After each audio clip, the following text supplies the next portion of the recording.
Okay, yeah, a rare Quag stream where he starts not only on time, but early. It's amazing. It's incredible.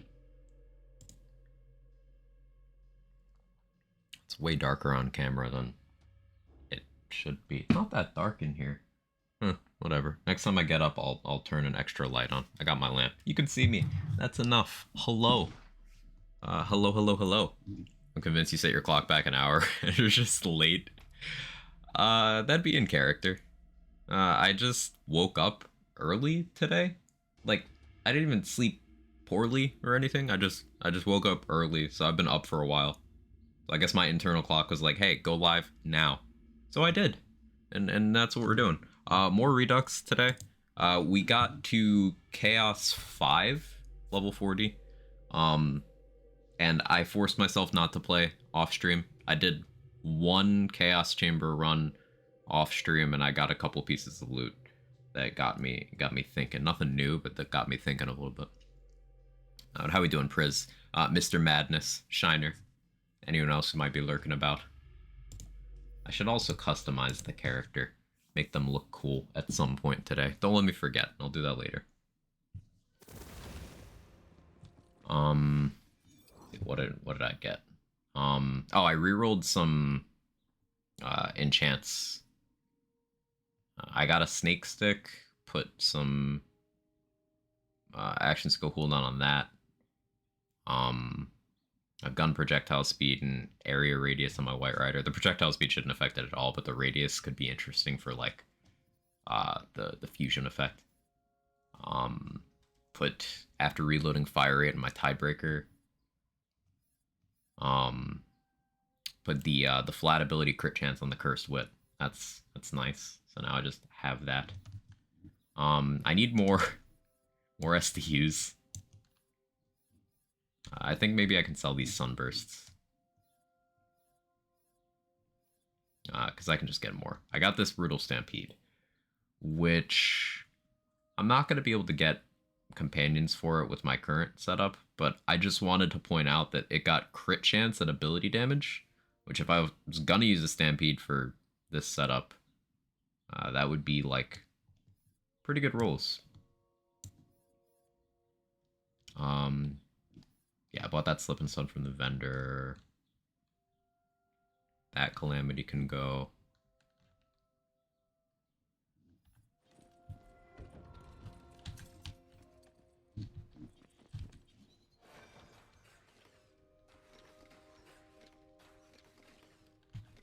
Yeah, I would like to, let's get more Chaos levels unlocked. I think maybe we get to 10 today, provided it's not, too much of a gear check or anything. No, sneezes.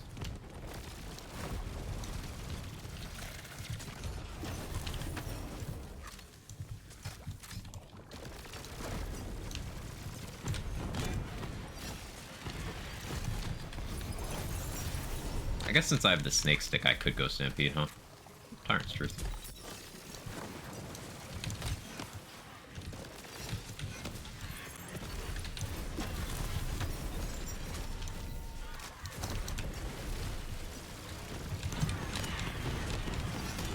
Or not. Yeah, I did say Stampede.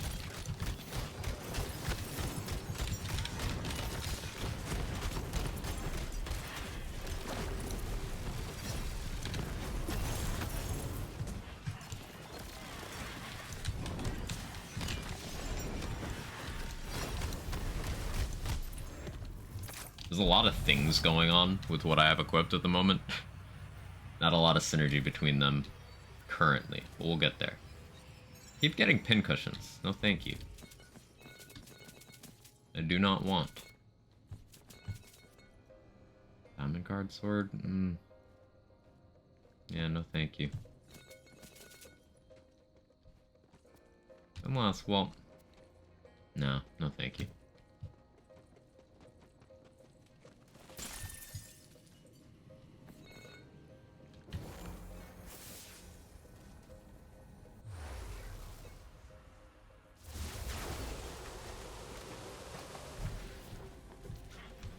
I'm sure people who are here right on time in half an hour are going to be like, what are you doing? And I'm going to have no reasonable explanation other than mod fun, felt like playing.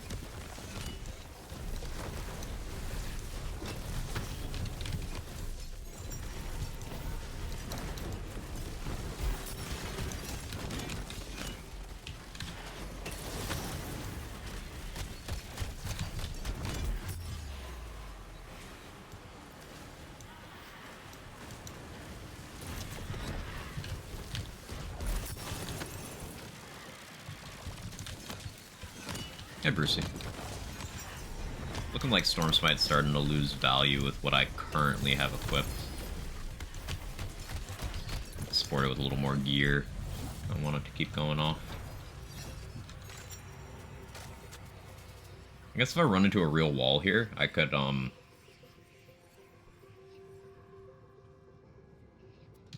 just swap Berserker out for Stabo and have Alchemical Agent.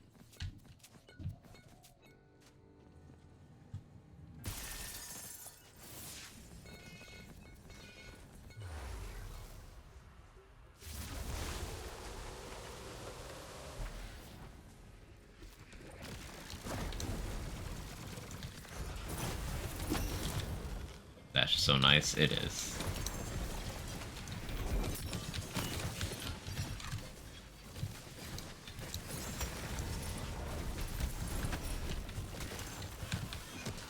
I guess that's a nice thing about Storm Smite.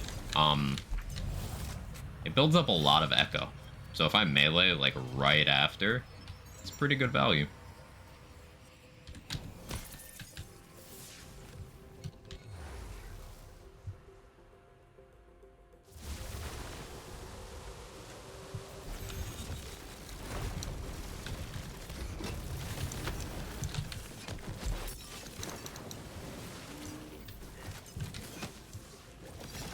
Hey, loading screen. How are you?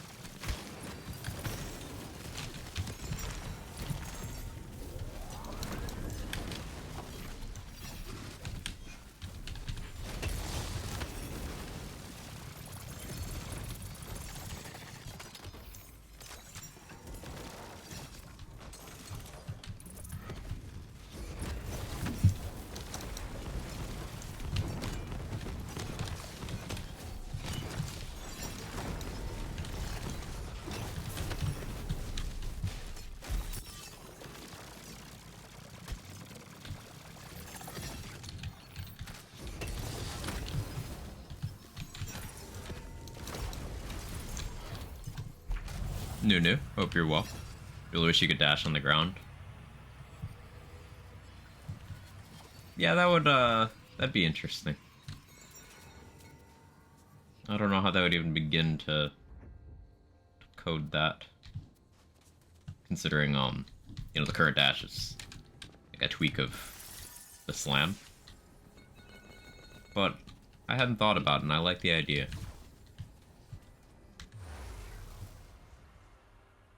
Quag early. Can't complain. How's you? I'm doing well. Doing well. Early, as Nunu said. I woke up early, so just my day is happening faster, I guess.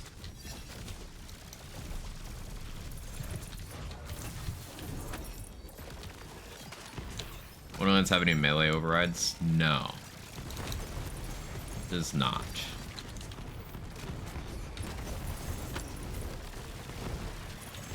I guess you could consider melee weapons themselves to be melee overrides, but like, no. Like, two-handers don't have the lunge that other ones do. Different types have different ranges, different attack speeds, etc. But there's nothing like, hey, spec this skill and get different animation. Even BL3 had,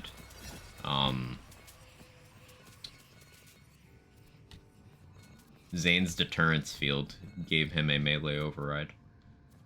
Not commonly known about, but it did give him a different melee animation. And then Blitz, of course, was the obvious one over on Amara. But Find Your Center, also override adjacent.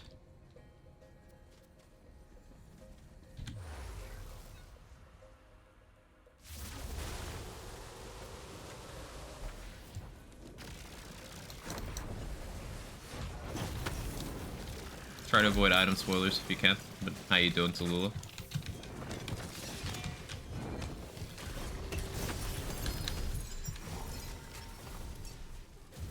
There is a lunge, so at least some form of base for a dash. Yeah.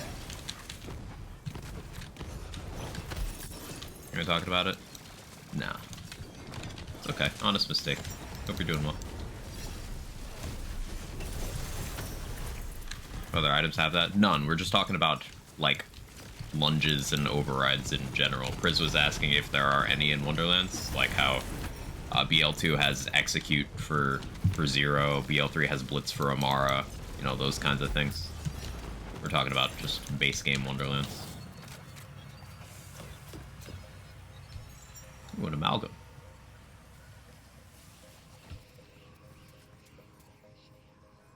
Diamond Gauntlets, melee crit chance, all damage, melee damage, lightning diamond gauntlets. Oh, wow. That's perfect. I don't know if it's gonna be better than my Cape of Tides, but like... Wait, no, I'm using Tidebreaker. Of course it's gonna be better. Duh. I don't get the fusion thing, but that's fine. I'll just switch back to using liquid cooling. More hammer throwing goodness. Hey Sean, how are you? TPS had one in Athena, just forget the skill name? Yeah, I don't remember it. I got a Miasmic Mail earlier as well. I don't see it being hugely useful, but... probably more useful than that Rain of Arrows.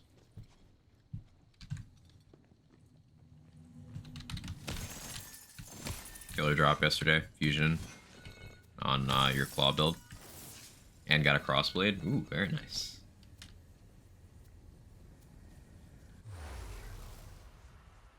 A Reckless Monster.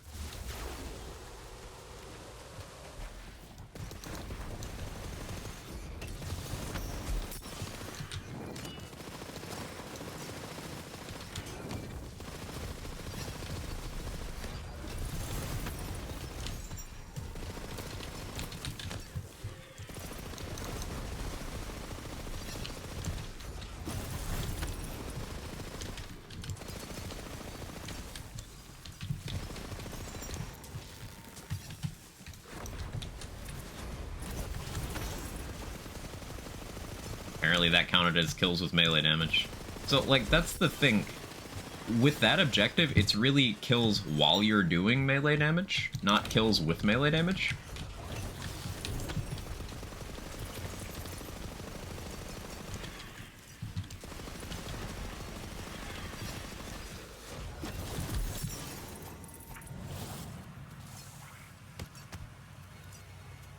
Ooh, Ruby Spike. I should take this. Inventory problems.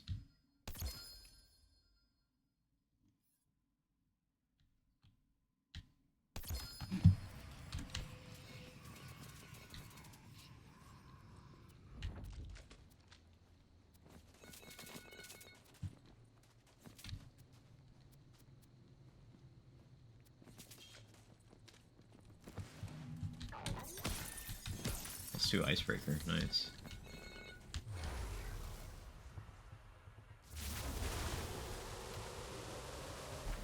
Oh, well, chance. Okay.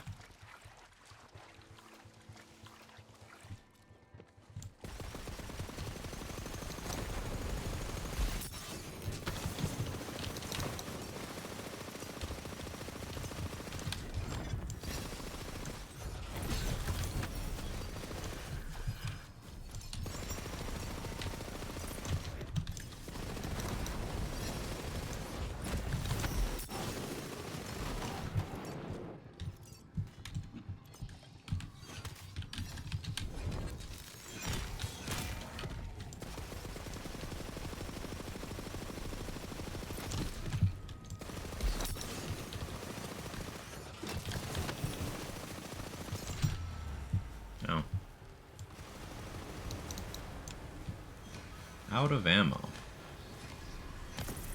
That's fine. We got melee damage. Morning, Mackers. How you doing? What we get into today? Progressing towards earning the remaining chaos levels, and doing some build crafting. I want to do continue doing at least some hammer throwing. See how high we can take Storm Dragon's Judgment without resorting to Alchemical Agent. Maybe I will probably Alchemical Agent at some point today, though.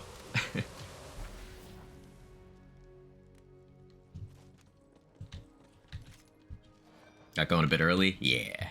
I couldn't help myself.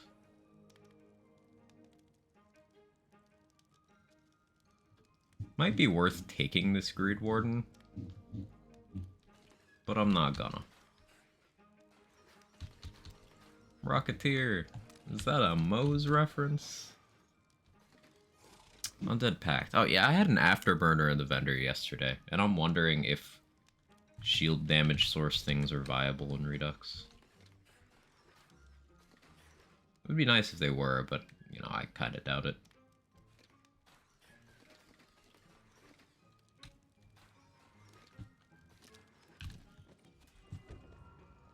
QOL for next landscape would be options to sell it, pick up, or send directly to the bank. Yeah, it won't save me, but it would help a lot of other people. Ragnarok, huh? Yeah, this one still sucks.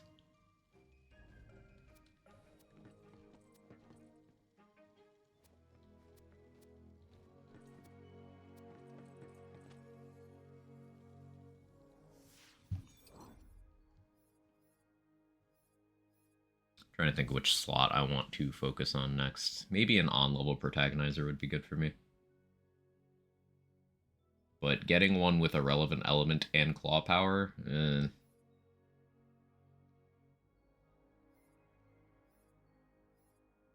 Go rings. This one's not really helping me much. You cheat anyway, looking at items in active variety. Sometimes I want the change of pace, you know? So many companion rings.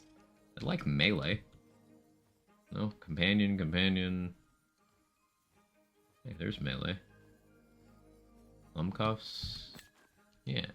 Okay. Thank you. You listened, game. I appreciate it.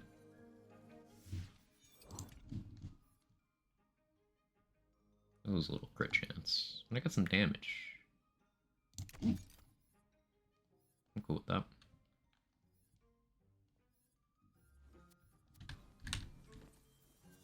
Don't really need to crit as much as not an alchemical agent setup. What health mod do I have on this? Archmage. I should really get a better melee weapon.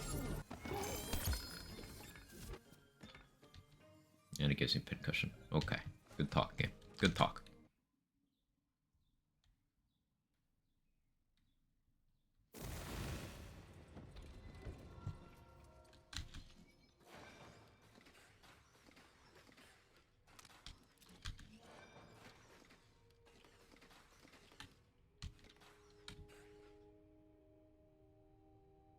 All damage still being 15% up there is kind of scary.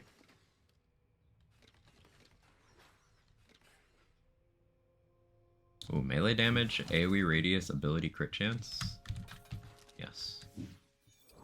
That's actually better than this. So lose the melee crit damage. And it's going to be less melee damage, but the AoE radius is beneficial. Maybe instead of here, I could put that there. Yeah, that works out.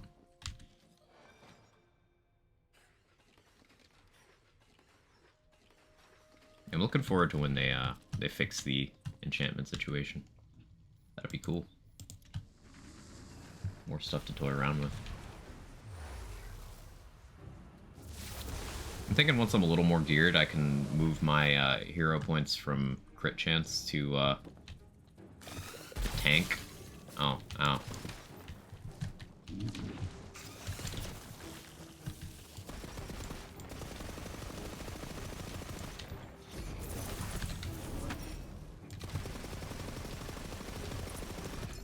I should White Rider for these.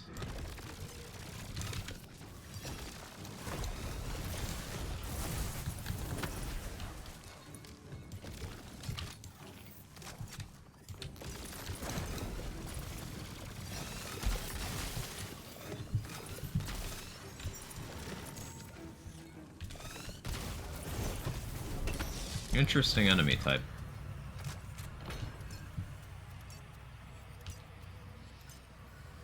Another head of the snake. I've gotten so many of those.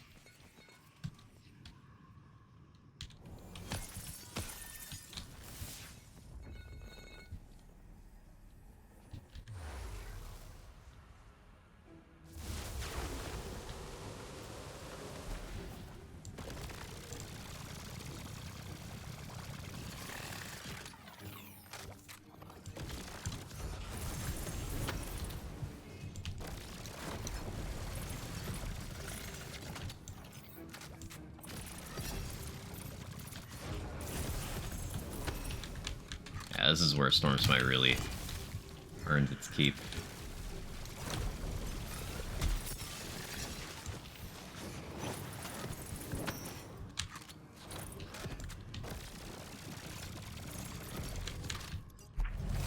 Hey, Jaybridge.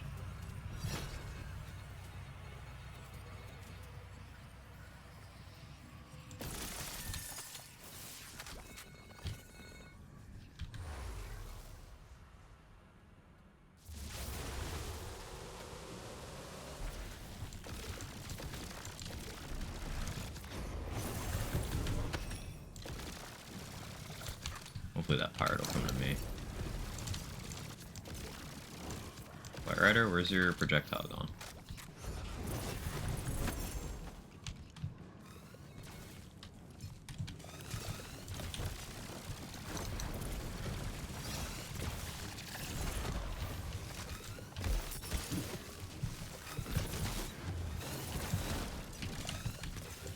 Yeah, you don't want to get in a situation where a bunch of those are staggering explosions. Ugh.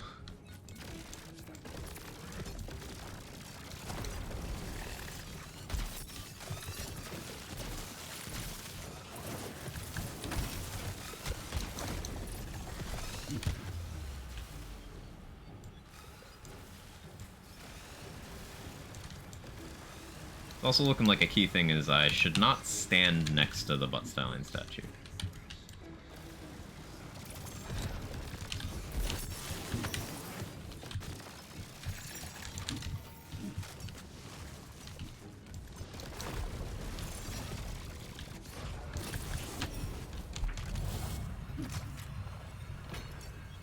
I find an endgame. Fun so far. The Chaos Trials are cool. Them being themed is very interesting. I'm looking forward to building around some of the items I've gotten. I'm hopeful about Storm Smite remaining relevant power-wise. If not, that's fine. I can still build around Storm Dragon's Judgment. And or other Clawbringer things.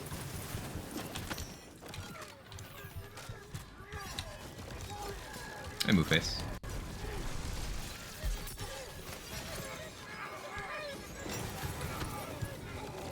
We got a really good Diamond Gauntlet so far today already.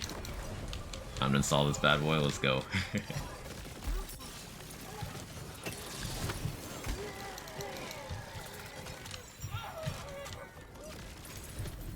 Like, look at this armor. Melee crit, all damage, melee damage, lightning, claw power primary. Like, the skills could have been better, but I'll take it.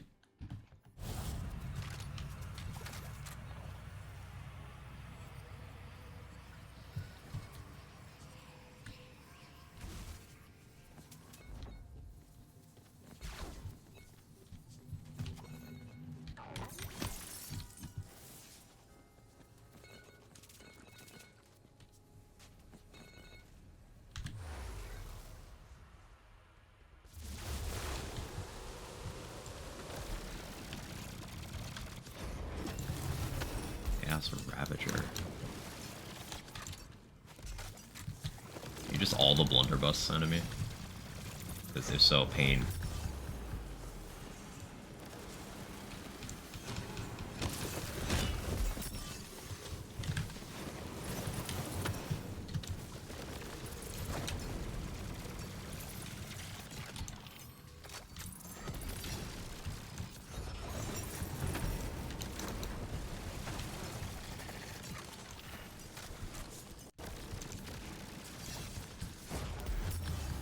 should really be on dual beam right now. Real issue.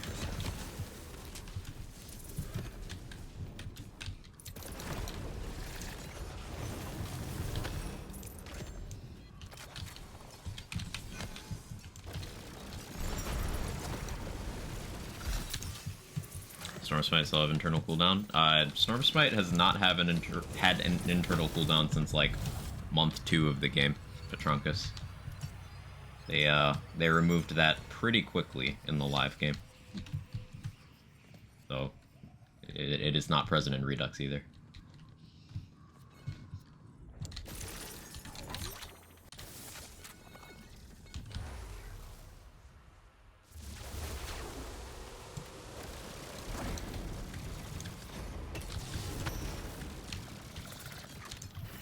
Since there's fewer chaos levels, has the chaotic volatile ascendant system been done away with?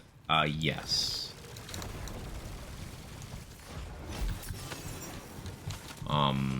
I know pearlescent rarity unlocks at 8, which, it not being at 10, seems like a good sign. Means you don't need to be on the highest to get all the loot, which is good. They preserve that aspect of the design.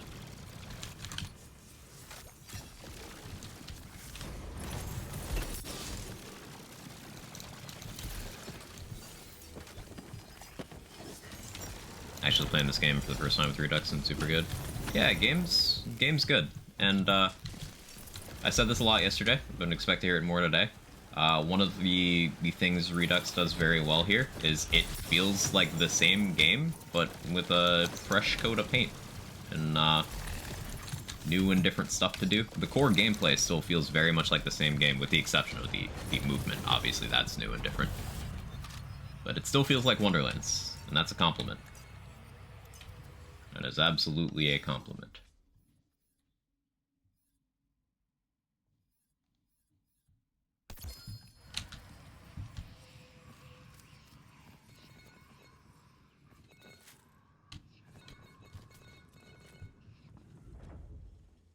Too much waiting for dialogue sometimes. Sometimes, yeah. I am still running dialogue skip for that reason.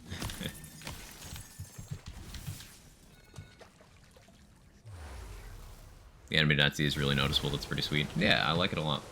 You still see AI problems. So, like, the core point we've made over the last year of, hey, the main thing is certain enemies just kind of don't attack you. Like, even right now with all these goblins, look how many of them are actually attacking me versus running away. You can get around that to a degree by forcing more of them. But, in particular, goblins and skeletons just sometimes don't participate.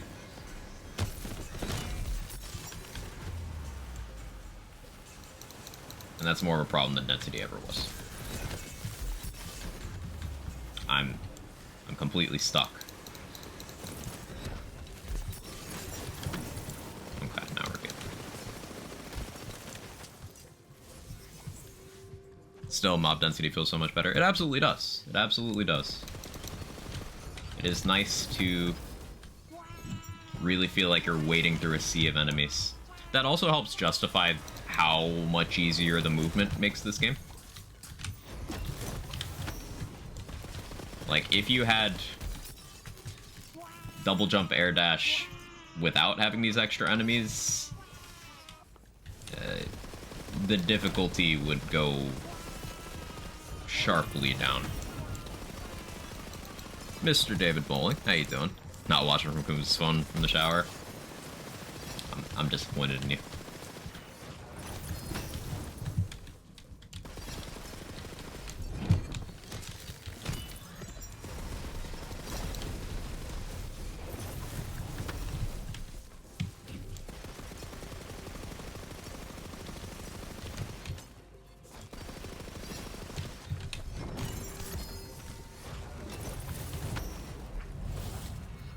Another diamond gauntlets. This one's fire. Good stats still, though. Ooh, Mantis Claw. I could use this to make my snake stick poison, and then make enemies take more damage from my White Rider.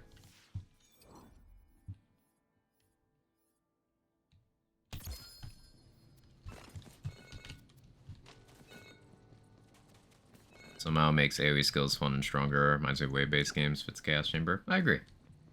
I agree.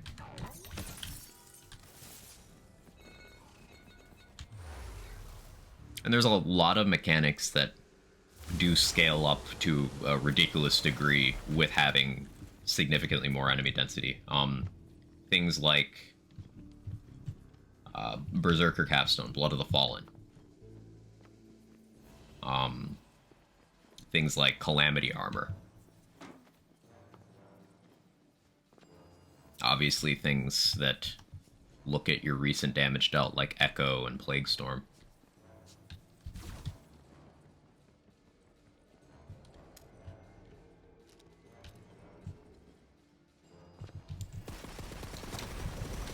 Hit me once.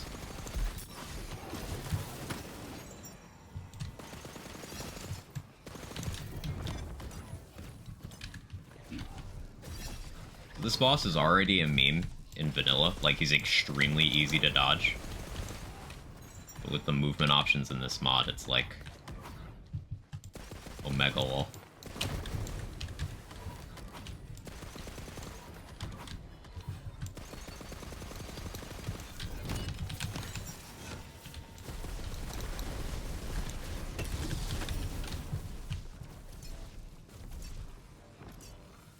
Armors are heavily weighted for class combo, it seems. Yeah, I like that a lot.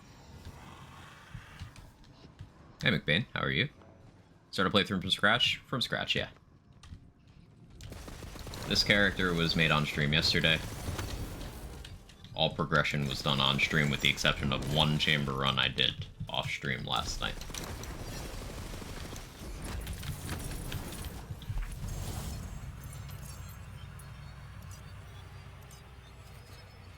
Higher mob density gives me hopium for a Feral Sturge Storm Smite build. That's something I want to do as well, yeah.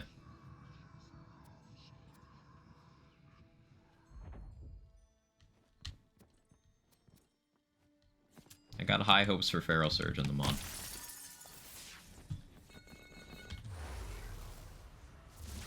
Zero to 40 in one day seems fast as hell. I mean, I was live for 9.5 hours yesterday, but we hit 40 pretty quickly. Ooh, Twisted Delusion, yes please. Yeah, the XP scaling in the mod, you do level pretty quickly.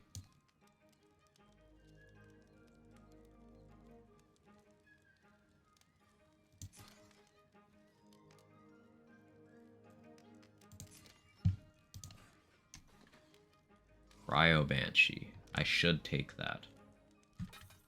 Buy them both. Bronco Buster. I should buy that too. I'm not gonna though.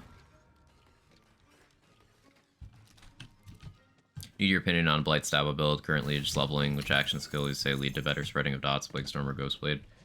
So the thing with Plague Storm is it's great until it's useless. Plague Storm's incredible against a boss that can just hang out in the radius and doesn't move out.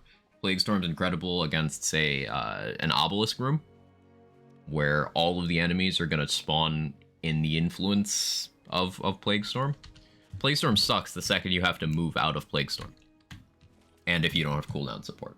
So just generally speaking, other action skills will practically outperform it until you get to a boss.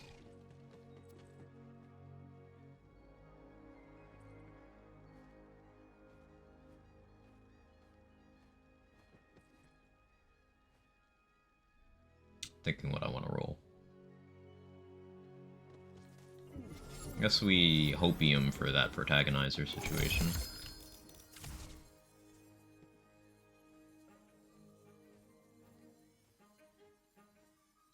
Harbinger.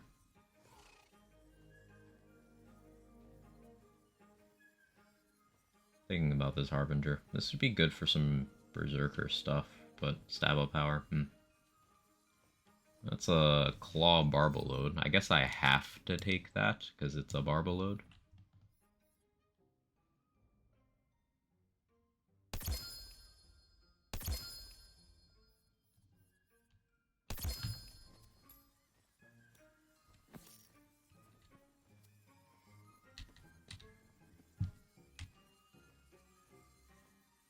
I get a lot of dingle dangles, chat.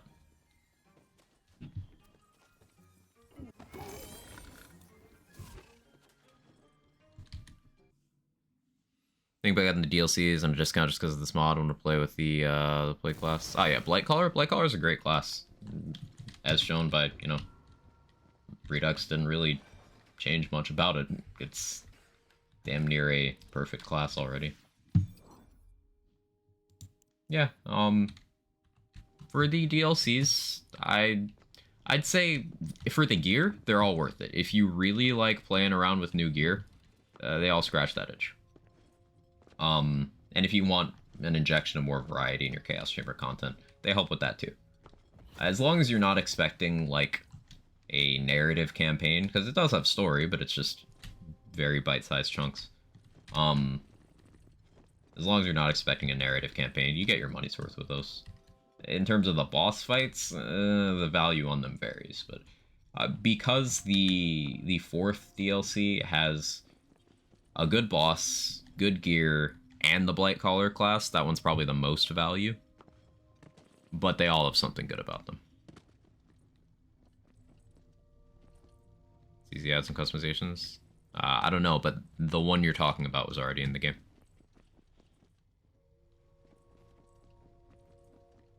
It's a filler game. Expectations are key. I'm glad you used as many quotes as you did there. Yeah, it's an in-betweener.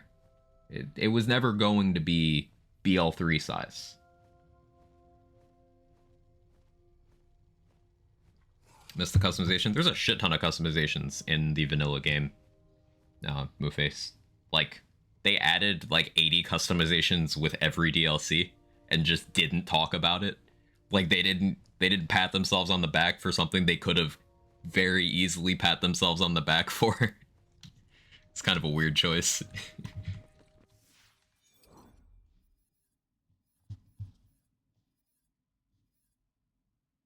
I just realized this liquid cooling is level 27 and it's still useful. Maybe I hit the pistol bunny next time.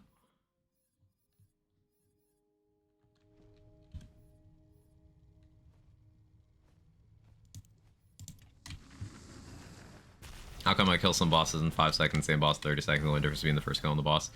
There is a bug in this game, Sean, where sometimes Chaos HP will not be applied properly on loading in. Now, I don't know if that's a thing that happens in Redux, but it's a thing that happens in Wonderlands. So.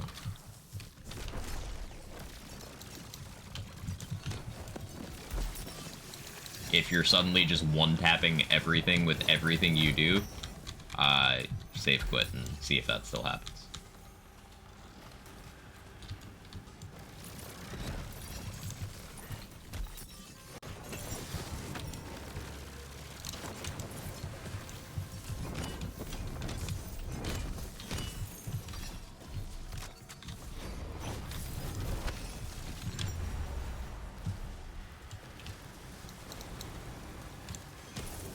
Forgot to get Quag a Randy shirt and they auctioned them off. I forgive you.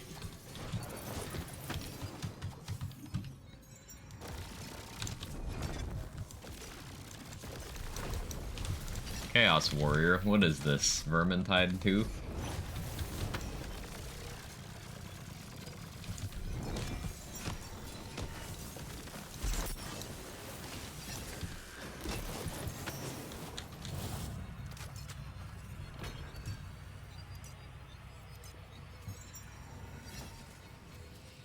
Oh, enemy density. Yeah, it's pretty fun. Bladecaller does melee work going well. Yeah, Bladecaller, any flavor of dots, it does well, and then it also does melee well, it also does gun well. I think the only thing Bladecaller doesn't really provide much to is spells. And even then, you're likely to accidentally just get a good dot at some point. You're supposed to eat 3 overheads.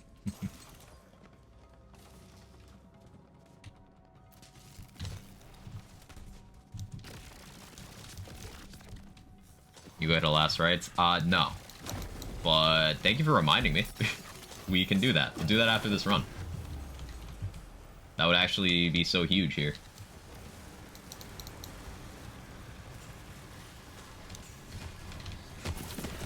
Blightcaller can tank. Yeah, Blightcaller is one of the tankier classes. Oh, the class was squishy. So, the way people talk about squish in this game, it's they'll take a class that has no defensive abilities innately, and then take no defensive abilities on their gear or in their hero points, and be like, and they won't dodge attacks, and be like, I'm squishy. Or they'll take a class that has defensive abilities in the tree and skip all of those and do the same thing and be like, I'm squishy. Now, you can get real tanky in this game. The tankiest three are Graveborn, Berserker, and Blightcaller. Any combination of those three is, like, really hard to kill. Graveborn alone is able to make pure spell builds, when paired with Spell Shot, tanky enough to the point where they're never really in danger, despite the fact that Spell Shot is one of the more fragile ones. Like, simply just investing in... It's called tank power in Redux, but it's called Constitution in the base game. Just investing in this stat, one that gives HP and wards, goes a really long way.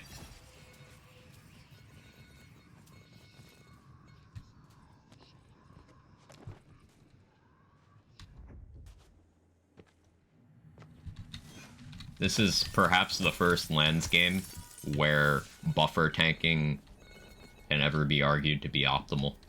Like, by just getting a big number on your bar, it's pretty good. You can make Claws really tanky too, made a build Harbinger and Deathless for lulls, just spamming Hammer and perma 40k plus shields.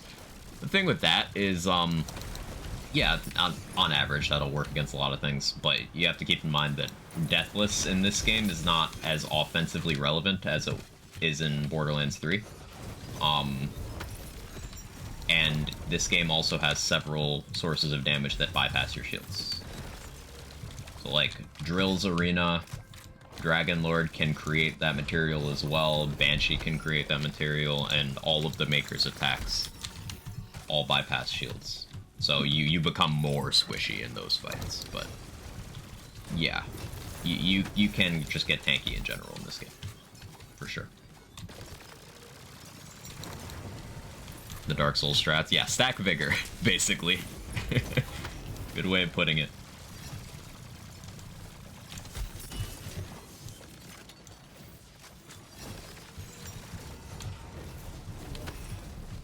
That really did make her, others never really seemed to be a problem, just don't run into the poo. You're absolutely correct that damage in this game is avoidable. Like, it's super avoidable. Even without the advanced movement that Redux offers, you can just pretty cleanly avoid damage as long as you're paying attention, know what attacks to expect, and have a little bit of movement speed. But a lot of the feedback on survivability in this game came from Borderlands players who are not used to moving ever. So they would just, like, face tank everything with no survivability, die, and then call the game bad. That happened a lot in the first 6 months of Wonderland's life.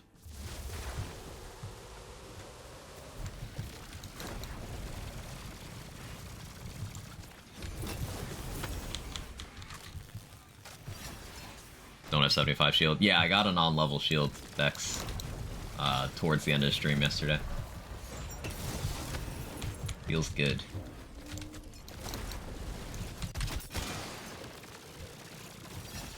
Wardu plus Stabo with this density. Oh yeah, that goes so hard. Wardu with Dreadwind is gotta be crazy in this mod.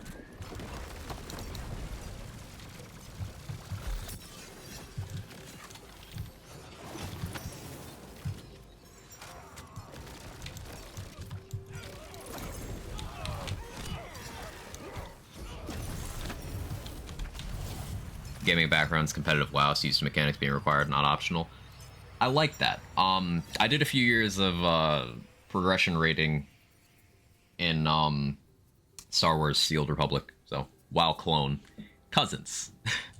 But I really enjoyed, like, pushing raids in that game.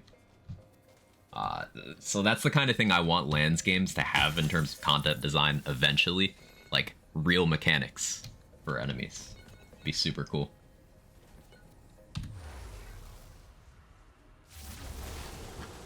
Watching people come from other games and seeing Borderlands enemy attacks is among my favorite things. It's just visible confusion.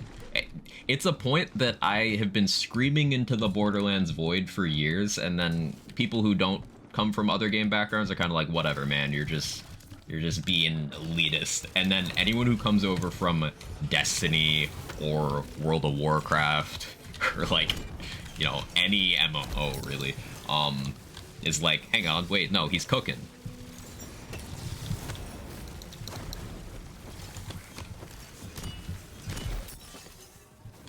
I think Wonderlands is the closest one so far. Just you can find broken builds that have so much damage you can bypass mechanics. And that's the middle ground. That's what makes it a good middle ground between, you know, lands, Borderlands, and what we want it to be one day. Because, yeah, you currently can still brute force. And even in those other games that we're talking about, there's a lot of situations where you can get strong enough to at least pay attention less to the mechanics. But this is definitely a step up from Borderlands, where you truly don't have to know what's going on, ever. And you can just simply slam your damage into things. The only place in Borderlands where you have to know what's going on is the Guardian Takedown, and that's the one that tried the most before Wonderlands to be like Destiny raids in particular. And it got a lot of flack for having mechanics. My damage? You mean Bear's damage. Ugh, pain.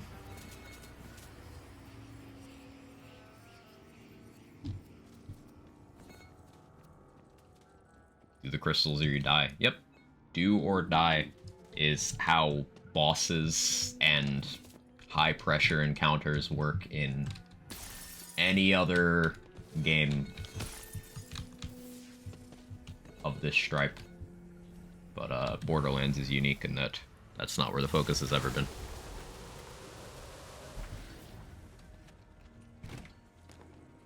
Hey Pascaroni, how you doing? Thank you again for being you. Appreciate you. Good to see you. Have you done any Reduxing?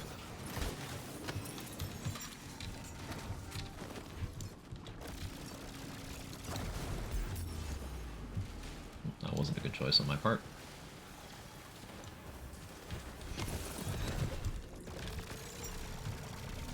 Hey, Mr. David Bullock, thank you for taking care of Pascaroni. Legend. Loving Redux so far. How about me? Same. Doing well. Really liking the mod, vibing with it.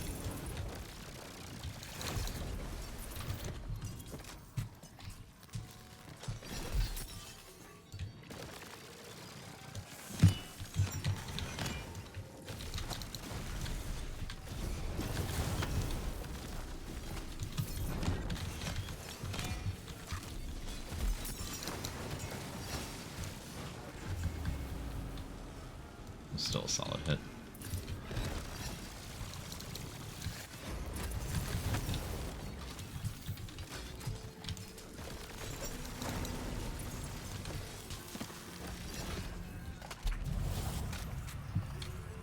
Why is the luck disabled? Because it's a creative choice they made. They untied drop rates from loot luck and just gave them static rates, both world and dedicated. I maintain that loot luck has more of a place in this genre than people are perhaps ready for, but the way the mod approached it, it works well anyway, so it's not like loot luck is the only way of doing things.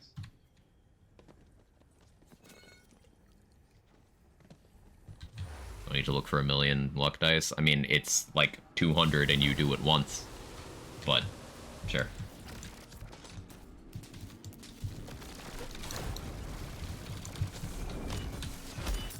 Like loot luck, I just thought collecting the dice took too long even once.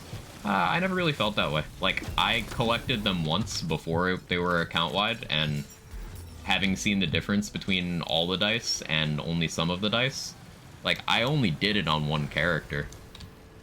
Like, I was fully prepared to just not ever have max loot luck and be fine with it. And this is someone who doesn't like farming at all, because ain't that much of a difference if we're being honest. If you are farming something, you are still going to have to put in a shitload of runs no matter how much loot luck you have. And if you're doing, say, bunnies, like, you know, activity-based farming, then you're still getting a lot of chances it drops. So, like, it still doesn't matter.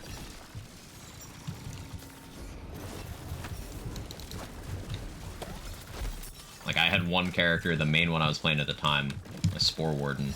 I just got 69 dice because it was funny and left it there. Only reason all my characters have all the dice now is because the one I farmed them all on infected the others after they made that change.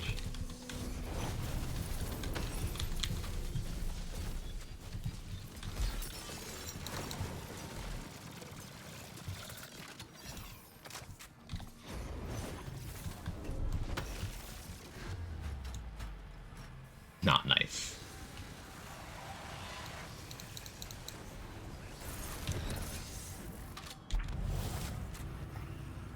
What's the biggest noticeable change you found? Chef's kiss. Biggest one is Chef's kiss. The options they have in this area are limited, but they've done what they can to make the UI better. Like, there's no obnoxious character model taking up resources in the middle of your screen. When you open your backpack, the skill trees are color-coded with the skills. The items tell you where they come from and what they do. So, like, just the UI stuff as a whole, really good.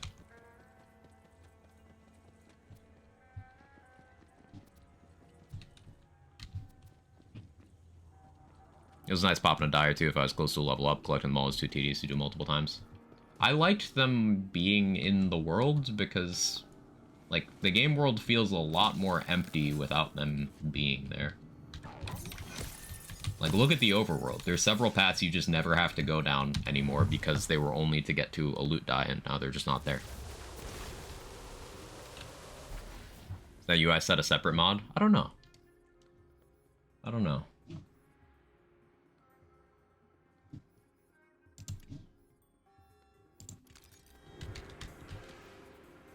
Sounds like the type of thing people who don't run overhauls would still like. Absolutely. Absolutely.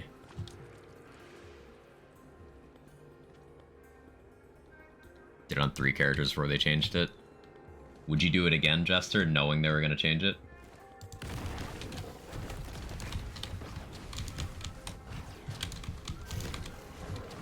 You tanky boy, Drill.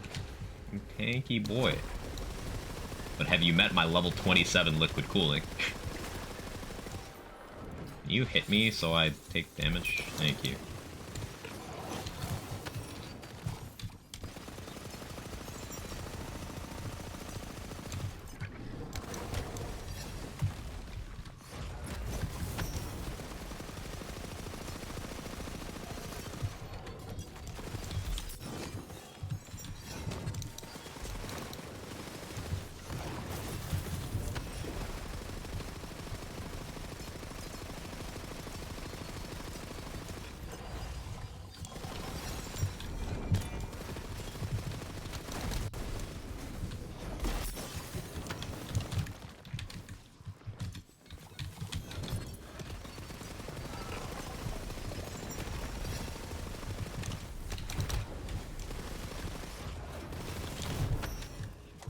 This will take a bit because under-leveled gun, but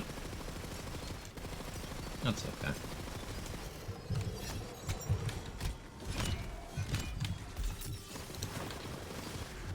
Okay, dash for drill is actually huge, because I can more reasonably do a couple strats.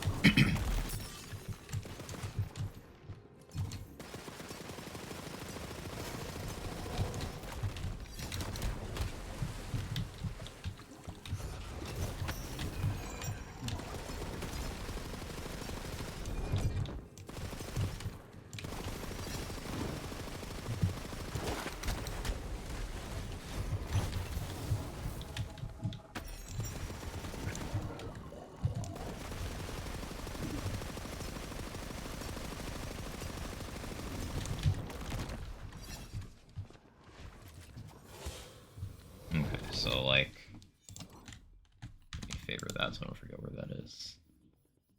Where are you at? Use that one. Use that one. And I did buy that Twisted Illusion, right? I did.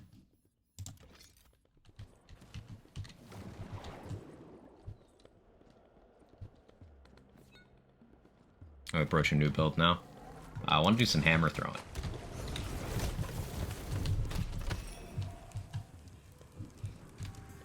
So we doing a lot of hammer throws.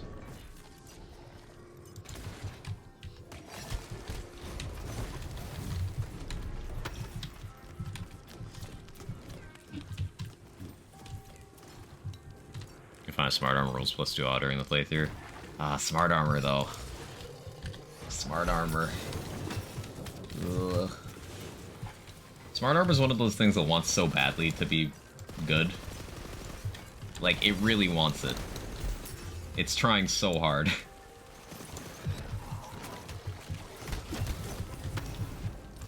Smart armor. You be nice, it's trying its best.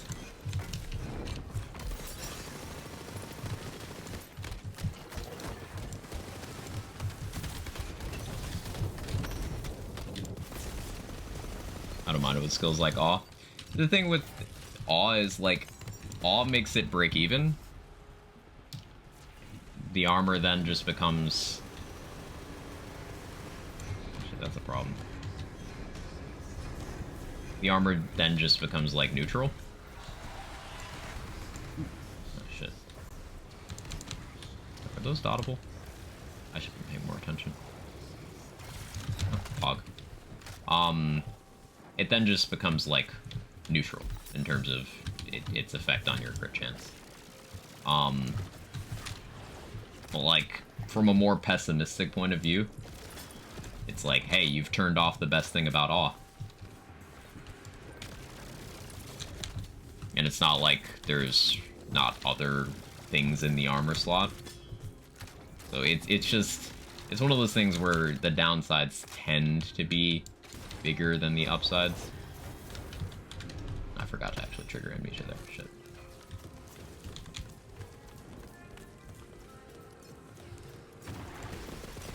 Keep trying to make War Paradigm builds, never make them work. Paradigm Converting Spell is still, like, the peak one there. The other two conversions kind of got unjustly hit for the spell one acting out when they did that balance pass. Because there's not a way to get as much ability or melee damage as you can spell damage. There just isn't.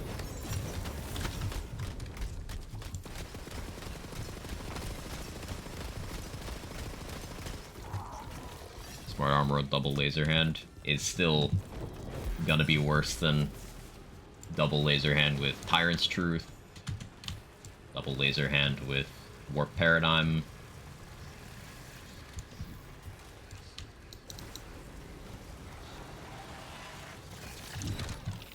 Double laser hand with Brutal Stampede, etc. Collective Amnesia. That's the thing. Hey, Eternal Dragon, thank you for the raid. Oh, I am intelligent and don't die to weird things. Thank you so much for the raid. How'd stream go? What'd you get up to?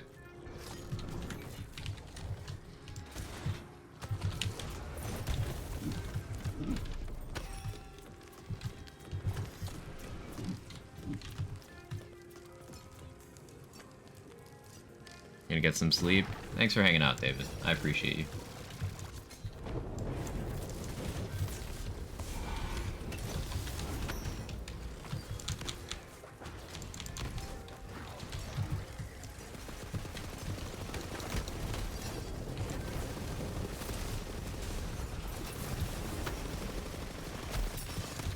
Yeah. Don't let me forget to get this last rights. After this run. I need to go get that because my liquid cooling being 13 levels under is starting to matter. It doesn't fully matter yet, but it's starting to, you know?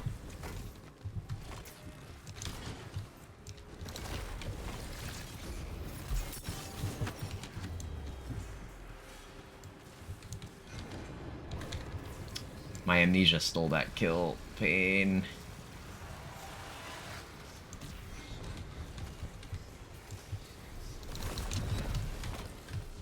Okay, let me unequip this so it doesn't kill me. I could use fusion here, actually.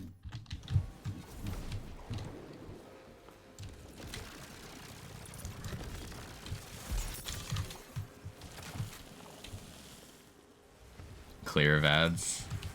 Hey, Eternal Dragon, thank you so much. How you liking the mod? Loving it. It's, feels like Wonderlands with a fresh coat of paint.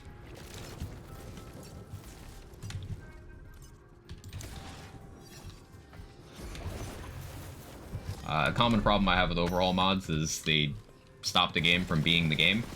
So that blends a different game. Yeah, Redux doesn't do that for Wonderlands. It's still very much the same game, but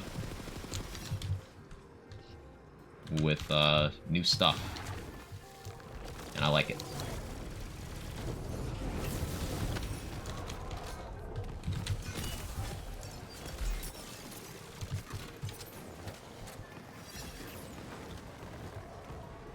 It's just for the playthrough. Yeah, for playthrough it'll be fine. It'll be fine. And you still get, like, there's still ways to bypass that. It's just the theory crafter brain, Ken. Smart armor is one of those items that it's like, early on, I used it until I thought about it, and I was like, oh, wait, no. It's the theory crafter brain. It'll work.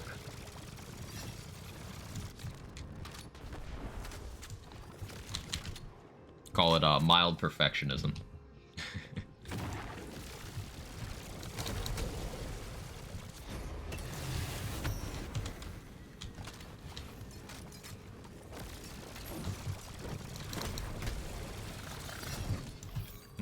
Didn't apply. There we go.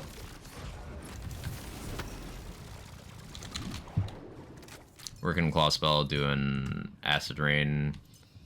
Oath of Fire to trigger fusion the same amount of times. Acid Rain. Not familiar with that. I don't know the new items and stuff yet, but I do know fusion. I do know fusion. Yeah, that's cool.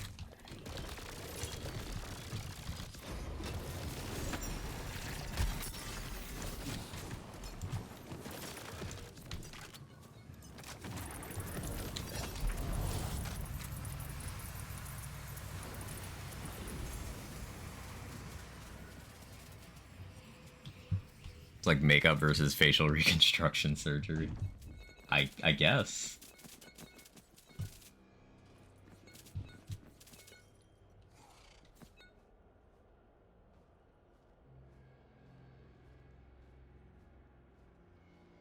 Like, I want that enchant.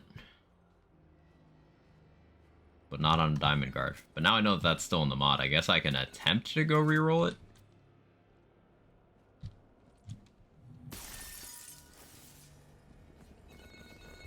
Though I don't know if it will.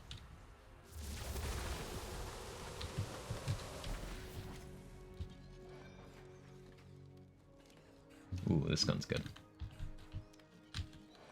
New ability on Diamond Guard? No, that's the same. At least it looked the same. Status, chance, and damage stacking up to 5 times. Yeah, that's the same.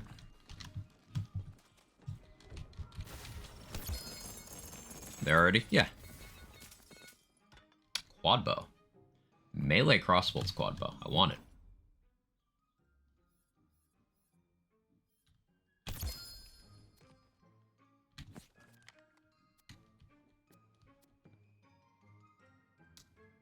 Stampede. It's trying. It's really trying. Like, if I changed my second class to Greatborn, I'd get good value out of this. But nah. Last right's time. Yes. Last right's time. Let's go this again. I don't want to know. I don't want item spoilers, but I'm just gonna not read that.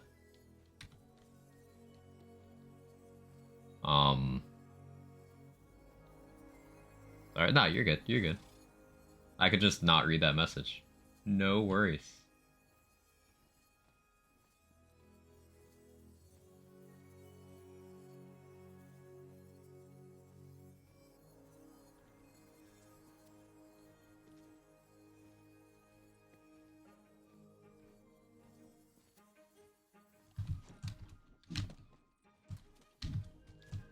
Pistol money. New liquid cooling, please. Got a tumbo. Honestly, that might. Ooh. Hang on. No. We eating. We got a butter boom and a catatumbo? Okay. Okay, we're eating.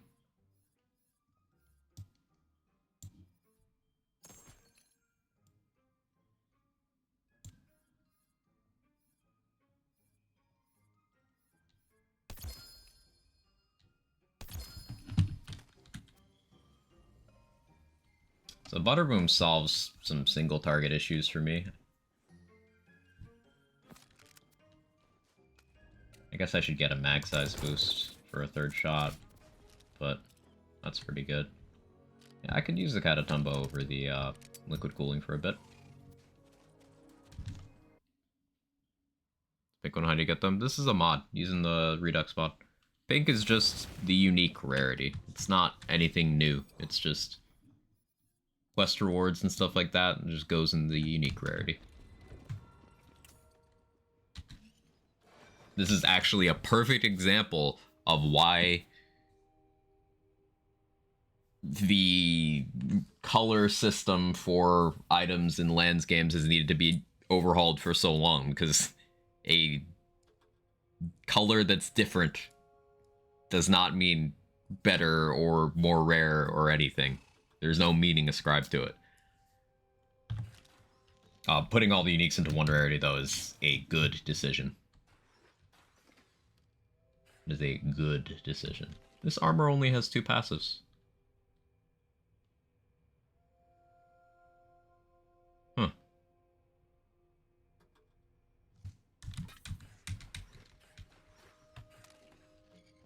Nice, I got a gold. I'm using a mod.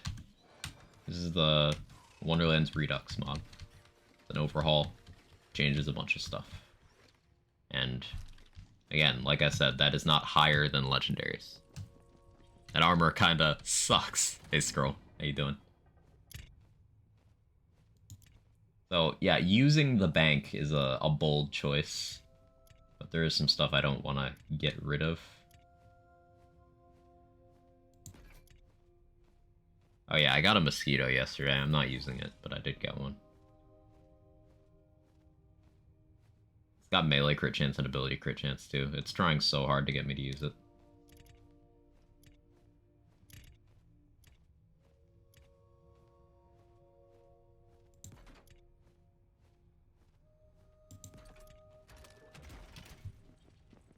Last rites, yes. Greatest spell ever has a typo, literally unplayable. Yeah, let me get some sort of enchant on this of value.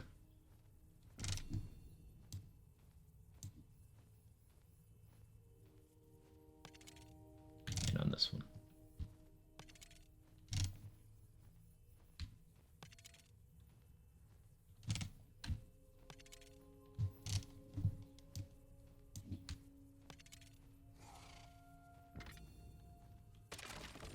Easy to tell you got your items in the mod. Everything in your bank above normal rarity marked as inactive. True. Tried Redux for BL3. I was left wishing they made a special bank just for the Redux mod. That's something that I think Wonderland's Redux aligns with my tastes better. Because it's less like being a different game. It is the same game, but with new stuff. It works better for me, personally.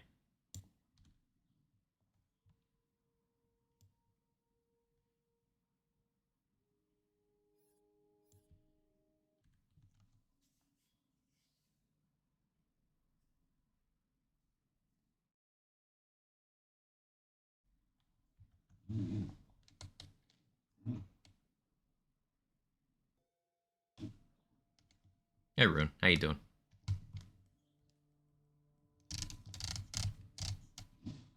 Profile status can be swapped out to keep them separate. Yeah.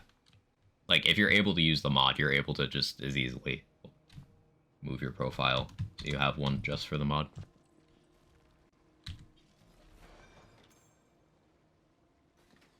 Someone just dropped loot over there.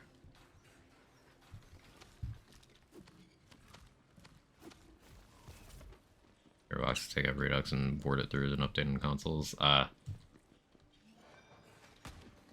Never happening. Also, I just want to point out that it is a slippery slope that could potentially hurt the ability for mods like this to even be made. To go down that rabbit hole of stuff.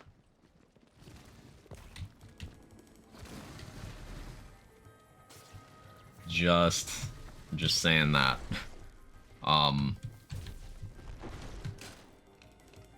But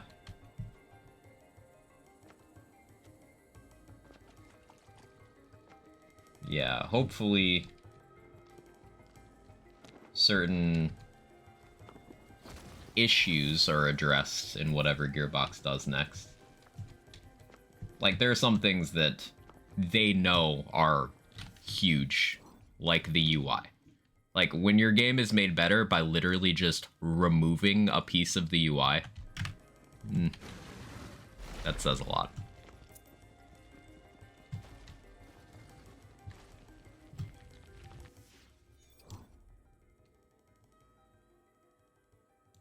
I got distracted by talking.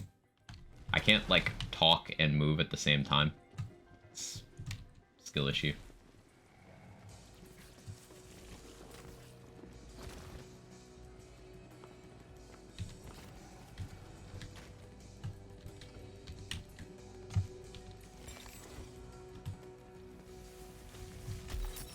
Top wishes for Borderlands 4. Functional UI.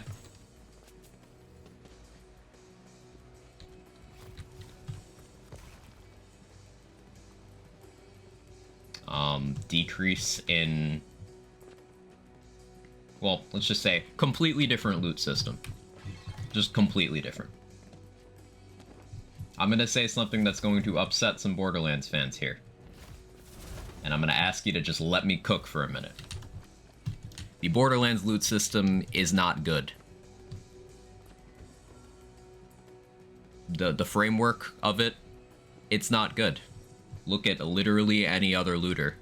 None of them have the problems that the Borderlands loot system has, to the point where both people who like dedicated farming and people who don't like dedicated farming in lands games do not like the system.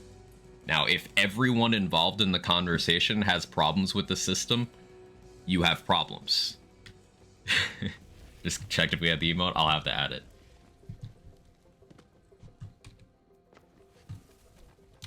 It's one of those things where an overhaul is necessary. Going back to the drawing board is necessary.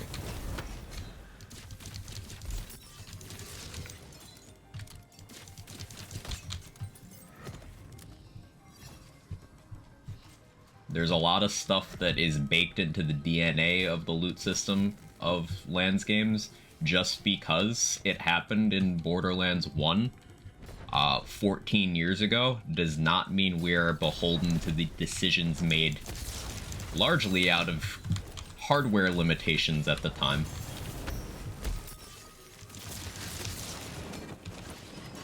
Like, we can just have nicer things.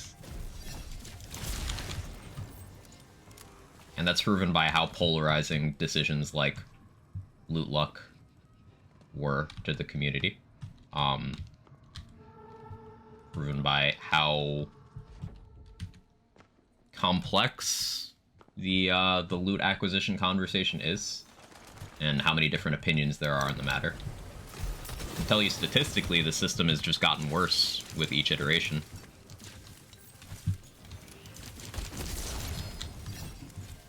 That's just hard numbers. So my biggest hope for Borderlands 4, aside from, you know, a functional UI, because every new iteration of their UI has gotten worse. The only Lands game that did not make the previous release's UI worse was TPS, because it just used the same one.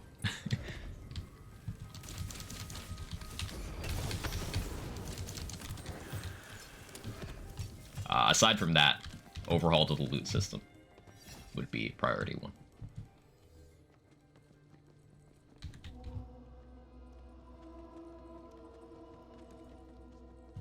Moveface 2 is larger than 1.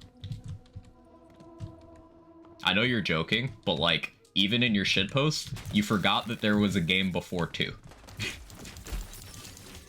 Every game. When I said every game made the previous loot system and the previous UI worse, I mean everyone.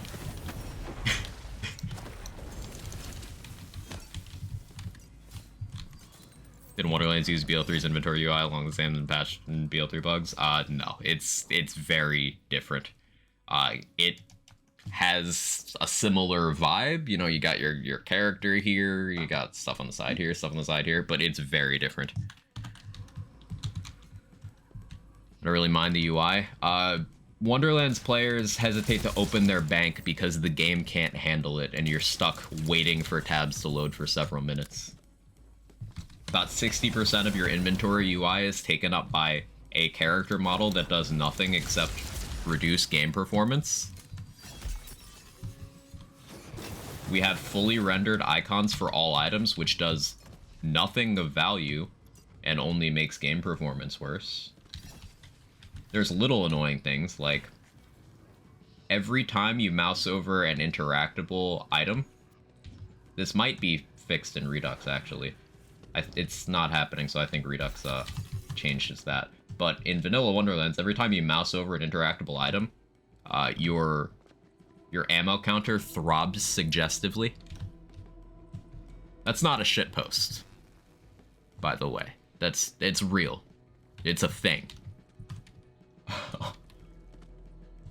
It's just they make a lot of stylistic choices with their UI design in these games that just gets in the way of function.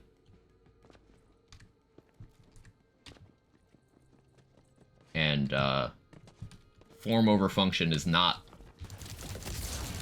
necessarily a good choice for something as critical as the UI. Can learn a lot from the phrase "less is more." Yeah, Mr. Arson, you've got it there for sure. That's the essence of the point. BL3 UI actually worked. Not well, but better than this game, yeah. Not well, but better. And once again, BL2 UI is not immune from this complaint, because have you ever tried to look at all of your skill trees at once in BL2? That's not a problem that BL1 had, that is a problem that BL2 introduced. Because of the stylistic choices made.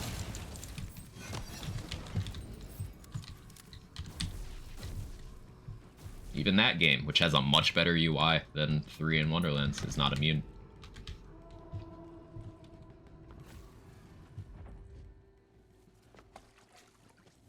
After going through a few bank pages in Wonderlands, you just have to guess. Yeah, because the fully rendered icons don't even render anymore after a few tabs.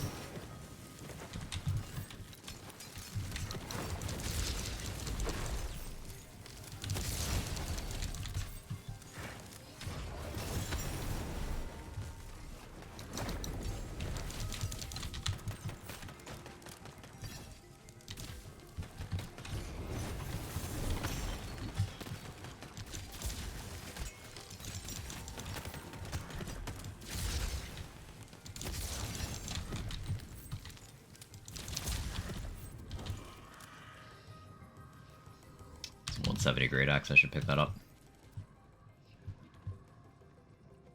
Krieg blocking half the menu, had to find a spot where it's visible. I believe Zeta talked about the part system in BL1, can't remember the exact details, but I remember I thought it was cool and should return some way in the future.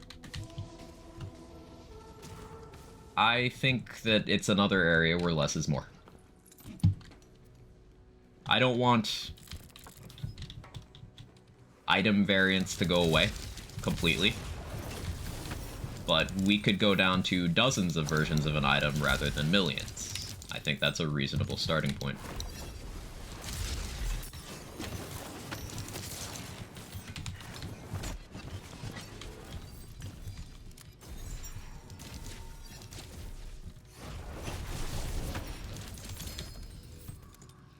I think as a whole, the industry suffers from how they treat QA testers. I bet whoever QA tested Borderlands 3 through fits over how much was patched before the game came out doesn't respect QA.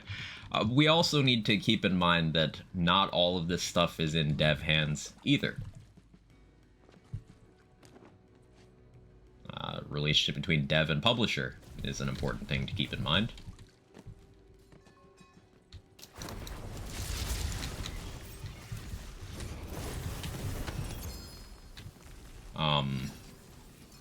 But there's also... This is all outside-in stuff. I'm sure it boils the blood of any dev who works on a game to hear a community that consumes that game give a take on something that they can't talk about that's so fucking wrong that they're just, like, burning. I'm sure it's so irritating.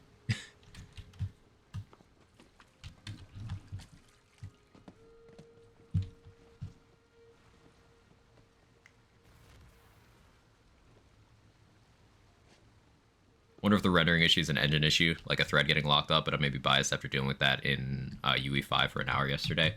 UE4 is not a good engine. Like, that's probably contributing, random numbers, yeah. UE4 kinda sucks.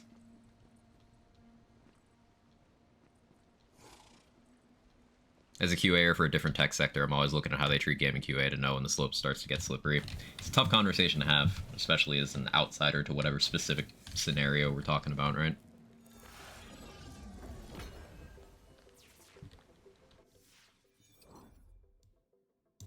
There's Last Rites. It's beautiful. Equip that there, since I'm still using Tiebreaker. Hey Rohith, how are you?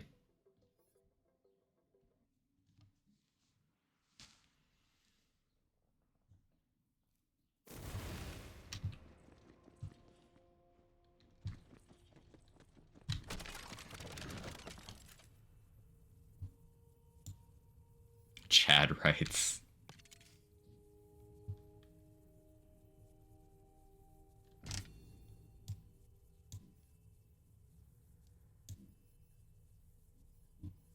Ooh, projectile speed on Last Rites is gonna go crazy.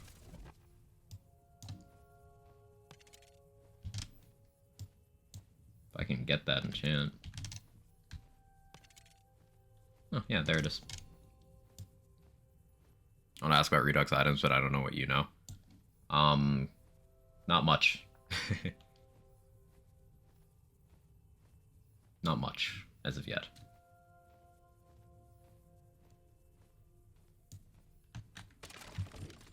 Need a sand answer, please. Does Stabmatic proc A in vanilla? Yes. Yes, it does.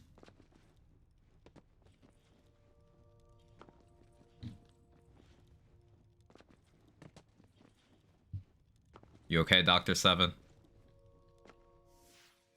Don't hate me, but I actually like Last Rites with blue card, fit the cryo theme better. I mean, visually pleasing, yes, but in terms of function over form, ties into the UI conversation. Putting all the uniques in one rarity is just better.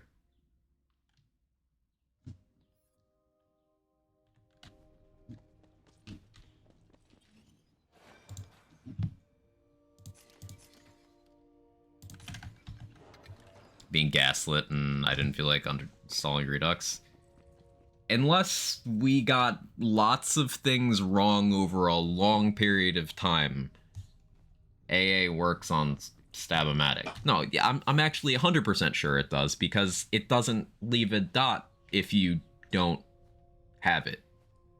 Yes, it does. It's a non-LE gun, yeah. I've seen the dot. I have as well. Just the gaslighting was spreading, but yes, it 100% works.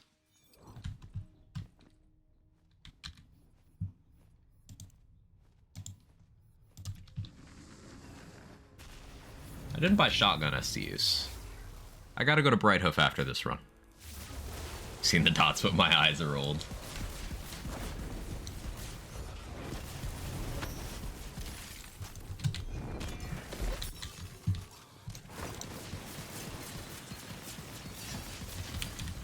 Love this gun so much. It's so good.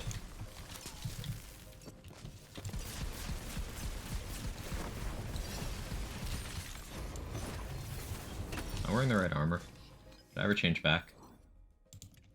I didn't. Let's see how silly this armor is, just because I have it.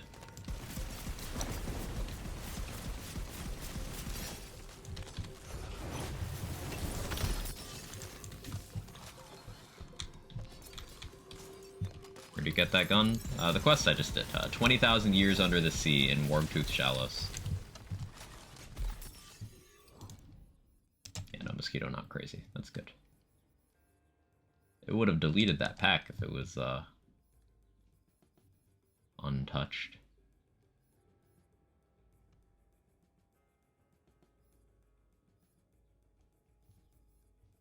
Use steel gauntlets here. More favorably boost the last rites.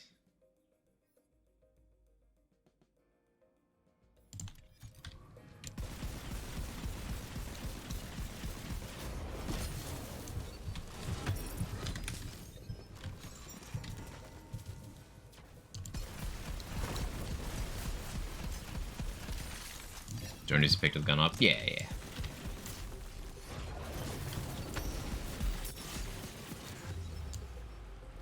I should ADS for the Hyperion shield. Hyperius.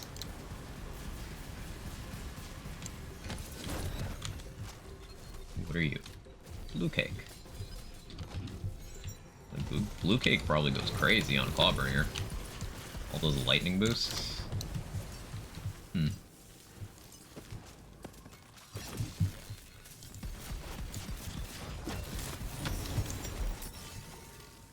Ooh, that's an oil and spice. Let me put on a non-meme armor for this.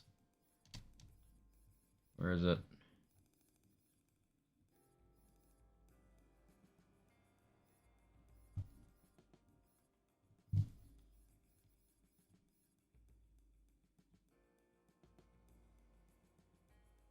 I don't need that right now. Yeah, I'll just keep this one on for the hammer.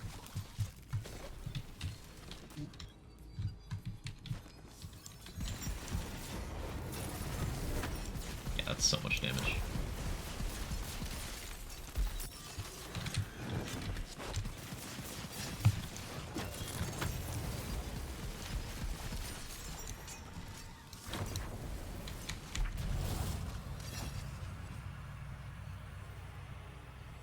Set a flat nerf for now, different use cases. To be determined, what Rune said. Oh, Mosquito is one of those cases where it deserved a flat nerf. Like, the nerf that happened to the Mosquito in Vanilla Wonderland's balance cycle was justified, and it didn't kill the item, but it also didn't stop the item from being crazy. It just made it less crazy. This Amnesia seems really good. I'm taking that.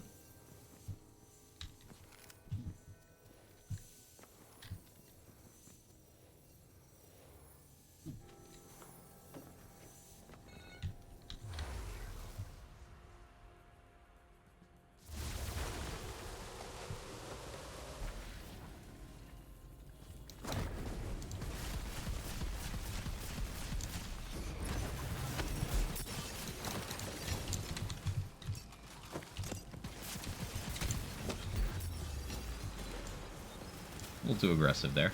That's okay.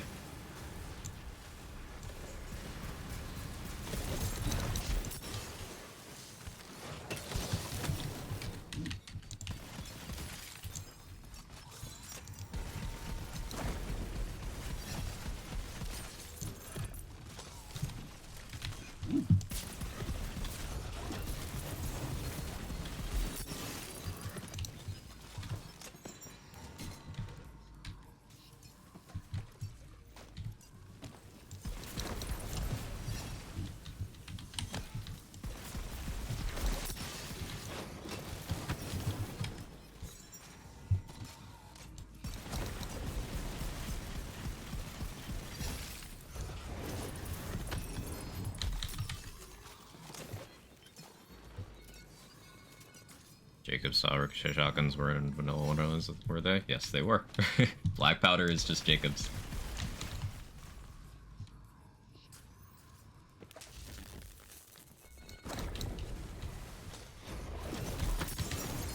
In fact, the kettle drum is part for part a stagecoach, and it's very popular because of it. Literally identical. Ooh. Gunslinger. Dealing damage to an enemy applies a tag for 15 seconds. For every tag applied, increase the burst count by additional shot for all non-automatic weapons.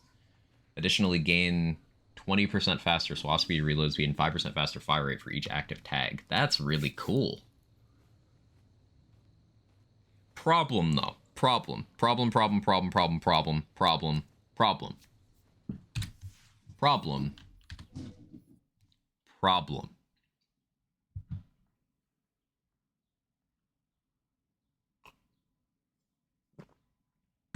Problem. I looked at it for 2 seconds, was like, this. This gun exists.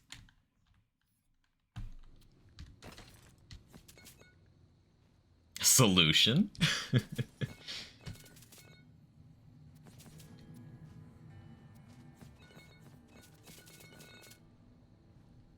Another fusion. This one has area damage.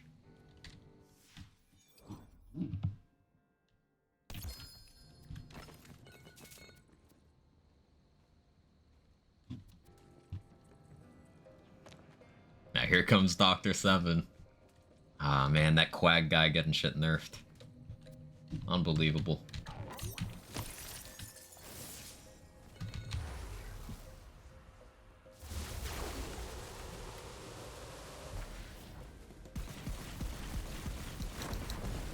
Ah, Gunslinger's fun. Let's see it. Let's see it.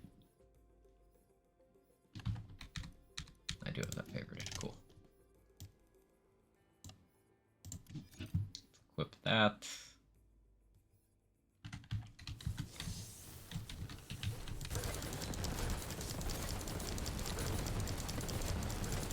Well, that already seems silly.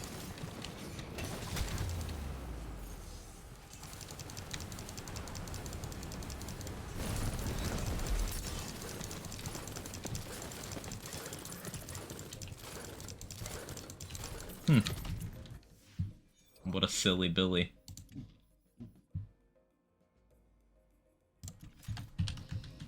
We're going on a reloading tangent.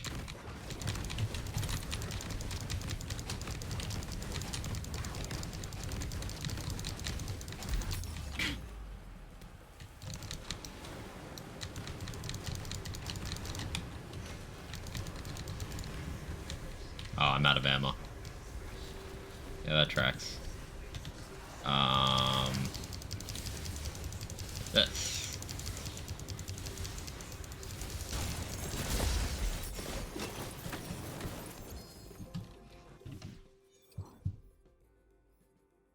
Gunslinger with Furier has different meaning.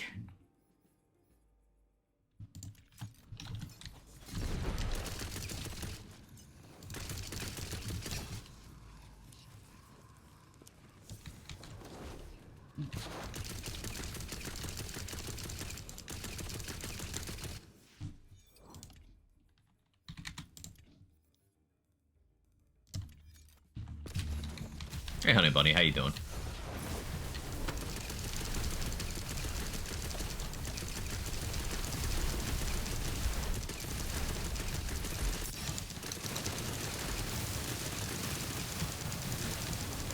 I don't think my game likes this. I don't think my game likes this at all.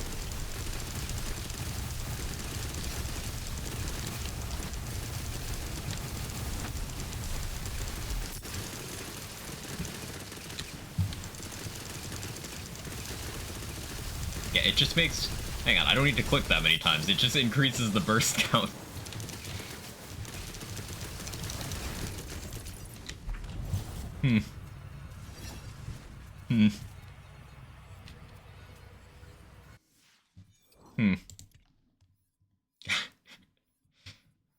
Huh. Wait, hang on. It gives me too many ideas. This is one of those guns that I shouldn't have. That seems like just a lot. It was a bit.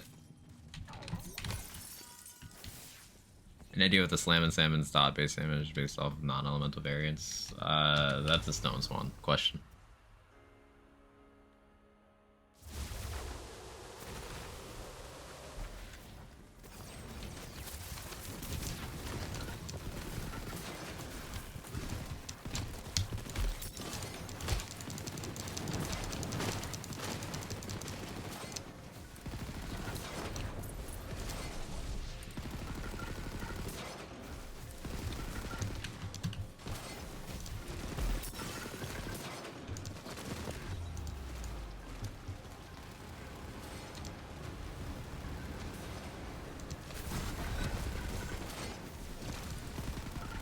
Fun with Rogue Imp.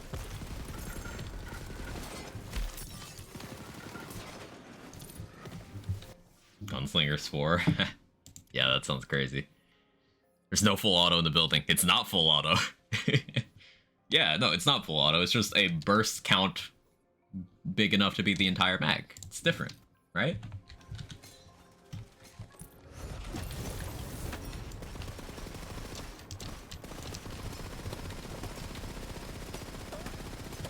Doesn't do anything with liquid cooling as expected, because full auto, obviously.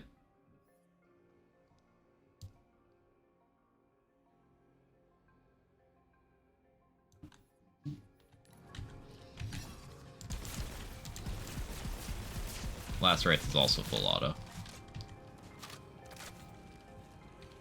But Catatumbo.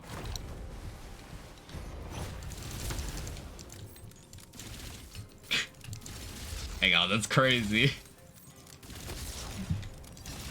It's just shooting the whole mag.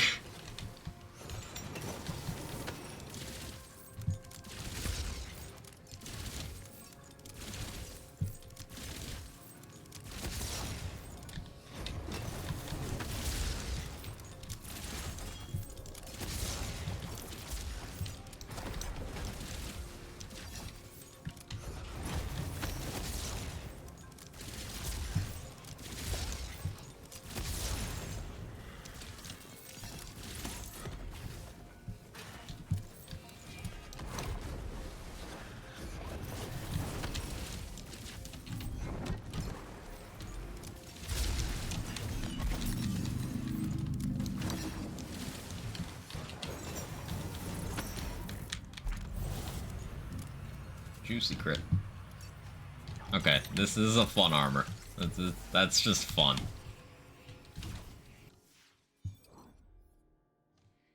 Does anyone remember if headcanon is full auto? It's not, right?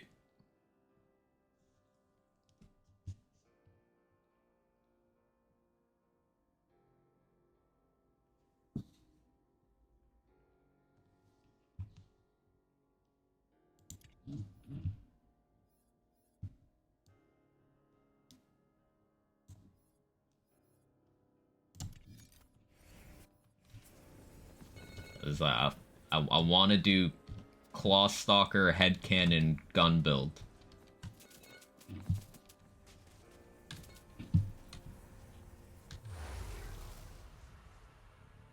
Extra shot pretty slow. That's fine. That's fine. Because you also get reload speed and fire rate. So that's fine.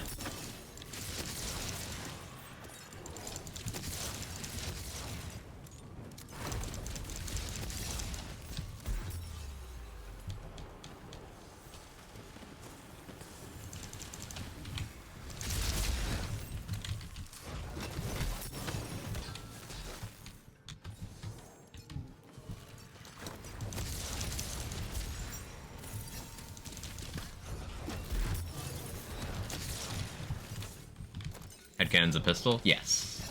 The Torg pistol. It's another quest reward. Should probably go get that, huh? Armageddon Distracted. It's the blue hat guy one in Asugo. Yeah, I'll go do that after this run.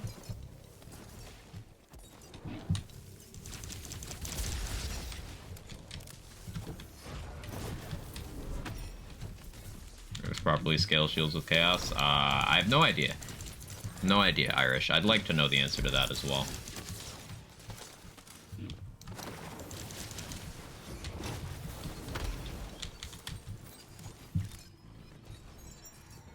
Yes, tears aren't a thing. Wasn't the question, Rune. Like, do shields do damage effects acceptably at higher chaos levels, I believe was what Irish was referring to. Which they don't in vanilla.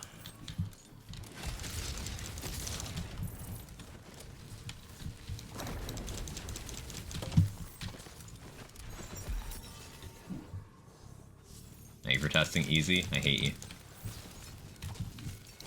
Maybe I will.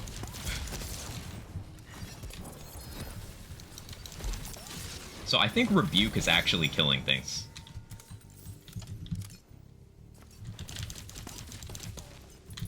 Because, like, I'm randomly getting kills and I'm like, I'm pretty sure I didn't do anything. And it's just Rebuke critting. Is my conclusion. A hammered anvil, it's really hard in vanilla. Yeah, that's because it's melee.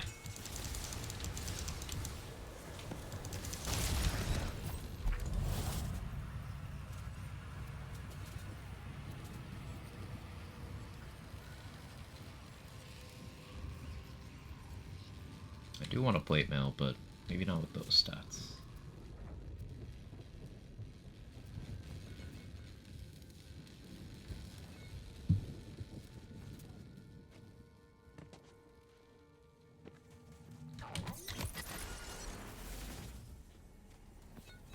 My shock-only claw works and some of the damage gets converted to fire. Converted? No. There's no converting. From cryo corrosive should be fine, especially with Tidebreaker. Cryo corrosive Buffmeister. I mean, Buffmeister is gonna make nothing you do matter. Do whatever with Buffmeister, it'll work. There's no conversion to fire that Clawbringer offers. There's a fire bonus element on guns, but like that's not gonna account for every situation where you'd lose damage by using lightning only, because guess what? You can have that fire bonus element on a fire gun.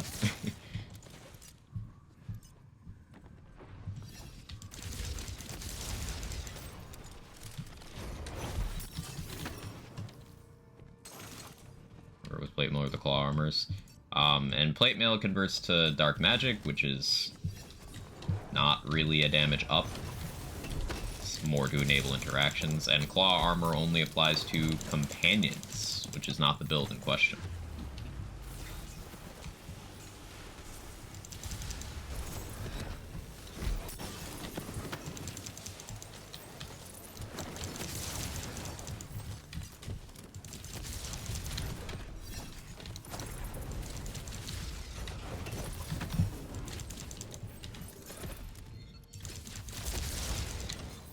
Like, this build concept you're doing, even if you just had only boosts to lightning on your gear and stuff, you didn't have any other support for other elements, like, you're still gonna be better off by using other elements, even with that gear.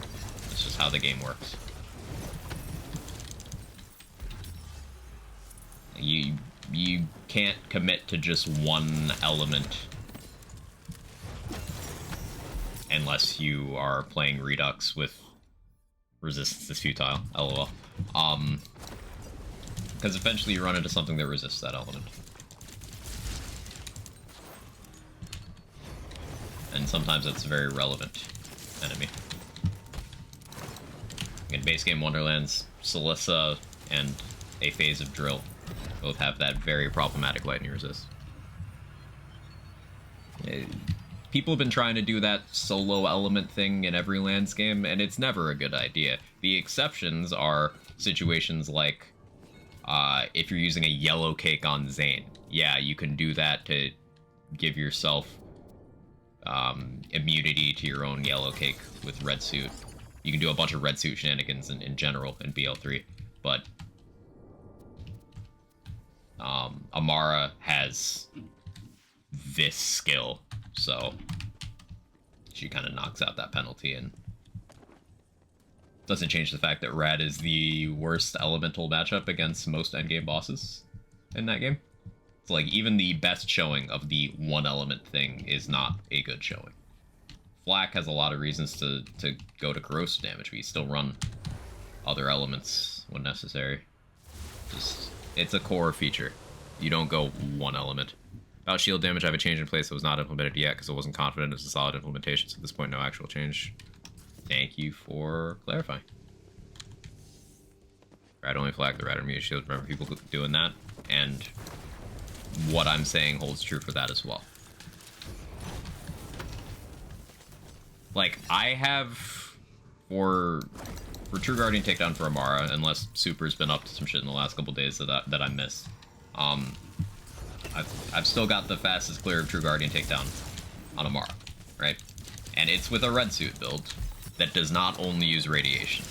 Even a red suit build benefits from using things that aren't rad where it can get away with it. It's like, obviously there's no radiation action skill element, but we go with corrosive and then have several ways of dealing corrosive damage and increasing corrosive damage. It's like, even in a build where you just go all in on the rad, you are not only doing rad. And that's on a character that has a skill that turns off negative elemental matchups. That's what justifies that. On Flak, it's not good. It's something people did, but it's not good. It's one of those early BL3 tropes, like people doing Zane with only cryo weapons and throwing their hands up and saying the content was impossible as soon as they ran into an enemy with cryo resist. Like, that was happening. People are doing only rad weapons because Gamma Burst's Anoint said rad on it on Flak. That was never a good play. People were doing only shock so they could use a transformer and then not do damage. That was never a good play.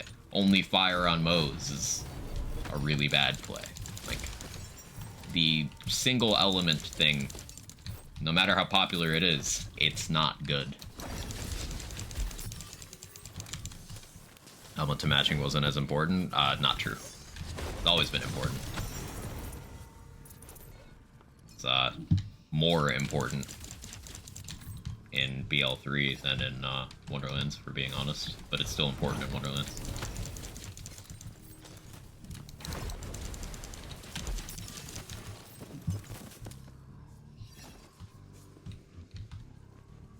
The only time it was good and people would use complex roots, map-wide bug, on Rad with Flak. No, not on Rad with Flak.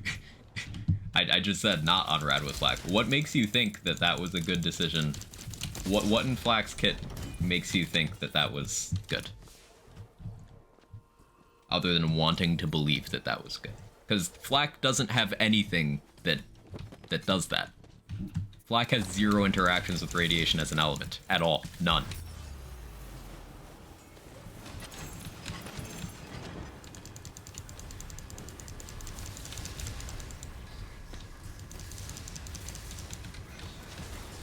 It is literally not a thing. It's just people want it so badly to be a thing that they say it's a thing, and then it gets echoed as a thing. It's not. It doesn't exist.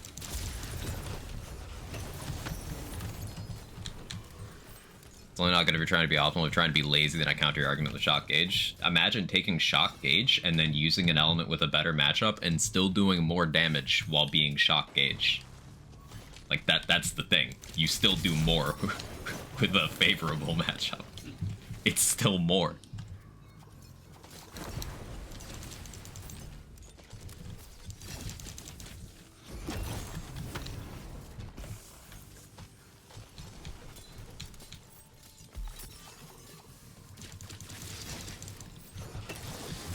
We'll use the massive map-wide splash or Red Only Black, and you do more damage by not doing that. Ooh, body rune. Like, that's the thing. It's like, you can one-shot every single boss in Borderlands 3 that can be one-shot with 0 skill points at all. Does that make it good? because you can do it, but does that make it good? When you could simply have skill points. Same thing. Like, you can, in theory, clear everything in this game with a level 1 white item and nothing else, because all damage is avoidable, so provided you had infinite time and you played perfectly, you could do it. Does that make it good?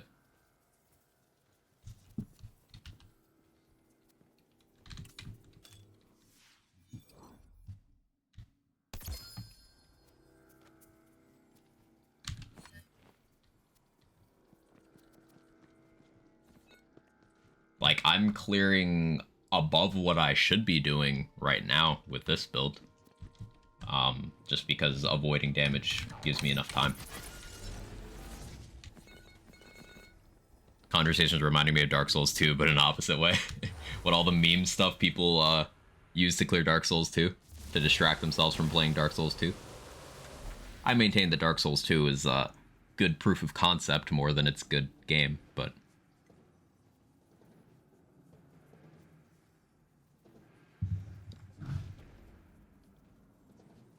Root plus Mose equals death doesn't matter. Because killing an enemy gets you up. So you still clear. Why the boy's so chonky is this new mode in Chambers? I mean, I'm somewhat under-geared right now. I'm just kind of messing around figuring out what works.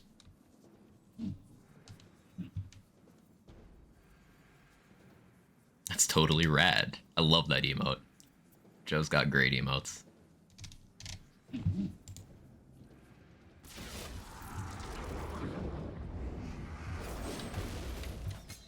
Someone with a DS2 Platinum Trophy, I feel so called out right now. I hate that you're correct.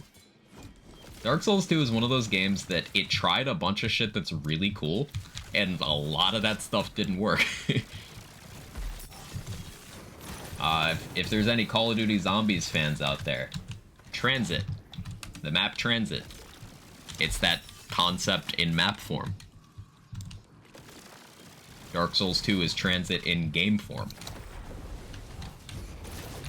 Cool concept, don't quite work. But, like, still stuff that it's good they tried out.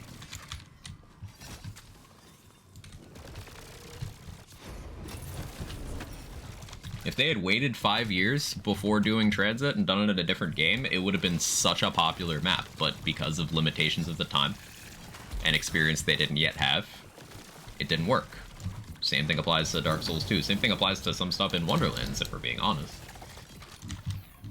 But that doesn't mean the attempt shouldn't be made. Because if they never try new stuff, then, like, we never get new stuff, you know?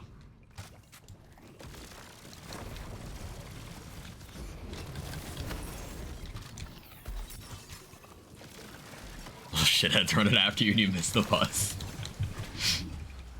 Just like in real life.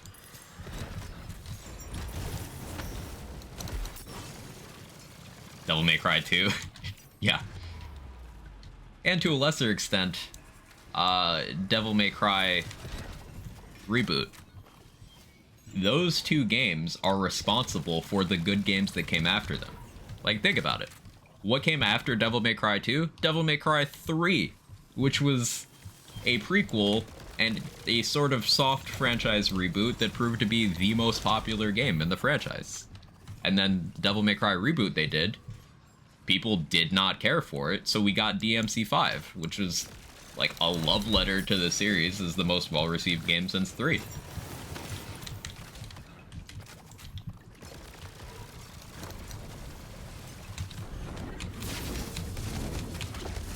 So that experimentation phase, even if it didn't land for people, bore fruit. Re-downloaded all 160 gigs, pain, of Black Ops 4 just to play some Chaos maps. The shit is truly peak. Chaos maps are so sick. It's a great example of the fandom shot the concept of Chaos maps in BO4 down. And then we just lost out on it because zombies went to shit after that. After they killed Chaos, zombies went to shit.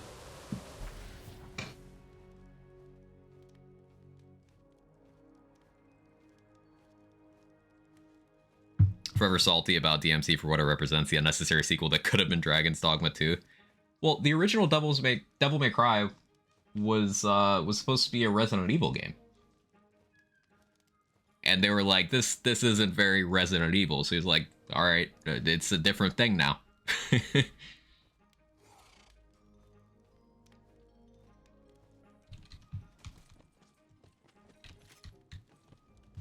Like to pretend transit doesn't exist. So you like to pretend that the concept of an open world-ish zombies map just kind of came out of nowhere with Origins, and they hadn't field tested that before at all. Prism. On impact, main projectile split into incendiary, corrosive, and shock, hitting the same enemy again. This weapon cannot apply status effects. Resident Evil May Cry was too much of a mouthful. It's also the title of my sex tape.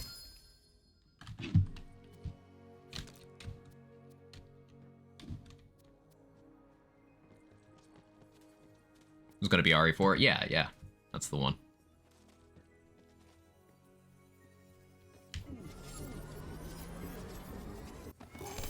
Hey Tom, how you doing?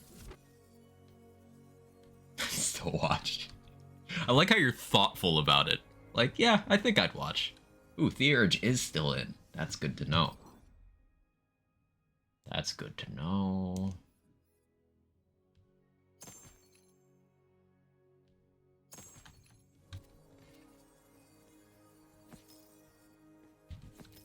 I don't need the spell shot one. Just the Berserker one's enough.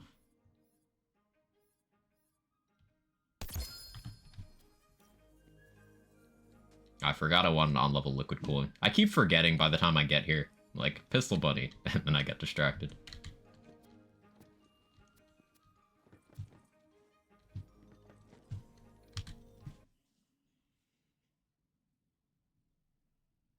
So, complimentary build vids? Of course! What do you think I'm doing in the tape? Silly Pascaroni.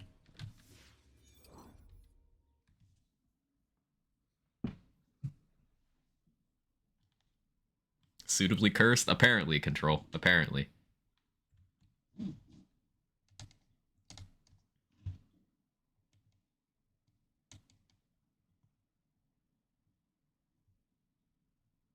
Favorite Braille 3 build was Cryo Flak with Urad, Corrosive AC, Icebreaker. Worked much better than Corrosive Only. Yeah, Corrosive Only Flak is like a thing you can do that's viable, but as soon as you get to an enemy with a shield bar, just simply having a shock or a rad bonus element makes you stronger. Yeah. Take a billboard. I'm a trailblazer. Play Transit over Die Rise or Buried any day. Same. Buried is like okay. Die Rise is just a shit map. Transit is flawed, but conceptually sound. Those are my BO2 map hot takes. Oh, also Mob of the Dead is good but overrated. We doing spicy takes.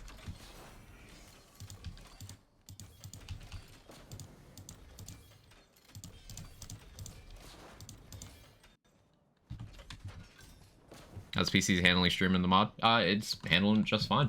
I forgot to restart my PC before stream yesterday, so that gave me some issues. And I was having some connection issues. Early in the day, coincidentally. I did confirm that was just my connection being bad, by the way. Yeah, mod run's fine. Mod run's fine. Honestly, it probably runs better than the vanilla game in some areas. In some, it's worse because you do have increased enemy density. That's something to keep in mind. But like, the inventory runs better because it doesn't have this character model in the middle, being one example of an improvement.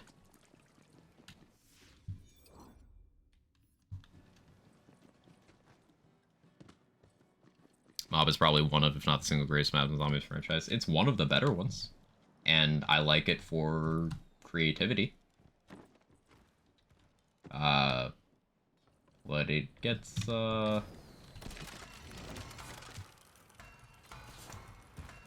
little over enthusiastic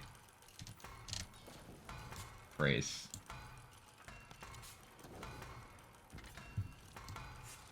Because, like, it didn't set a standard the way several other maps did. For example, if you look at the impact of Origins, which came out around the same time even, Origins was like... You know how many Origin clones they made because of that map?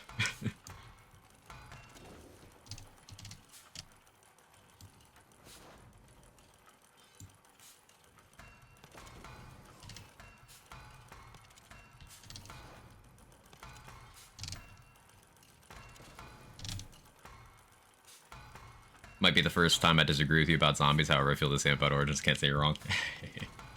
Healthy disagreement is a healthy component of conversation.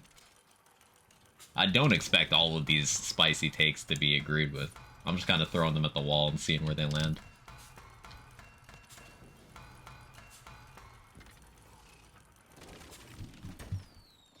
Wonder how much of the Handsome Jack Crutch will be leaning on in BO4. They're able to sell DLC for BO3 by writing that name. I certainly hope they leave it in the past, because, like, how do you creatively deal with that? A fandom that is so obsessed with one character from that fandom that their perception of the entire franchise is filtered through the lens of that one character, you end up running the risk of, okay, we can ride this gravy train, and then eventually people get bored of that character, or you do a poor interpretation or something that's not well received with that character, and then people are like, oh, you ruined it. And then you've permanently destroyed that, while also not building up anything else, so you just kill your IP in one stroke by doing that. If they do too much Jack, they will put themselves in a hole they can't get out of. But if they don't do it, there's people who don't want anything new, ever. Despite the fact that Jack was introduced in the second game, and he's proof that trying new things can work.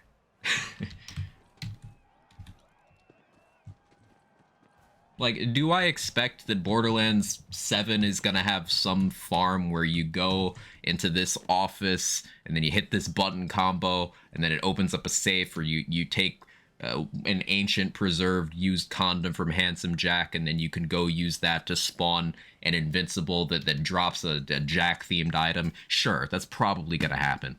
But, like, am I jazzed about it? No.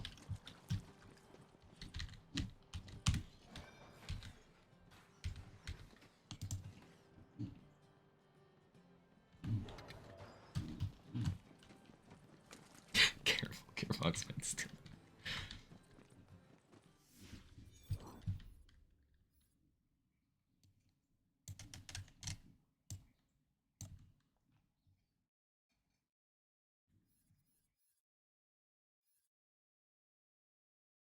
Guess I go here? Yeah.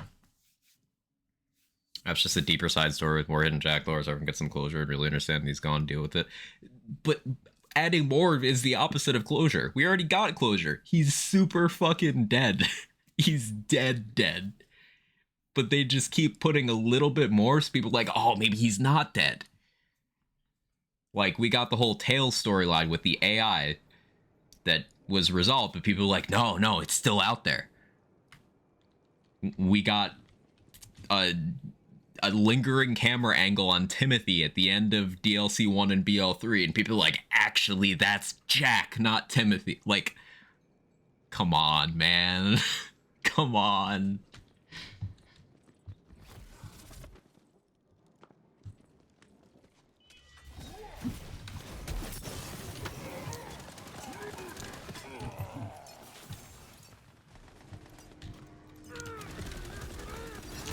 This gun seems good.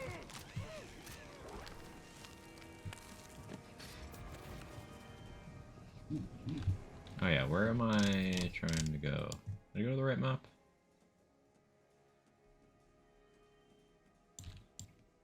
Yeah. Could have gone from the other fast travel point, but that's fine.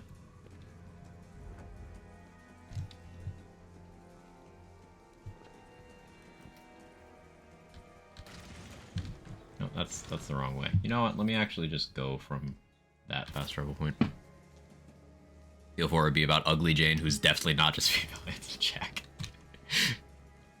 I played the Yakuza games. It's not as bad as Feel 2. They just added a new main pro tag that damn near everyone loves, but they're bringing back the old guy and 2 new games for the people who miss. Personally, I just wish they would leave that in the past. Feels similar to the Jack situation to me, that's why it spooks me. Yeah, because, like, if you reuse one character too much, you will eventually ruin it, or people will grow bored of that character. For example, I'll give another fandom example. Star Wars. Clone Wars animated show was one of the most well-received pieces of Star Wars content. And fans love it, and we're getting a lot of references to it in current Star Wars lore and stuff. But some of the most exhausting shit in current Star Wars has been when they bend over backwards to make a Clone Wars reference. It's like, okay, sure, that character was referenced, but, like, what is actually happening? Does this mean anything? No, you're just replacing storytelling with, hey, look at this thing. Look, this is a reference to that thing you saw. I'm like, okay, that's fine, but you can't just do that.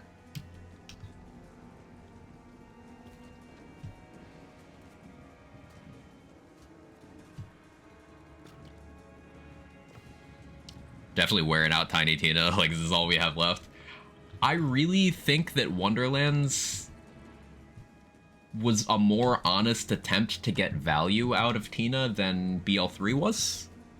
But I would like if we just didn't see Tina outside of Wonderlands anymore at this point, because, like, Wonderlands IP can be her thing.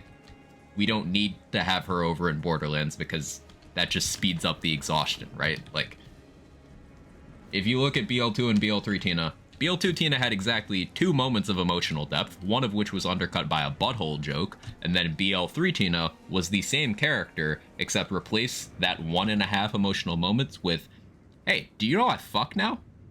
That's it. That's the character. That's the whole thing. Whereas Wonderlands Tina, we actually get, you know, some exploration of her emotions and her relationships with other people. That's cool. It's kind of crazy that we had this many instances to get there, but I'll take it. I'm happy it happened. I think Wonderlands is, like, the hardest Gearbox has gone with character-based writing in a long time. The Wonderlands team, get them writing more stuff. Good. That doesn't mean I want more Tina. And IMO, they're done with Lilith. Something they directly said very early after BL3 release was she's gone for now. For now, when questioned about Lilith. And then, you know, in Director's Cut DLC, they confirmed she's still alive. So, like, I think we're gonna have to suffer at least a little more Lilith at some point, unless they kill her off screen or something. But, like, yeah. You must hate Torg. I think Torg is a decent side character. As long as he does not take screen time that would be better used fleshing out someone else.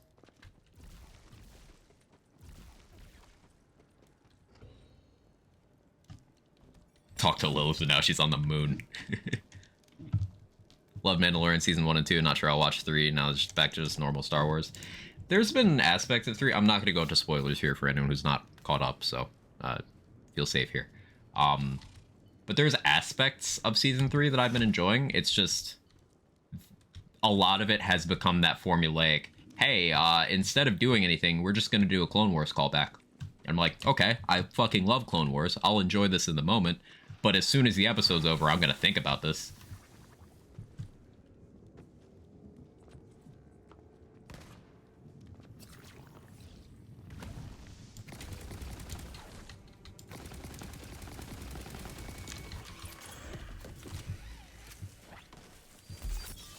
Like BL3 or Wonderlands more. If I had to pick one, I guess BL3, because I'm more of a endgame variety kind of guy. But I will say, if I was more inclined to be a story focused person, I think Wonderlands just executes that better. I think that if Wonderlands had the quantity of content that BL3 did, it would also be my preference. So I guess I can say that BL3 is my favorite, with Wonderlands being a close second. Would be my answer to that. Spells or grenades? Can I have both? Can I have grenades in Borderlands and spells in Wonderlands?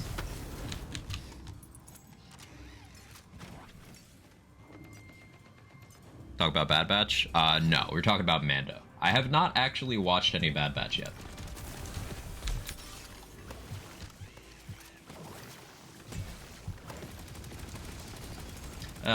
This topic is why I have some concern about the Ahsoka show, like why I'm not as hyped as I could be, because it's just a Rebels sequel. So, like, it's just, hey, remember that thing from Rebels? Yeah. It's like, hey, remember this other thing from Rebels? Yeah. Pandemisium's still in Redux. Wow. Bad Batch Direct Clone Wars sequel. And therein lies the point of how much of Star Wars is just Clone Wars references now. Recently downloaded this game, just wondering what I'm in for. So, have you ever played any of the Diablo games, Uncle Iroh?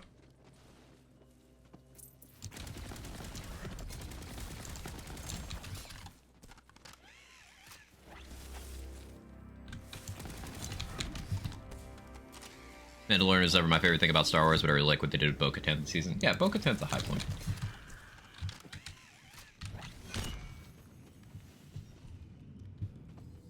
Played a little of 2. Okay. So the most precise comparison I can make outside of this game to this game is, this is like if they took the content quantity of the pre-sequel, Borderlands the pre-sequel, with the gameplay of Borderlands 3, and then they put Diablo 3's endgame content model in the game. Like, take those 3 things, mush them together, that's this game.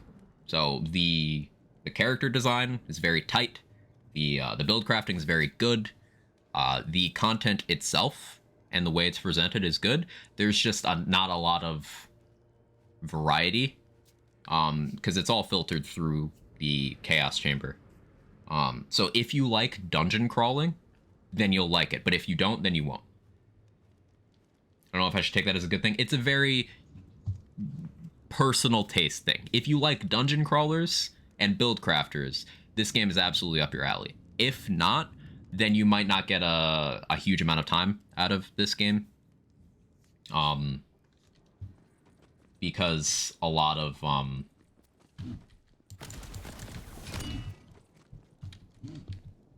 it's very polarizing, let's put it that way. But I will say, if you enjoy the narrative stuff of Lands games, Wonderlands has the, in my opinion, the highest quality writing they've done story-wise. It's got a compelling villain. The playthroughs are very fun.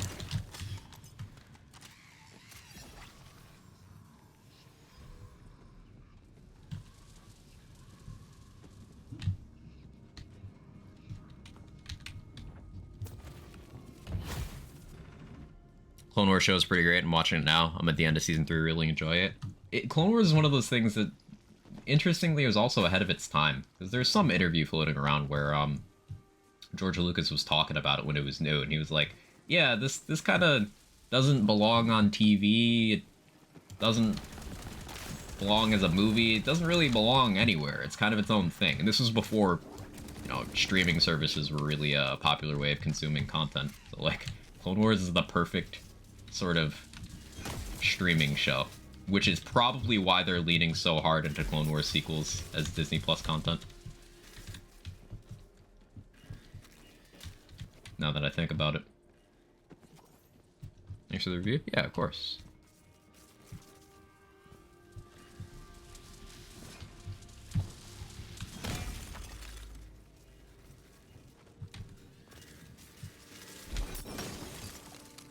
Clone Wars is good if there's so damn much of it.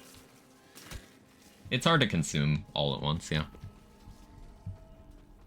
End of Clone Wars, some of the best of all of Star Wars. Oh, yeah.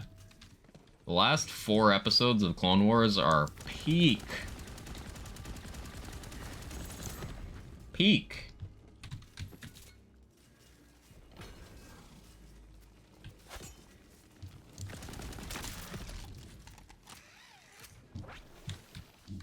Okay, we got the headcanon.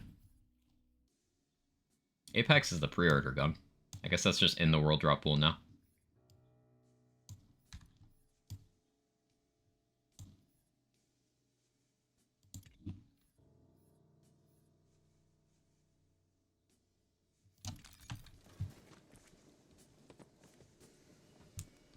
After about 1,000 Paragon, I was done running rifts.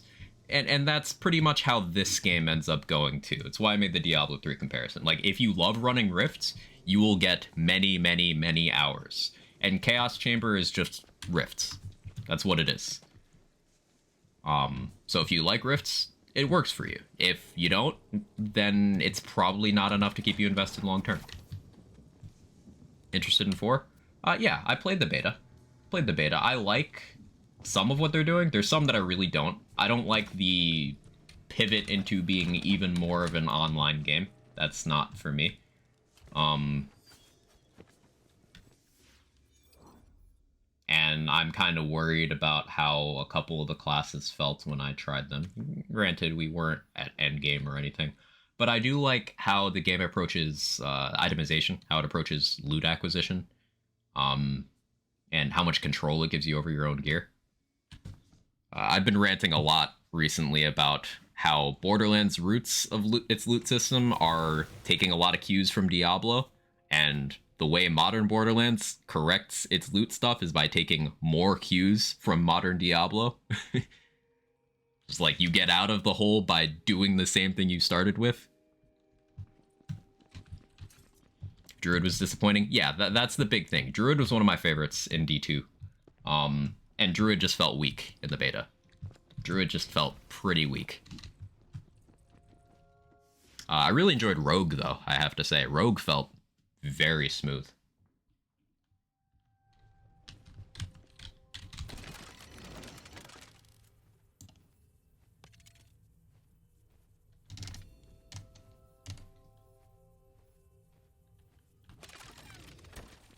Pivoted to more of an online game, although it's a big negative. Yeah, it's hard to, like, you'll be running around, there'll be other players fighting enemies, like, in any non-story area you go. It's kind of annoying. And, like, the concept of world bosses is cool. I enjoyed fighting the world boss in the beta. But, like, I don't think features like that are worth making people who want to play solo feel so, I don't know, confronted by that.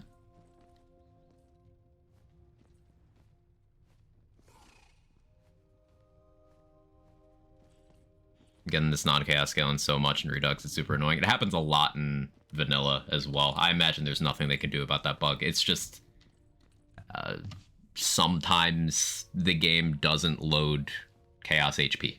It's really annoying. Clone Wars is super dark. Kidnapping, murder, torture. Can't believe it's an all-ages show. It aired on Cartoon Network. Reckless Monster. It aired on Cartoon Network, and it started off super, like, unassuming. They just got their foot in the door, and then they're like, okay, but what if people acted like real people in the Star Wars universe in this show? And they just ran with that. So good. Before isn't going to be instance maps? No. There's like MMO style area events and there's other players running around.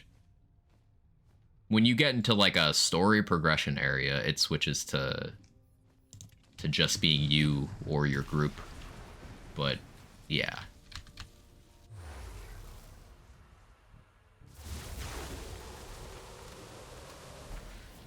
Killing boss means I can't just make a new game, gotta literally wait for it to respawn. If you have like a quest objective or something, then that will just be you.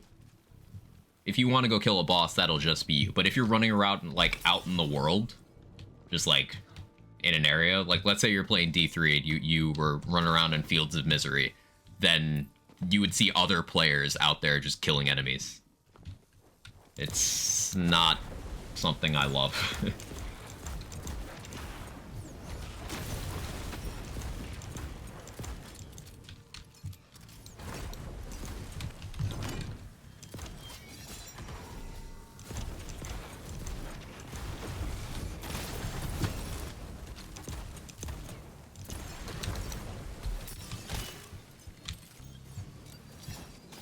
It's 10 castles, not 20.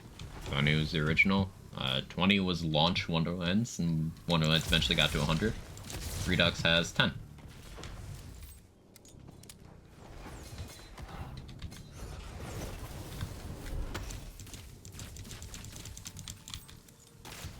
It's on the fence before skipping now. Something to keep in mind, homie data, is Diablo 3 at its launch did not look anything like Diablo 3 does now, so I'm curious to see how much of this stuff they change, or give people options to change. I have a strong feeling that a lot of the stuff we're talking about now won't be how the game ends up looking. But yeah, it was not something I was pleased about either.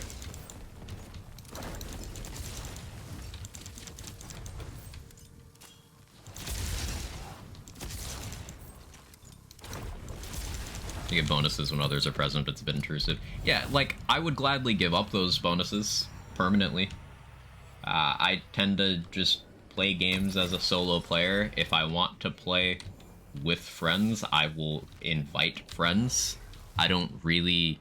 Like, if I wanted to do public matchmaking, I would go into a menu and click public matchmaking, but I don't do that in any game for a reason. Because I do not want to deal with random people that I did not invite.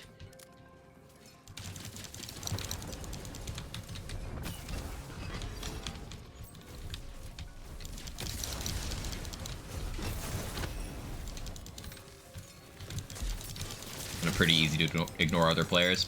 If you're out in the world doing non-important stuff, then like unimportant stuff, then like yeah, it's fine.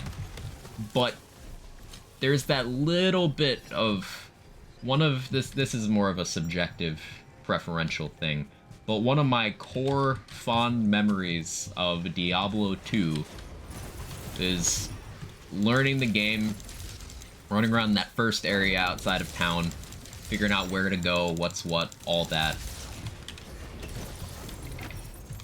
And you don't get that in D4 because some random player 20 levels higher than you can be running through the area where you are one-shotting the enemies before you can touch them.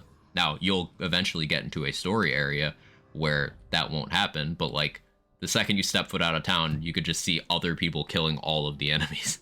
It's like, can I opt out? And the fact that you can't opt out is the problem. I should also mention that this kind of forced online shared world stuff is not well received by the games industry as a whole, by the consumers in the games industry as a whole. You guys know that Suicide Squad Kill the Justice League got delayed again?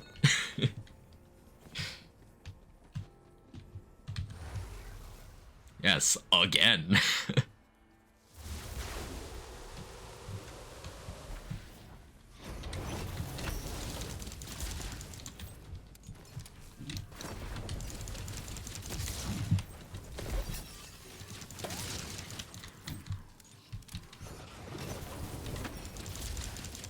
It's not the feature that sucks, it's the feature that's taken away that sucks. I don't mind adding more elective options for more ways of consuming the game for more people, as long as it doesn't take away anything else. But the second you're like, hey, you have to have an internet connection and you have to play with other people at all times, I'm like, I don't want that. That's not what I play these games for, you know?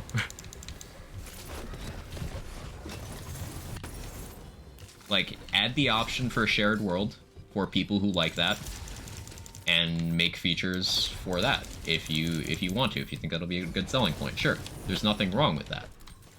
But the second you take something away, that doesn't fly.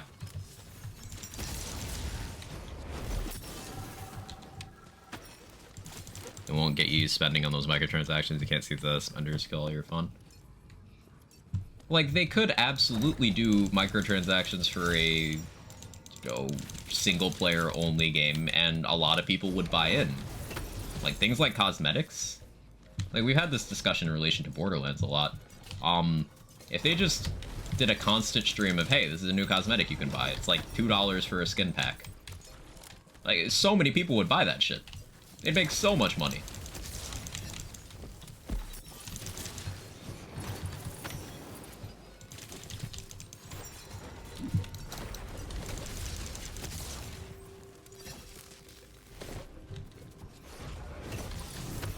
BL2 Headhunter packs were microtransactions. BL2 also had cosmetic microtransactions. I don't think they're seen as, problematic.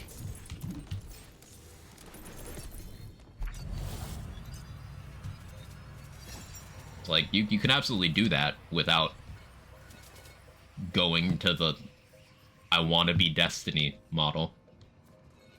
Because the only Destiny-esque game that works is Destiny. You notice every other game that tries to take a slice of that, it doesn't work for them. Just like how every MMO that's tried to be a WoW killer, specifically branded themselves as a WoW killer, has failed horribly. Like, just don't do that. It's not worth it. Destroy your own chances of success.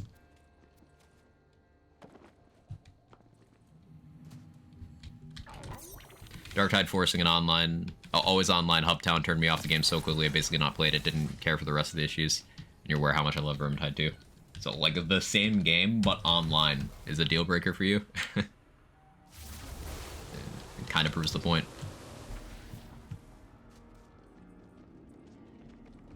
Our game is a WoW-alike, doesn't have the same ring to it. There's plenty of WoW clones that have lasted. Somehow, SWTOR is still doing expansions. Like, good for them.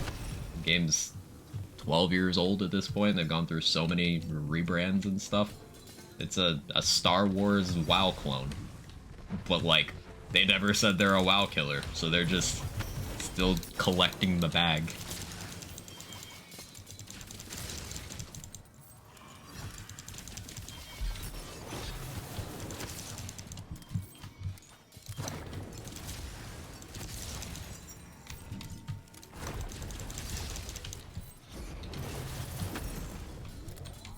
Path of Exile. It's just like, hey, what if we were Diablo 2, but like newer, but not Diablo 3? And everyone's like, oh yeah, sure, I'm down.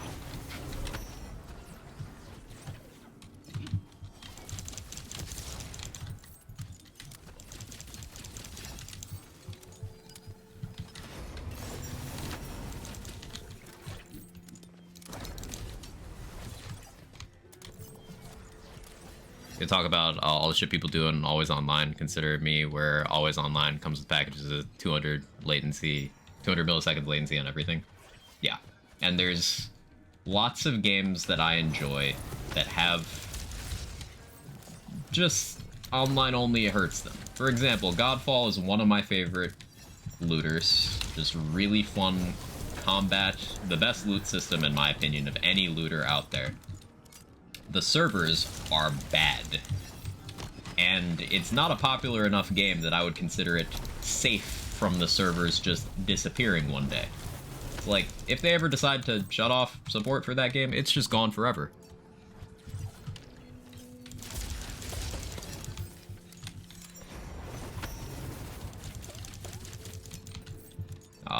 Live service and online only as models, very quickly lost momentum in the gaming space. I don't think that kind of shit should be emulated especially in IPs that establish themselves very well without falling into that, you know? Stuff like Diablo. Diablo, which inspired an entire new genre.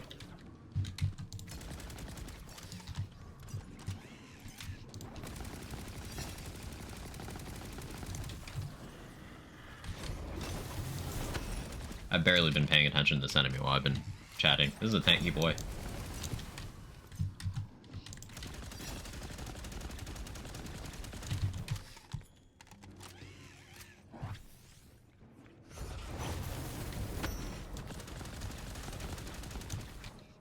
Hey, coffee. Can't wait for D4 first Diablo. I hope you enjoy it. I hope it's, I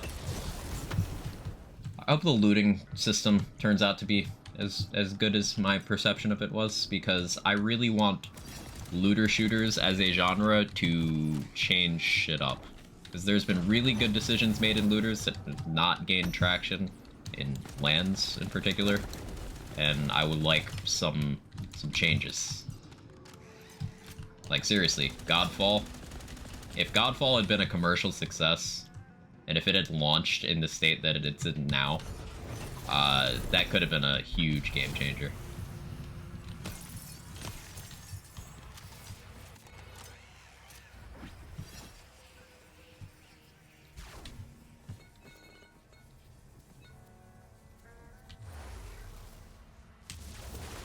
Oh yeah, this was just a straight up new boss. That's cool. Final Fantasy, the first one was legit taking players from WoW and kept them. That's a difficult thing to do. Pop it, twist it, loot it. I find it hilarious that game execs always imitate the wrong thing about a popular franchise. Oh, they made so much because online had microtransactions. No, they had a good game first. Exactly. They had a good game. Need more looter shooters on the market. We need some healthy competition. It's a dry genre because there's a lot that just come out. Ooh, solid battery. There's a lot that just come out and don't do anything different. So people will flock to them for a couple weeks, play them, be like, oh, this is just kind of bland. Okay, bye. And the only looter shooters that have real retention are Lands games, Destiny, and Division 2. Division 2 having a lot less than the other categories.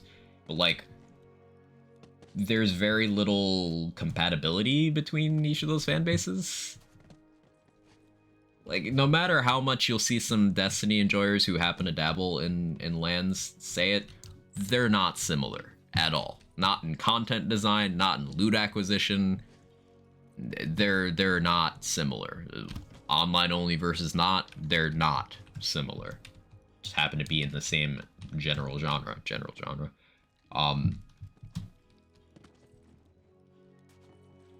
So, like, you're just kind of... It's this weird situation where if you're a looter shooter fan, there's a tribe you gravitate to, and then there's a bunch of shit you don't care about. Hey, D2H, how you doing? You're an avid Destiny player, as well. And of course, you know Borderlands. And this is an open question for any of you guys. What is something you want the looter genre to do? Because I like this genre of games a lot, but, like, it's dry. There's not a lot. What is something you want from an existing IP in the space or a new one? Like, what's something that could really shake this genre up? Because, like, it's sort of newer. I guess we could say Borderlands was the first one. But there's other new genres of game that have established staying power and kind of had much more going on in them. Like, BRs. BRs kind of just popped up and then got really big, shrank a little bit, but, like, there's still stuff happening in the BR space, with a lot more dedicated, like, retained fans than I'd say looters have. Not that Destiny isn't one of the biggest games in the world, it is, but obviously something like Warzone just goes crazy somehow. And then there was that time where we had Warzone, Fortnite, Blackout, PUBG, all that stuff.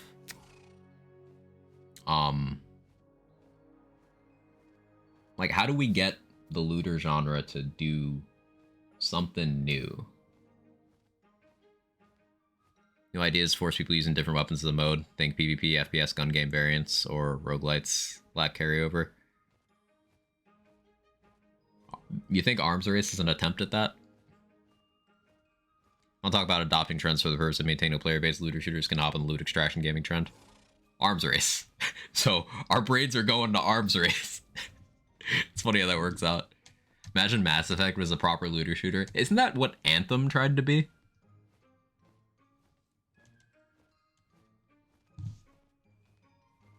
Looters are definitely my favorite. That's a tough question because so many people like the existing formulas and get irate when there's the slightest changes. Yeah, people knee-jerk, they reject change. They reject change. And, I'm, as a gamer on the internet, I'm guilty of this too in some areas, for sure. There's some things that I don't want to change a specific way, and everyone's got their own preferences. But like we had with that earlier conversation, we don't get new things that we like if we don't let them try new things. I want things to be different as long as they're exactly the same. That's a good way of putting it.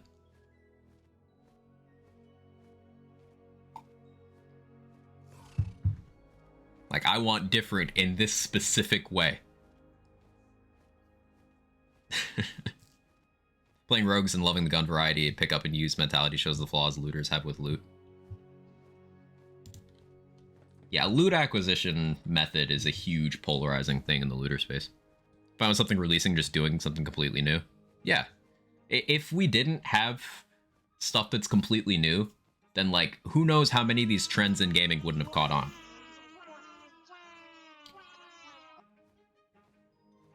Sometimes it's a really annoying trend that just kind of sticks around forever, like QTEs, which we are only recently starting to be more free of. QTEs were a trend that, it's about 25 years of awful.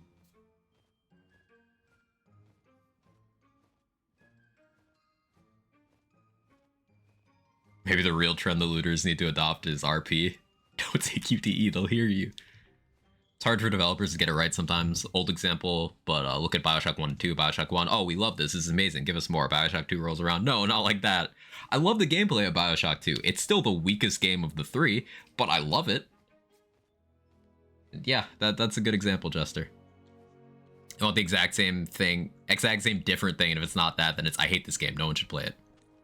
QTs could be fun if they're done correctly. Sometimes they enhance the experience, absolutely. It's just we got about 2 decades of after this wasn't the first game to do it. It was Shenmue was the first one to popularize QTs, right?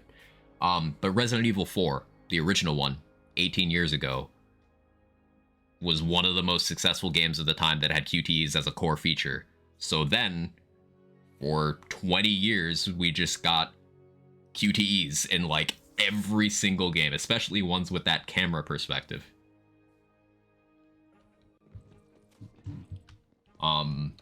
So sometimes a trend can catch on negatively. Mechanical changes in Bioshock 2 from 1 are great. IMO stories least favorite of 3, but I would like to take 2's mechanics and stuff into 1. Yeah, hard agree. Hard agree. Why do you think Godfall's loot system is so good? Because it provides the player lots and lots of ways of acquiring items. Like, you have general world drops, where, you do an activity. If you get lucky, you get a drop of a specific thing that you were after. Cool. Only a couple dedicated farms, but those dedicated farms they have like very specific value. Like, in one activity, you'll get this specific type of item. In this activity, you'll get this specific like sub-rarity of item, that kind of thing. But there's a quest system in that game where completing a series of randomized objectives and a menu that you can re-roll those objectives with currency. Completing enough of them will give you the option to get a choice of 3 copies or 3 versions of a copy of an item you have in your inventory. So like you can be like, hey, this item I got, I didn't get a roll I wanted. I'm going to tell the quest system to give me a choice of 3 new rolls of that item. And you can just do that with any item you have. Any item you have a copy of, you can tell the game to be like, give me chances at more rolls of that. So it's like item rerolling that requires you to play the game. And also variants of items in Godfall are not hugely like, you didn't get this one roll, item's worthless type situation. It's not like getting a butcher in Borderlands 3 with the double projectile part and suddenly the gun's just not worth putting in your inventory.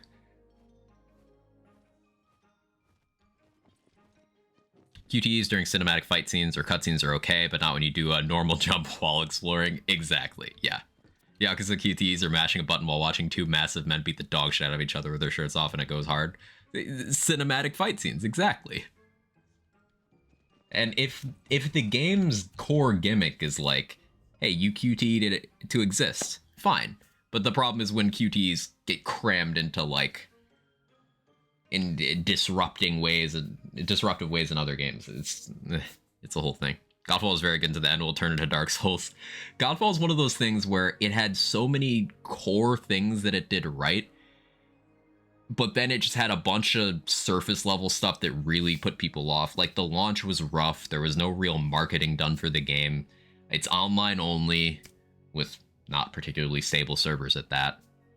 And post-launch support is not something that a lot of people pay attention to. There's a lot of games that have done 180s that still remain overlooked despite being objectively better titles. Fallout 76 is now like a good game. It was not when it came out. No Man's Sky pulled one of the biggest glow-ups in gaming history. Yet there's some people who will still not give that a chance. Post-launch support does a lot, but you have to, like, care about it already to care about that, if that makes sense.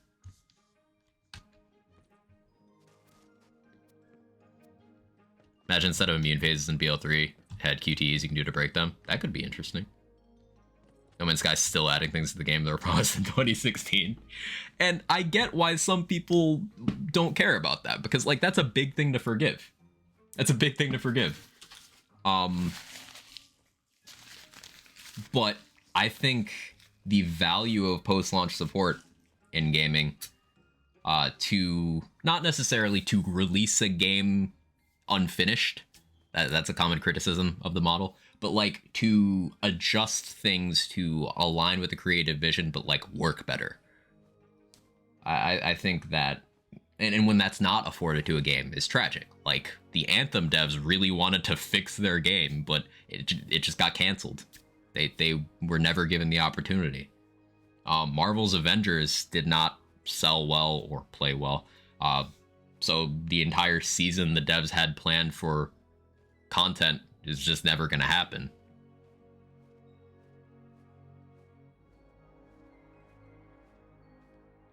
Team Ninja's physically incapable of releasing a game that works on launch and does require a lot of post-launch maintenance. What other Team Ninja games are there?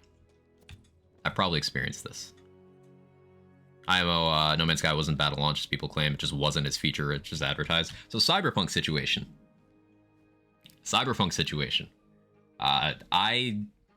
Before Cyberpunk came out, I drunkenly pre-ordered it. And then, like, it was seriously one of those situations where I looked the next morning and was like, oh, I own this game now. Oh, well, I guess I'll play it on day one. So I did, and I got lucky. I didn't hit as many of the bugs as people experienced. So I was still able to enjoy the game a lot.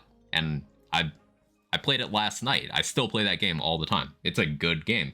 Not what was promised at all, but it's still a good game.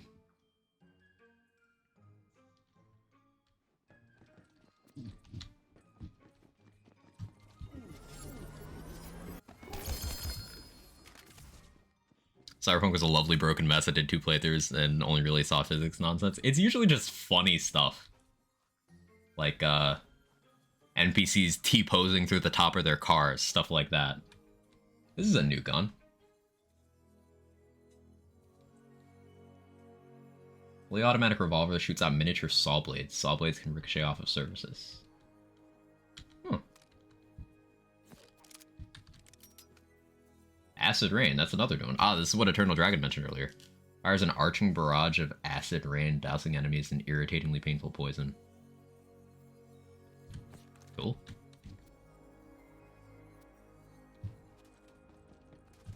Team Ninja did Neo, Neo 2, Final Fantasy, Stranger's Paradise, Wolong. Ah, Wolong. That's the most recent one that's stuck in my head. Yeah, okay. Those are games I've watched people play, but I've not played myself.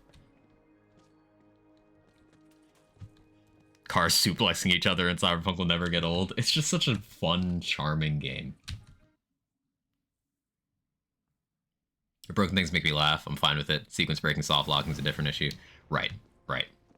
If it hampers your ability to play the game at all, it's a problem. I should put an enchant on this.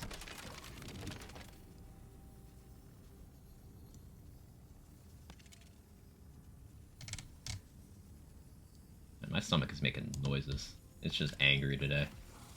Sure. Play things differently the most anyway, so physics shit like that's great. It can be really enjoyable. Just seeing something silly happen. Oh, this is firing differently than I expected it to. Full auto, okay.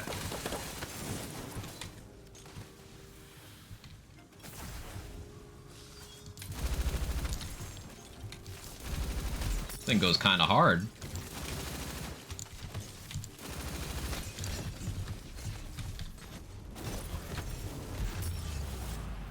Oh, I guess I'm dead. Was Crossblade full auto in Vanilla Wonderlands? I think so. I don't know. I haven't got around to checking out Redux yet. What's your favorite thing so far? I like that unlike a lot of other overhaul mods, even unlike BL3 Redux, it still feels like Wonderlands. Like, this feels like Wonderlands with a new coat of paint and some nice QOL. It's still Wonderlands. Which... Wonderlands is a flawed game, but I don't think the problem was ever the gameplay. The core experience is something people like. Is that scope floating? Yeah. I can't unsee that. Yes, it is. Oh, no. Yes, it is. Dr. 7, it's floating. But it still feels like Wonderlands. So, like, there's little nice things here and there, like color-coded icons in the skill tree. This game's UI needs all the help it can get, but stuff like this makes it so much more readable, accessible, especially when you don't know what skills are where. Removing that obnoxious character model from the inventory screen is real nice as well. Less intrusive crit indicator. It's just like a little red X instead of critical all over your screen. Said crit and crit everywhere. Also, the movement's really nice. You got double jumping, you got air dashing. It's cool stuff.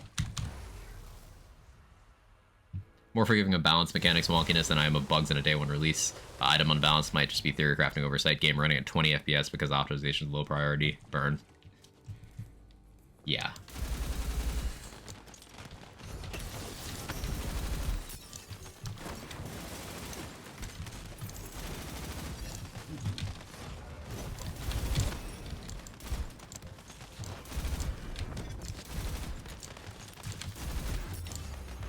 You're almost dead. Come on. Yeah, that was worth. Biggest issue after 800 hours, having nothing to do but keep doing Chaos Chamber, lack of proper endgame was okay for a while, and I was just done with it. Yeah, we talked about this a bit earlier, where it's one of those things, like, much like Diablo 3. If you really enjoy rifts in that game, if you're the kind of person who can just keep doing rifts, then that game will keep giving you hours. It's the same thing here. If you really, really, really vibe with Chaos Chamber and don't mind going through the same, like, consuming the game through the same lens indefinitely, then you can continue to get hours out of this game. But if you crave a little more variety, then it's gonna be one of those things you just can't reconcile. So yeah, I got to about 1,700 hours before I started primarily consuming BL3 again. Just because BL3 does have that extra variety. I still come back to this game from time to time. But like, I have 1,700, almost 1,800 before Redux. I think I'm over that now. Hours in this game. But Borderlands 3, I have 7,000 hours. So, like, variety of content goes a long way. A video game ADHD ruins a lot of things for me. I'll go all in on something I enjoy, but one day I'm just done. I think that's the games industry as a whole. Like, all games we consume have that individual expiration date for us. We just... With some games, you don't know how close you are to it. One day, it's just, alright, yeah, I've had enough of this. Like, I've had plans to play a game the following day, and then suddenly it's 2 years later and I haven't thought about the game anymore.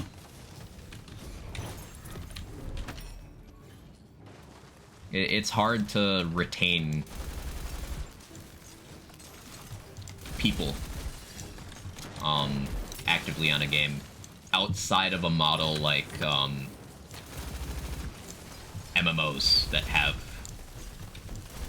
you know, rotations on what's available per day, weekly lockouts, stuff like that.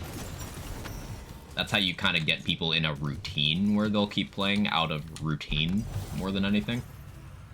Which I guess maybe that's why the online-only model is alluring to a lot of devs and publishers. Is getting people to linger through routine could work. But it's just kind of hard to keep anyone's interest. That's why you'll see some of the most critically acclaimed and commercially successful games ever have people screaming dead game after a week. Happened with Elden Ring, happened with God of War Ragnarok, happened with Resident Evil 4 Remake. Like, extremely well-received games that sold absurd amounts. People still call dead game very quickly, just because the attention span doesn't last.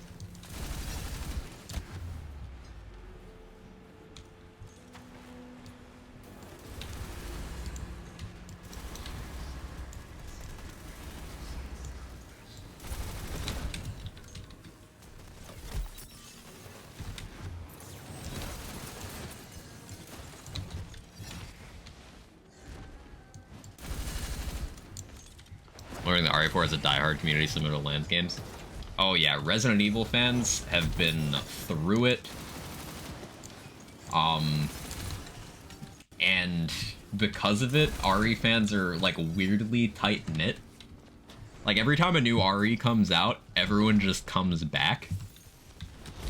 It's pretty cool. Yeah, there's a huge speedrunner presence within the RE fandom. That drives a lot of the engagement.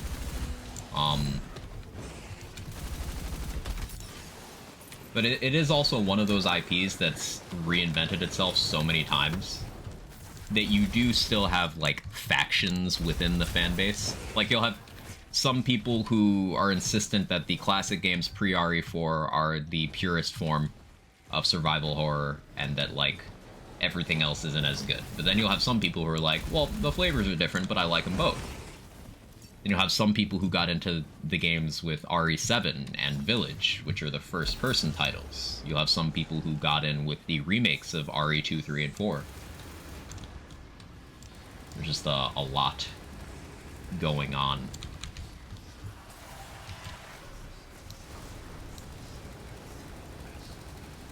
Am I dead? Yeah, I think I'm dead. I gotta pay more attention. I poison. I had 175 ornaments for Redux, 4,000 plus in BL3, about half of them with BL3 Redux. Yeah, BL3 is, just that content variety keeps people coming back.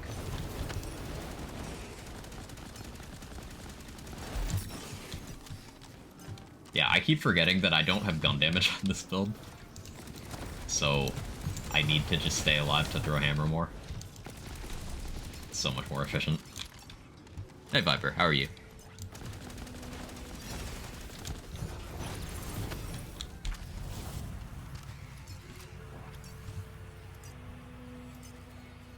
see guns in Quag stream. Sorry, I'm in the wrong. No, it's just to fill the downtime.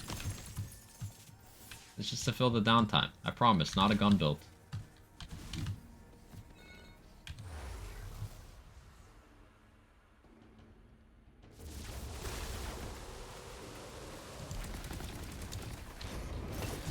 It's not a shotgun either.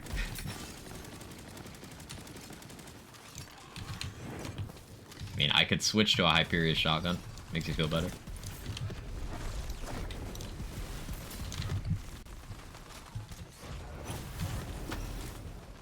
Personally, I've never played a Resident Evil game. They're games I sort of grew up with. And as I said, it's one of those IPs that it's changed so often that, like, depending on which game you're consuming, it could be an entirely different genre. Even though RE is ostensibly a survival horror IP, there's some of them that aren't survival horror, they're just action games.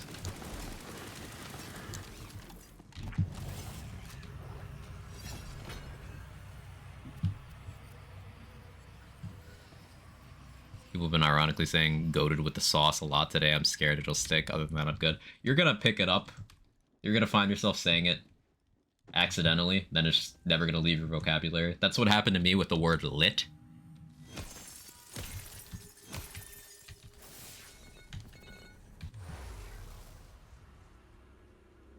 I grew up with GTA and Pokemon. I also grew up with Pokemon.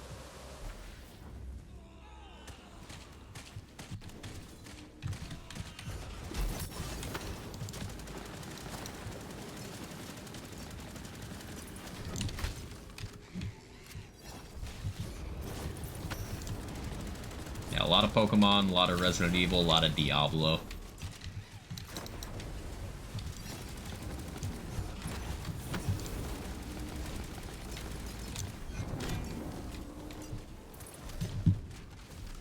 Happened to me with doing finger guns.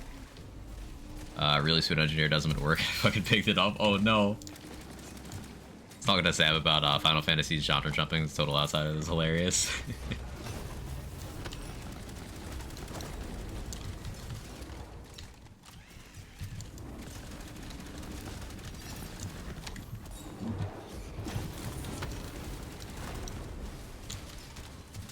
I've never seen people play Resident Evil, never played myself.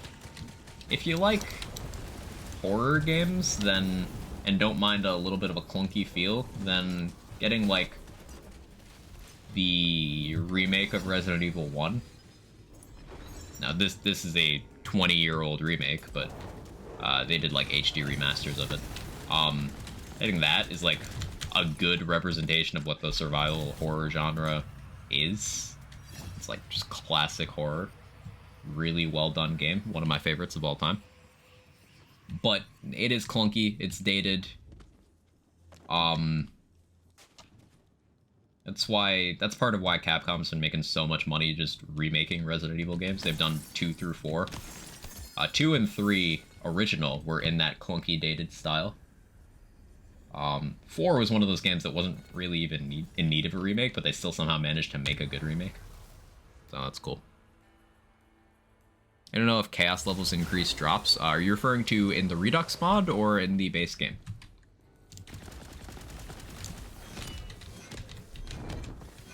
Yeah, Redux? I do not know the answer to that offhand. I would not know.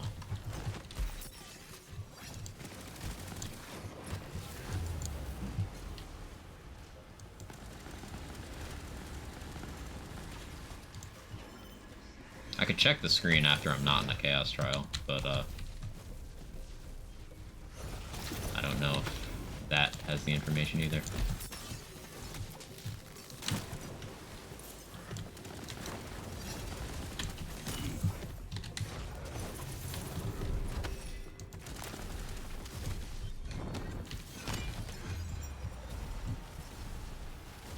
Burrito specialist, I recommend Dr. 7.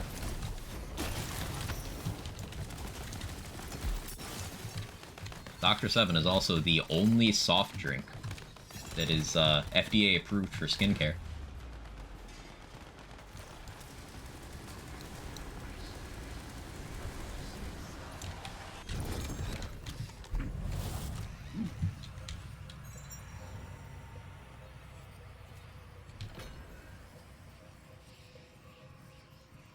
Friends helped me beat Bloodborne because I have no clue where I'm meant to go in the game. I'm laughing because I also have no sense of direction. So I feel validated by that.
Yeah, once we're done with this, I think I might try Sabomancer over Berserker or Alchemical Agent memes.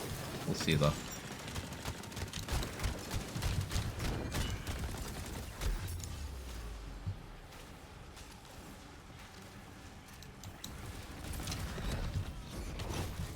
One's favorite boss fight in gaming? Ooh.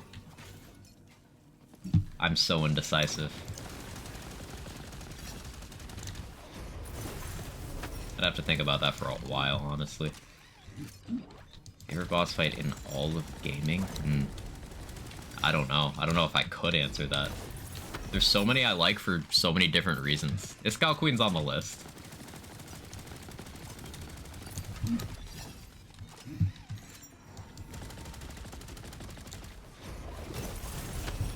Falkius Diarchs. I figured that would be yours.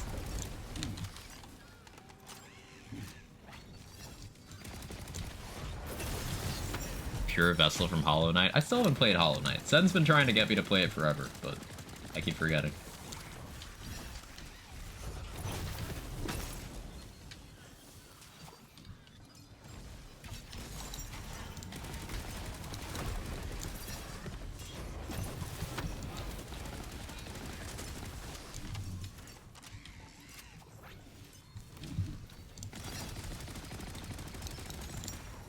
Like, there's so many that I'm like, well, maybe I could say that.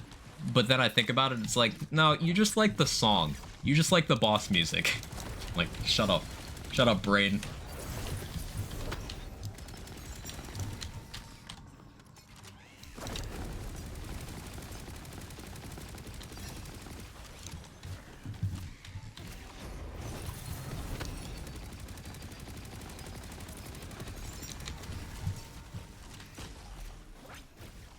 Unnamed King will live rent-free in my head forever.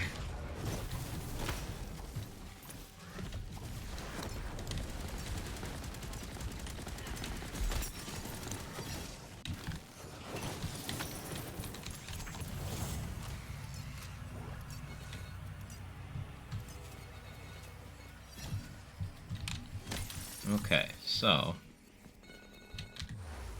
let's Chaos Trial 10. Last Coast arena fight in Near A is upping my list, but spoilers for Quag's playthrough, so no name. I gotta finish that. Ooh, new gun. Art check? Secondary firing mode projectiles have 100% chance to inflict status effects on impact, which deal increased damage. We'll try it out. Quag with music affecting fights so much. Have you seen Hyperion and Returnal? Banger music? I have not. Not experienced that one. V2 from Ultra Kill, because the entire fight takes place in your peripheral view. That sounds toxic. I like it. I think Wonderland's worth playing without the Redux mod? Yes. Yes, I do. Just as we discussed earlier, it's got Like, every game has that invisible, intangible, how long will this hold my interest timer in the background. Depending on what type of gamer you are, this one might be more vulnerable to ticking down faster. If you like build crafting, dungeon crawling, yeah, absolutely, this game will give you a good amount of hours.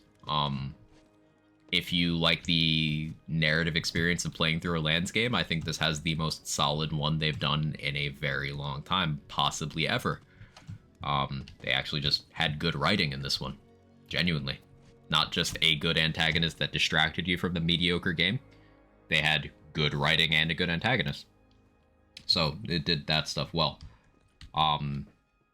But this is a smaller game in terms of overall amount of content. So how much you're willing to pay for that might vary. It goes on sale pretty often. So if you don't have the game and you're not sure about it, then wait for a sale. Like, it was on sale yesterday? I don't know if it still is.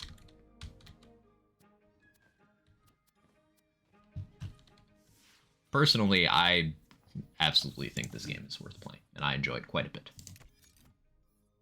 Even without Redux.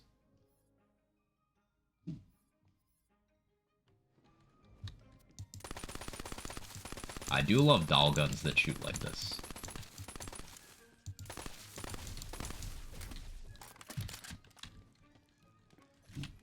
Wait, so this with, what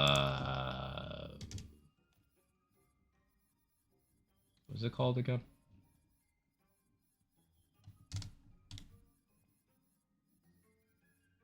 Yes, Gunslinger.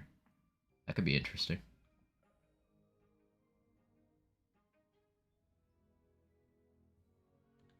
Honestly afraid the lower level cap would not hold my interest for long.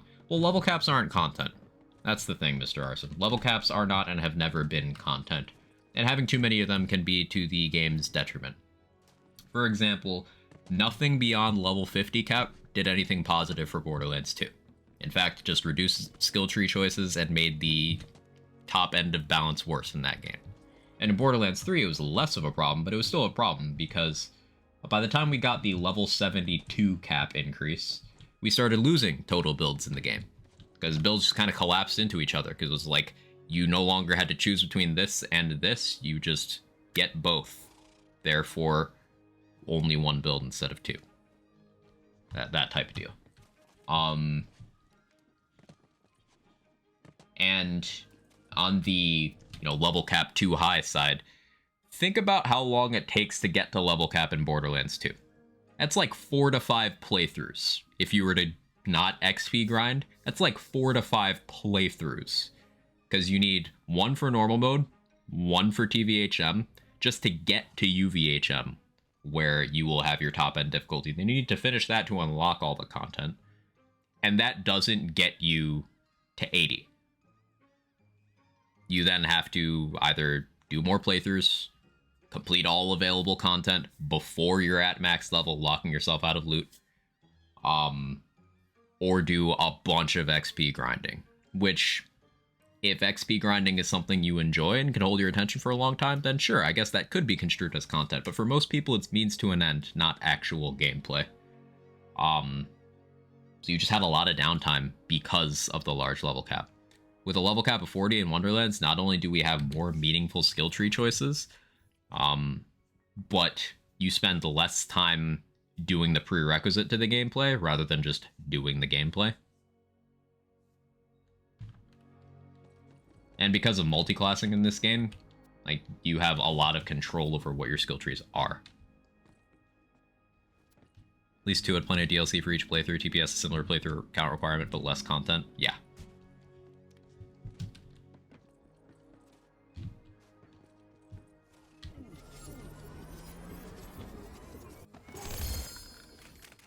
Chronica from Mortal Kombat 11's also quite fun. Chronica's cool character design. I don't know much about the character other than the design.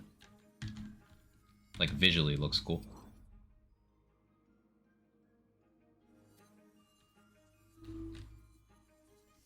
How much does Acid Rain vary parts-wise?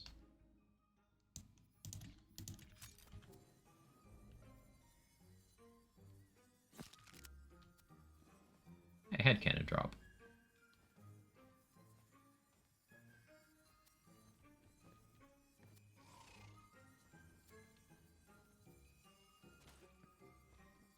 One of that's fantastic build diversity. Yeah.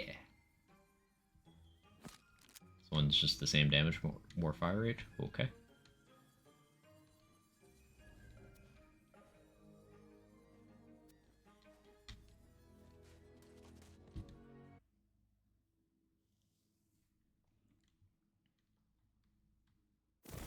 Doom guy canonically killed God because a demon killed his friend. How dare you say that accurate thing? But yeah, understandable.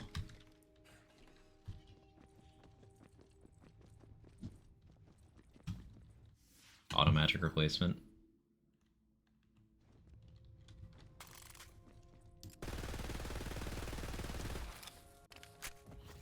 Burr.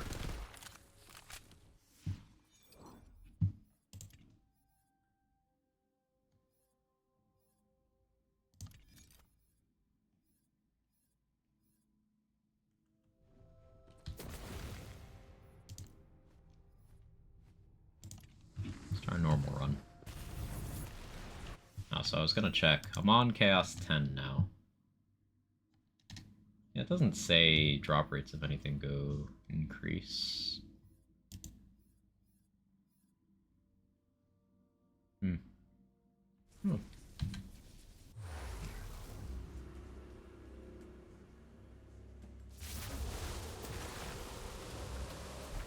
I love seeing the DLC maps in Chamber.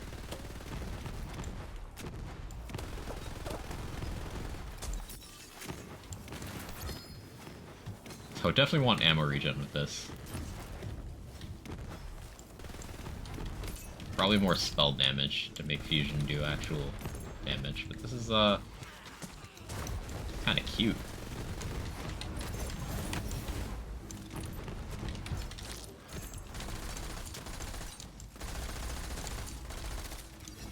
Where are the shots going? I don't know where they're going outside of double barrel. Is gun just short fuse? No, the armor is short fuse. This does roll multiple elements.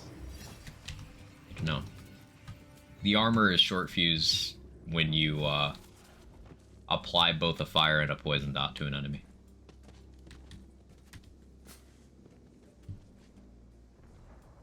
I mean the armor short fuse. Fusion. Special ability. Whenever an enemy is affected by both a fire and poison status effect, an elemental fusion occurs, creating blue fire. Whenever blue fire applies a dot, enemies have a 30% chance to explode for a 770 spell damage. Blue fire status effect chance is affected by fire and poison status effect chance. So it's a new element.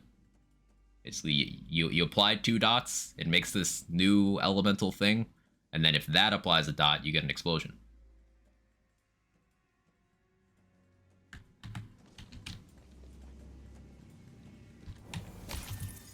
Which visually just looks like short fuse. It's pretty cool.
Fusion spell damage to mean it can double knot? Probably.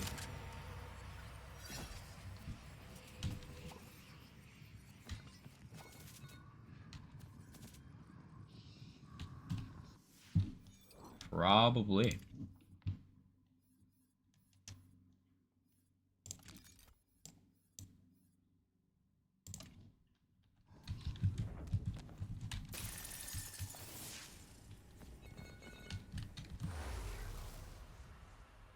Remnant 2 good boy has not my circus. Better flag. Let's go. Flag good.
I gotta figure out what specific stuff I want to do to keep Storm Smite value in play here. I think what I've got going is a good framework. It needs more.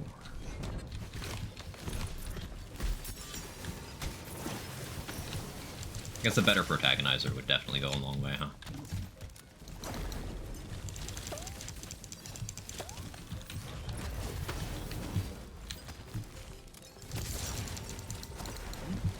Having some global damage on that would help too. I don't think I have that anywhere in the build right now.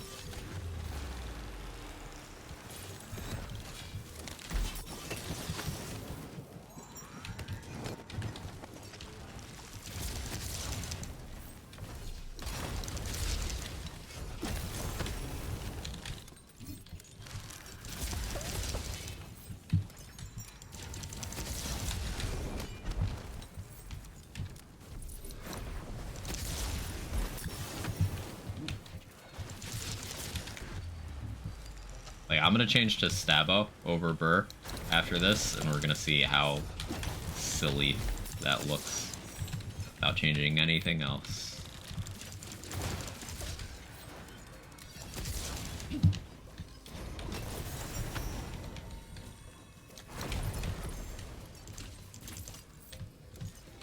I also have Who Rescued Who, but it can revive co-op partners. Amazing. Or do you mean Lick the Wounds? Lick the Wounds is the pet revive. Who Rescued Who is life steal for pet off of your damage. And a passive heal for you. Level 3 Curse Witness drop from Ribula. Yeah, I got that too. All damage, melee damage, ability, crit chance. Why are you Dark Magic? If you were Lightning, you'd have been so good. What other vibe one is? Yeah, that's Lick the Wounds. Hey, Karate. I played Wonderlands almost a year. How's Redux? It's a good time. It's a good time. If you haven't played Wonderlands in almost a year, then you missed out on a lot of positive changes they made in the vanilla game and a lot of good content they released. But Redux feels like Wonderlands, but tweaked, refined. New coat of paint, as it were. To its credit, it feels like the same game. With improvements. And I like that. A lighter touch with overhaul mods goes farther, in my opinion.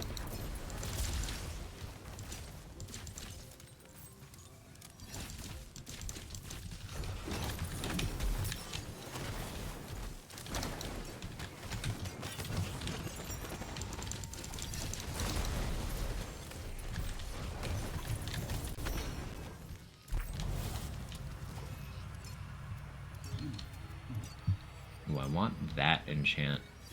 I want that enchant on a snake stick. Can I has? Well, we'll just use this anyway. It's fine. A little worse on the crit chance and damage department, but more useful enchant.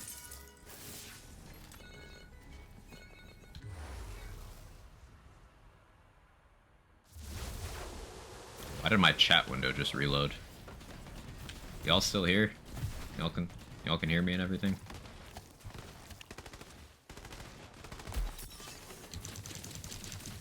Still here? Okay.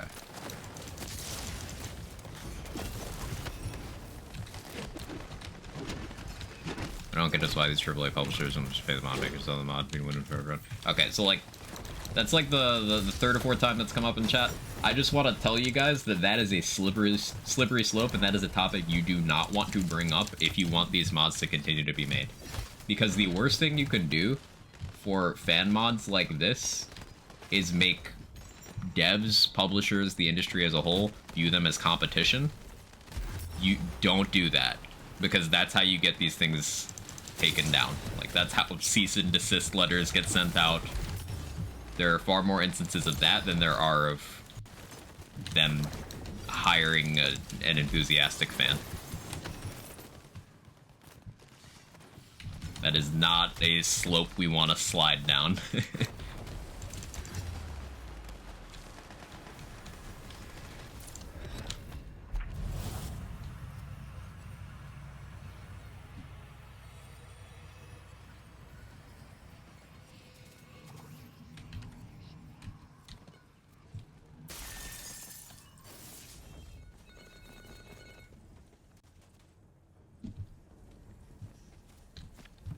I don't want an Endurance Thunder. No, put that down.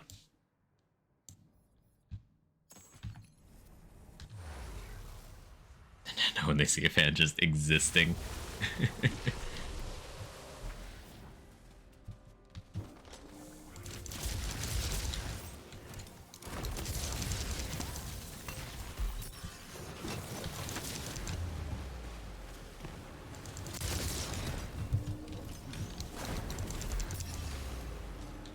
Like this, modders can knowledge and renown.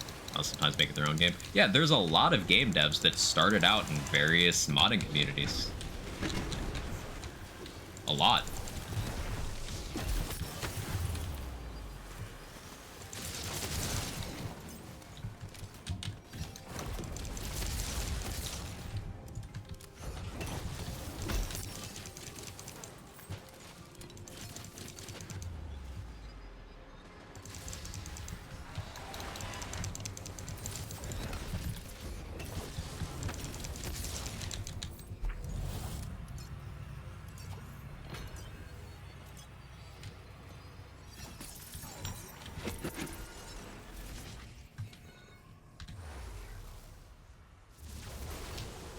Alyssa.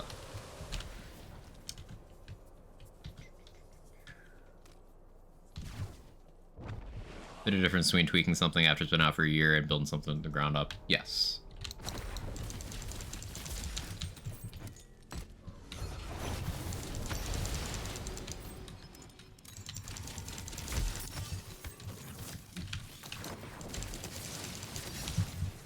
Okay, yeah, Redux Alyssa does still. Does she? Maybe she does, maybe she doesn't. Hard to tell. Yeah, that's absolutely not diminishing the work that was put in. Absolutely not.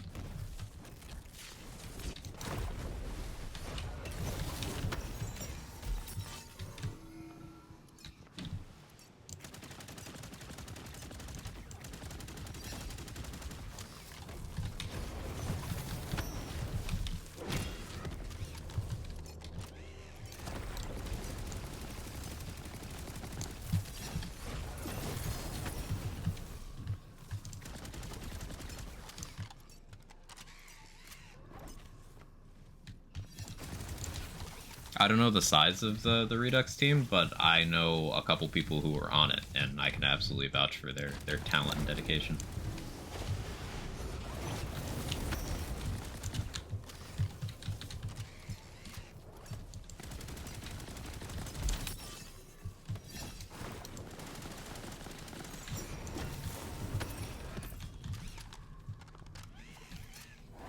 This is a conundrum. So this is a prime example of why over specializing in one element can eventually bite you in the ass, because lightning ain't doing me favors here.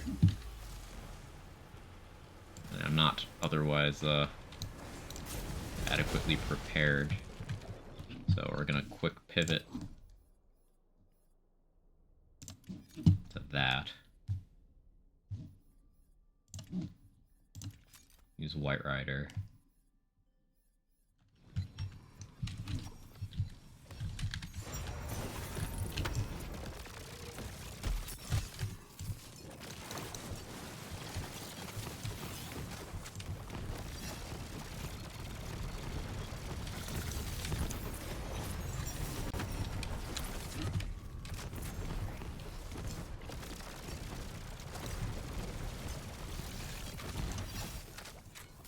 Energy, epic energy, yeah.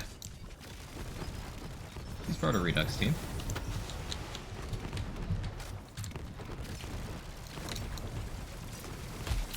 You definitely know Dr. 7, who is massively involved.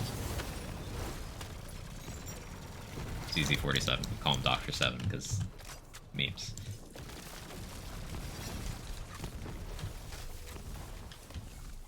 Like I said, I don't know the full team, so I don't want to go off listing names to be exclusive, but everyone involved did a great job. I'm thoroughly enjoying... Because horrifying soda? Yes.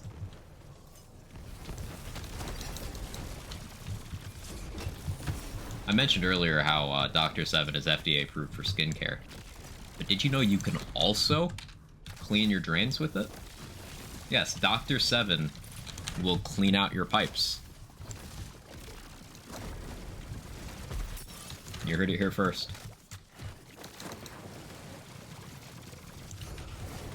Can you drink Dr. 7? Thank you for testing.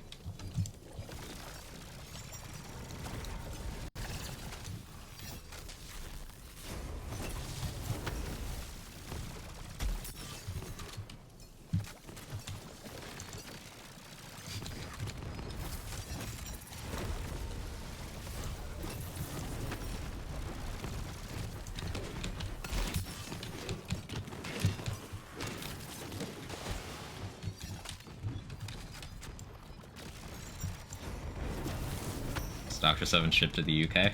Dr. 7 teleports to the UK. This Dr. 7 is the future.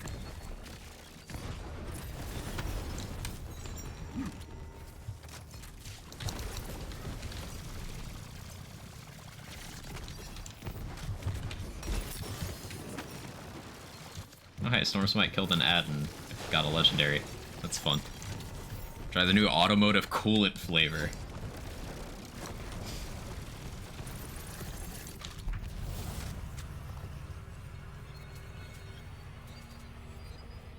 On the note of sodas, you can use Monster Energy Ultra Zero, a white can, to clean Griddle Top.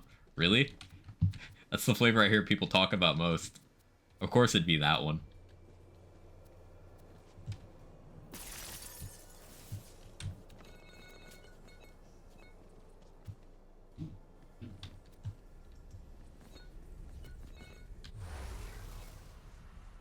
It's my favorite flavor. There we go. Hey, Boom. How are you?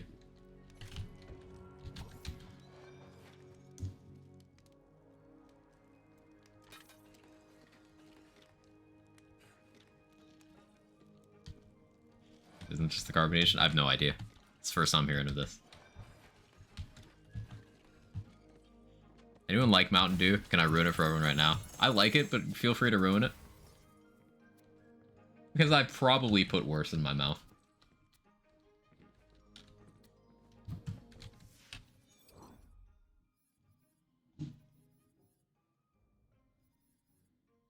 Not shitting you, we prefer using them to clean the griddle tops. They're better than literal griddle cleaner chemical. Amazing. Oh. Amazing.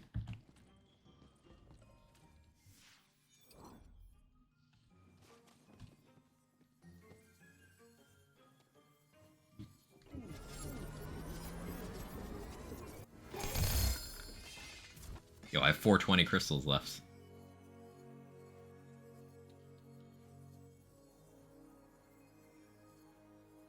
So, like, does the Storm Surge Lightning Bolt work in Redux?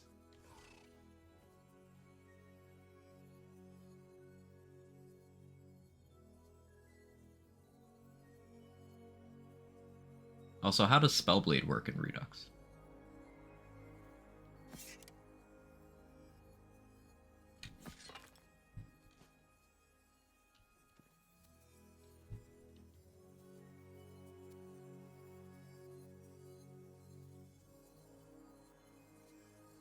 Fatebreaker could be pretty good in this mod.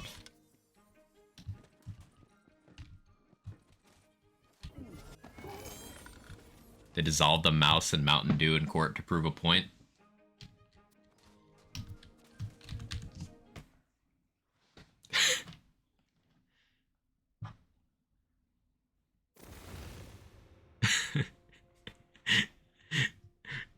A while back, a man sued Mountain Dew because he had a mouse in his can. Mountain Dew proved in court that if a mouse was in Mountain Dew, it'd have dissolved and he wouldn't have seen, thus the claim was fake.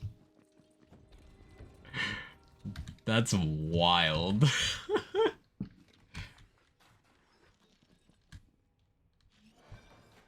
I kind of love it. That's so based. Like, the way you disprove it is, no, that couldn't possibly be true. Our product is way too hazardous. Like, that's certainly a defense.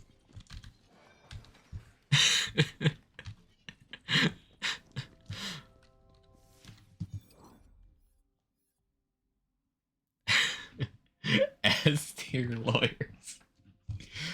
Oh, that's wild.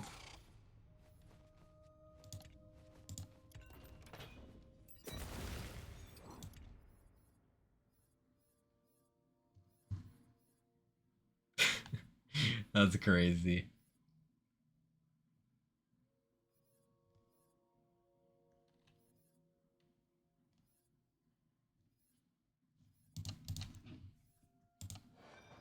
Okay, so we're gonna go Claw Stabbo.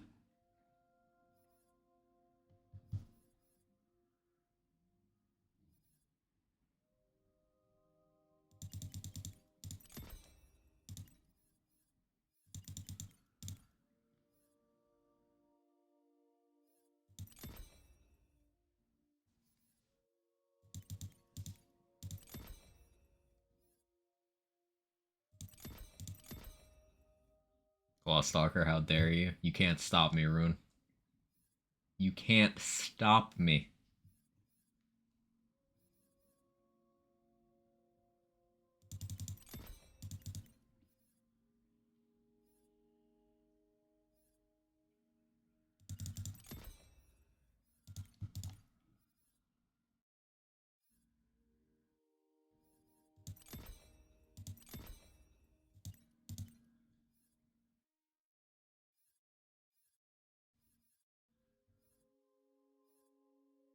I should take Nimble Fingers, but I'm not gonna.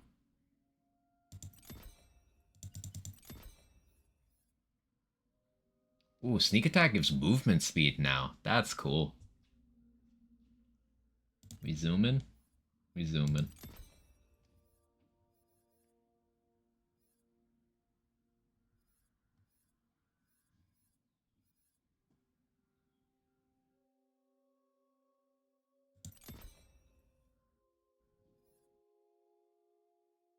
Still get 2 points in awe going this way.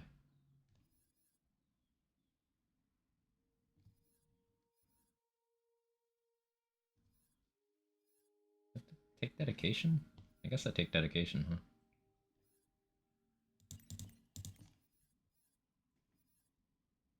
I take resistance is futile and 1 in awe.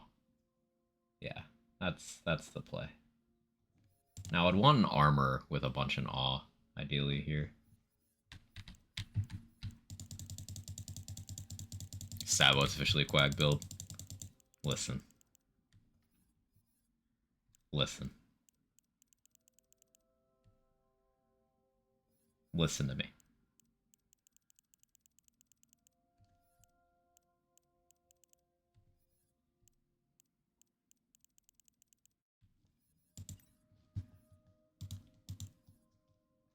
It's like the time Foxes got out of a lawsuit by saying, "What, you can't sue Tucker Carlson for falsifying information. He's still full of shit. Only a fucking dumbass would take him seriously." And won. Oh yeah, yeah. That is their defense for several things. Curious to see if that comes up with the lawsuits they're currently on the receiving end of. They have multiple multi-billion-dollar defamation lawsuits against them. And it's unclear whether the it's just entertainment defense is going to work this time.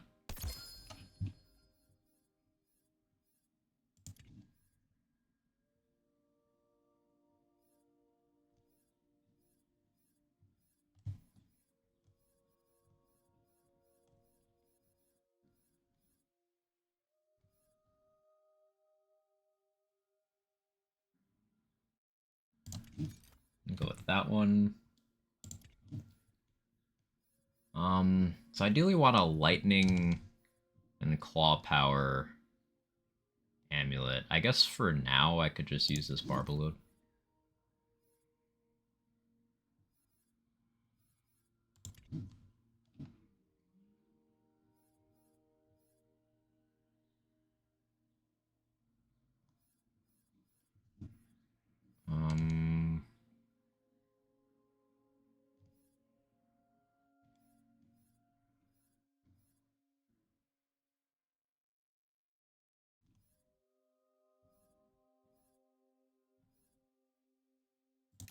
We're gonna be silly.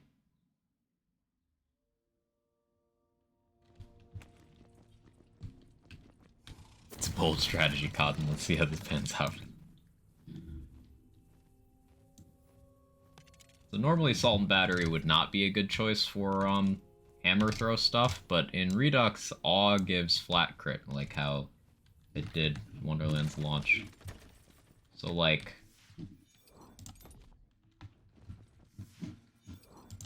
a crit chance isn't 13, it's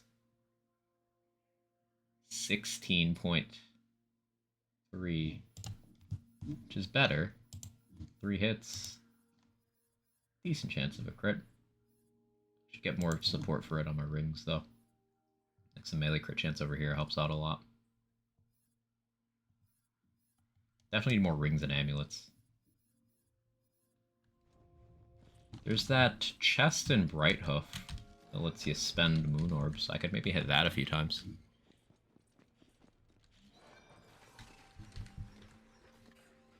Right, yeah, there's a ring.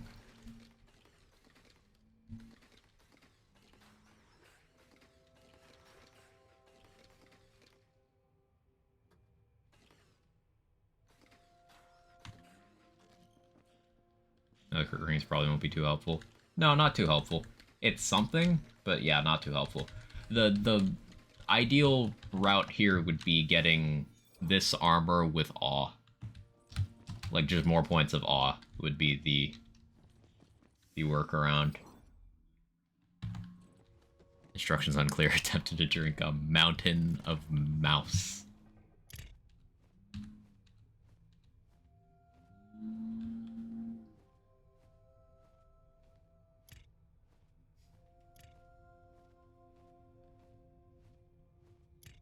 You can see Redux deactivates Chaos Tier stuff. The base item should still work, though.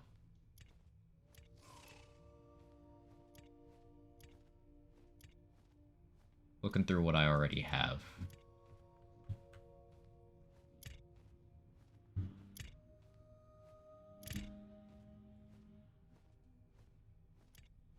Okay, there's Lightning Claw.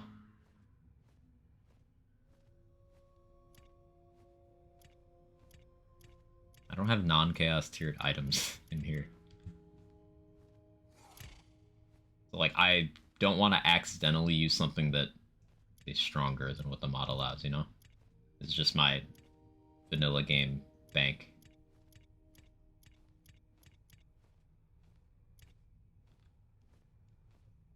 It shouldn't provide me anything, but I don't want to risk.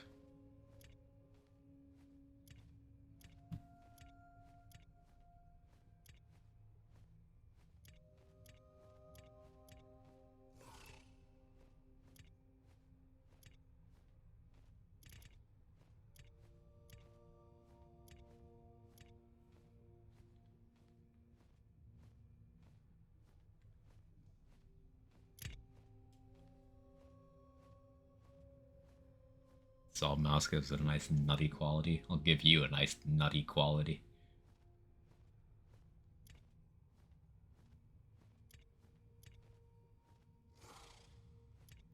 God.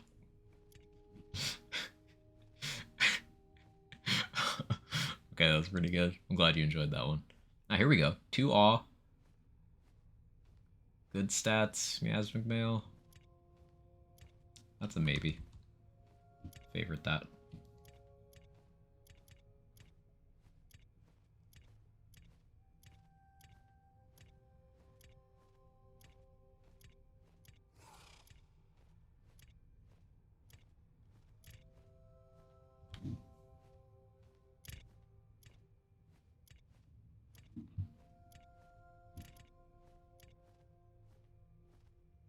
This one's 3 awe. Worst stats. 2.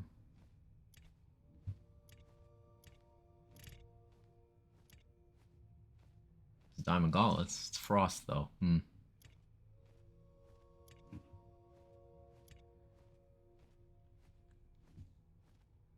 Wonderland's bank moment. I have to go slow like this tab by tab or we're gonna be waiting for it to catch up.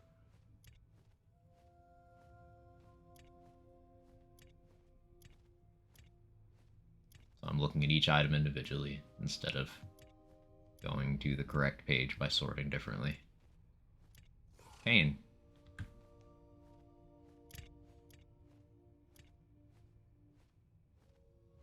Cape of Tides. Man, a Cape of Tides with 3 awe would go crazy here. Plate mail.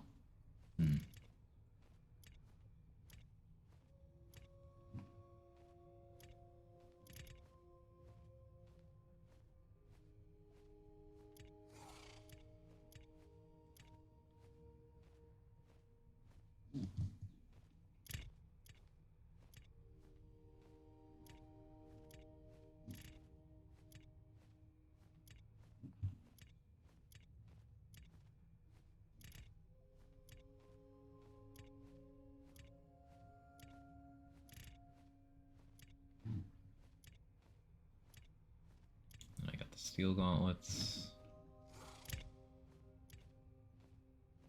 Armor that sucks. And a level 7 amalgam. Forgot I had that.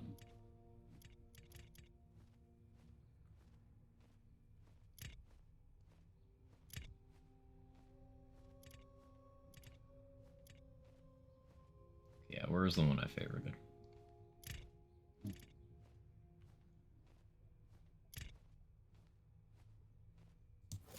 Take that.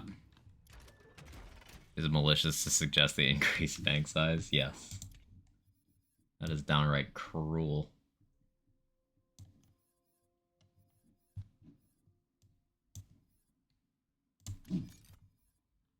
So we use that.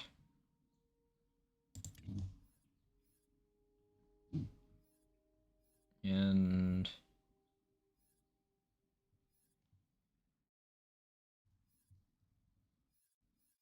this is a melee crossbow cataton buff. That's been going hard for me.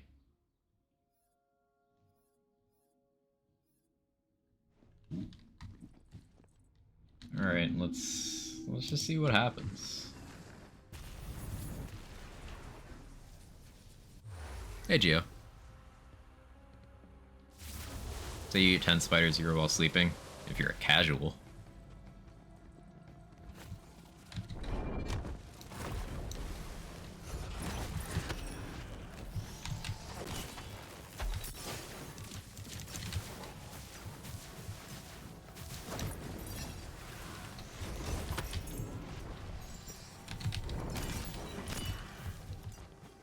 Salt and battery doing salt and battery things.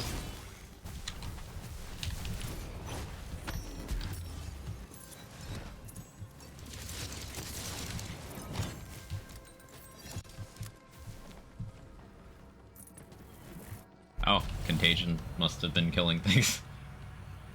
Okay. I realized I was that close to being done. But alrighty.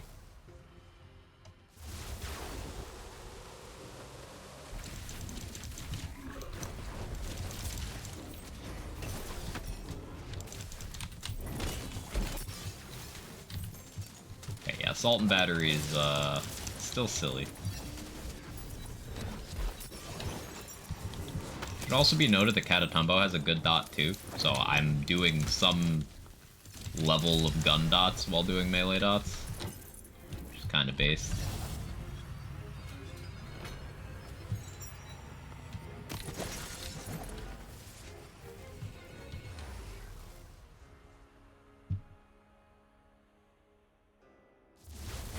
That's just Leo quota of how much there can be insect parts, hair, and poop and processed foods make you think. Ah. Nah. It's fine. It's fine. Do my best not to think. Thinking is pretty painful.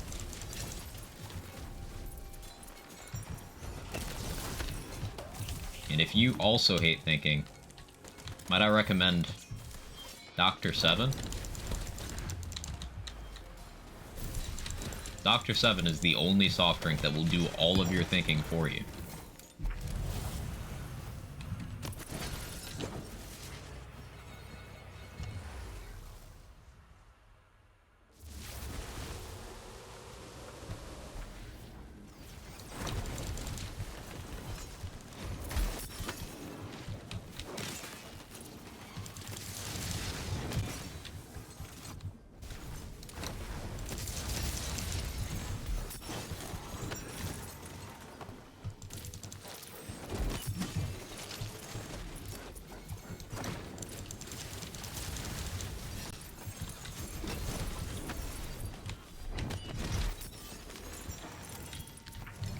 Alchemical agent. Just doing typical alchemical agent things. This is the power spike we got just by, like, grabbing one different armor and changing our second class. I'm very squishy now, but it doesn't really matter. Like, I could just put on a body rune and be chillin'. I'd actually do that. Cursewood's value is limited here anyway.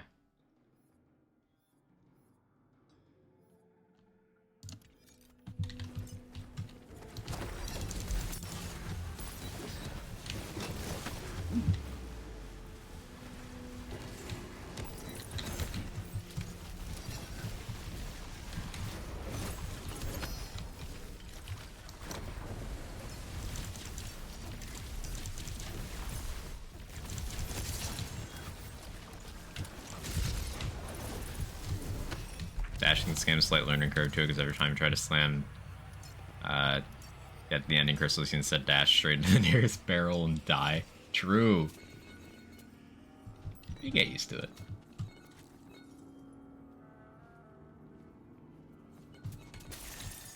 See? If a human interacts with your food, it's gonna happen. It's not just a processed food problem.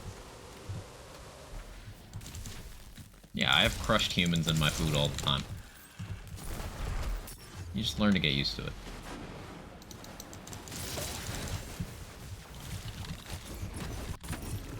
Huh? What?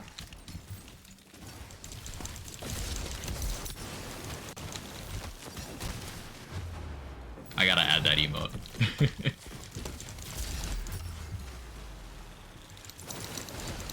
I gotta add, huh? And I gotta add, let him cook. Ooh, that's a new one. Big Ounce. Hitting enemy grants a 10% bonus to splash radius. Buff lasts for 10 seconds and stacks 5 times. Ooh, that's spicy. 50% splash radius for hitting an enemy. It doesn't specify hitting an enemy with it, but I'm gonna assume.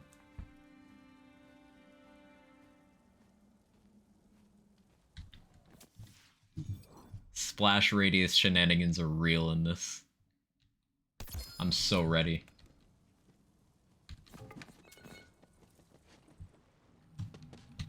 Like, there's so many things that are splash in this game that, like, maybe shouldn't be, but are.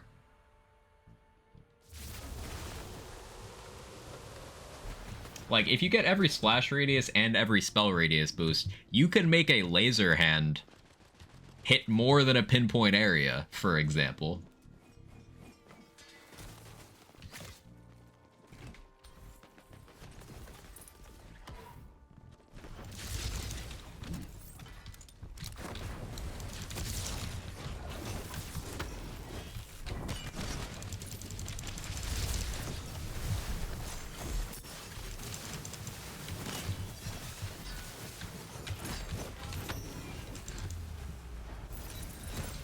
Need laser hand nuking a group standing together? Yeah.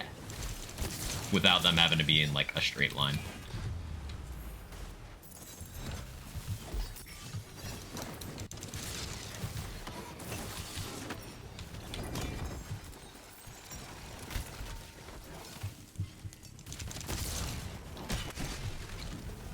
Turn into the Death Star laser.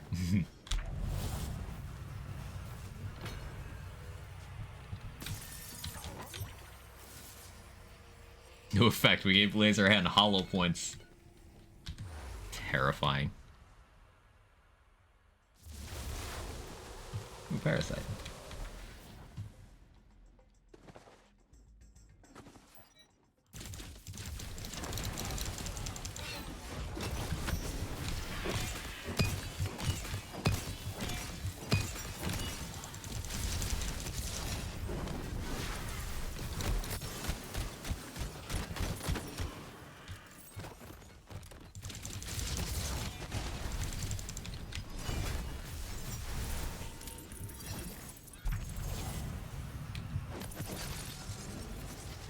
Yeah. Yeah.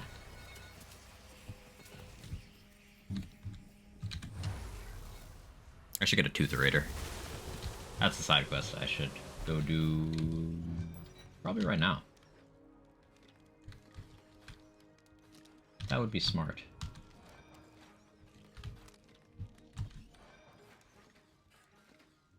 Lightning Claw.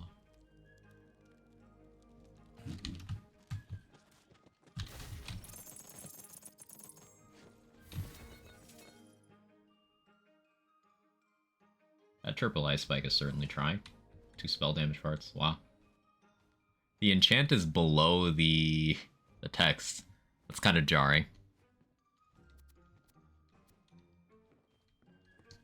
+5 virulence armor. Huh.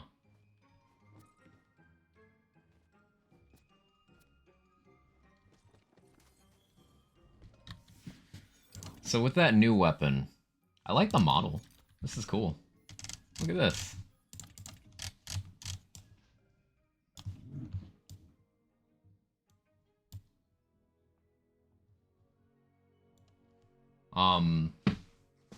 Trying to think of cool things we could do with this.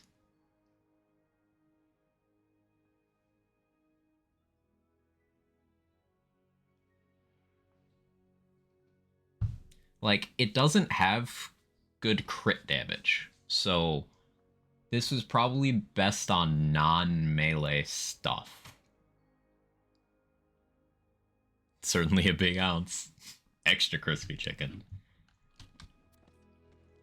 Probably ideal on non-melee, so maybe using that with the fusion.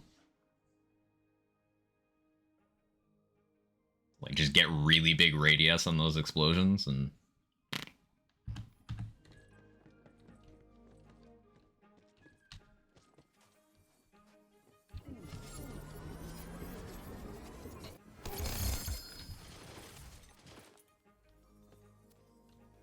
A fair share with 2 awe.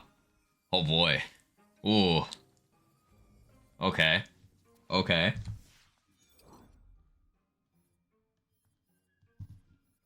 Out of room for all this shit. Stabomancer's Amalgam.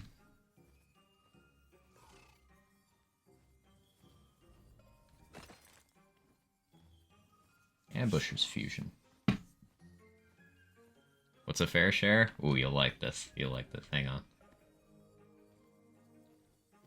That Amalgam's certainly trying.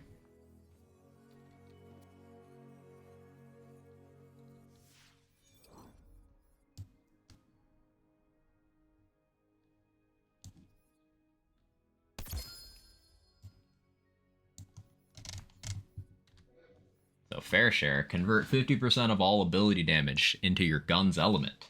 Converted ability damage increased by 20%. The ability Ellie conversion one? Yeah, yeah. So like this with awe is interesting. Because we could do like Cleansing Flames Nova. We could do Cleansing Flames build with fair share. Unfortunately, the substats on this thing aren't fantastic. Move speed's good.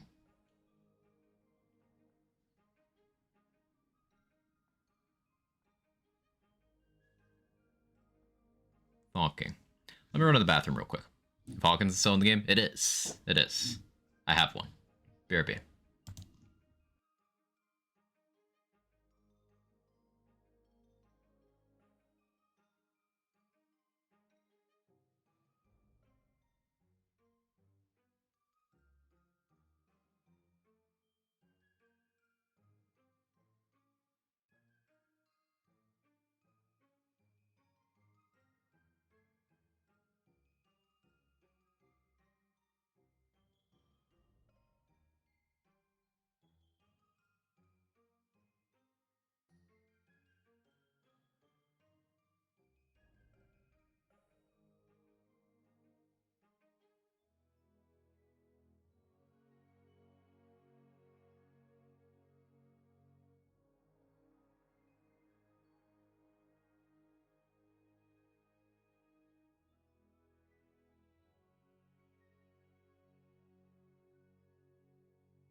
Okay, I'm back.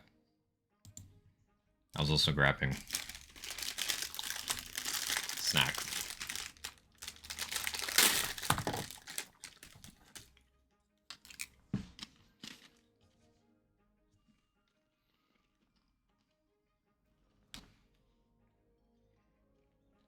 This cat, any food, he always thinks it's his. Every time. Hope he's doing his butt, not washing his taxes.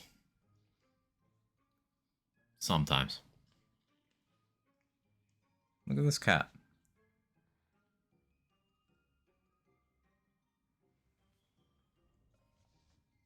Every time I do it makes me cat.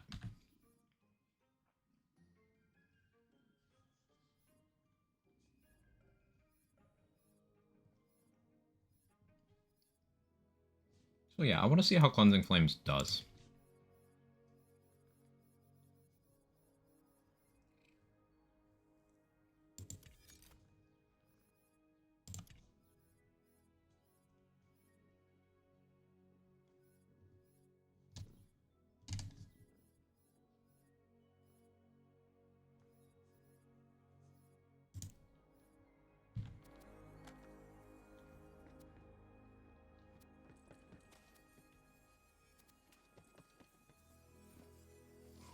Barbo. I'm only using it because it's the only level 40 amulet I have with Clawbringer power. I should have hit the amulet bunny.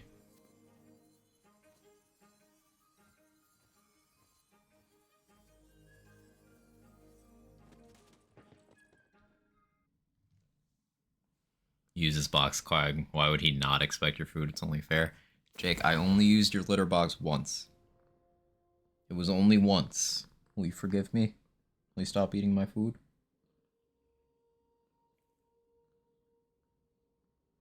At least it's not as crazy. Yeah, Barbalode isn't as silly, but it is still insane.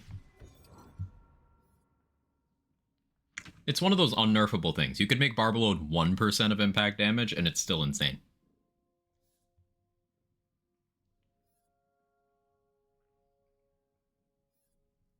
It's just unnerfable. As long as it does what it does, you can't have it be balanced.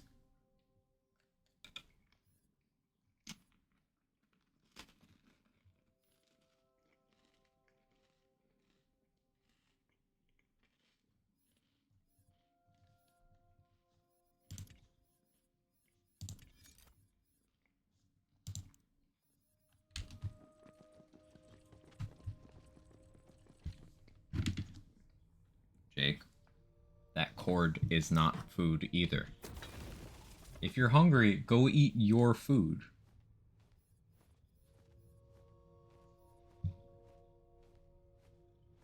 He's looking up, like, don't say stupid shit.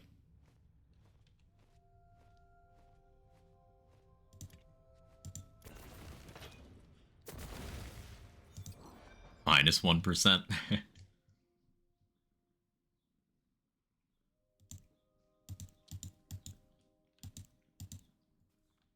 Okay. So, like, if we did... Let me fill out the Clawbringer tree first. Figure this out.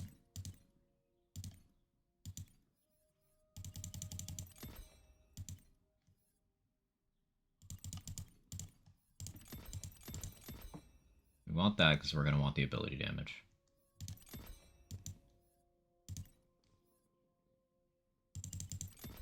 We want awe, we want resistance is futile.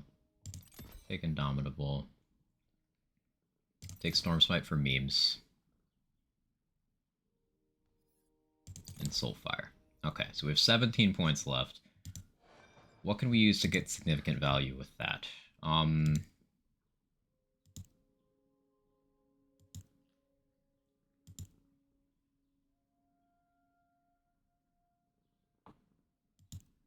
I guess we go back to Berserker. Makes the most sense. Gonna want the ability damage for a claw. That's a curse statement, right?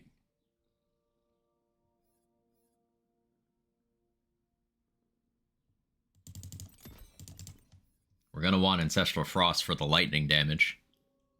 It's another fun sentence.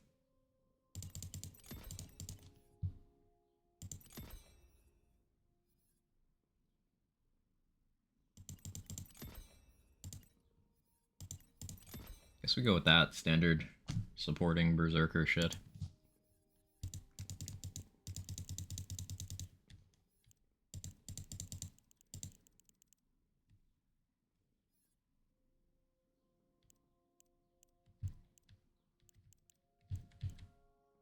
Take a shitload of Constitution.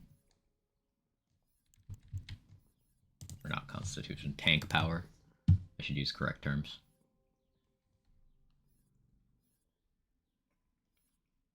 Alright, so we got that, we got that. What element do we want this Nova to be? I feel like lightning would be smartest. Which means Tidebreaker has value. Kind of. Ability crit chance over here, AoE radius, we want that. Like, this is Cleansing Flames focusing on ability rather than melee, which is such a weird thing for my brain to process.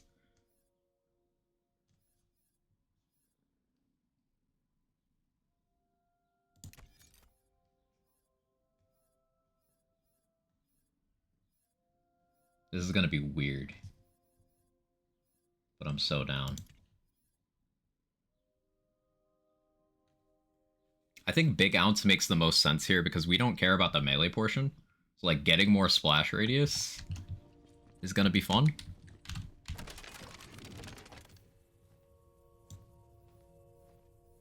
And it has echo, which we can take advantage of.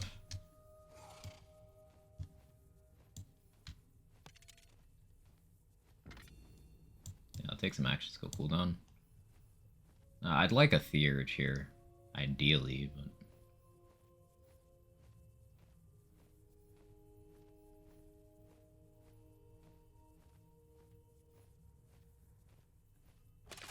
Guess this is fine to try. Got a moderate amount of tank here. I could maybe afford to lose a little bit of Clawbringer power and do a Theurge. Maybe. But now this Barblood also has all damage. Alright, I have no idea how this is gonna go.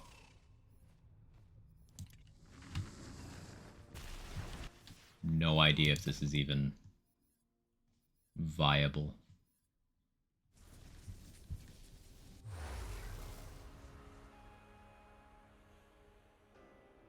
Like in theory, Soulfire plus Soaked would lead to some good damage. Chaos Bug. Yeah. Good old Wonderlands.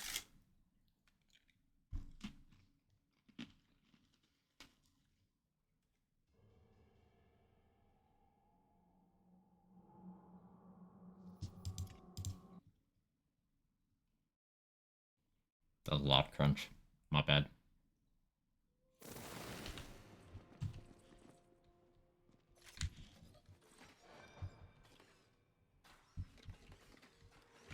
Oh yeah, I was gonna go get Tooth Raider. Forgot about that. Hey, Fire Claw. I want that.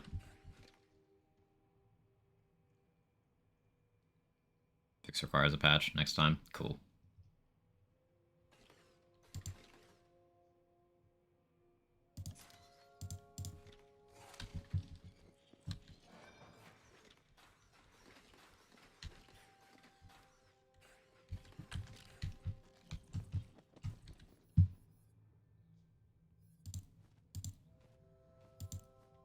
Oh yeah, Pearlescence unlocked.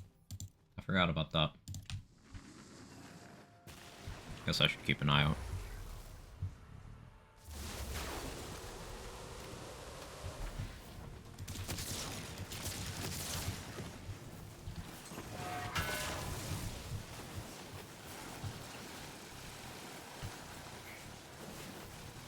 Okay, I need something I can actually melee.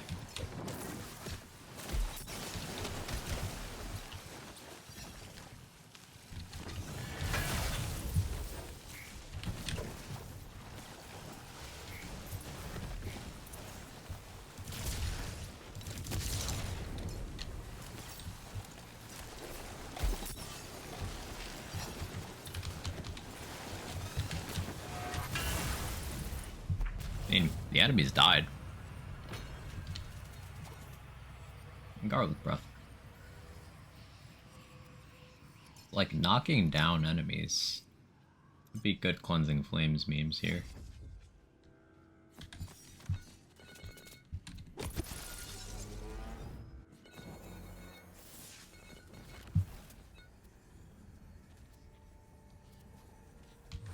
Empowering Sigil also makes a lot of sense here because Icebreaker.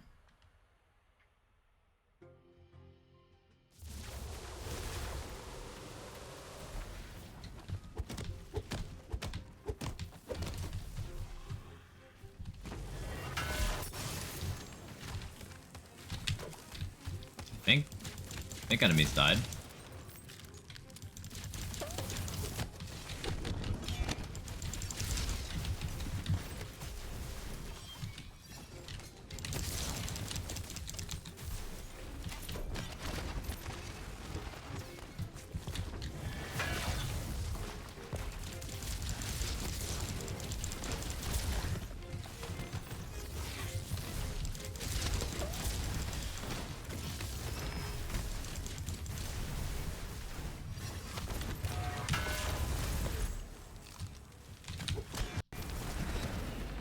think it's working. It's hard to tell what's doing the damage sometimes. It's also just extremely weird to me to not be leaning into the melee part of Cleansing Flames. This is more like Phase Slam, I guess. Which is cool.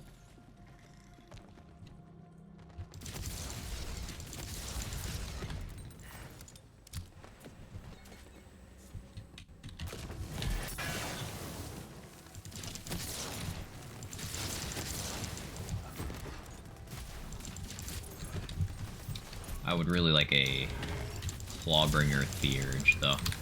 Yeah, make me hit Amulet Bunny this time, chat. Like, physically force me.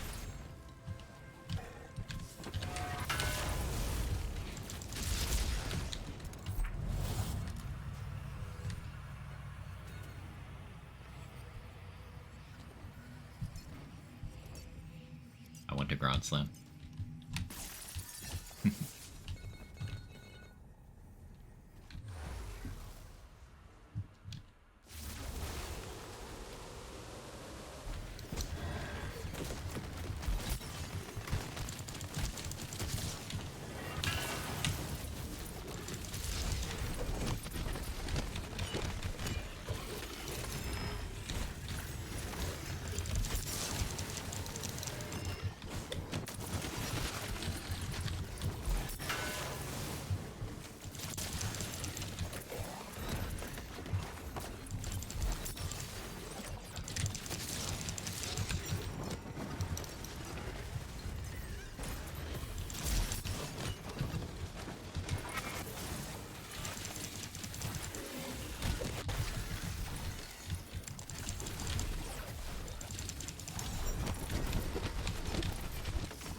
Oh, you know what else I could try? With this current skill tree setup?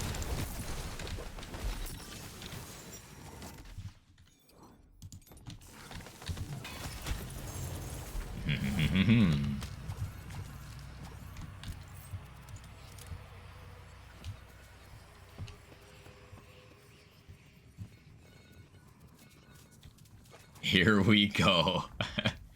Yo, Mace Wardu. Mace Wardu's gotta be crazy in this mod. With a Nova part, honestly, that's probably not worthless.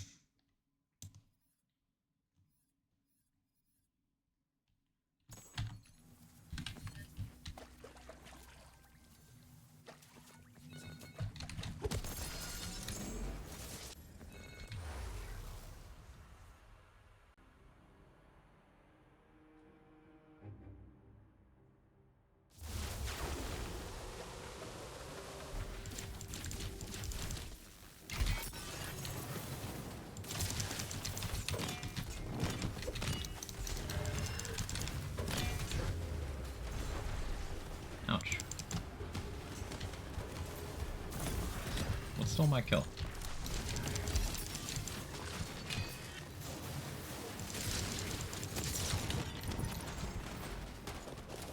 So, like, as long as I weaken before I do that.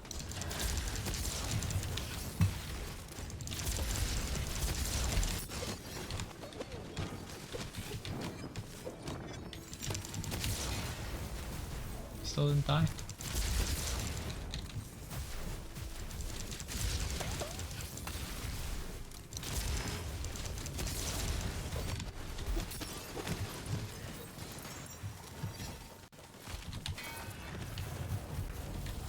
Let's go over to... Let's go back to Protagonizer.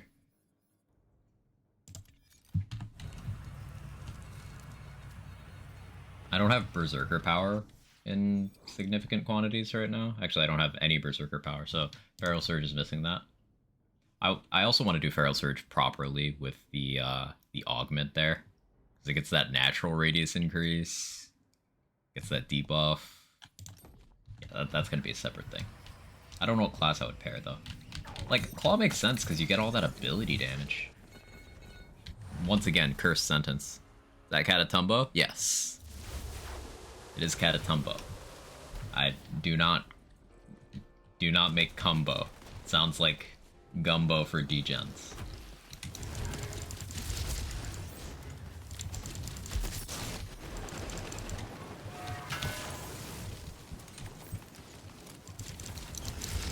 Unironically, Clause 4 could be good. And maybe. Yeah, you get Wrath of Nature going? Yeah, maybe. But for Feral Surge, maybe it is Frostwilder for Wrath of Nature.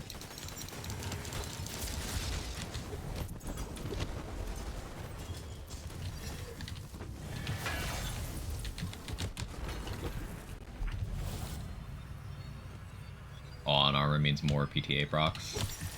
Awe armor in this mod is just like goated.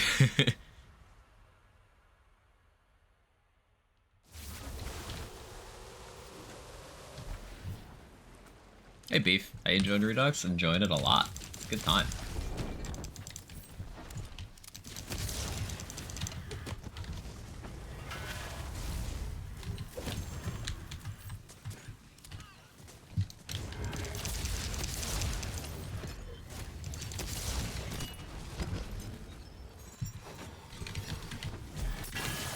Accidentally launched myself.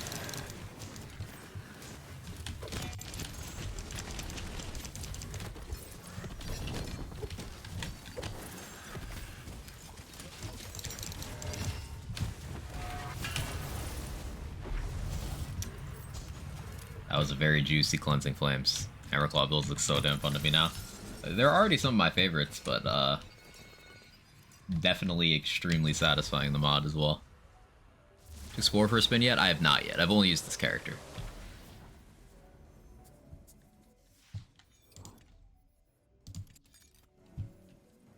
I don't know how this will go.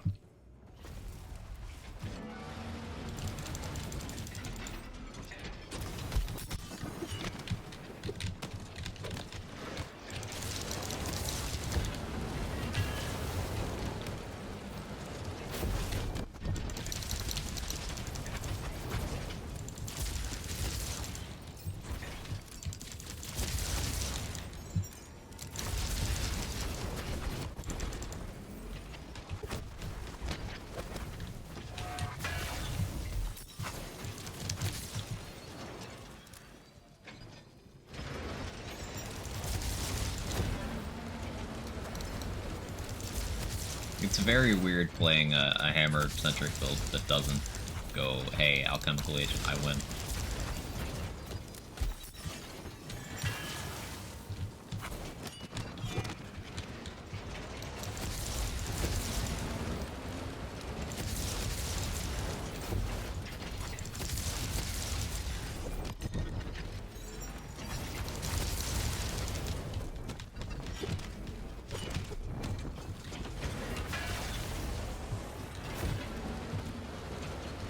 Fire's going soaked enemy, confirmed penalty doesn't happen that claw skill.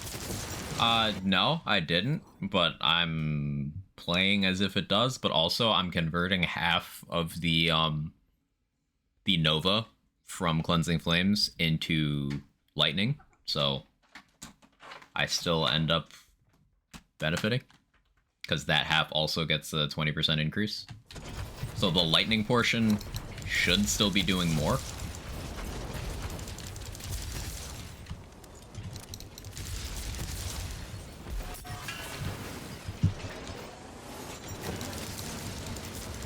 I mean, I guess not, if the armor resists. Yeah, it depends on if the other thing does the thing. Torg AR as a new Sporter is gonna be really funny. Yeah, I bet. Big ammo.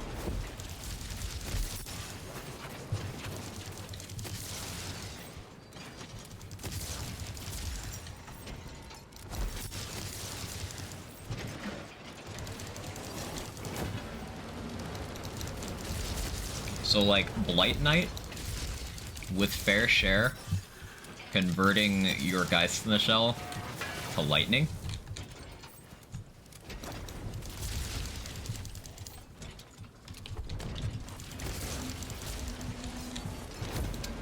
Sounds pretty good.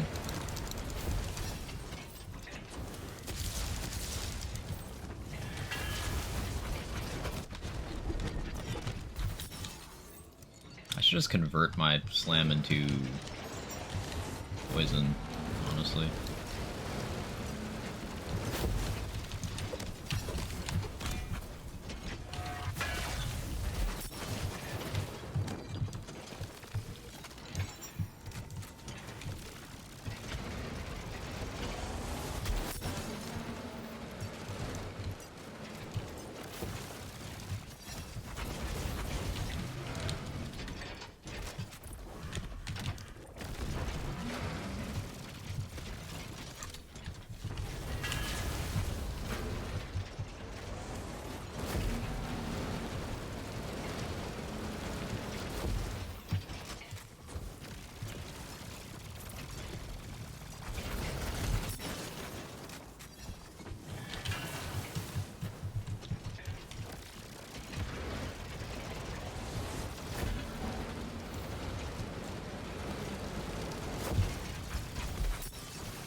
Is there any way to make Vorkanar, like, faster? Like, attack faster?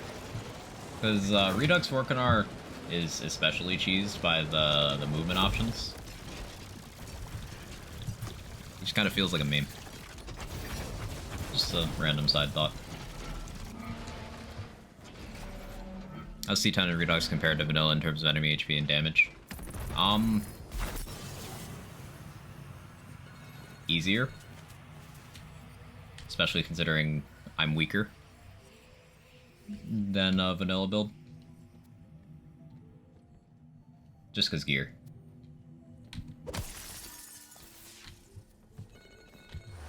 So, easier.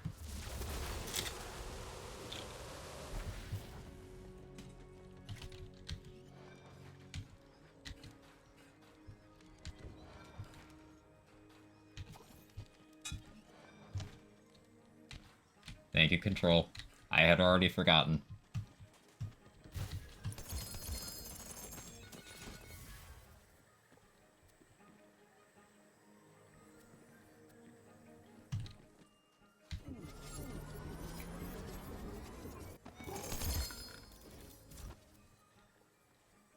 Okay, give me a claw protagonizer with fire or lightning.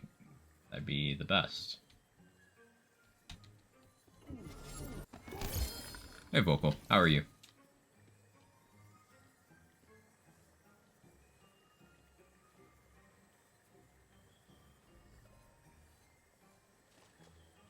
Amulet Bunny was not kind.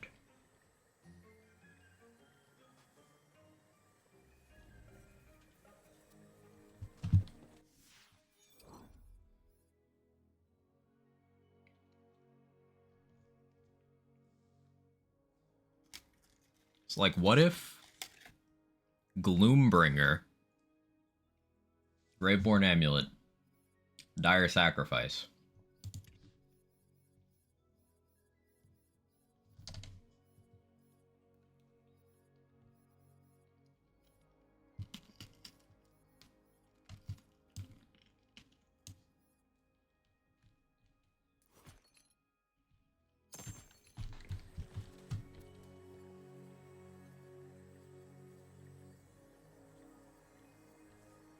We're trying it.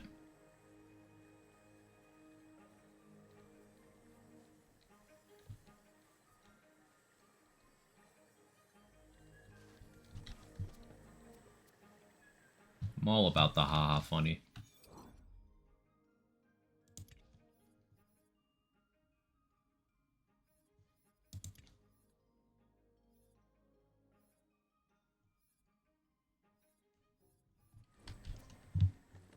Are you chilling today? How about yourself?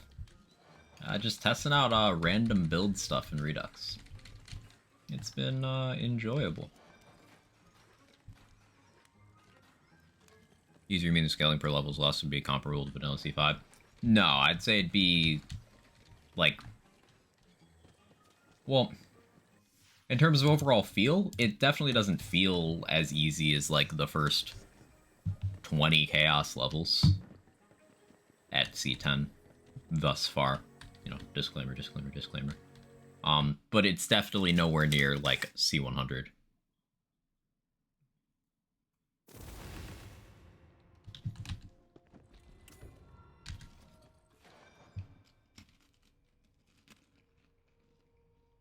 That's fine, it doesn't really need to be. I think this Dingle Dangle's better here.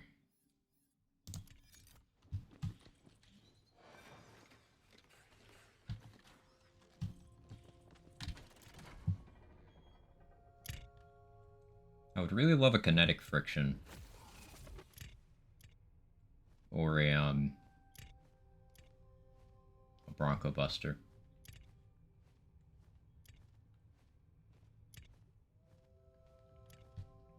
I think I could pull one from a non-Redux save. Oh no, I did the bank thing.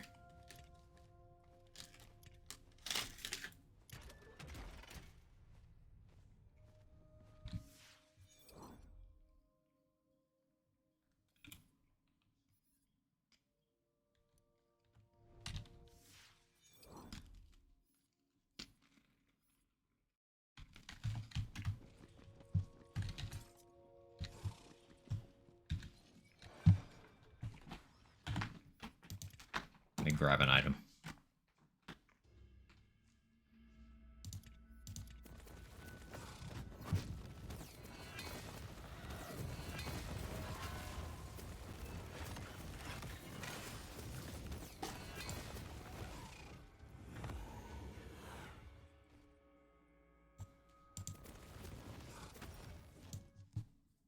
And Epsy, how are you? Cats, are you guys good? They were both just standing up on their back legs, swatting at each other.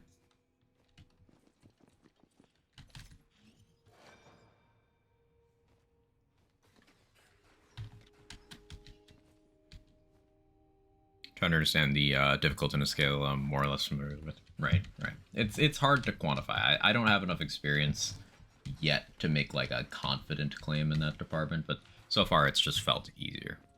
Played a bunch of Warframe lately and messing with lesser used stuff, enjoying the buildcraft. Slapped something together today. I was like, I'll use the weaker weapon test damage. And yep, the damage I have. Damage I...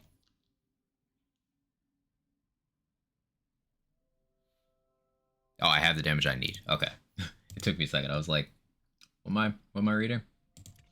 Yeah, I understand now. I understand.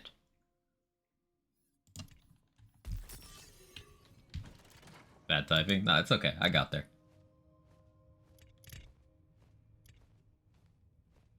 We got there.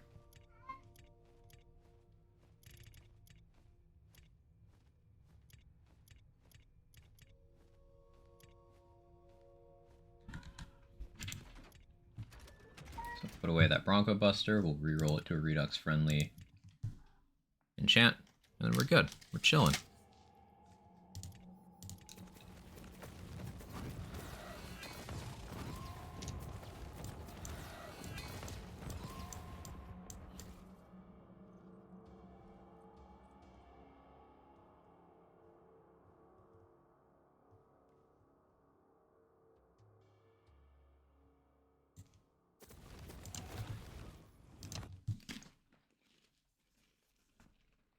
Nighttime title screen's pretty dope. Yeah, it's cool. The atmospheric music as well. It's not like as grandiose as the Wonderlands music, but I still like it.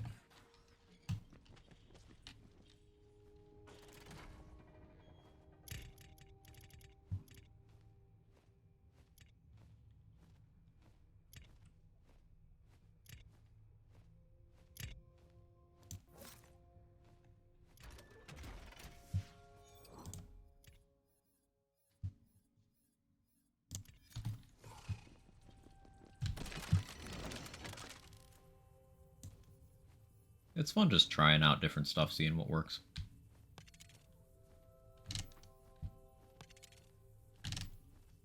Dreadwind active bullet reflect. That's gonna be a fun one to toy around with.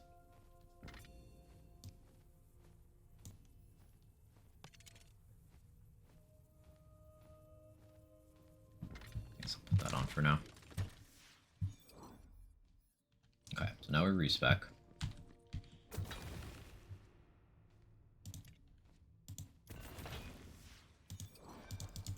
Haven't looked at Graveborn. 300% of sacrificed health. Wow.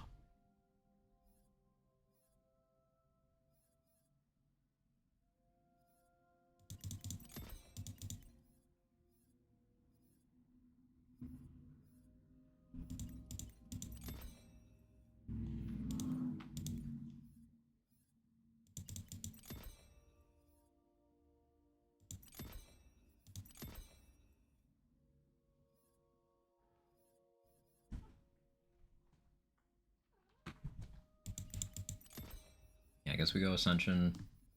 More health to sacrifice.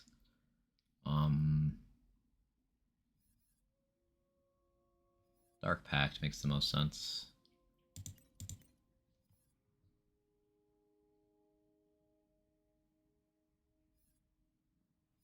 Do I need Blast Gasp? I don't think I need Blast Gasp. Lord of Edges doesn't seem like a value.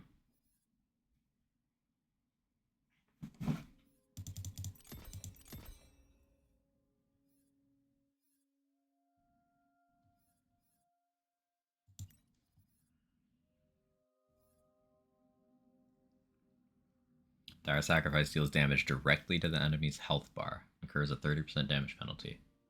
Enemy doesn't have a health bar, augment does not trigger. You know what, let's see how that goes. Let's just see how that goes.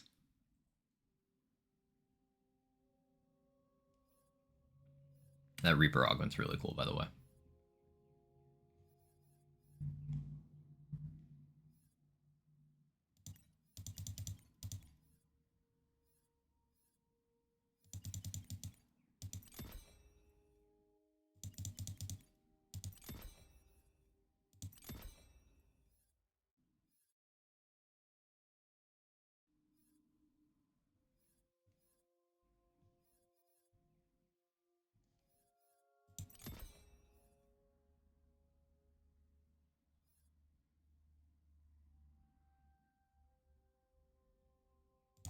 Sure, do that. Hero comes stronger on higher cast levels? No.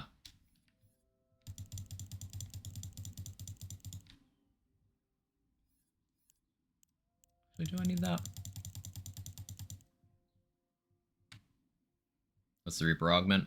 You deal and take more damage from and to enemies affected by dark magic while Reaper is active.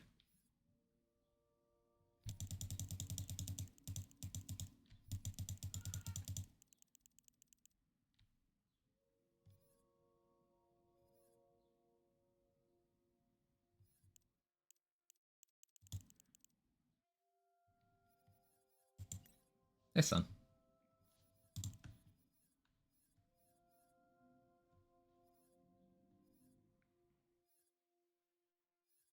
The fire damage doesn't help me here much, but I do have Storm Breath.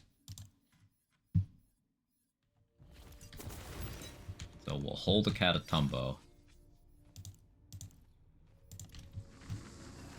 Gloombringer Dire Sacrifice.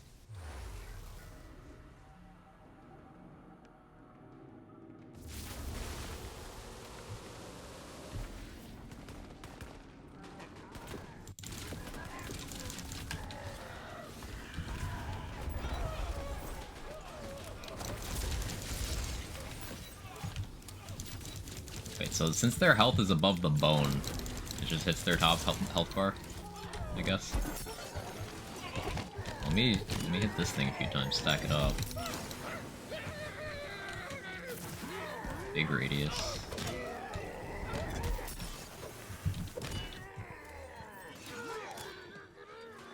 Hey, we're gonna just power one out for 1 hour, but oh no, it's back now. That's good.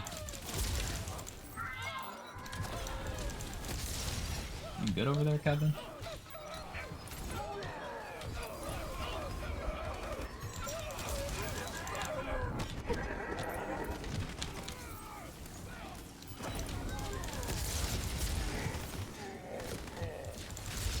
Like, very tanky. Just typical Graveborn things, I suppose. Oh, there we go. So, I guess that's the problem with using the augment. The hit will bypass to the health bar, but the dot won't. So I don't know if the augment is worth using for Dire Sack, to be honest.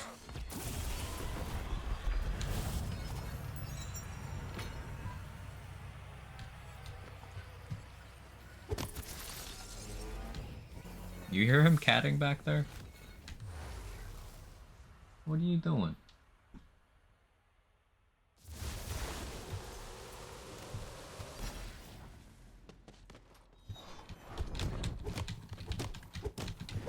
Stack up our radius.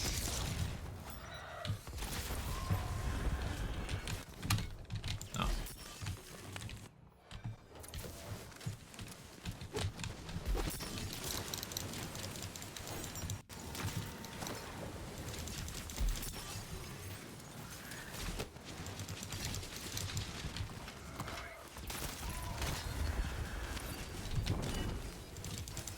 This is me being cringe and trying to crowbar on to everything, and it not failing as badly as it should. It's a good point looking at the dot thing to see if it's balanceable. Yeah, I think if you can't make that dot thing work, then like as it currently stands, the damage penalty is too much of a deal breaker.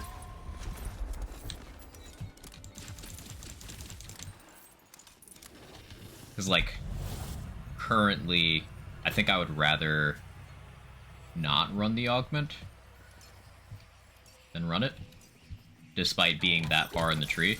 Like, I would be taking a point out of the augment and taking, like, dedication, which maybe is undercutting the value. Confident I can, it's just whether it's too much or not. Ah, right.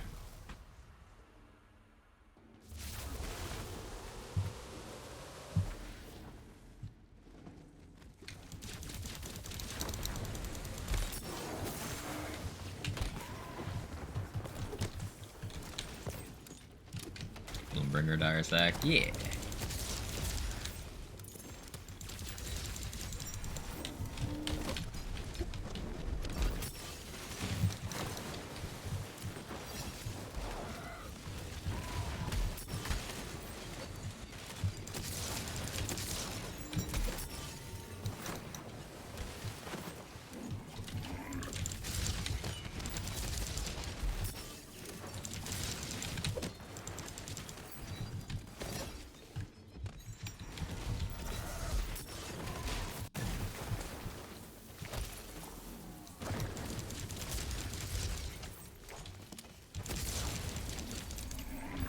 Wish Burr Formula wasn't so goated. The urge to do this.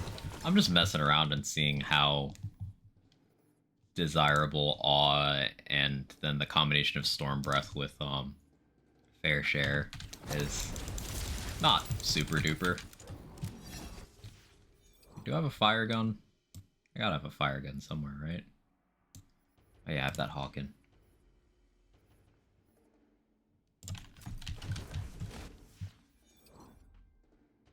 See how just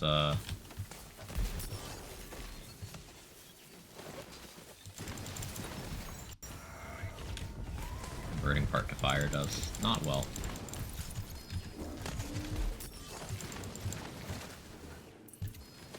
Girls be tanky? Yeah.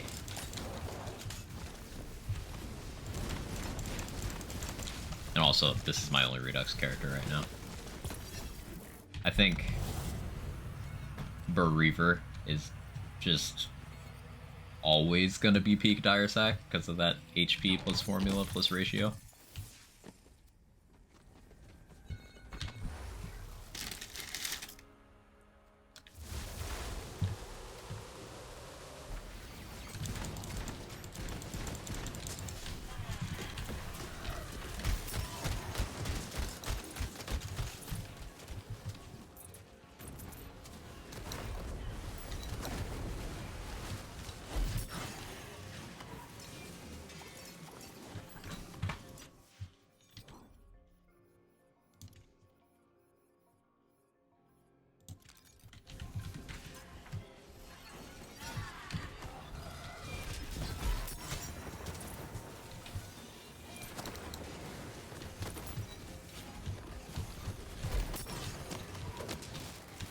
I see your worry here, CZ.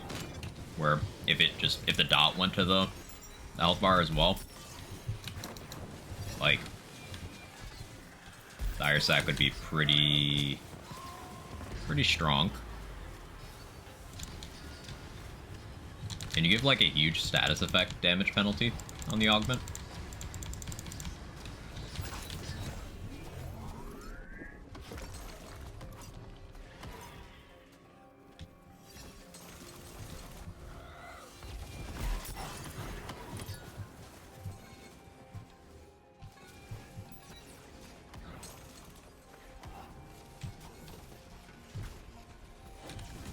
Do this.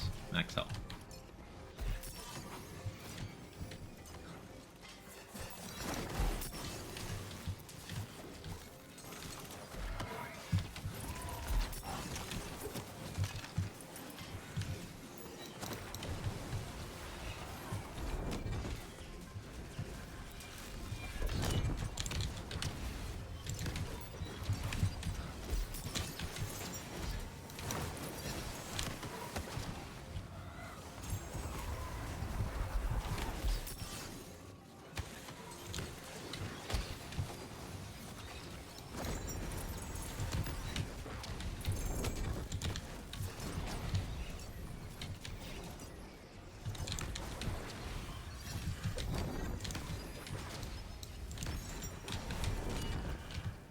Outside of armor is pretty chunky too. Ooh, yeah.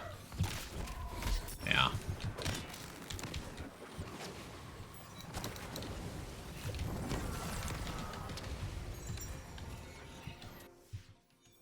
I don't have that on this, but that would definitely be helping here. I haven't started, like, making myself items for this yet. I don't want to yet. I'm going to at some point, but not yet.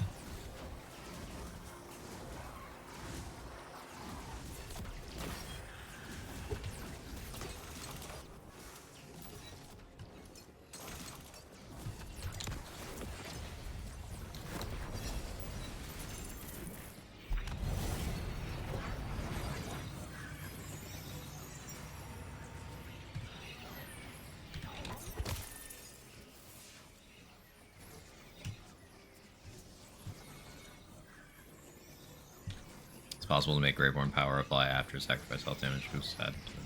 I've never looked at that. I assumed it worked that way as well, CZ.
Yeah, that makes Berserker even more crazy for a Dire Sacrifice. There's some action skills that would just be better on classes other than the ones that have them, and it's weird.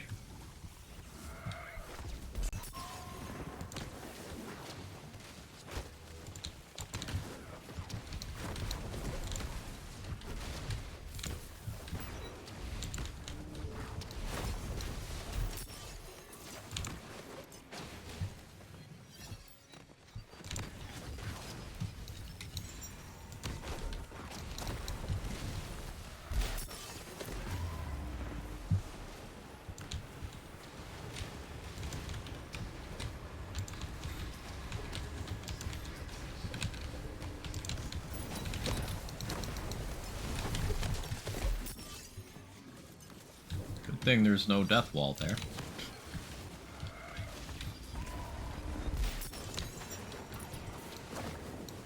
Barrage on spell shot? Yeah, barrage would go so crazy on spell shot. Dire Sack on Berserker, of course, being the example we're talking about. Blizzard on Berserker would have been crazy. Because, like, with base game Blizzard, at least, to get any decent uptime, you need Blood of the Fallen, which locks down both of your classes. But if you didn't need to, you know, take a second class to have duration for your action skill, you could just get that by being a Berserker and taking Berserker Tree, then with the other side, you could take something beneficial.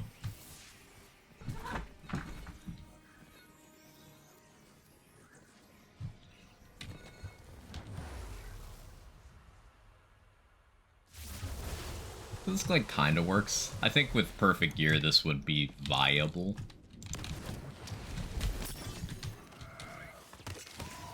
Like, that's not bad dire sacrifice damage.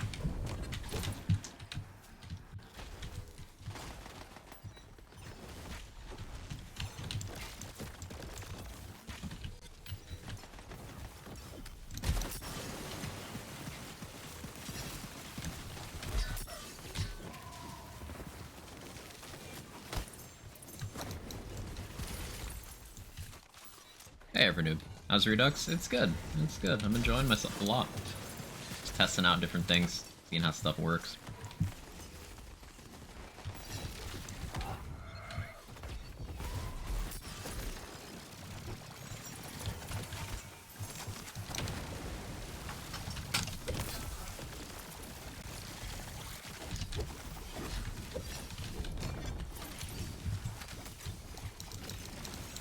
So give From the Shadows to Spore? Yes.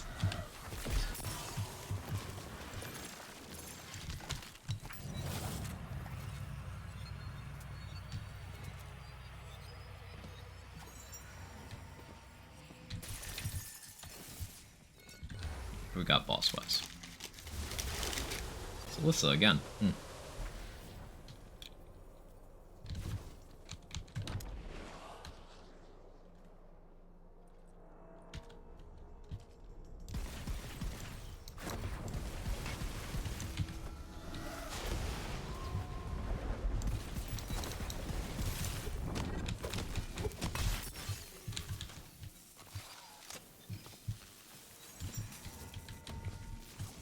Problem here.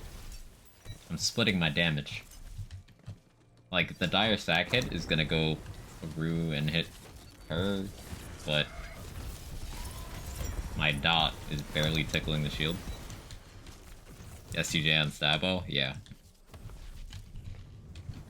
Dual beam now worth running. It's always thought single beam is better, more effective. Dual beam always had niche use cases. But I mean, the same's kind of true in Redux.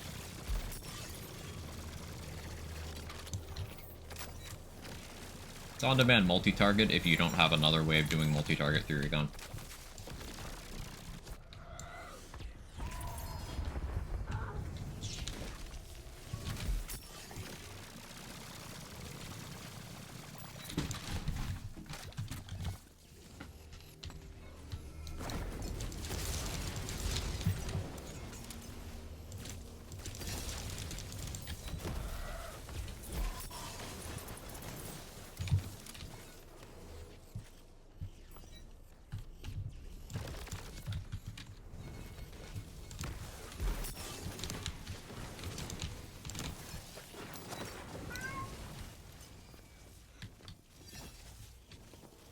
Gotta go enjoy making all classes find the crit. You don't even need to find the crit anyway, it's not that important. It's only important that the Fate Maker clears content.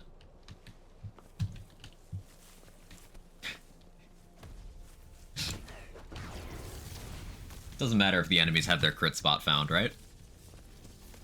Right?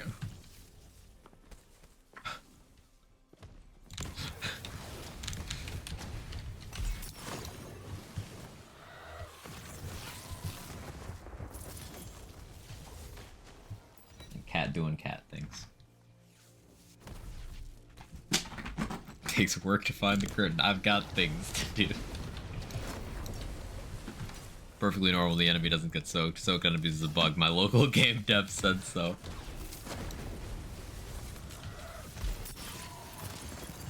Yeah, I'm using a tiebreaker, and these enemies are all perfectly dry. And tiebreaker starts with a T, so perfectly dry T word.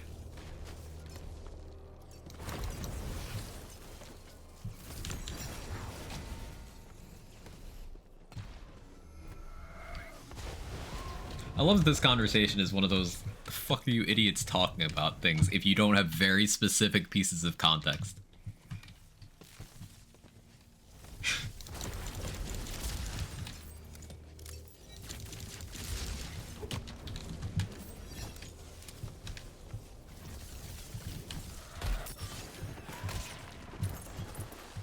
Are we all doing start? I am tired. I'm starting to get a little tired too, Sora. I woke up early today, so that's probably why I'm tired. Like, I started stream early, and I've been live for about normal stream length, and I'm starting to get tired. So, yeah, that tracks.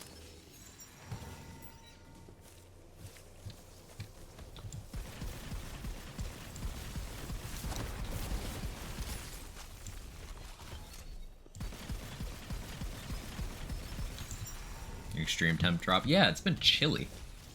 It was just unreasonably hot, and now it's just like I'm using a hoodie as a blanket on my lap. That's probably why Jake was laying on my lap earlier, because he's like, oh, it's warm here.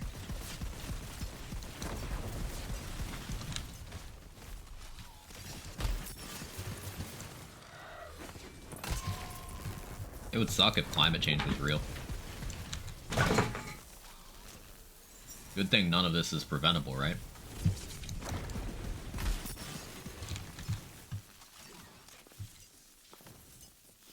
I miss up electric blanket. I should. I should. Can you make non-Ellie dire sacrifice?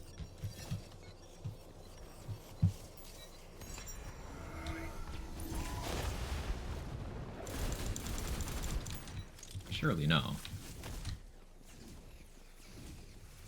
Normally wear 2 pairs of socks. Today is a 3 pair of socks kind of day, though. Very chilly. Adventurous.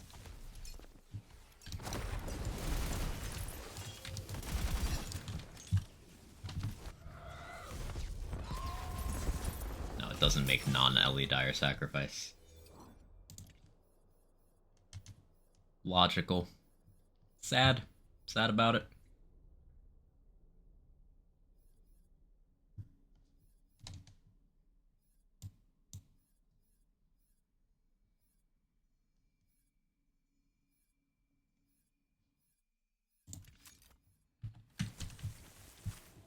It's called a lightning blanket in this game. Got him.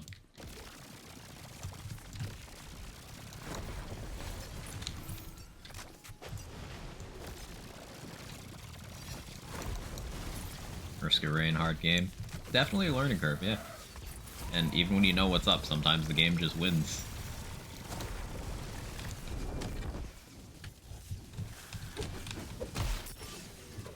I'm really curious what you can do with this extra splash radius melee weapon. That's just got to be crazy for spell builds.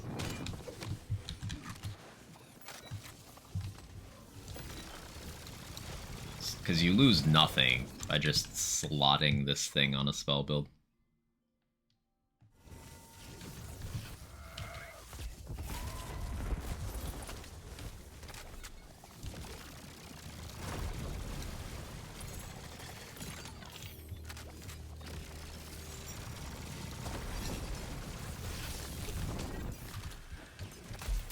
Calling it a shock bolt blanket, you can't stop me.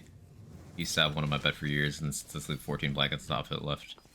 Mild burn marks now and then on my sheets. Legs are fine though, probably. Hey Uncle Noble, how are you?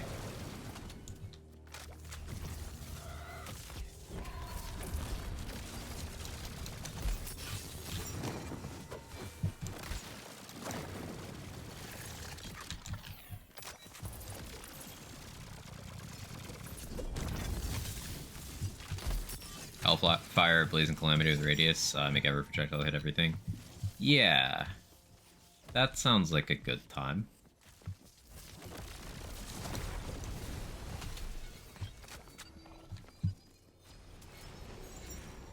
Yeah, that sounds good. I was thinking of more, like, meme stuff before that. Like, I mentioned this earlier, seeing how big you can get Laser Hand's actual radius to be. Because you can already, with spell radius, make it, like, much bigger than the visible laser. Not enough to be like, oh, I'm looking over here and that enemy got hit. But, like, enough that you can clearly miss the Laser Hand but still hit. I wonder with the addition of splash radius on top of that, if you can just have some silly stuff happen.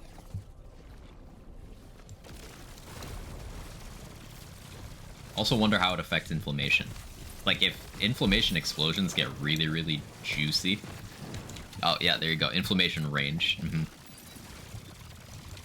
So, for radius, spell radius makes the inflammation range bigger.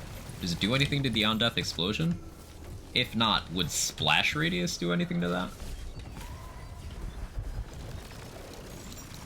These are the questions. Thank you for testing. Yeah, I deserve that.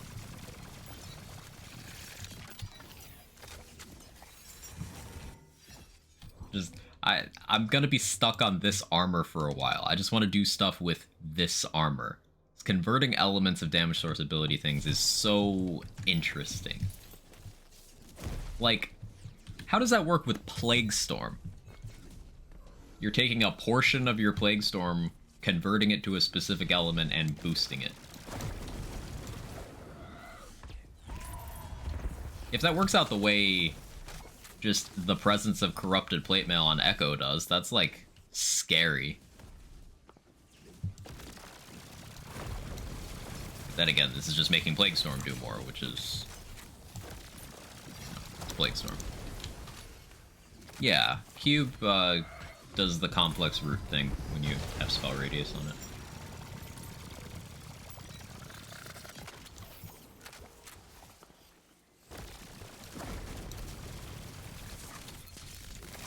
Only Stopping Gearbox nerfs the Mayhem Water.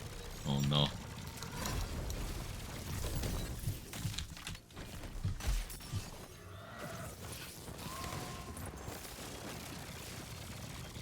So this is definitely a build archetype that Dire Sacrifice can work, just don't do it as undergeared as I'm currently doing it.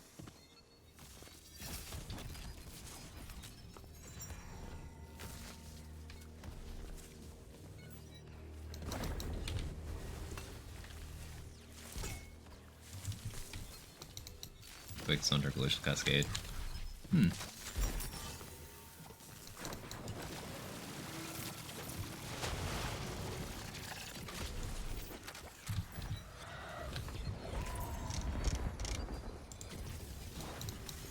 Pandemonium Water. Mayhem, Chaos, Pandemonium.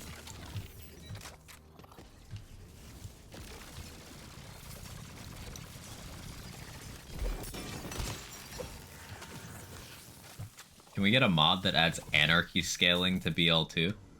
Just so it has a system as well?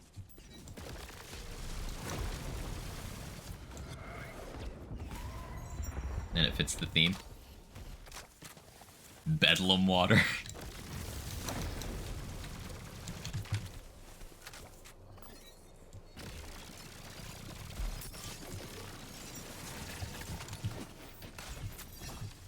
Questionable dab water. Bedlam Water. That's a good one.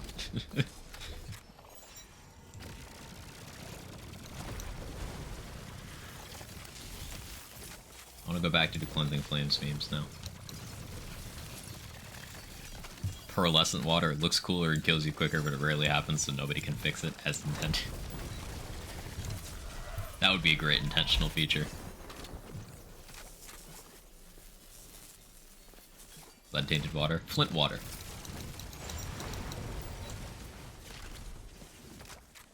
Yeah, we already have a boss for that, Lacosius. That's Drill. Drill is a certified gamer. And standing in his bathwater distracts you, and that's why it causes you damage.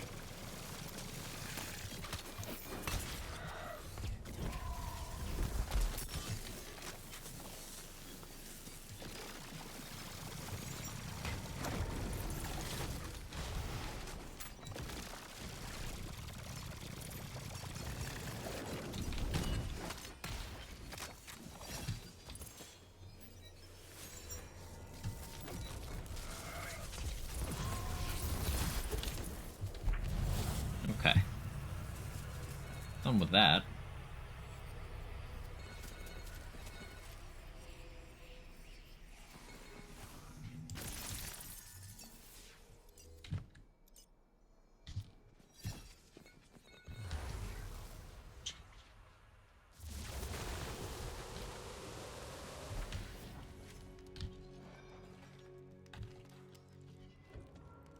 Can't reproduce pearlescent water if you tried throwing out your computer and buying a new one.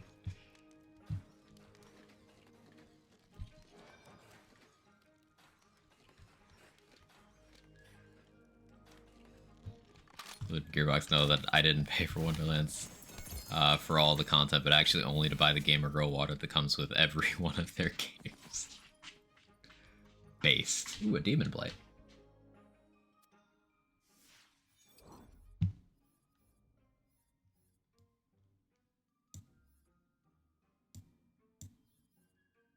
Like, why play for content when you could get content, you know?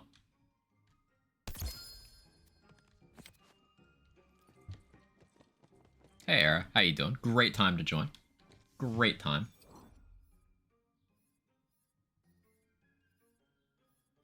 I still had a melee ring on. Could have changed that. Oh well.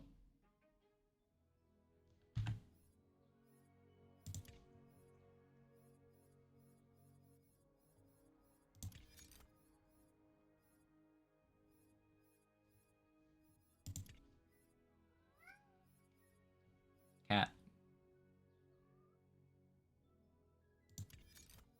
What are you catting about?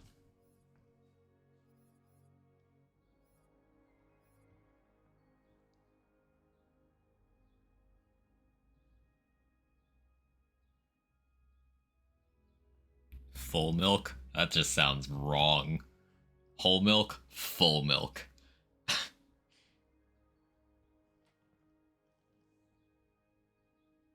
Full milk has implications.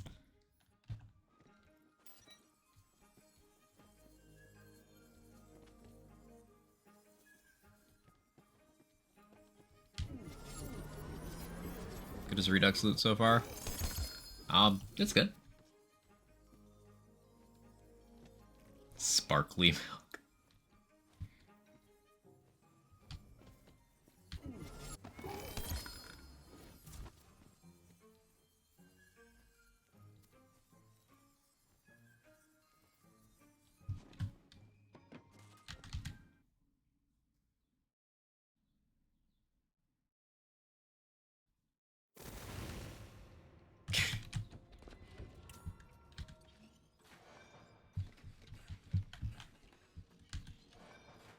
You guys are cursed. Don't change. I should totally use a fortifying sigil. That would be better. But I don't have backpack space for this. I don't need a Hawkins. It's fine.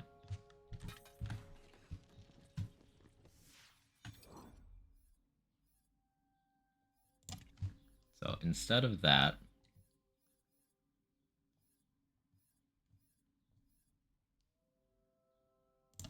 run this. And we hold this.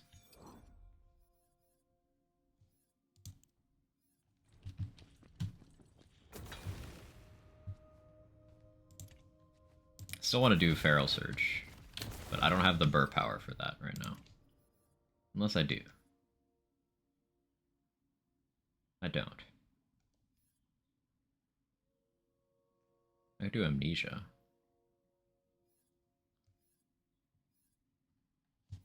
Not worry about that later.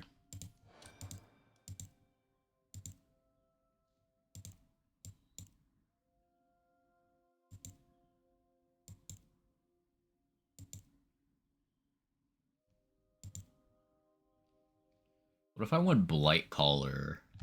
What does Blight Collar offer here? Let me look at this.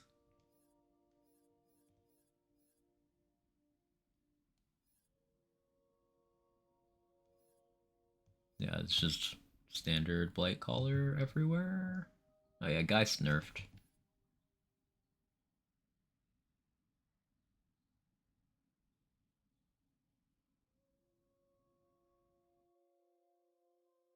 Fog Totem seems the same. Blight Collar's just the same. What are the augments? Playstorm's radius increased and it debuffs. That's cool. Geist nerfed. It's still Geist is also next to Barbaload and Short Fuse in the functionally unnerfable category. Damage dealt by Bog Totem spirits grant the Fatemaker various gun bonuses. These bonuses can stack. Ooh, up to 99 stacks.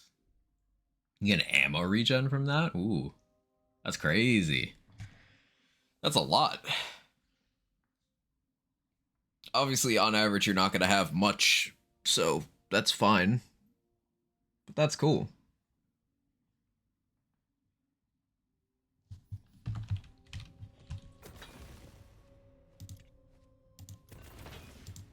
I haven't looked at a lot of the skill trees, so I want to see.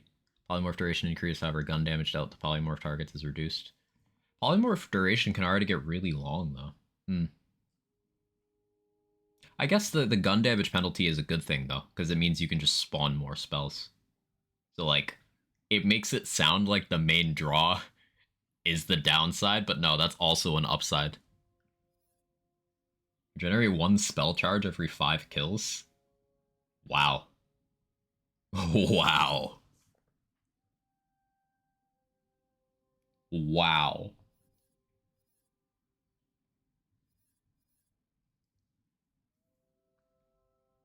Like, I guess you don't technically need to be using...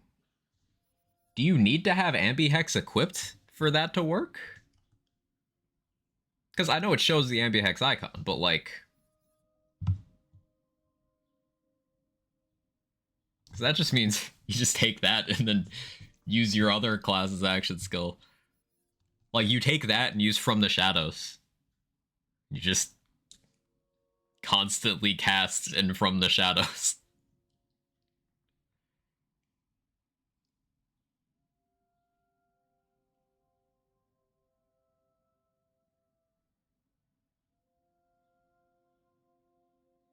And you could also pair that with the Forbidden spell. That's a thing I'm sure someone's gonna do. That's strong. That's real strong.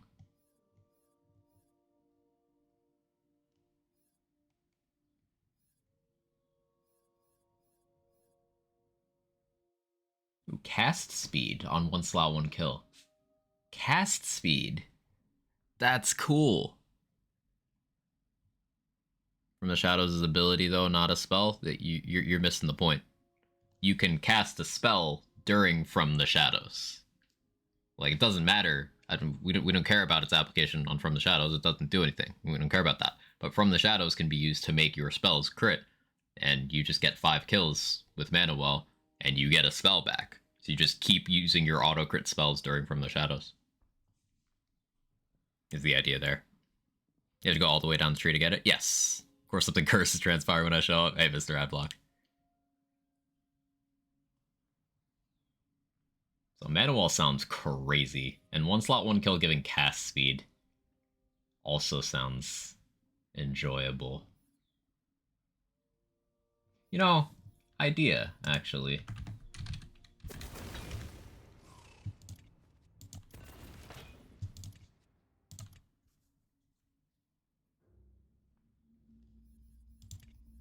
With Ambihex, you can still get the 100% crit chance nonetheless. Yes, you can. You can. I don't think this is a game breaker or anything, it's just cool.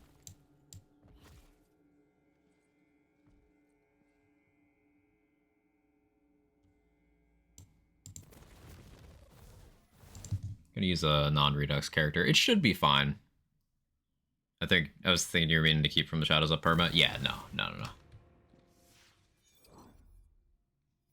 It just turns off chaos tears, so this is fine. My enchantments don't work, but that's fine. I can reroll. I got Moon Orbs. I can reroll.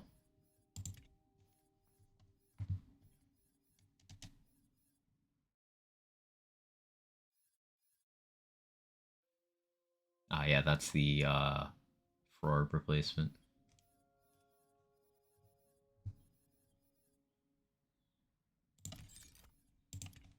We're just gonna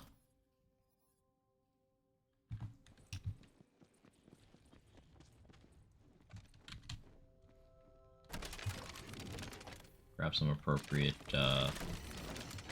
enchants.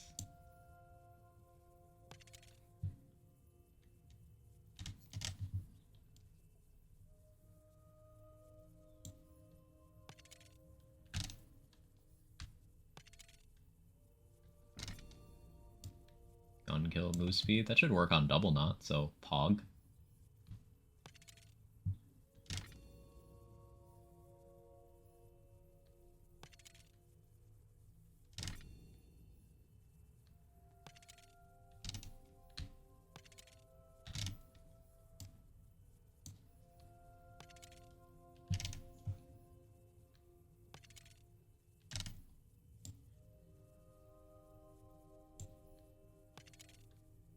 Ah, casting a spell radius. That's what I wanted there.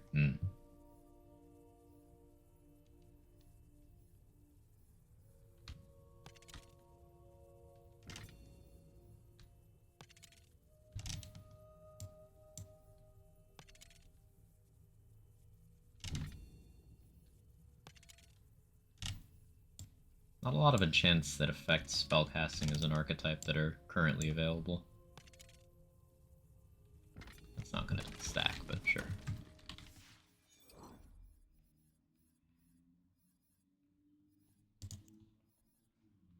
Let me do a quick little respec.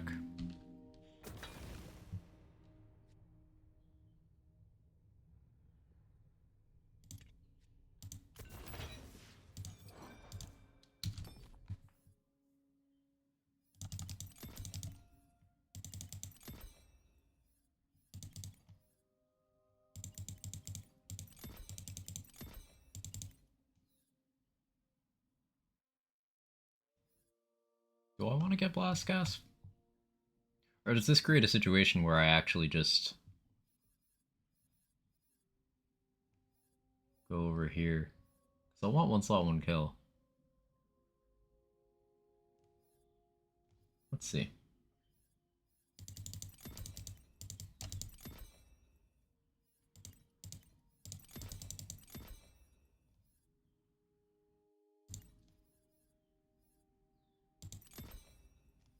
I have to waste points to get to one slot, one kill, but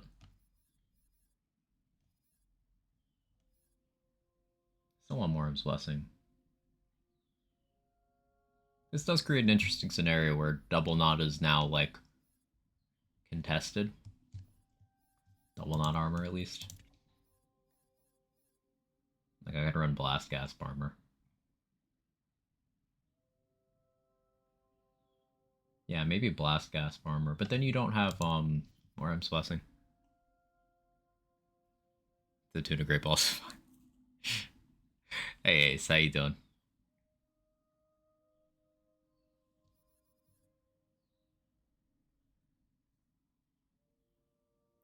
Imbued weapon make you be able to apply blue fire. That's a bonus element for guns, so I'm not gonna shoot guns. Found any new gear that's particularly fun? The armors have been really interesting so far.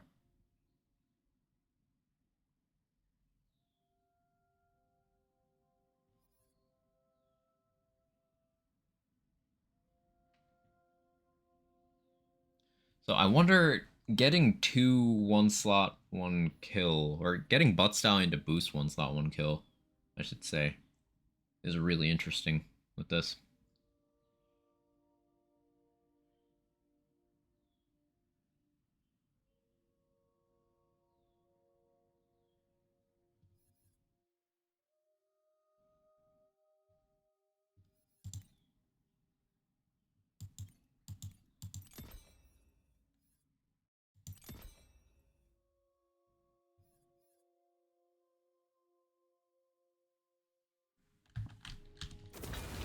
do. This is just for science. I don't really need to be as discerning. But this is making me think, which is good.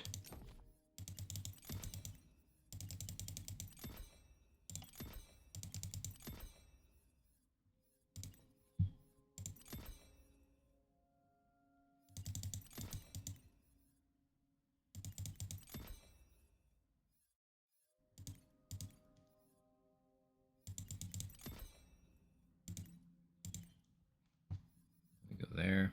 Suppose you think benefit most from cast speed? I don't know. I mean, does it affect spell charge time? Because if so, Laser Hand goes crazy. But if it's just spell animations in general, then like a lot. A lot. Repeating Trickster's Ice Spikes get even better.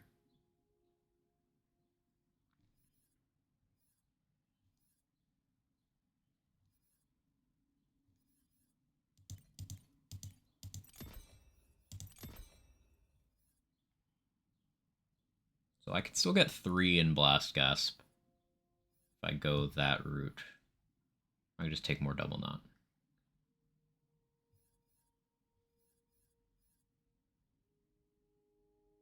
Take more Double Knot and get Mana Well. We'll see how this operates without having Blast Gasp at all.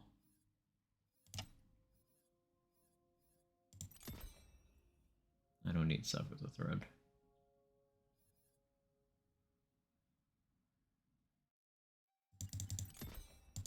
Just take Ascension, yeah. This will be very interesting.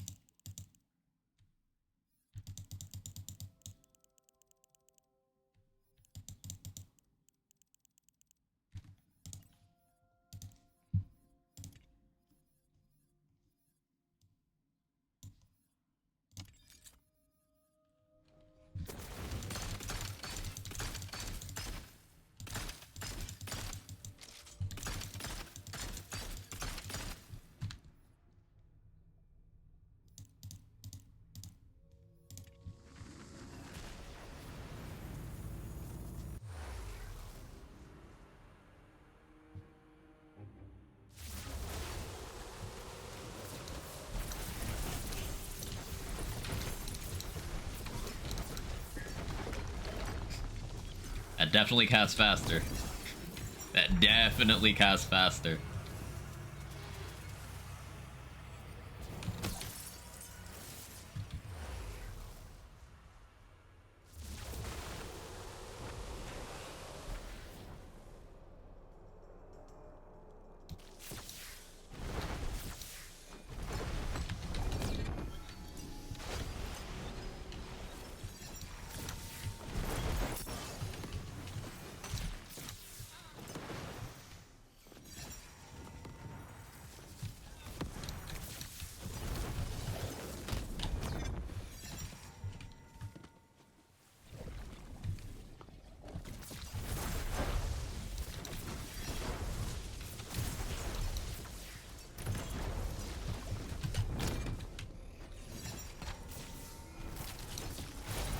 Blast Gasp, who?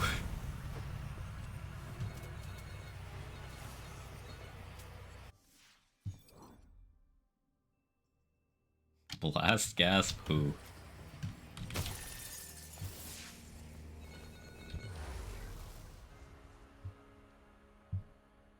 I'm doing well, Ace. I hope you are too.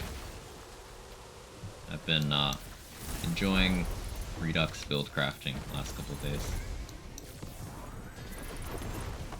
Yeah, the extra spell radius makes Wicked Gossip even more ridiculously dominant than it already is.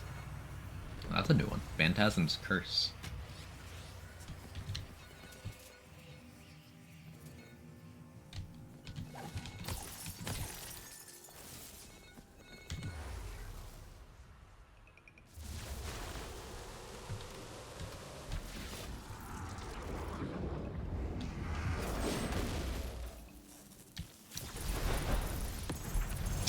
Right.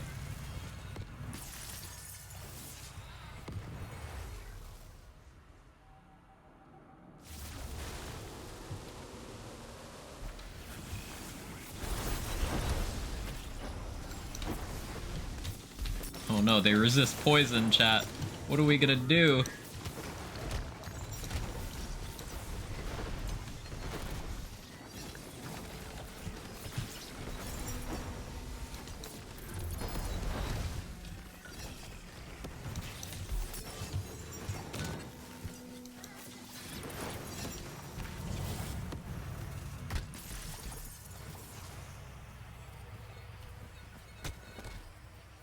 Rainbow.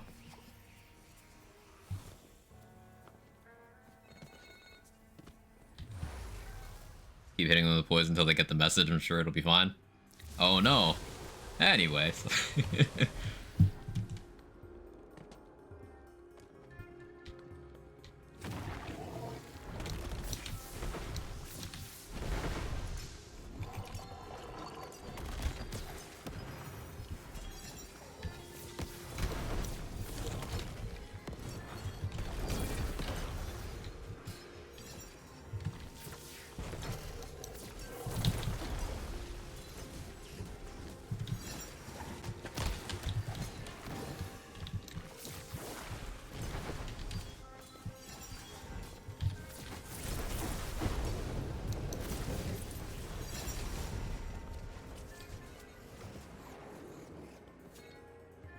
Oh, it's probably easier to do drill because you can just double jump and then heal while you're in the air.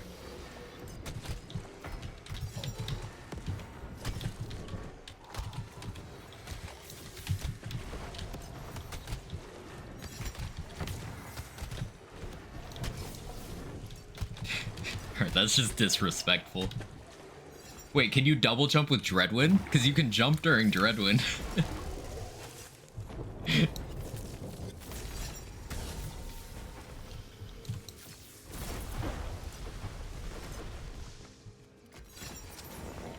Just Dreadwind double jumping everywhere? You can? Let's go. That's so funny. I'm a big fan of that.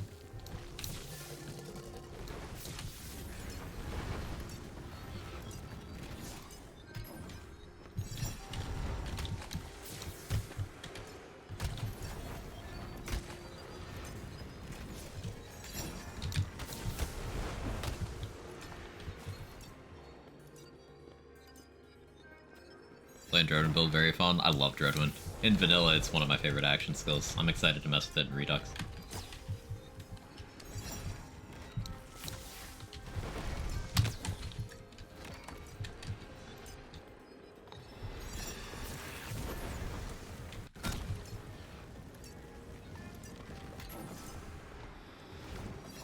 Yo, Hammer Zerker Dreadwind could go crazy.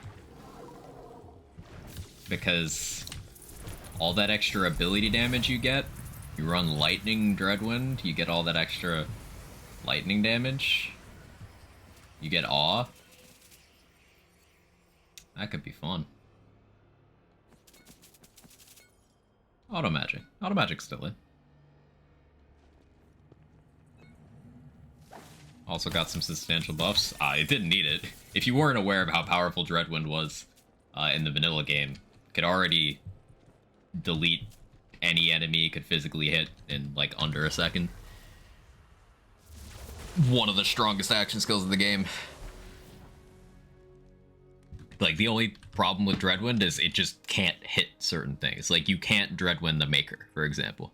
Didn't touch Dreadwind directly. I saw someone mentioning the tick rate got faster or something. Was that wishful thinking? I can't remember. Anchor. I haven't played around with Barrage at all. I've heard good things. Old God. Ancient deity gone, old God in. Good change. Good change. I like that. Not intentionally? Okay. No, I'm just asking because I don't know. We can do Dreadwind next.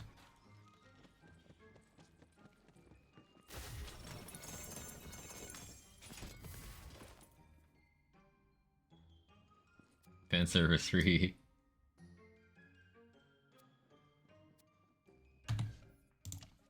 Let's do Dreadwind next.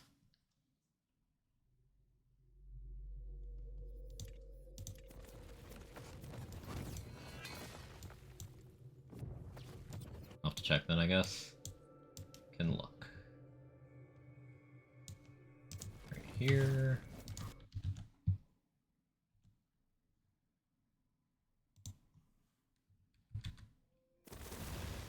Let's see.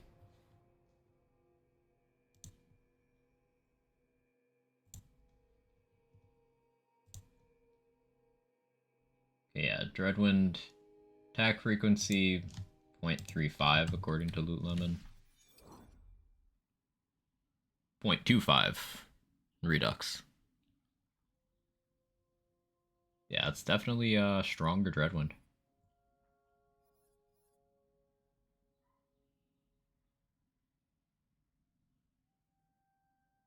Not that there's any problem.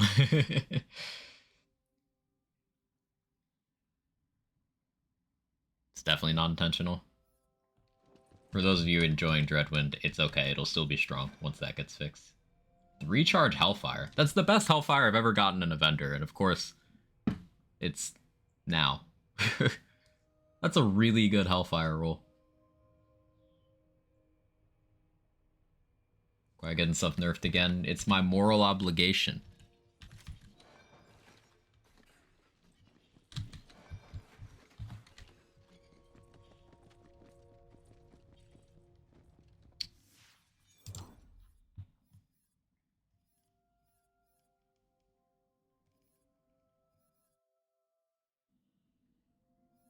Thing is,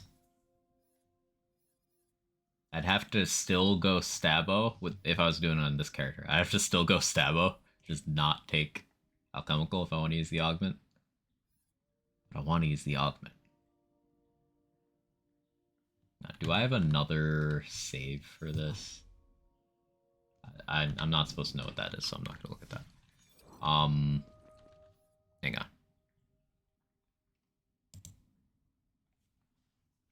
Just gonna make a copy of the save. It'll be fine. Or make a backup.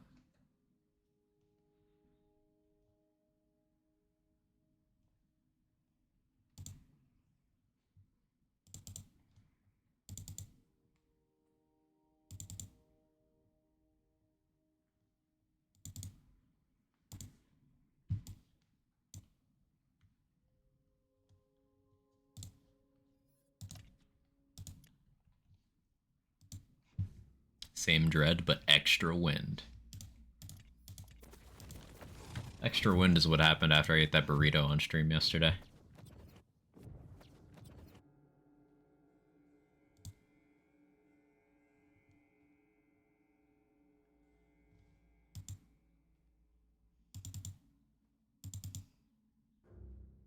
Legit didn't touch it though.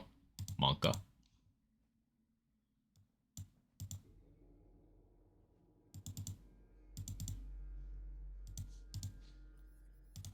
Oh, actually, I can't do that because mod. Derp. I need a base Berserker save. Do I have another recommend save?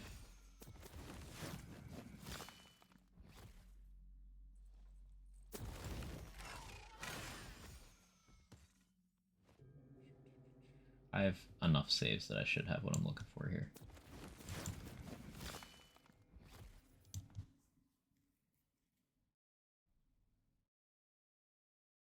Maybe the UI was correct in base game. Could be. Just a coincidence every item I lost had a duplicate. That's some bug they introduced around DLC 3. Does not give a fuck. Yeah, that's a thing they just accidentally turned on one time. And I don't know. It happens to everybody.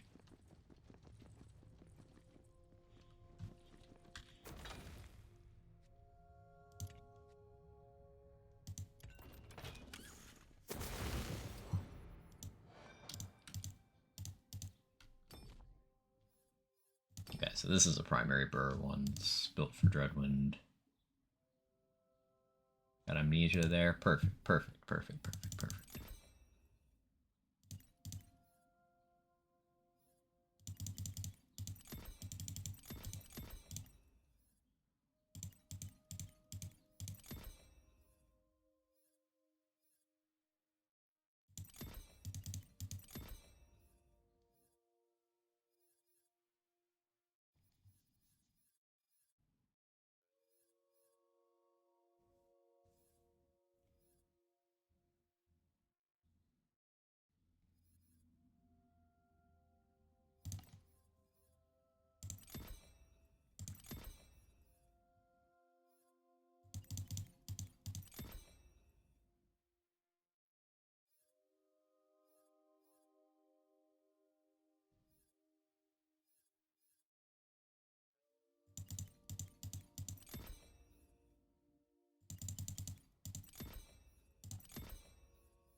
do that.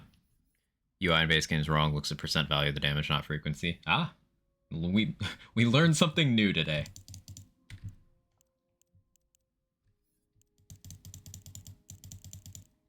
Imagine trusting UIs in this game. Pain.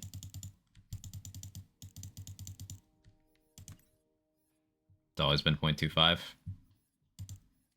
course it has.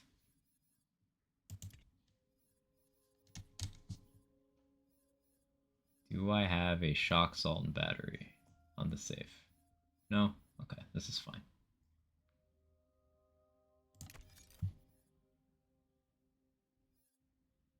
Got that, we got that. That's fine. These stats shouldn't really matter too much.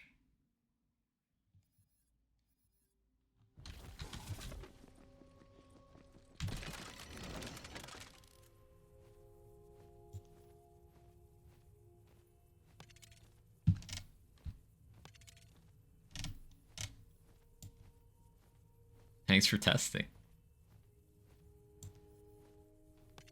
Always been 4x2. Proud of you, buddy. One day, I want to last as long as you do.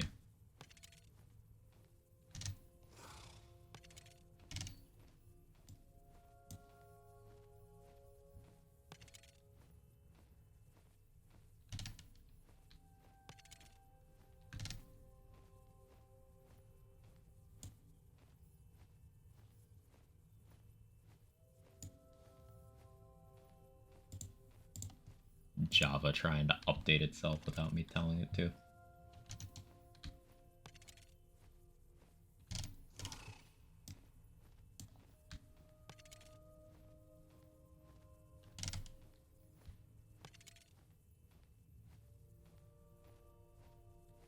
There we go. AoE radius. I wanted that. Trying to empty my bank, but it's so painful. Honestly, just like pull it up in a save editor and then delete everything from there. It'd be faster.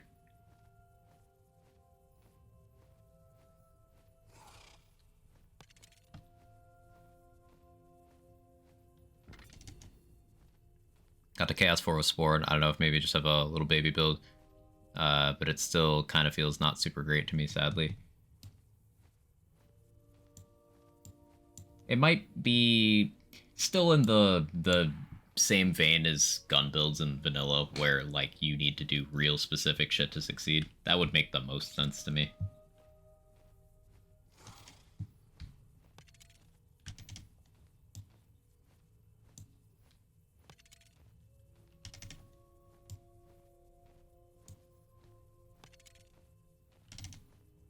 Save it over with this mod? No. No. There's ways to get around that, but not directly, no.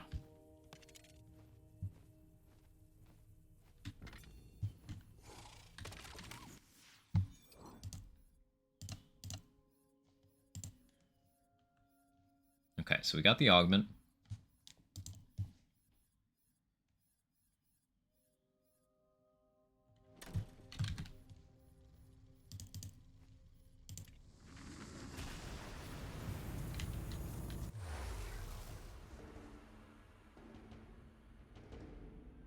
It's still faster to uninstall modern reads.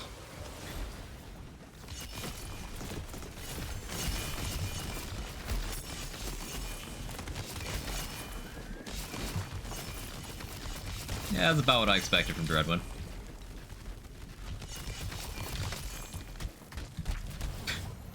I have so much duration left.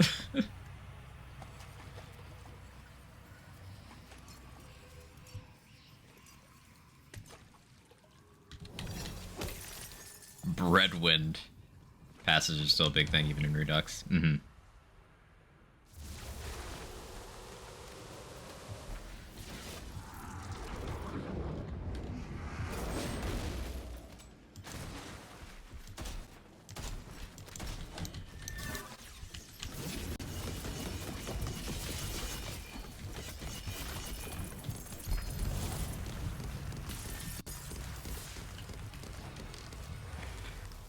Yeah, so Dreadwind is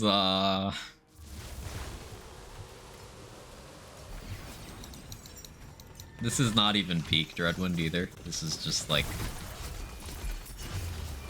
took one of my test saves and respect it to Clawbringer.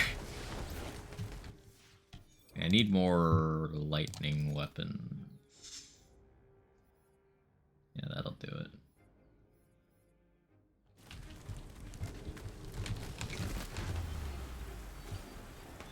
Not even final form.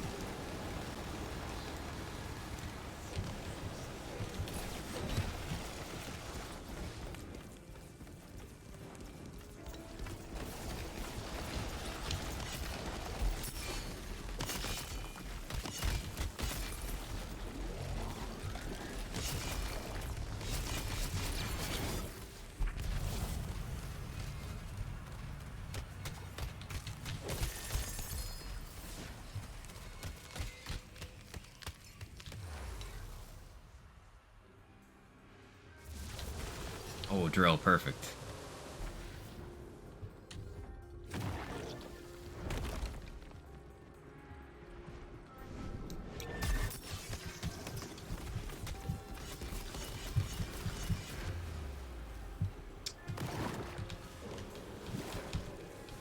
Next, I'll try Dreadwinding his face.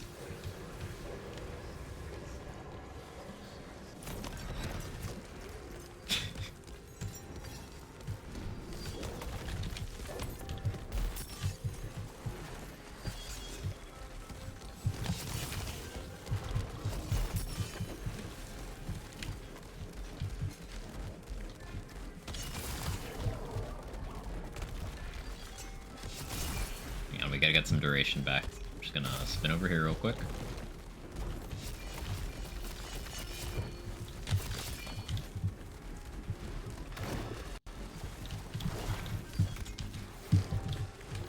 Sad.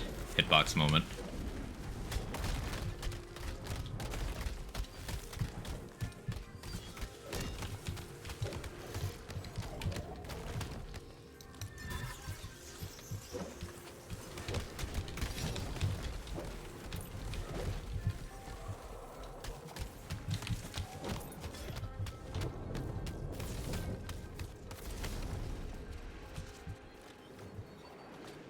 Square in the knife.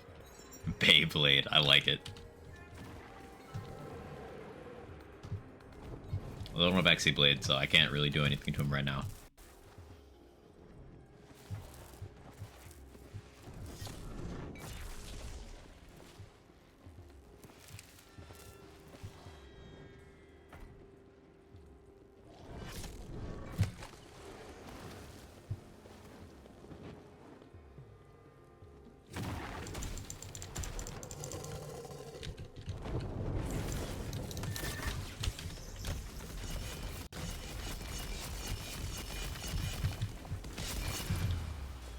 How did that not... Okay, that's fine. It's fine. It's fine.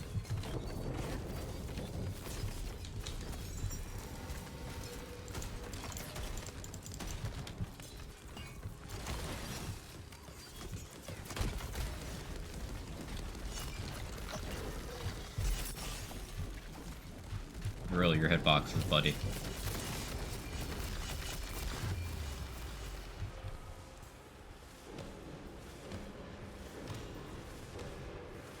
You're the worst.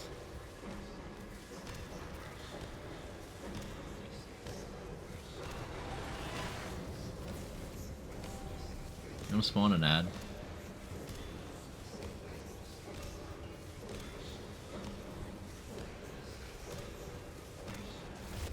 Resist. Resist. I'm resisting! The game was telling me to resist, and I guess I didn't... I guess I didn't do well.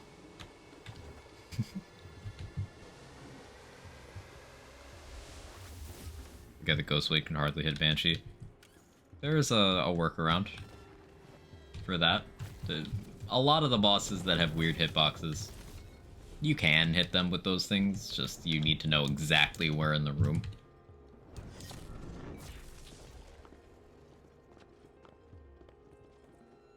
This boss is no exception. Just I didn't hit him there.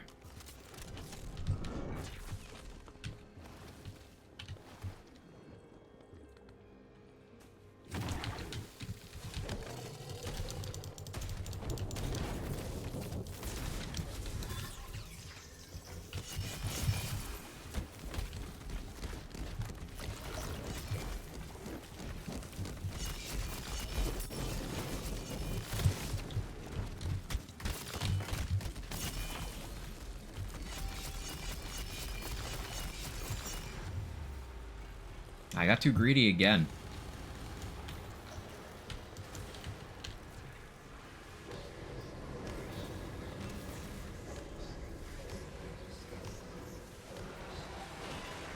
Maybe I switched to an appropriate element for this phase. As cringe as that is, I will heed my own advice from an hour ago. Bereaver doesn't have this problem.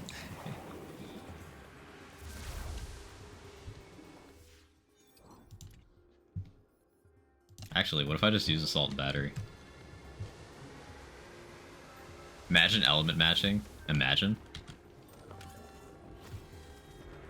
Not just nerf drill. Exactly. I was never the problem the whole time. It was the boss. Nerf the boss.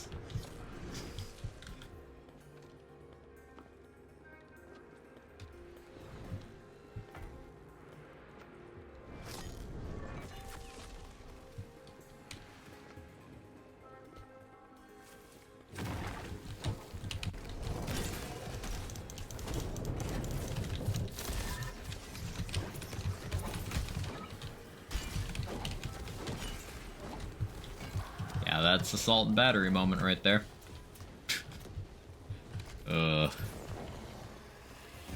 Can I go back to balance? Where's... There you are. Sorry.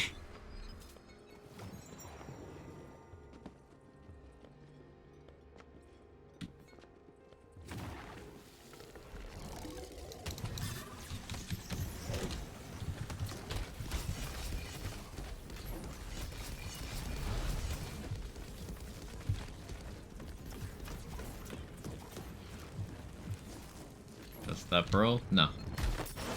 I did not earn it. Or have it drop, I should say. Because getting lucky isn't earning anything. I did not have it drop. It just is whatever item it overrode in the base game. This is from one of my base game saves.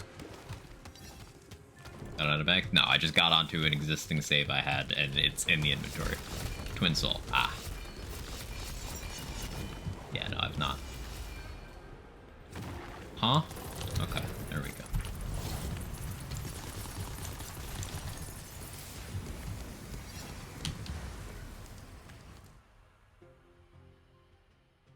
Salt and Battery is a hidden pearl.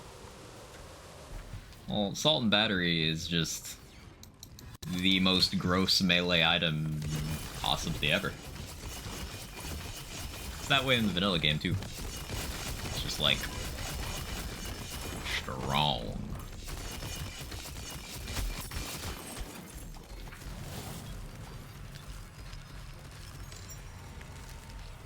Named it Redacted to not spoil things.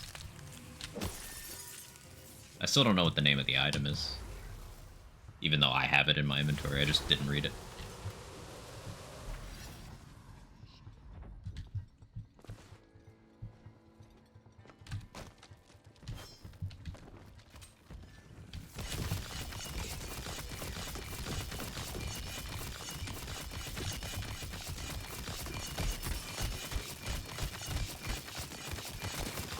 I did pretty well for a full spin without buffing myself. Drop it off the map? Okay.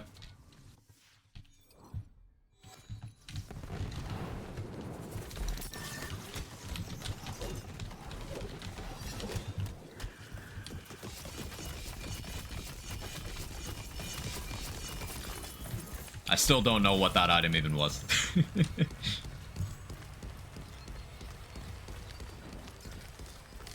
make Salt and Battery a pearl, it deserves it.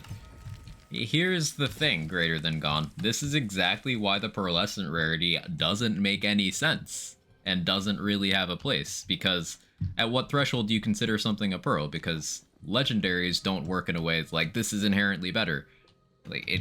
Pearls are not a measure of being better. That's not how it works. So if your personal measure of, well, if an item is this valuable in general, it should be a pearl, then the legendary rarity doesn't make any sense anymore either. So, like,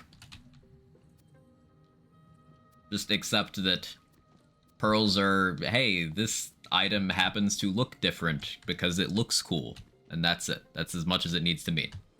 Because if you try to ascribe any sort of balance level to it, then the whole thing collapses.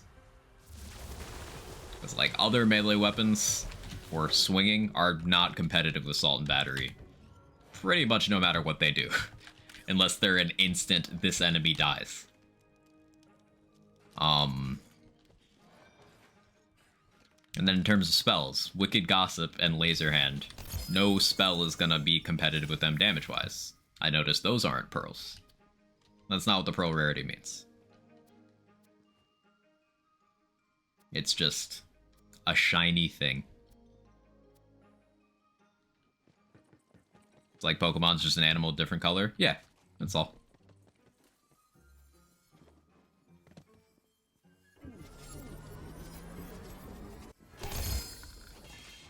Intrusive thoughts for the fucking W.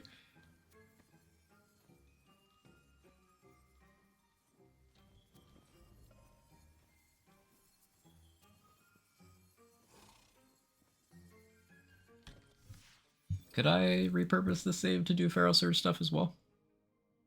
Petition to make everything white. Tucker, is that you?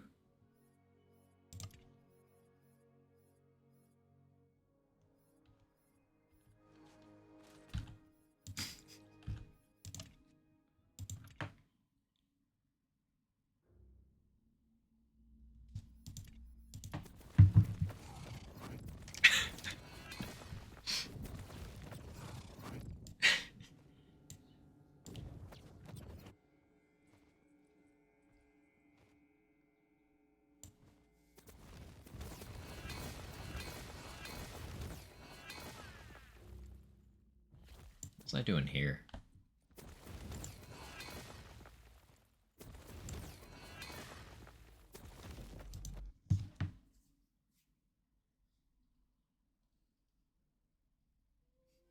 Yeah, you're better off not knowing anymore. The point is, I was making a joke about an actual white supremacist. That's the joke.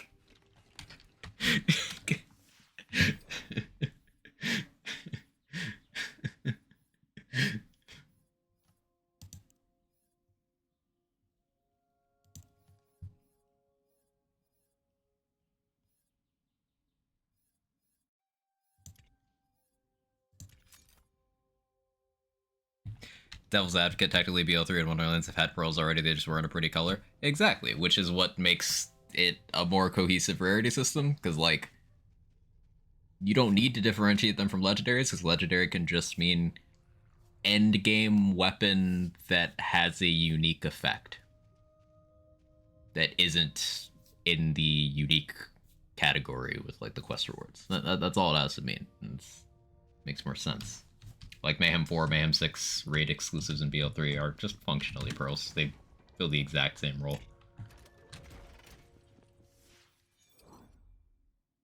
Every time I heard the hammer slam and character selection screen, I thought I heard the pipe sound effect.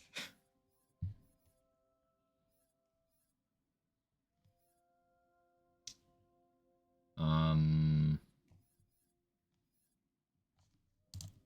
yeah, so respec this. But no pretty color. Hey, no pretty color is the best possible point that Pearl enjoyers can make, because you can't argue with that. It is a pretty color, and sometimes you like seeing a pretty color. That's not something that can be argued. Like, absolutely, that's pretty cool. That's a good reason to include it in a mod like this. Like, sure, enjoy your pretty color. That's perfectly valid.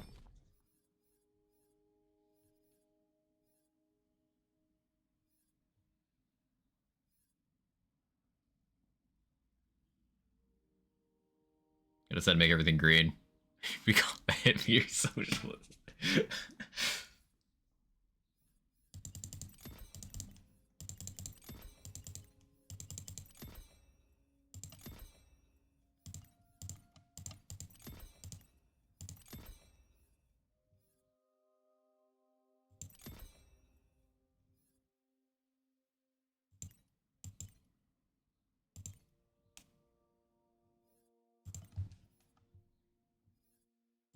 So we got hammer time.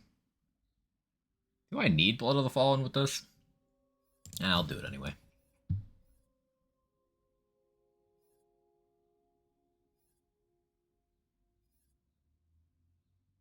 What do I do over here, though?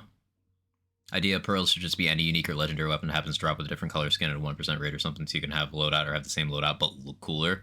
I'm totally down. Like, there's a whole shiny hunting, like, style of enjoying Pokemon. And shinies are just the same thing, but they look different. And it's a whole subculture in Pokemon players. Yeah, absolutely.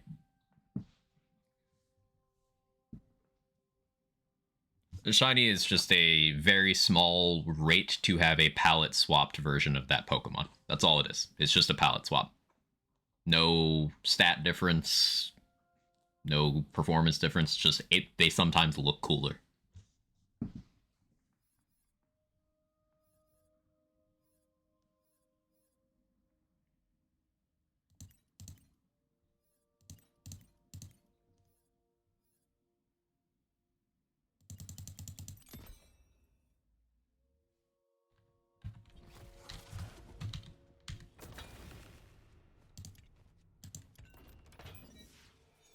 Save editor ain't working, even without Redux installed.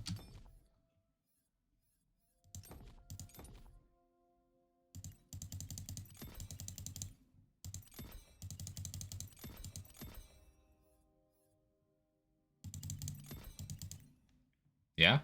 Wow. Sag.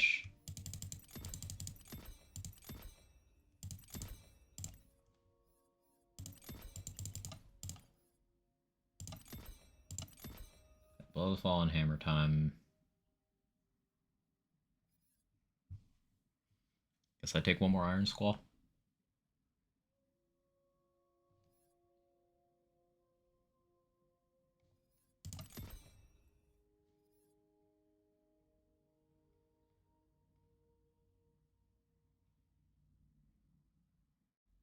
Yeah, Storm Breath is just here to boost my actual melee.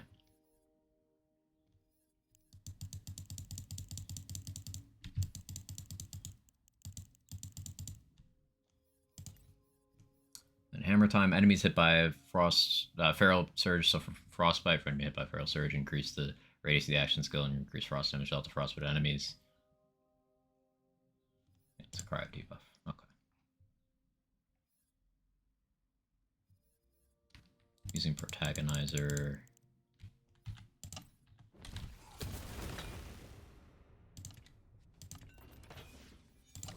I need to max that instead. Like the color coding the skill tree. Yeah, I think it's fantastic. Makes it more legible. And that's a real good thing.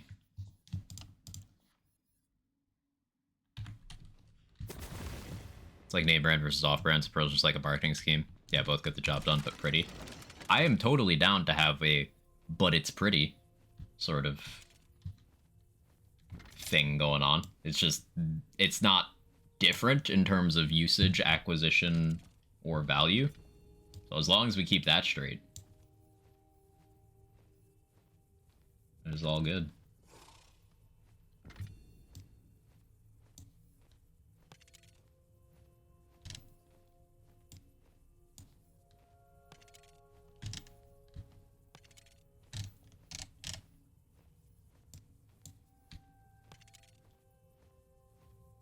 Ammo regen.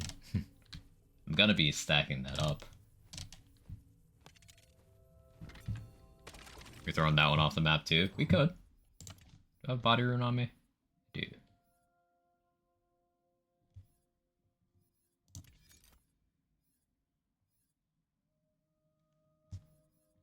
I don't need curse wood. Alright, so let's see how this works.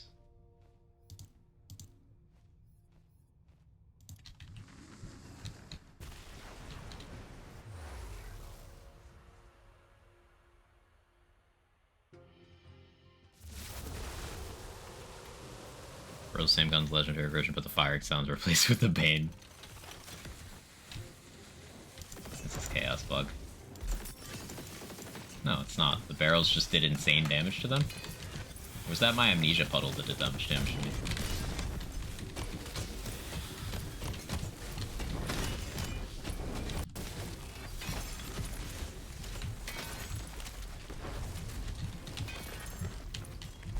Oh, that was certainly some surging.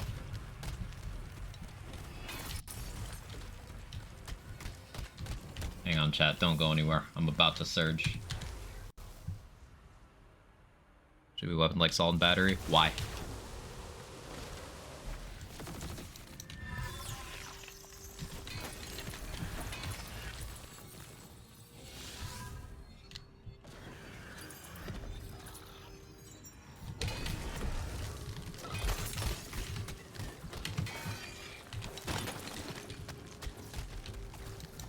Mod good, dislike the original game a lot. What were your issues with the original game? If you don't mind me asking. That would kind of affect the answer of whether you would consider it good or not. Because Wonderlands Redux is still Wonderlands. There's changes, but it still does well what Wonderlands does well. So if you didn't like what Wonderlands did well, then you wouldn't like this, if that makes sense.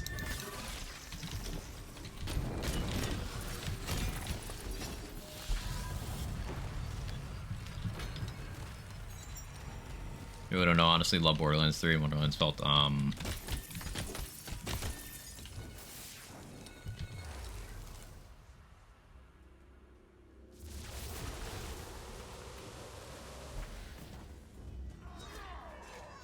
I can't explain.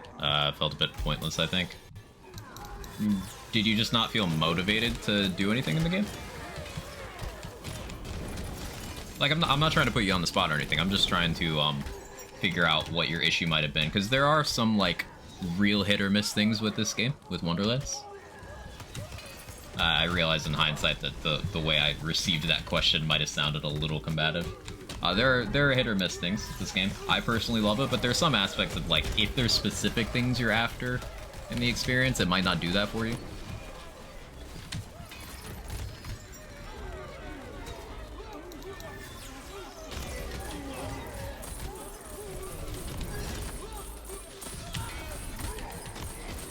But can't really help diagnose that if I don't know what your what, you know, straw that broke the camel's back for you was.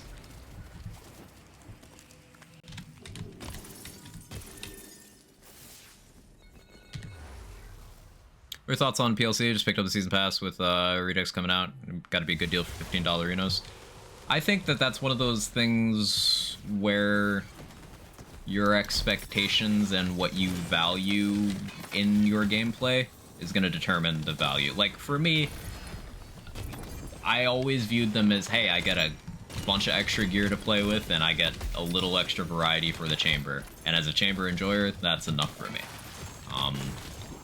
The fourth one also gave the Blight Caller class, which is a huge W. For people who expect, you know, huge amounts of narrative content from DLC, it's not gonna give what they want.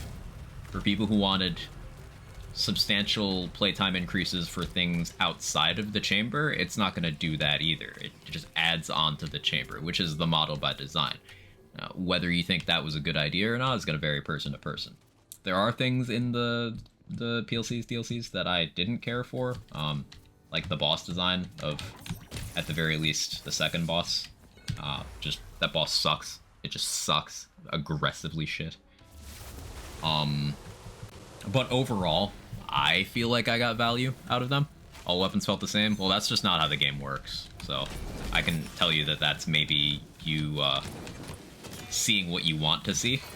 There's still lots of weapon diversity in this game. Lots of build playstyle diversity. That's got to be an instance of confirmation bias. This game has flaws, but lacking options is not one of them. Played hundreds of hours of Borderlands 3, though. I played 7,000 hours of Borderlands 3, and I have 1,800 hours in this game. I can tell you, there's no shortage of options.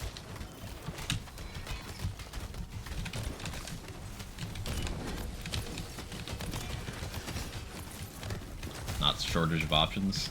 I'll rephrase. Weapons feel very distinct from one another in this game.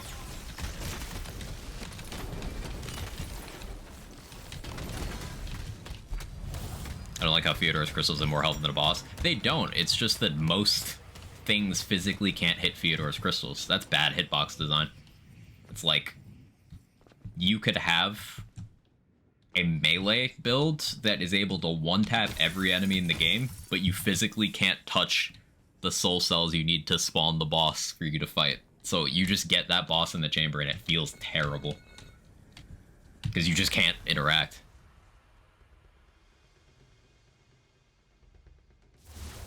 While being pelted by 40 projectiles at all instant health gate you could just not get hit.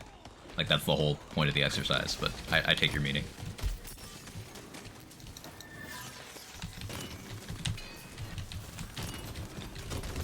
Each new gun I use felt totally different. They all have very different effects from each other. I can't immediately think of any that are very similar.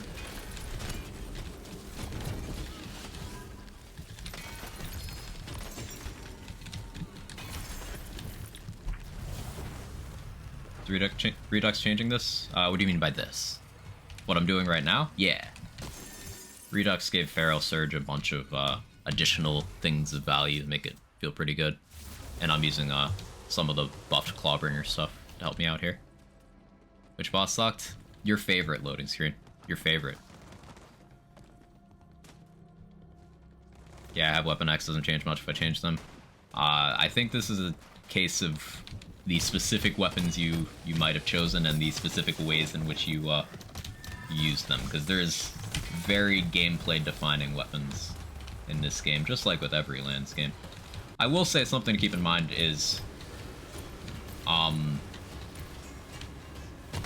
this game goes out of its way to provide more support to non-gun options. Like, peak build archetypes in this game, gun is like 4th place. It's 4th string. It's fully viable, and this is not something you will run into as a player in terms of restricting your options for progression until very, very, very late game.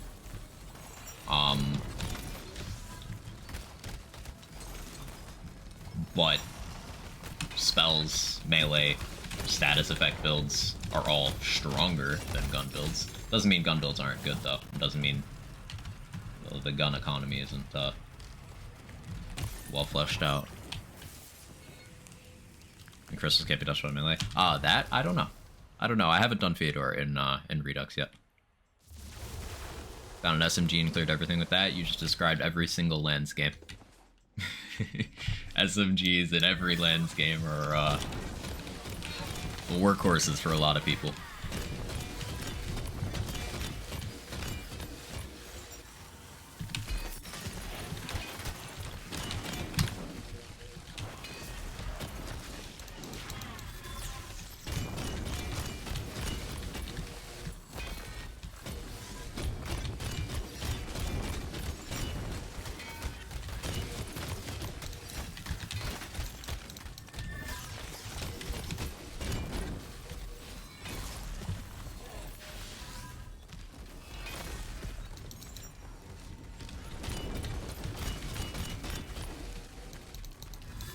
Personally, I didn't like a lot of the gimmicks in the base game, such as... Can you name, like, a few?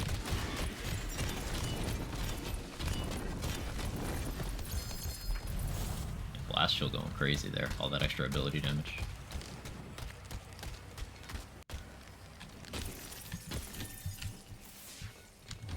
I'll do another one.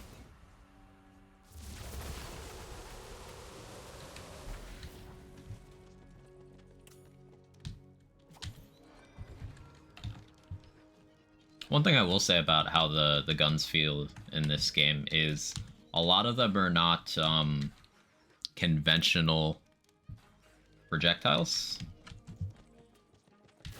So like you'll shoot a gun and it won't hit for a while, and also the projectile, you know, is not in a straight line. That can feel bad for general gunplay. That's part of why people like stuff like the liquid cooling so much. Because it just feels like a gun.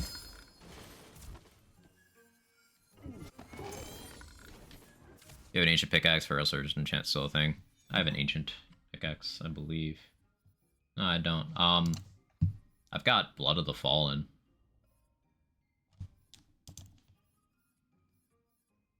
And then increased melee speed from that. Why don't I have my ancient? Did I forget to equip that? Oh, I equipped it on the other build.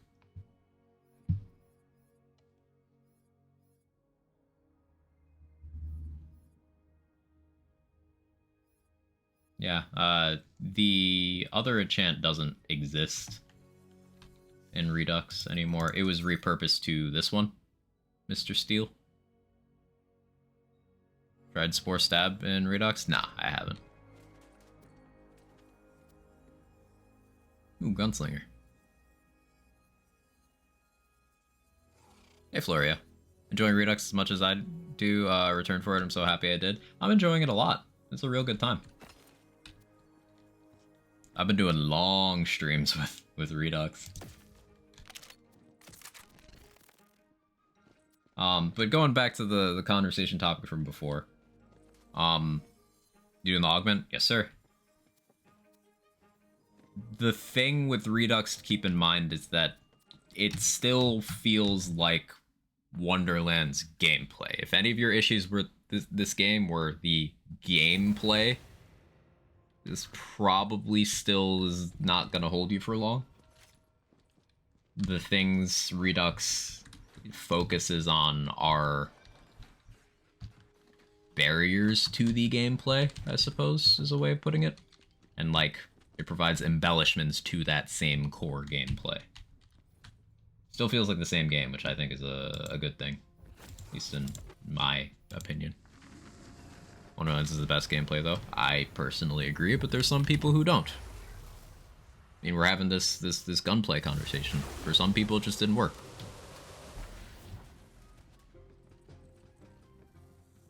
One type of guns I didn't like is the magic barrel ones. Good for crossblade. Love that weapon. Random BL3 thought, if I paired the faulty star with the driver comm, it result in infinite novas? No, because it needs to refill.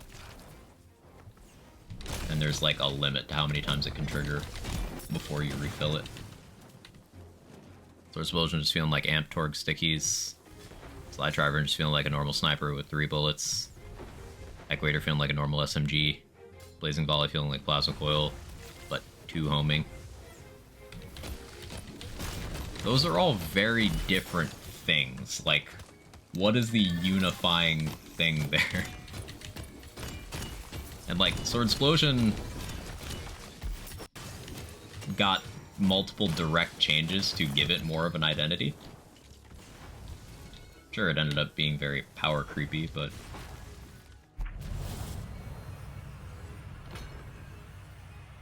like, I happen to enjoy all those guns.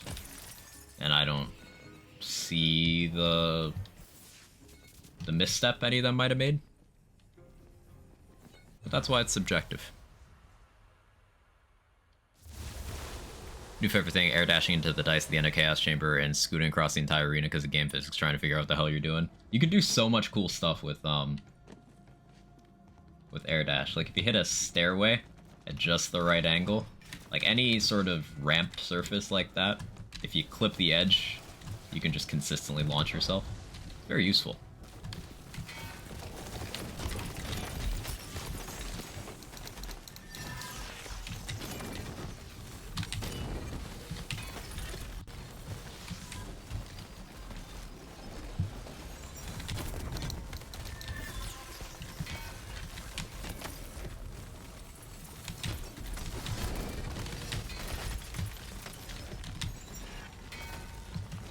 that way.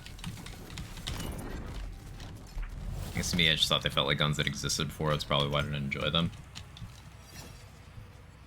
But they're not. Like,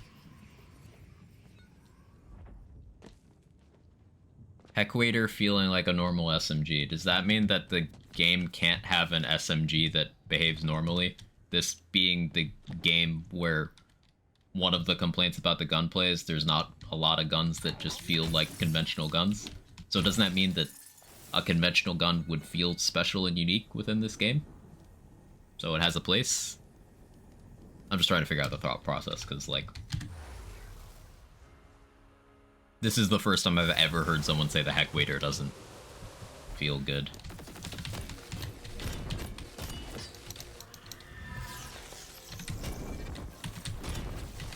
It might just be a take I haven't come across yet.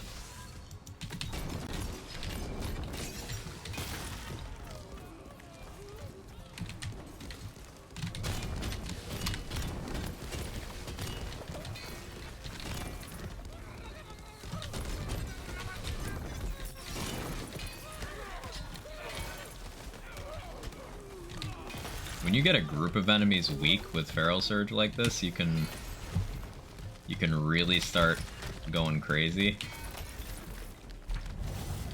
It's just like weaken a group, and then as more enemies spawn into the group, you'll just get more opportunities to click it. Don't think you think you're dead. Think about, no wait, don't do that. Hey, some old guy, how you doing? Have you played Redux yet? You're one of the people I actually specifically wanted to ask about.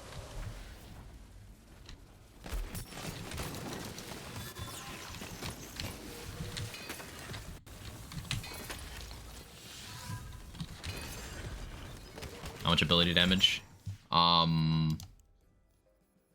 I've got Dragon's Fury, so 10% per matching item. I'm using Lightning Weapon, so I'm only getting 2. I could have more. I need an Echo pickaxe. That's what I need.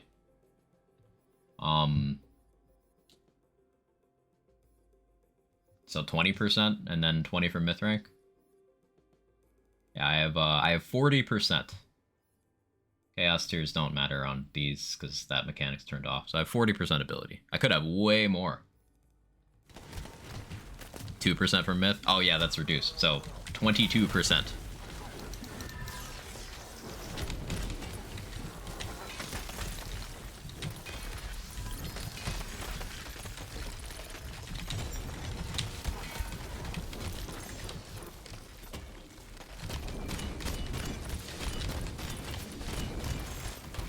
Love they did that. Reduce myth? Yeah, that's good. Juicy Rabbit's here. Hey, Rabbit. It's all I've been playing since Friday. Got the 4-2 Stab Claw yesterday. I've been gear farming, moving up chaos levels. Actually, having a blast. Imagine it farming Western. Working hours actually fun. Glad you're enjoying. I'm really enjoying Clawbringer in the mod. Like, Clawbringer was already good in vanilla. Very underrated. But it was pretty specific in what you had to apply it to for it to have value. And, like, it's much more of a generalist class in Redux. And I'm enjoying that a lot. Stabomancer is a demon in base game. It's a demon in Redux. Laugh maniacally. the surge chaining, yeah. The increased density really helps you get more of those.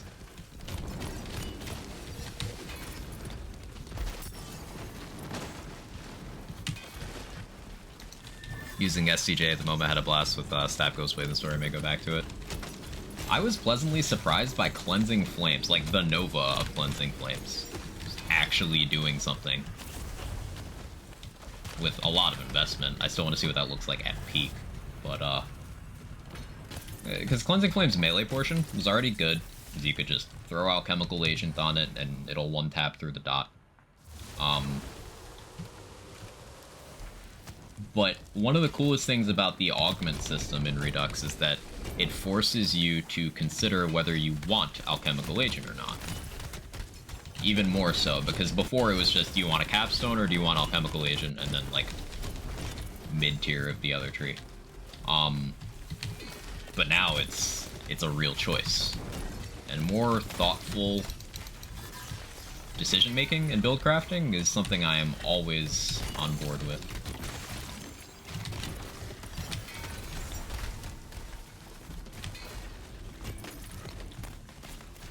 Could be mixing up identity with gimmick to be built around considering my favorite guns are the Perceiver and the Gyre.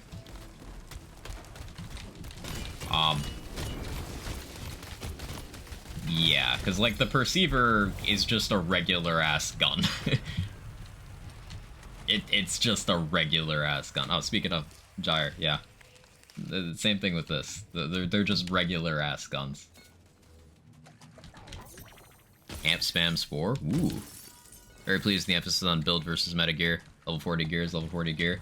That's nice. Yeah. I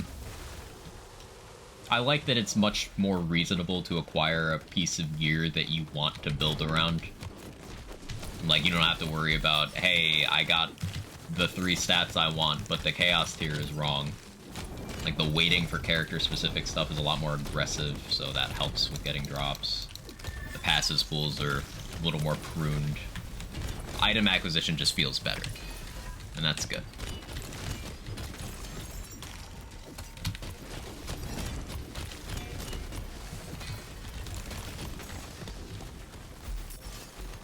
Single dangle.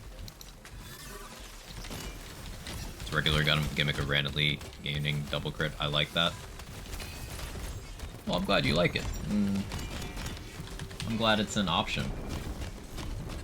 But not every gun is gonna have that, so like when you get to other guns, they're gonna have different effects, right?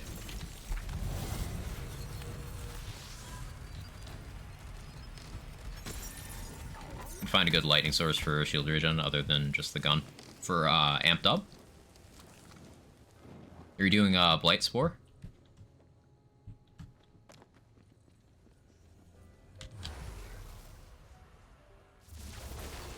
Blight Spore?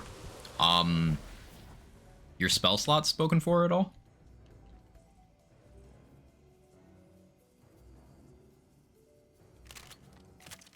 Deuces. Nice. If your spell slot's available, Shock Empowering Sigil is a really strong shock dot. The thing is, there is that annoying bug where sigils sometimes block your own projectiles, so that might come into play.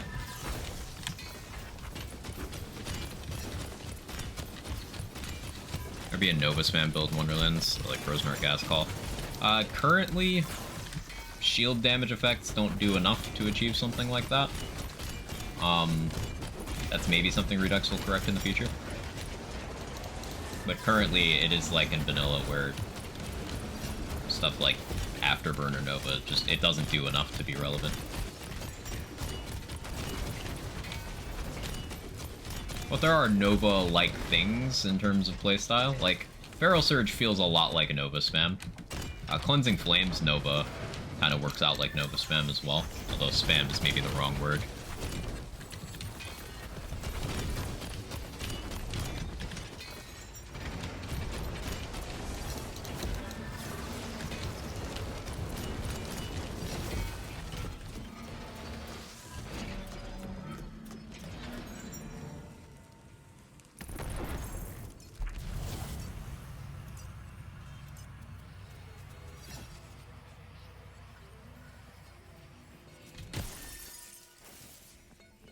Recreating rack stab type build. That's one of the first things I tried. There's just, in terms of spamming Novas like that, there's no real analog because we don't have an action skill start shield break thing. And even if we did, the Novas themselves just don't do enough damage. Like, very early on, messed around with using Reaper of Bones, or not Reaper Bones, using Dire Sacrifice, Selective Amnesia, and Harbinger to make the Amnesia puddle break my shield and Harbinger refill, so I get 2 Novas each time I use Dire Sac, and like, it functioned, but then the Novas just didn't do damage. No ma'am scaling. Yeah, we don't have scaling on shield damage effects to keep them relevant at higher levels, but there's also the fact that they're not even good before that point. Like, they're not even a reliable damage source on Chaos 0, much less later. So it's like, eh. Bit of a bummer. So Feral Surge feels cool.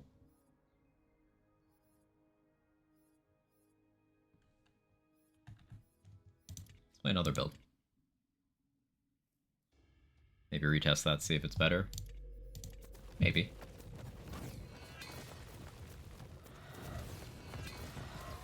How recently did I do this? Was this the one I did for playthrough? Maybe. Garlic Breath is spam. Yeah, that is Nova spam. Empowering Sigils as well. This is the one I did with no guns equipped. Oh yeah, this is wild. What classes did I run for this? I did do Berserker. This was Blood of the Fallen rather than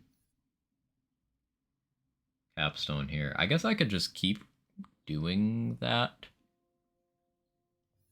Like, that still might be more useful.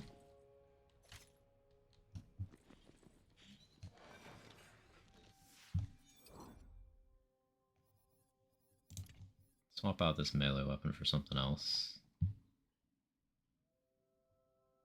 Sure, that rage handle's fine.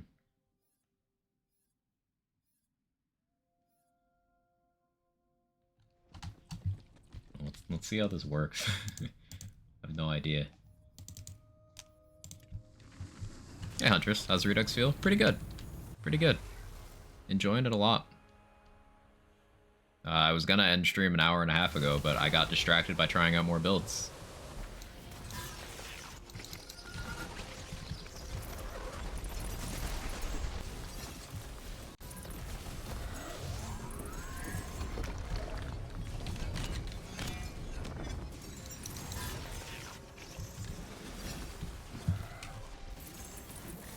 Okay, so yeah, Dire Sacrifice is, Bereaver Dire Sacrifice is kind of crazy.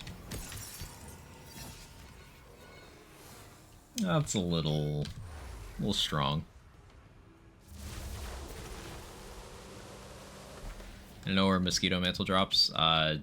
DLC 4, Floria. So, Redmorn.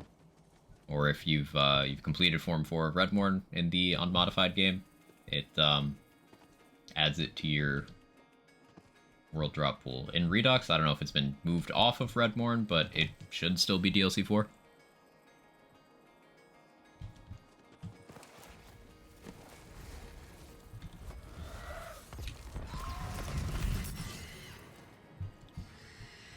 I'm animation locked.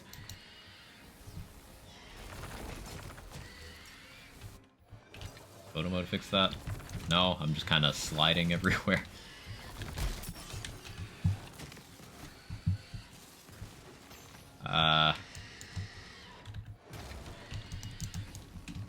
Somebody help. I'm stuck.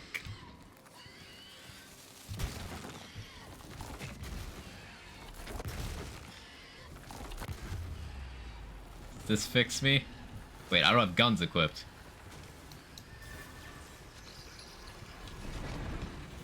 Okay, we're good now. We're good.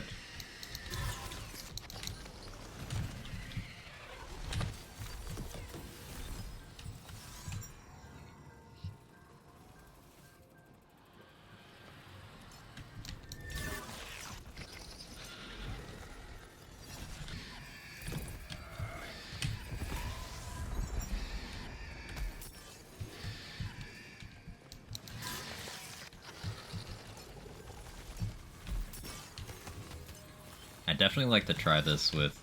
Ooh, what if we had... that conversion armor. I already forgot the name. And we made Dire Sack into frost damage with this.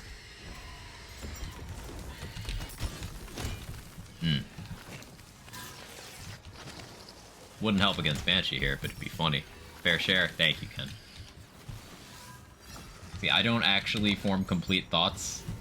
I just have half a thought and then someone here will always remind me of what a thing is called. Also, pro lesson is gone. Thinking about that full bags and accidentally swapped some crap on the floor with it. Ah, that's a shame. Would you like me to throw another one off a cliff for you?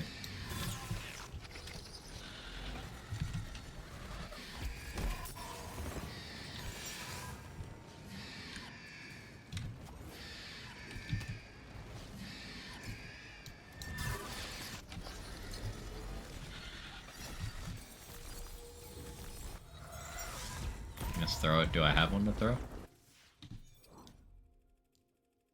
Not on this safe.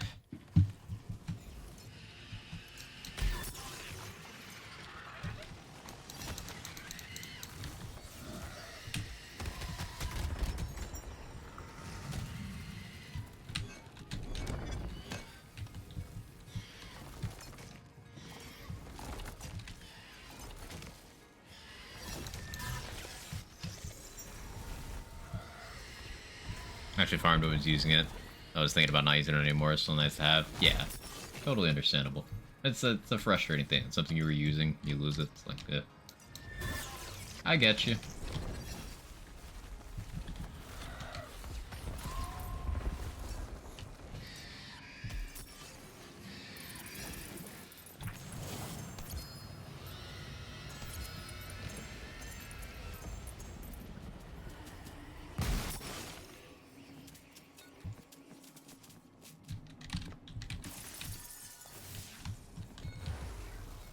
Ooh, double jump into dire sack. We're about to do that.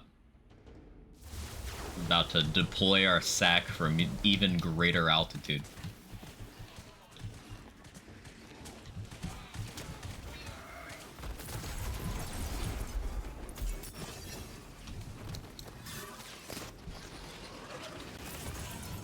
What's the highest altitude you've deployed your sack from, chat? Top of the pyramid, maybe?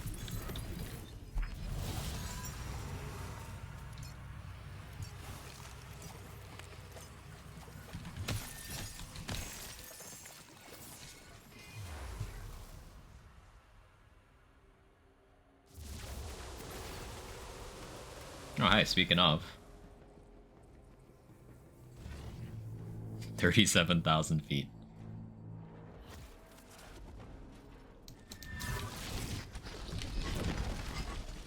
Is that how tall the pyramid is?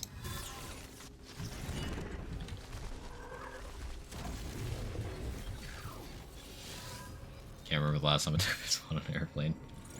You climb out of the airplane to relieve yourself and then back in? Based. King behavior.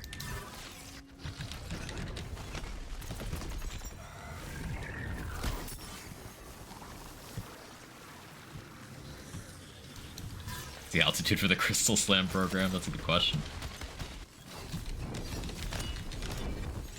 I thought everyone did that. Airplane bathrooms are gross. True.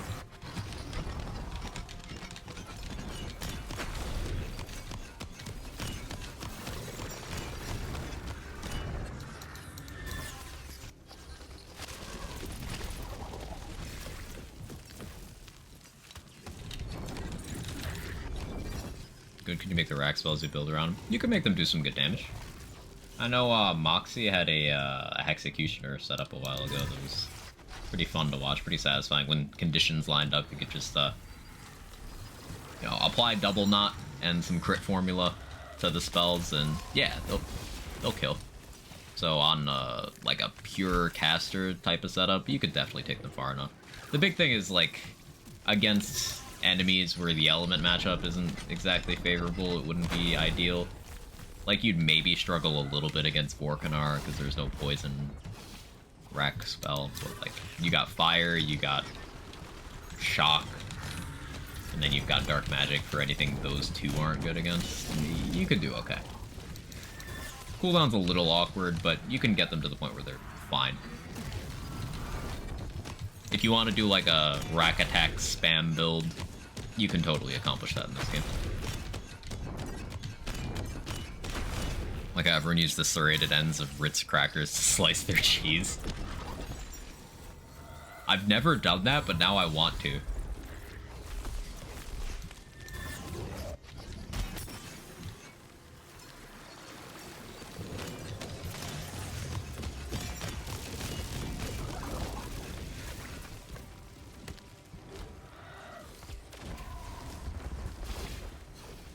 That's why they're so rated. Like, really? I feel like I'm being pranked. This seems like useful knowledge. Ritz put a statement out on that a year or two ago. That's legitimately cool.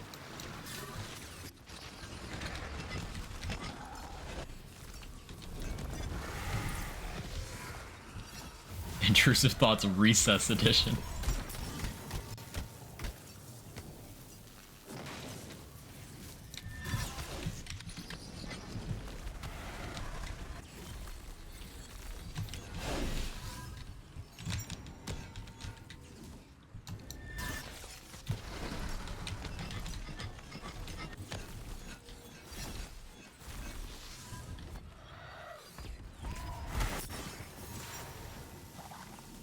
Ow.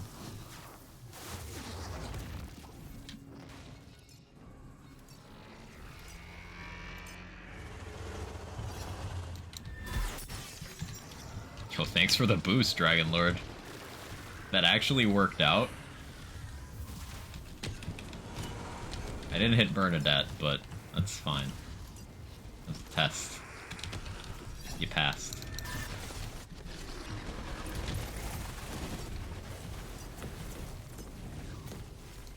Now the question is, if I double jump and dire sack, does that hit you? No? Alright, you need to be closer. Maybe if I get Dragon Lord to launch me. Launch me? Be a homie?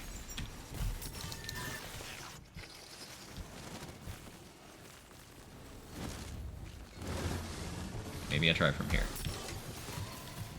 Wait, it hit her! It hit her!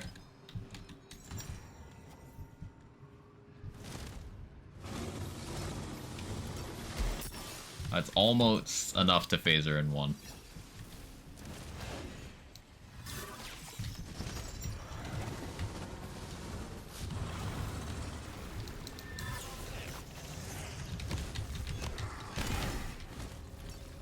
Now he launches me.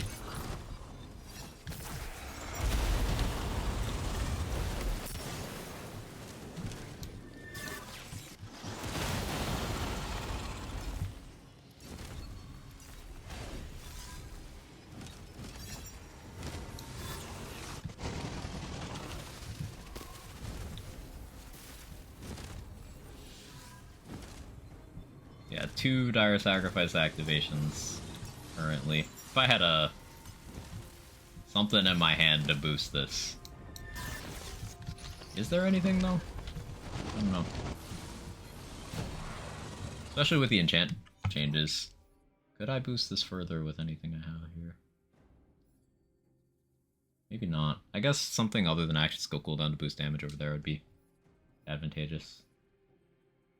Damage boosting thing instead of movement speed over here.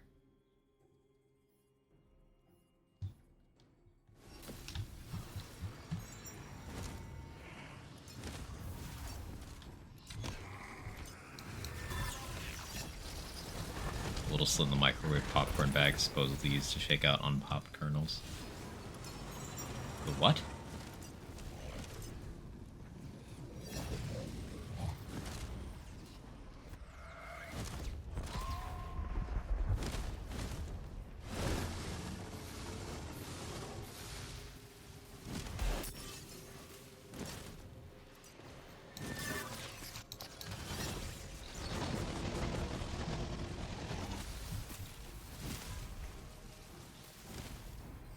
Is it enough for the 1 per phase with max frost burn stack? Oh, it is if I get crits.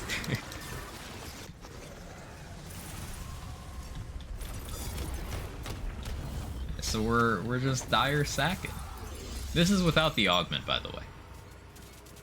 Because the augment is currently possibly not an upgrade.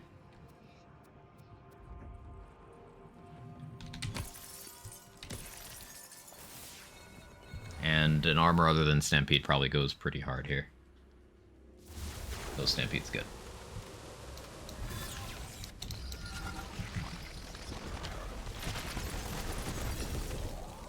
Like, actually, wait, what if we ran Fusion with this?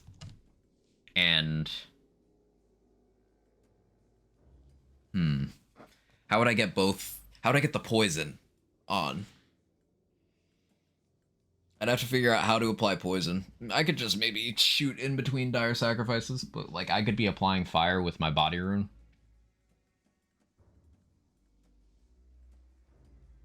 Got first pearl? Nice, congrats.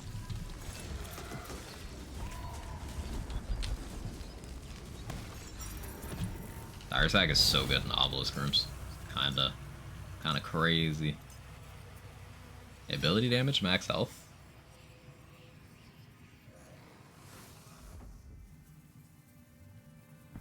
Have I mentioned I'm surprised Pandemicium wasn't changed? It's one of those things that, like, where's the value? Especially because now Fusion exists. One shot of Celissa. I need to move up to chaos levels. That annoying bug from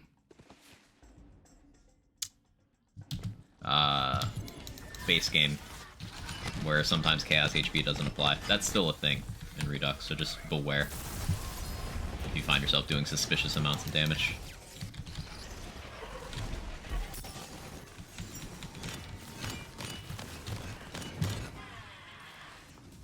Toss poison, fear not.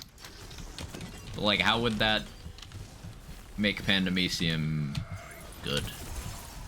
Like, it's not like the Pandemicium's damage scales off of the Fear Knots. Just still kind of there doing its sad little damage.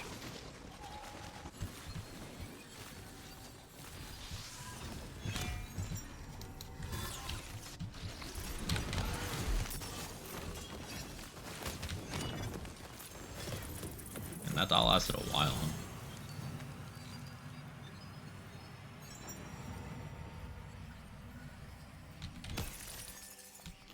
Poison Dart tries to dot things for you.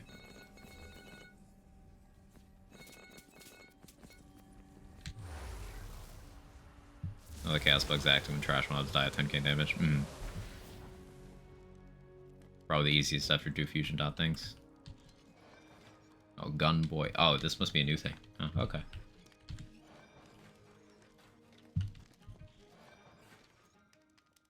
Yeah, for fusion things? Yeah. I'll keep an eye out.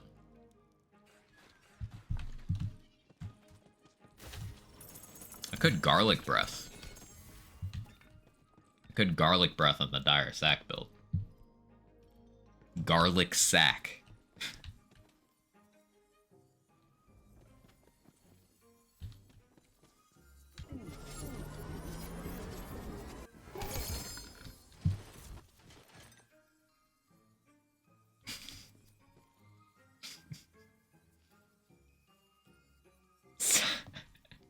Sack breath, yes. We're trying to get sack breath.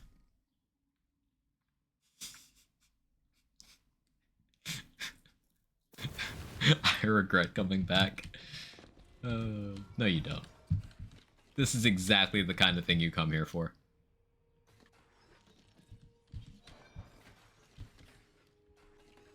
Eat sack.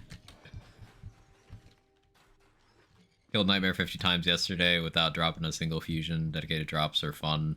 On vanilla, I would sometimes gotten 3 to 4 dedicated. The dedicated rates are still better in Redux. It's just that the majority of the problems people experience with dedicated farming are not going to be fixed in any system with chance-based dedicated farming. Like, it's the system, not the rates. So it's still going to happen to you. And unless they do something like Handsome Jackpot DLC where it's 100%, yet there's still reason to farm the items, dedicated farming is always going to look like that.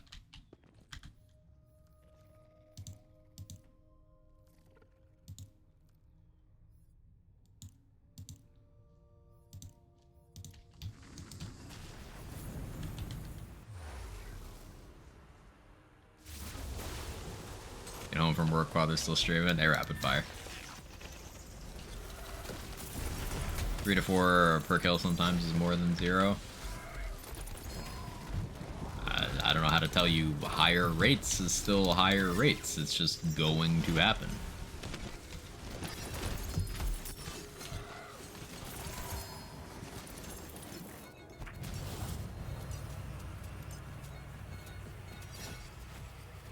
RNG is RNG. Like, this is one of the core concerns that I know cross the Redux team's desk. Dedicated farmers have a lot of opinions about how Wonderlands handles dedicated drops, so I'm sure one of the very first things they did was make sure that dedi drop rates were overall higher. But even with that effort, because it's still a dedi drop rate system, you're still gonna run into the droughts. It's just how it works. Until you make it guaranteed, that's always gonna happen eventually. While I was leveling, the last few levels before 40, I went to Ribula in the hopes that I'd get an on-level Curse Wit before I leveled, and nope, I didn't get one. I was there for a decent while. Didn't get one, and then I did like 2 chamber runs and got one from the chamber. I absolutely don't feel like the rates are higher. They are.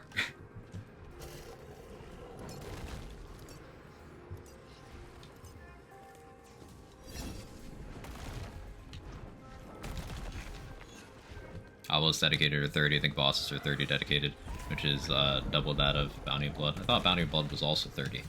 But that raises the point that even higher rates don't eliminate problem. I'm a big proponent of handsome jackpot farming style, where the... Did my game crash? My game may have crashed. No, it didn't. We're good. The Ion Cannon, for example, guaranteed drop. Still got enough part variance that you farm it. Lucky 7 and Boomer, you always get one of them from Scrap Trap, so 50% for each of them, but you always get something. Class mods from Jackbot, you always get a pile. 33.3 for named enemy. Thank you, Ken. Like, anything below 100% is eventually gonna run into droughts. Except for Stone Thrower and Bloom, which are 50. I wanted to say Bloom was higher, but I didn't want to talk out of my ass. Thank you for confirming. Doing Yep Sack with Augment? No Augment, Rune. This is Blood of the Fallen.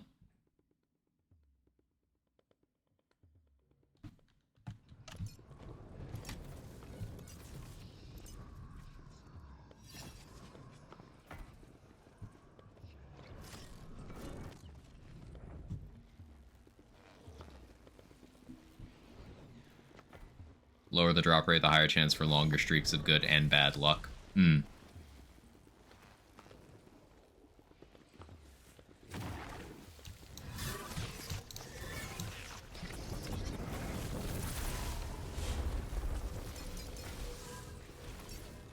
was a good cast. One test for Reaper with Rage Handle, Reaper Bones, and the Consec melee enchant. Consec melee enchant is now an ammo regen one in this, not damage in Redux. I don't know if you're talking in vanilla or Redux, but...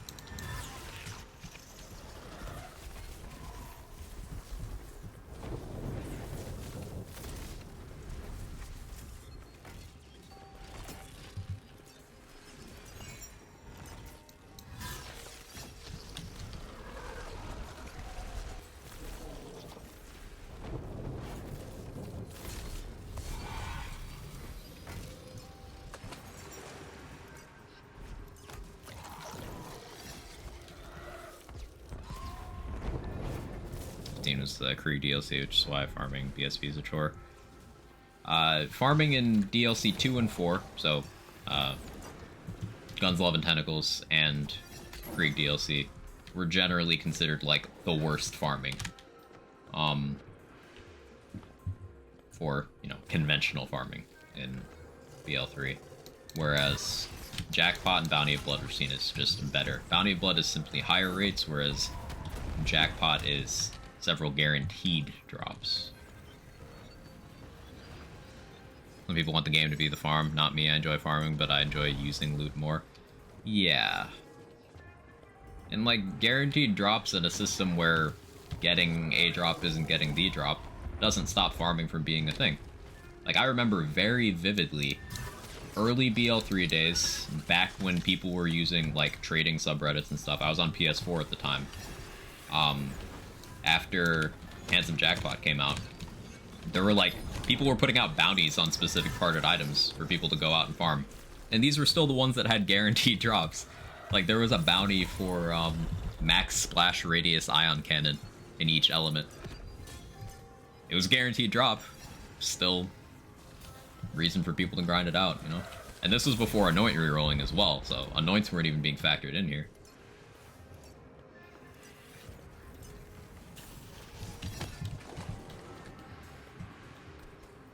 You don't need the drop starvation is the entire point here. And as long as you do some rate that is like not an overwhelming majority percentage-wise, you are eventually and often going to end up in those dry spells.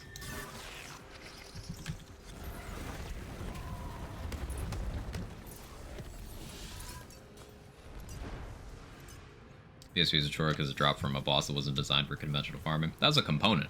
It dropped from a boss that wasn't conventional farm friendly because it had an extremely long immune phase and just awkward to hit in general. But it's also an item with massive part variance. It's a doll that rolls on every element, that has parts that significantly affect the desirability of the gun.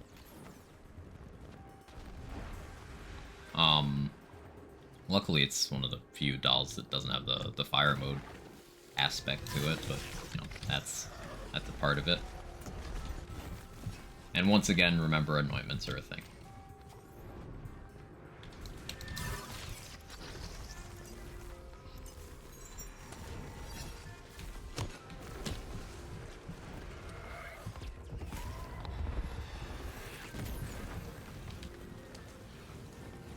Just gonna test over time to see if all the drops are dropping. I picked where it wasn't dropping pickaxe, and it's easy to try to push a fix, so I haven't gotten a drop. That's unfortunate. Could be a setting. If you want less shit, turn the setting on. Then we'd get that, that tried and true approach of toxicity where, you know, people go at whoever isn't on the difficulty level they're on.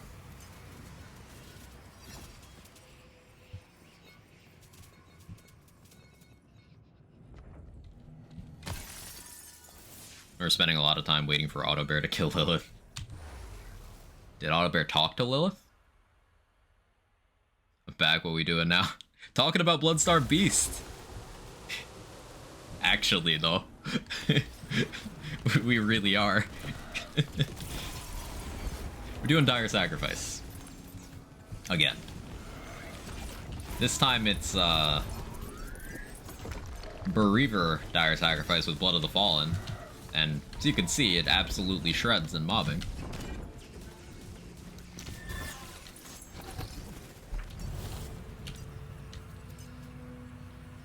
That's Assault and Battery.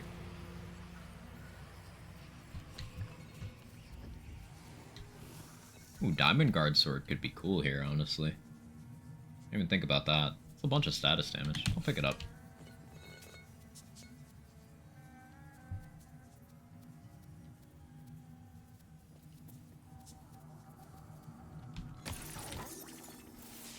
How is it at bossing?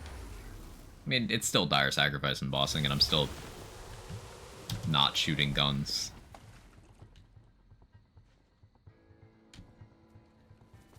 But I can show you against Lachad.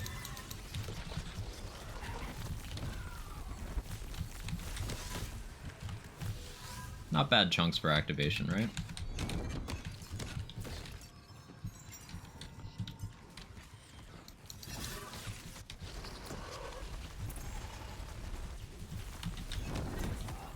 Lachad.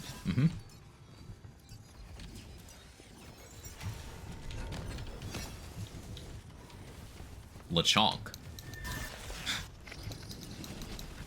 Lecuck. Did you fuck Bones when he wasn't looking, Sora? Be honest.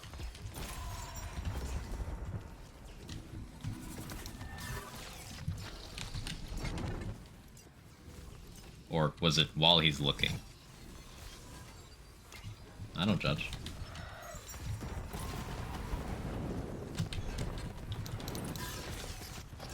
LeChance the rapper. I now need LeChance to rap during his boss fight.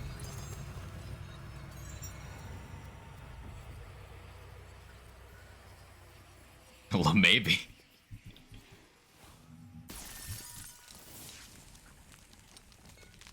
Sora made LeChance hold the cam. Oh no.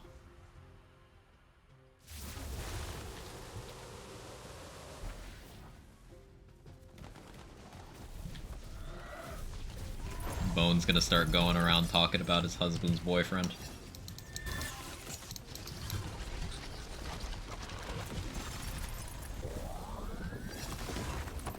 What am I ranting about, Mr. Adblock?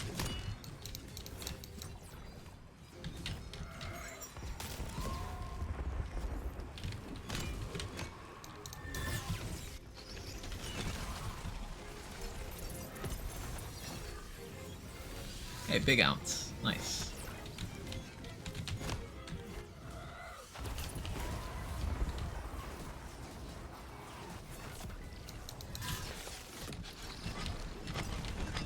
So, like, these Frostburn Hydras seem like they're doing a decent amount of damage. That's pretty cool.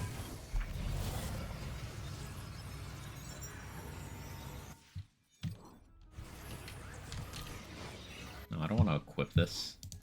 We don't equip guns on this build. What do you mean?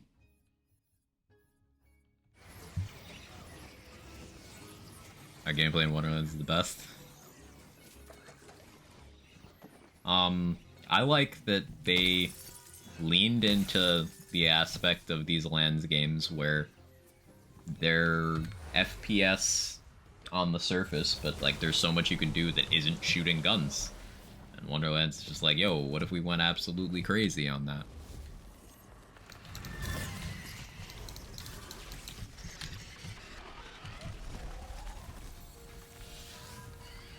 Rolled a Greyborn called Dark and Dark Guy. Now I need to change his name to Lidark.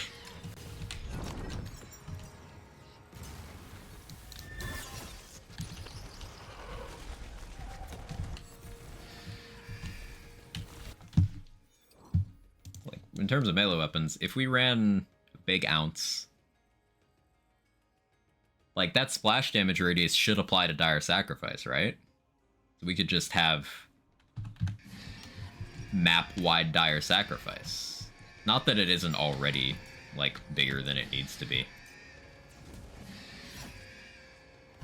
The idea is funny.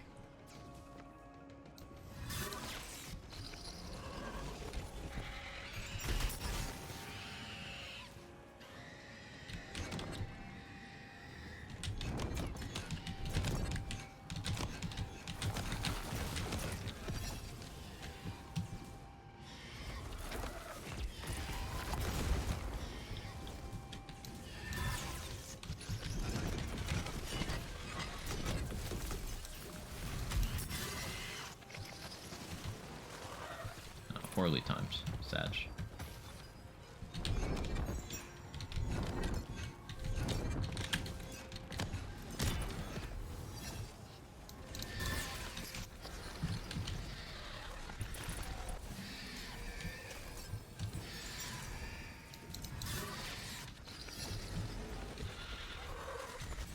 Like, more radius could maybe help in situations like this. Then I could hit more enemies to get more Blood of the Fallen. Ooh.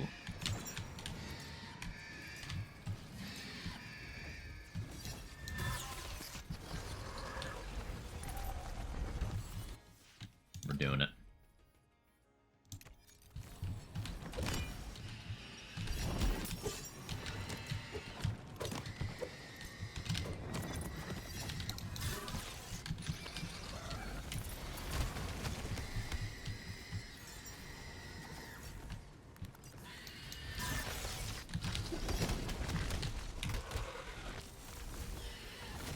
Gotta run Joris stream. I have a good one loading screen. I've been going for 7 hours. I gotta stop doing this. Redux is too fun. I just keep losing track of time.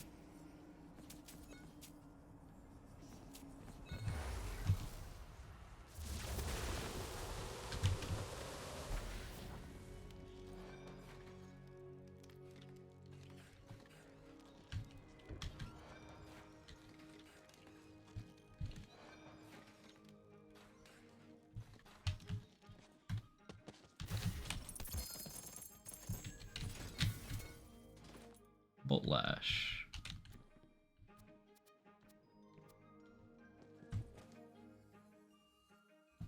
What do I want from here?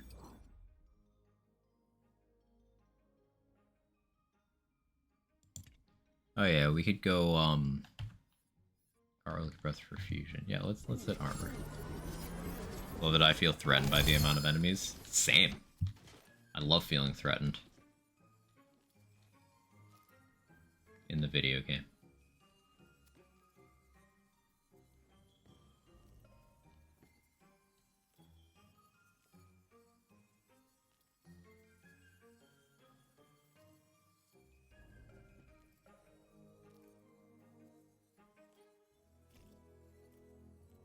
Do you now, punk? Thank you.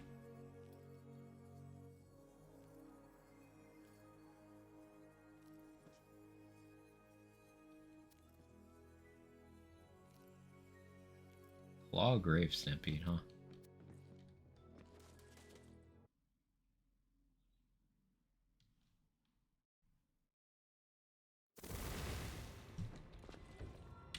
I would like more armor options.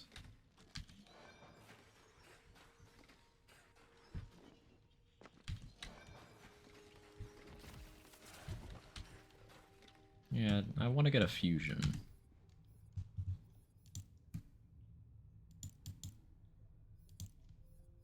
Maybe do a normal run? No, I suppose I should put some kind of enchant on Big Ounce. Sure. The flat ability crit chance. I mean, I doubt I'm gonna get a melee kill, but if I do, then big dire sack crits. Using my sack to hit the crit.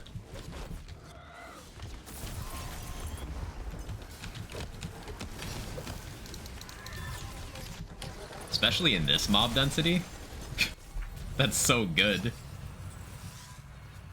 Blood of the Fallen Dire Sacrifice in Redux mob density kinda goes nuts.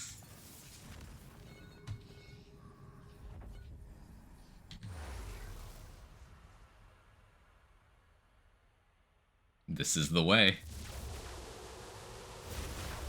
So satisfying, right, Mozilla? Ooh, I don't think I've ever gotten this room in Chambers before. Nice.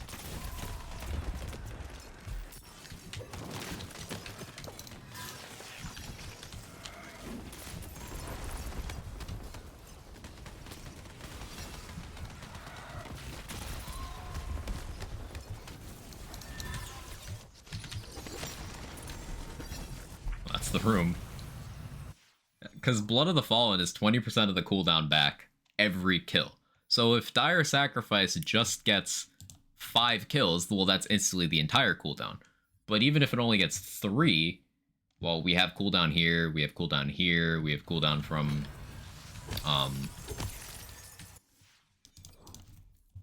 you know, max skill recovery to boost Protagonizer. So we only realistically need, like, 3 kills to get basically instant Dire Sack cooldown. And there's a lot more than 3 enemies running around.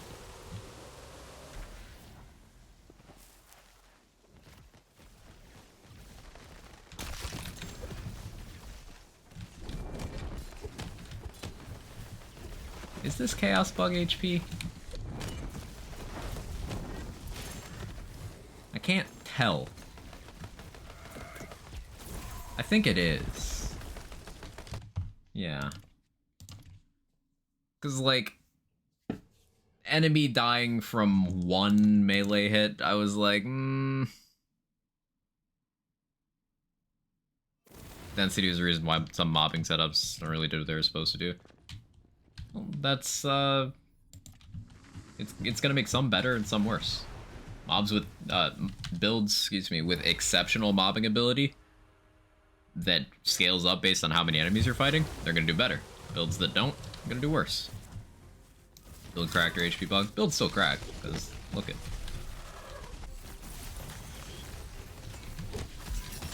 See, this is definitely not bugged HP.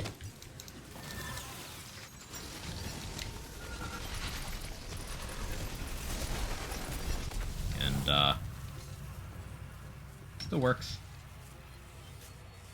Trust in magic. I'll take more damage. Thank you. I'd love more damage. More often in Redux for me personally, so whether that's true or why, no idea.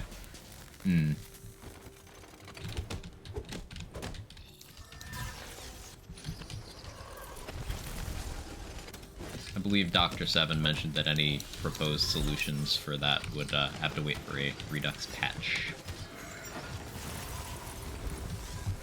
Rather than a hotfix.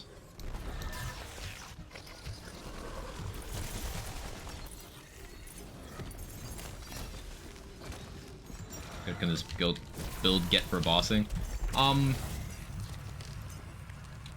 don't know about what all the mod adds in terms of items to support it for single target. There's definitely some things that I'd have to explore. And this is not like perfect rolled geared or anything. But considering I'm not shooting guns, like I don't have guns equipped, it could definitely get stronger than I currently have it, and it's able to boss. Maybe not efficiently against bosses that don't have a lot of ads running around, but it's able to boss. It's exceptionally fast at mobbing though, and that's real fun. Still no gear to test? Yeah. Like, there's probably some gun that really helps single target. Wow, Fealty Oath got buffed for this mod, huh? That's way more on a Fealty Oath.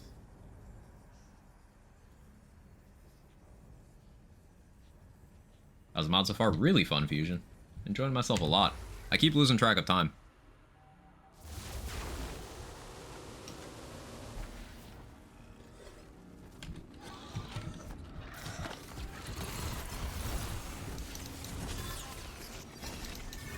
I was gonna end 2 hours ago.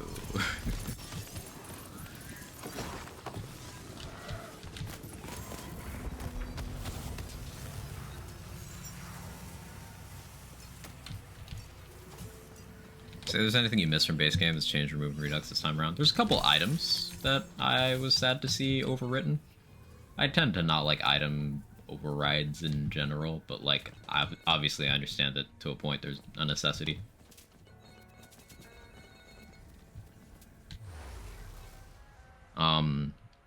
Can't think of anything else at the moment. Mechanics bounce, things, etc. They haven't really taken much out, that's the thing. I'm struggling to think of anything other than a couple specific items that's gone away.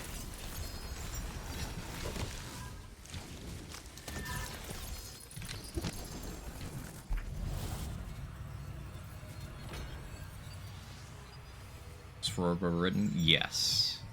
But Dr. Seven said it's coming back, but Fororb was overwritten. I know Fororb and Twin Soul were overwritten. What was this build? This is Dire Sacrifice, Silverdraw. Berserker Graveborn, Dire Sacrifice with Berserker Capstone. And it's just, it's pretty crazy mobbing. I'm just not using guns because it's funny to not use guns. It's not giving me any advantage or anything. What's Fororb? Frozen Orb. It's a very good spell.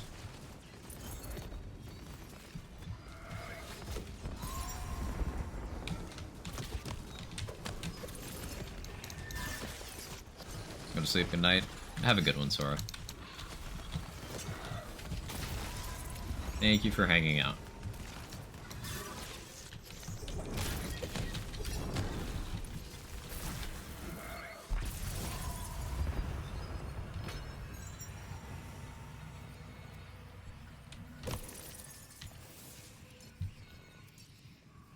Say it ain't so. That song is now stuck in my head. How could you do this to me?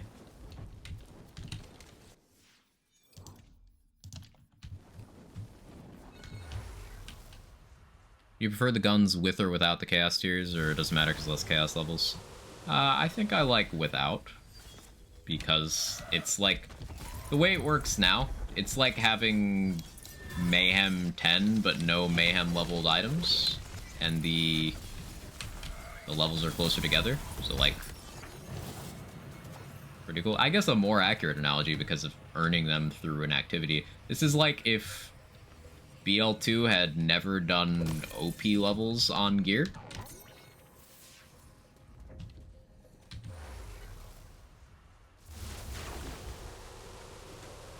Wonder how Carazzo would do with that gunslinger armor.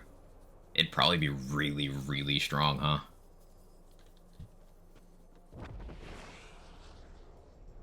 That's a cool replacement if it's true. Yeah, it's not like the items removed from the game, it's just like they used it as a base to make something else.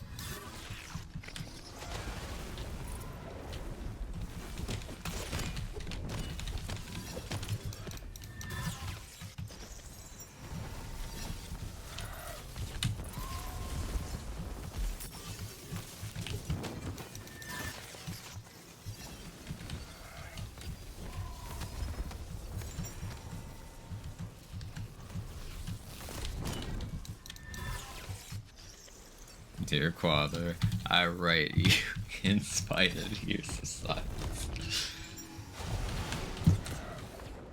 Cleaned up. Found Tina.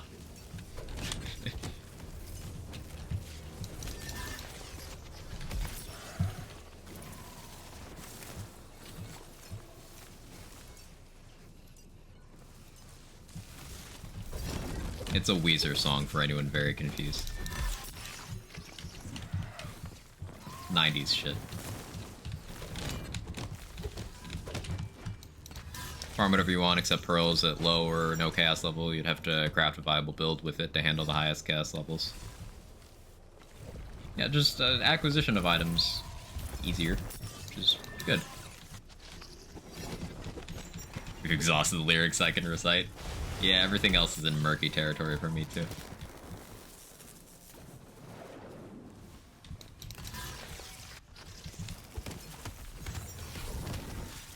Return? Welcome back, Bunny. There's a Graveworn funsies. Yeah, we're doing Dire Sacrifice. With no guns equipped because it's funny.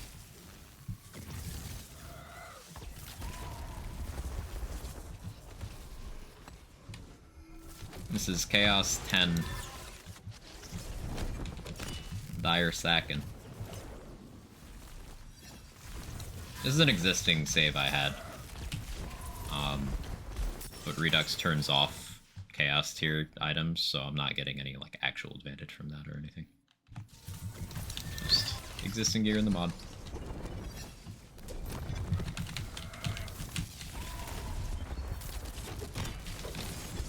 Dire Sack doesn't sound as good.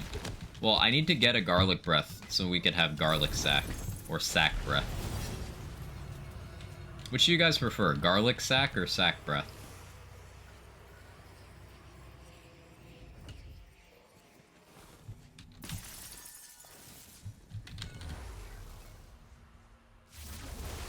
Prefer? Yes. Any oregano? Dealer's choice.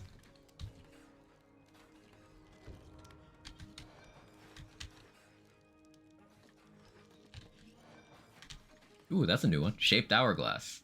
Each shot landed grants a 2% bonus to gun damage, but reduces your accuracy by 10%. Stacks cap at 25 and decay over time.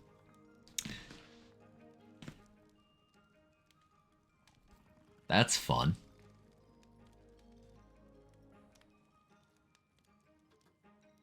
Is it regular gun damage? It's like 50% not a lot.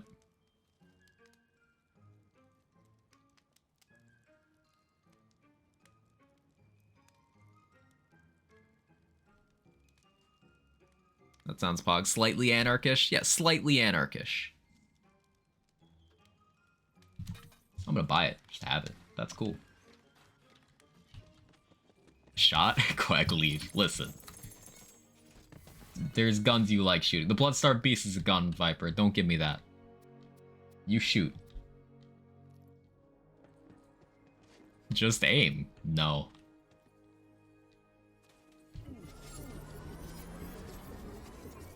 Not in this game. You shoot a Tootherator.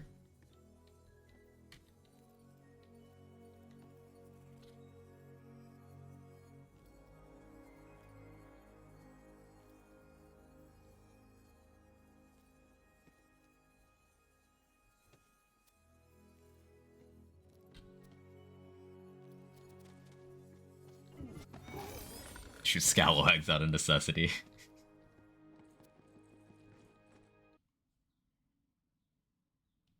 Click on their heads. It's healthy.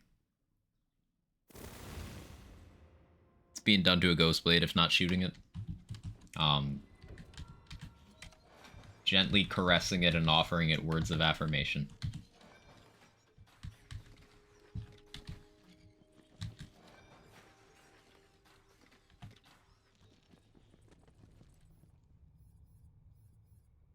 I haven't done a featured run. What does a featured run look like in Redux? You flick your ghost blade. You flick your ghost blade.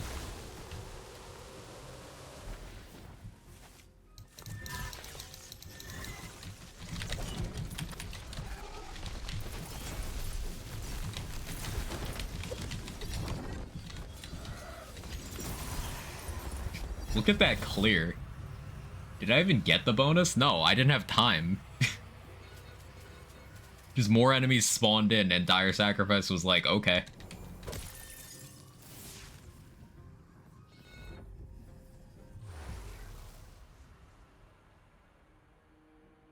I'd whip out my Ghost Blade, but it's unseen. Condolences. Enemies spawning faster? There's more of them. More enemy density. Look at my minimap.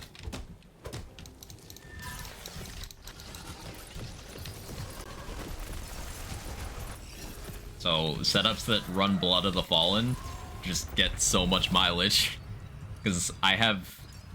So currently what I'm doing, I'm using Big Ounce to increase the radius of my Dire Sacrifice. I have Blood of the Fallen, so every time I kill an enemy, I get 20% of my cooldown back. So, if I Dire Sacrifice and kill 5 enemies, after stacking up Big Ounce 5 times, then, you know, I just hit the whole map and get my cooldown back. Then I hit the whole map again.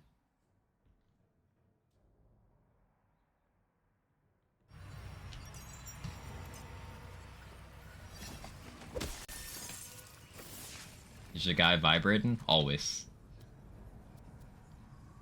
I had an implant installed.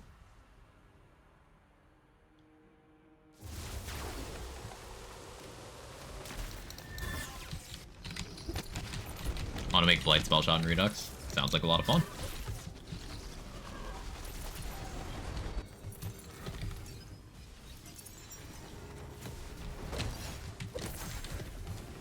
Did I bugged HP again? It's not like it would affect Dire Sack and mobbing, it's just when I would get to the bossing, then it'd be a problem. Yeah, let's save quit. It looks like so much fun. I'm enjoying it a lot. It's a save I already had set up in the base game. It didn't work quite as well, but one of the things Redux did was it buffed Dire Sacrifice. So, like, it's just the same thing, but better. The enchants are a little different, because the enchant pool in Redux is currently a little limited. But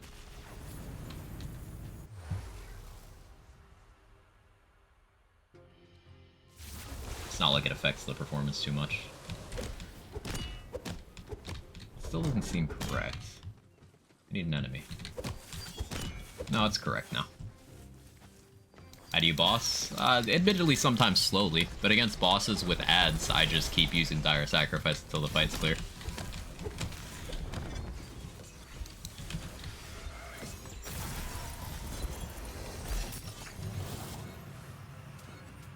Current plan is, like, whenever I find a Redux gun that I think fits well with the vibe of the build, I'll maybe just slap that on.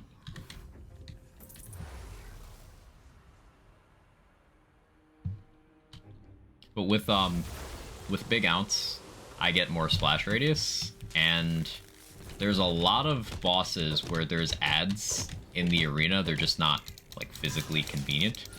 But with more radius, you can just hit them anyway.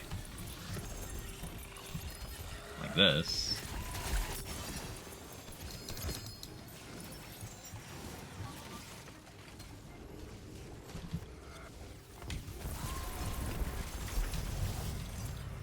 So, should work out fine.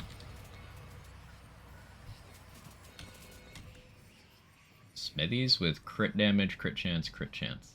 That doesn't do anything, does it? Because, like, it goes off your melee. That's sad. I got an unaugmented smithies. I guess the crit damage works, but no, it doesn't. No, it doesn't. That's sad.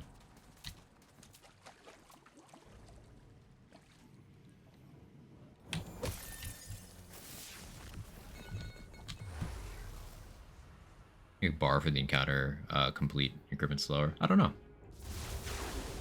They added anything new to this game since last I played a few months ago? Officially, the game's not updated in any way since the Chaos 100 patch. The reason why you're seeing a lot of people play it now is the Redux fan mod is out, and that's what you're seeing right now. Which changes a lot of things. Adds some cool stuff, and it's a good time. Fan mod? Yeah. It's a pretty large mod pack.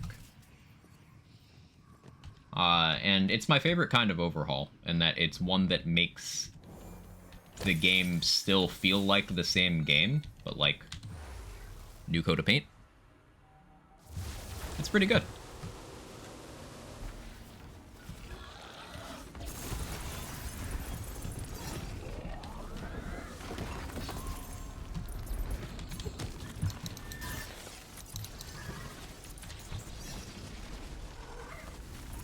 Spawn into dungeon, increase enemy spawns, rush you, dire sacrifice, encounter clear. Yep.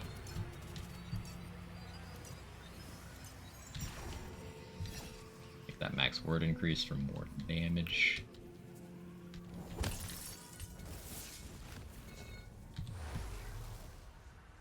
Some odd makes me want to jump back into Wonderlands again, but I have no time.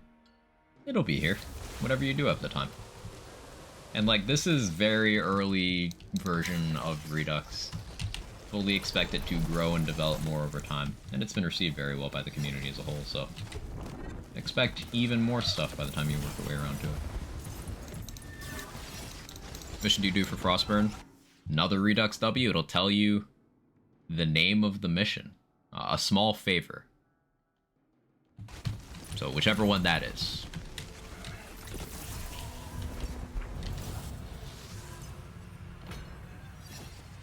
Few enchants at the moment. They're going to be adding more. Yeah, looking forward to that.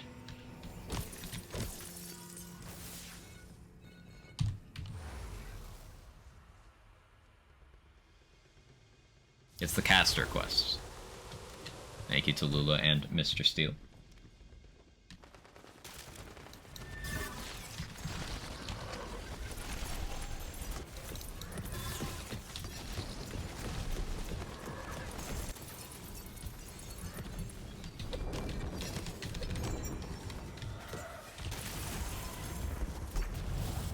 Yeah, I'm less worried about the power level of Dire Sacrifice Augment going up now after using this, because this is not with the Augment. This is with going the exact opposite route and going for Berserker Capstone instead.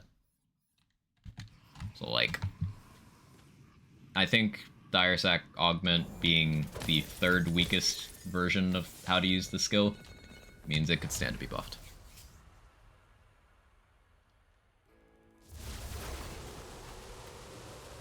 I'd like more casters in the next game, fun big bosses that aren't part of the main story. So, like Vorkanar and Salissa as well. Because those are side areas, completely optional side areas. BL3 has that with Kilovolt. BL2 has that with the Sheriff of Lynchwood.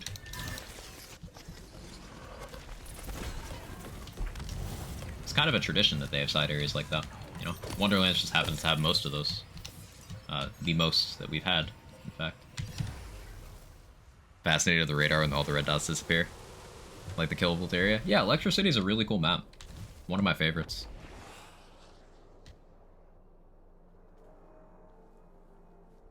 Parasite is another one in this game. Parasite, Salissa, and Vorkanar are all completely optional bosses.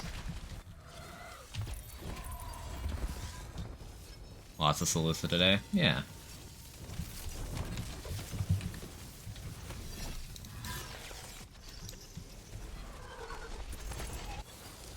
So this is a good example of how bossing can speed up a little bit. Salissa spawns ads, so as long as I kill those with Dire Sacrifice, I get my next one a little faster. I think this is a fight where maybe I would go Diamond Guard Sword over Big Ounce, so I could have that extra status damage. In fact, I might try that out now. I picked one up, right? I did. How many times does this stack? 5.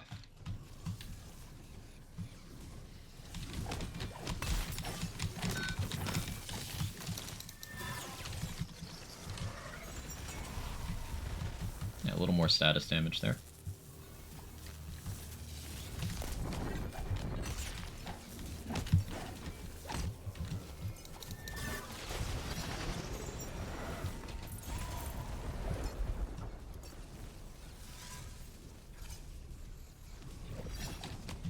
One of my favorite things about running Dire Sacrifice like this, with the Demon Blights enhancing and stuff, is your bonus elements will dot, because Dire Sacrifice always dots. So, like, having Enrage and Body Rune means I'm always getting 3 dots when I Dire Sac.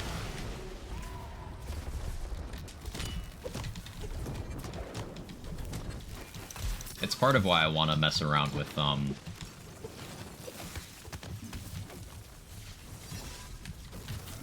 what's the name? I keep forgetting. Fair Share. Fair Share. Because then we get another dot. Like, Fair Share going to, Poison. Would be pretty cool here. Help us deal with armor a little bit.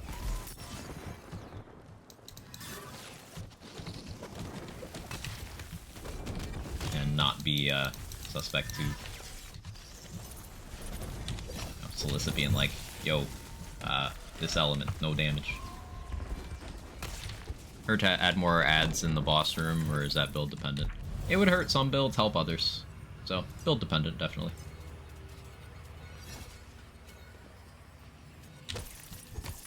There's not many bosses that don't have ads at any point, though. I can't think of any. There's some that have long phases where there's no ads spawning. Like, Drill has a couple phases where he just won't spawn ads. That tends to trip people up. Dragon Lord has phases where he'll be hesitant to spawn.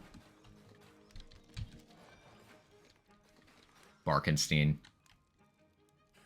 Gloop. Bunny. Maker.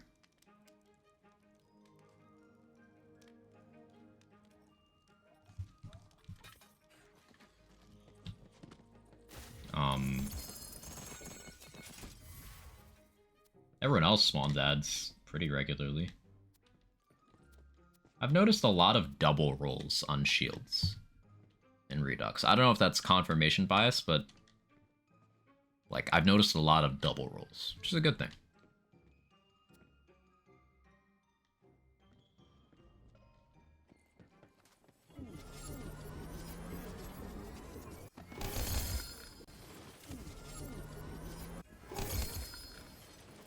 Vorkanar only spawns flying ads, which is annoying in a few levels. That's fair. Yo, Fair Share. With some good HP boosting skills. Yoink. This work on Grave Stab is Burr needed. Burr gives a lot of damage to Dire Sacrifice. Like a lot. The extra HP and the damage formula that Berserker has, it's really hard to justify anything other than Berserker. Now, you could go Stabbo and hope that Contagion triggers, but you would only really be getting Contagion and like a tiny amount of crit chance. So you'd be net weaker. You could maybe justify some Blight Caller stuff because you get dot support, you get some formula, and you get Spirit Swarm. But Berserker easily provides the most to Dire Sacrifice. Berserker provides more to Dire Sacrifice than Graveborn does. Like, if they swapped action skills, Burr would take it farther paired with, say, Blight than Grave would take it paired with Blight. It'd be nuts.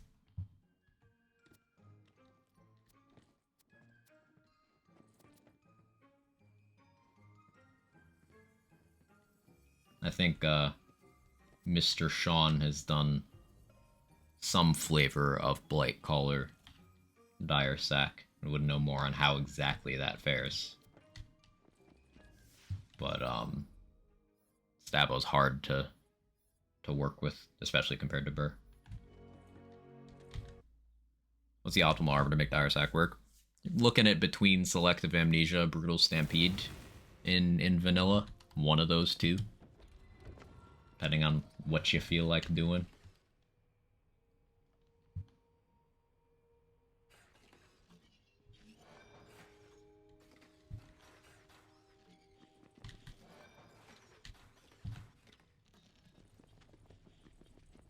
Bog Totem would fit better with Grave because of Morhem and Thralls. And Harvest. Yeah, it'd go pretty well. Wonder how many action skills you could say that for. A lot. Like, because Dreadwind is melee, it would technically go farther on Stabo. Dire Sac would be better on Burr. Totems would be better on Grave. Asterisk next to that one, I guess. Blizzard would be way better on Burr.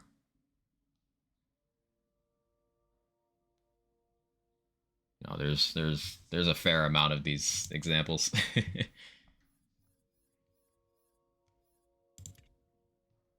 Spore skill tree just made for totems. Yeah. Never gonna get over Nice.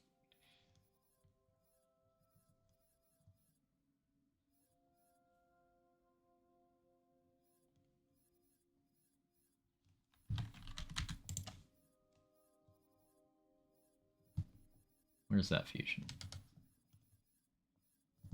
I picked it up, right? There, or fair share, rather. Like, the passives are worse here. Losing that ward capacity hurts. We got health, something.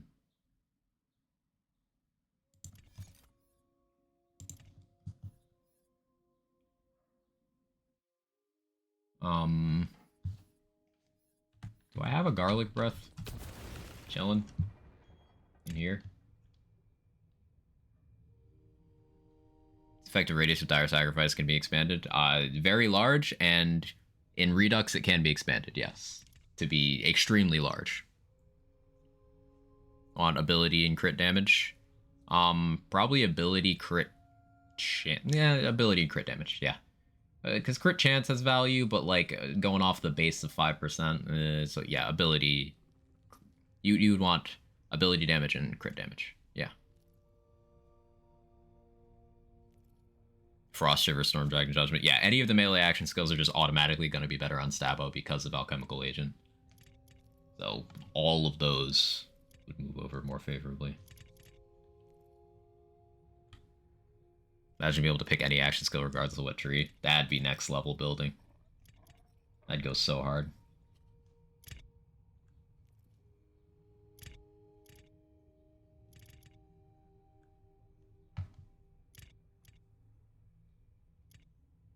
I could go hit a wheel for a garlic breath, right? I don't know that I have one sitting around. Dire Sac without Grave would be better than with Grave. Like, if you could do Burr, Blight, Dire Sac, it would be infinitely better than anything involving Graveborn. I do have Garlic Breath in here. Pog.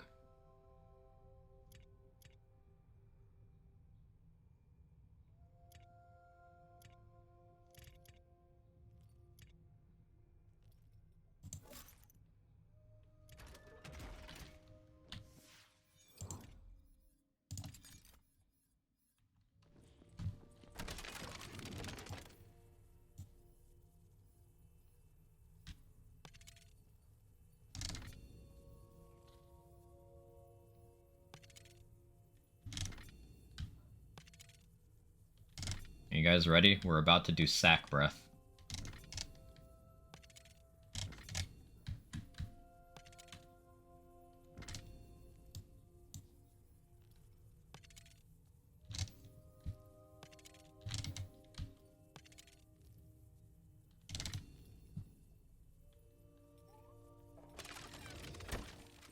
You have fusion? No, I'm just doing it anyway.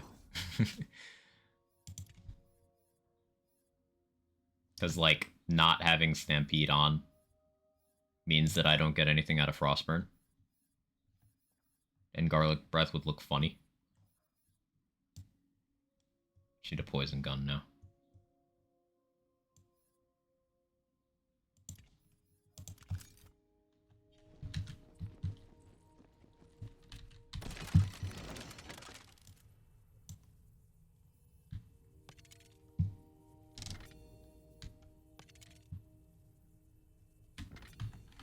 I'll take the Dark Magic Efficiency one.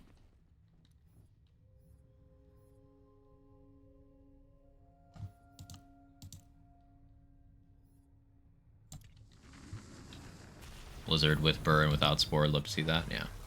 On mobile I thought that said boinking twat.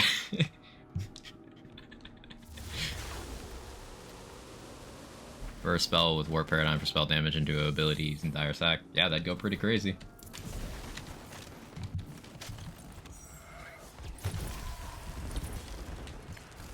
Like, the idea behind the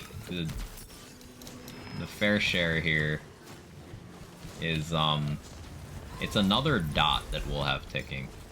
Yeah, we get poison going as well. So we're applying a dark magic, a poison, a frost, and a fire dot.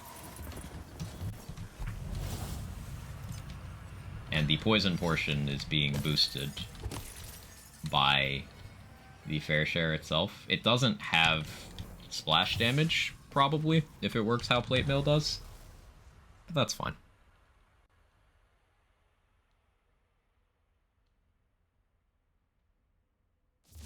If we did Forbidden Spell, we could get another dot onto this. We could have all element Dire Sack. Prismatic Sack.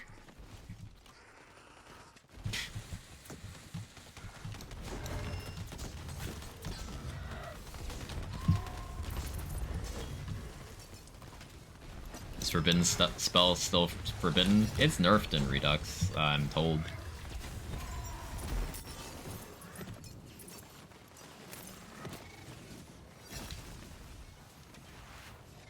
Best to go for capacity on Barrier? Yeah, capacity for sure. Because that'll run through unarmored defense and end up to be like more. Like a lot more.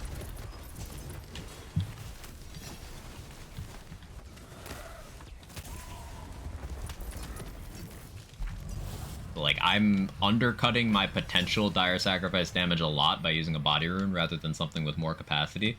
But I get the Fire Dot from Body Rune. And I think that's fun.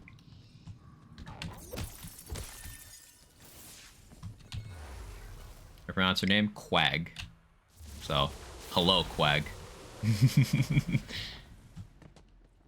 Another doppelganger.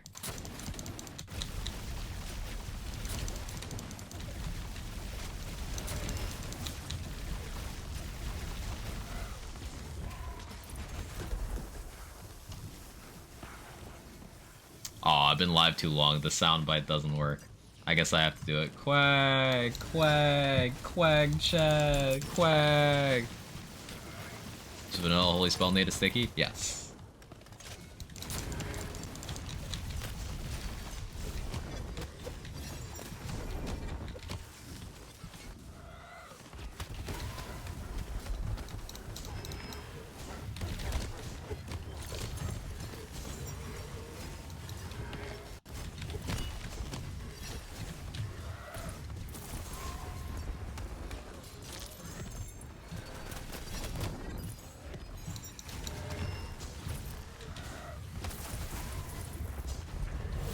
This is fun.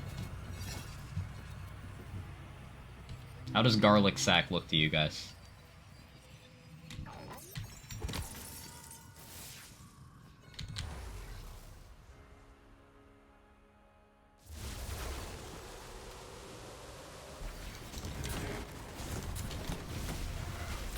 Static charge still has capacity.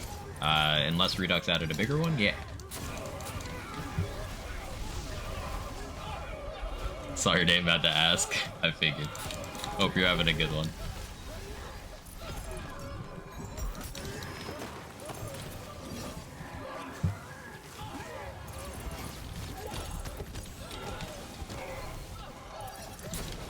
Cooking them.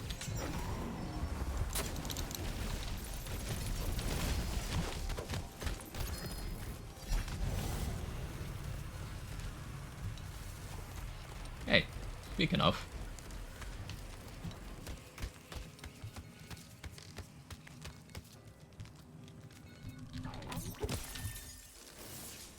Meanwhile, they took my cold balls. You'll get your balls back one day. Hey, Ryan the Fox, how you doing?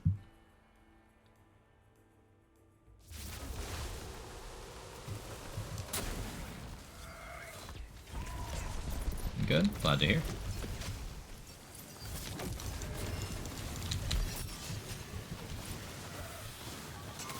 Oh, it's so satisfying. Look at that mini-map. We're about to go by. It's so good.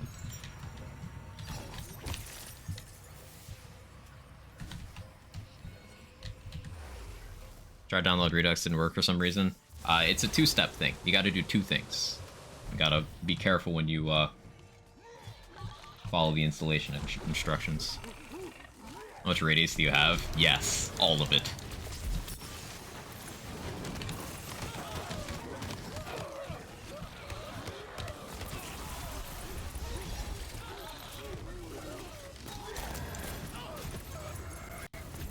Because my melee weapon gives me more for bonking enemies 5 times. Then I just do the thing. This is pretty good. Stop making flag builds in Wonderlands? No, never. Spicy sack? Ah.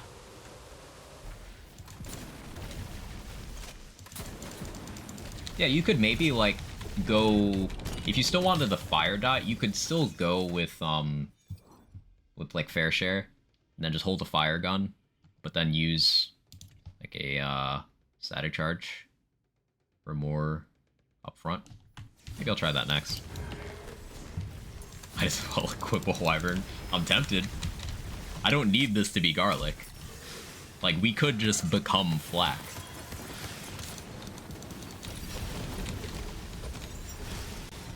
I could just change this gun I'm holding. I could get some random Hyperius shotgun. Just for old time's sake. Might be great with Calamity armor and fire attacks. Calamity's so good in Redux. Because there's just more enemies, so you just stack it up fast. It's quite efficient. Sick, PC downloaded Redux wrong. Yeah, maybe it just went in the wrong folder or something. Dire flacrifice. I did build like that. I probably did, yeah. Have a good one, Viper.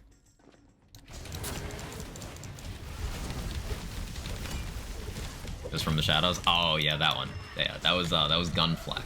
This is non-gun flak. Built in one-shot rooms. I mean, it did. From the shadows, kettle drum with play the angles, definitely able to one-shot rooms. But this does it in a more satisfying way.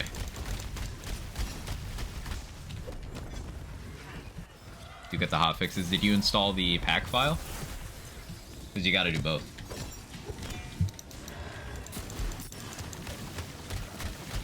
I did?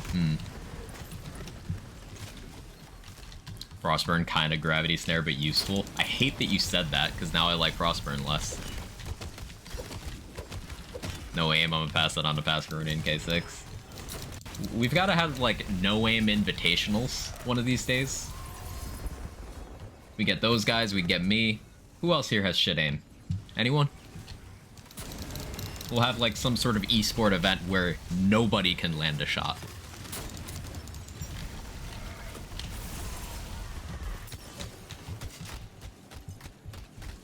Just reminding Grav Snare exists. Day ruined. It do be like that.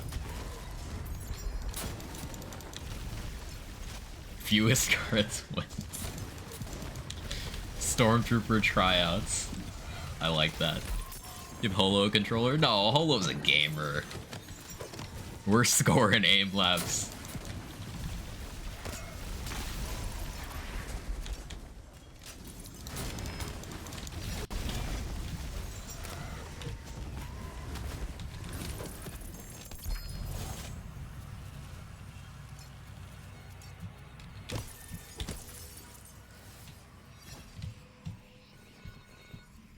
Wave my gun in their general direction. General direction?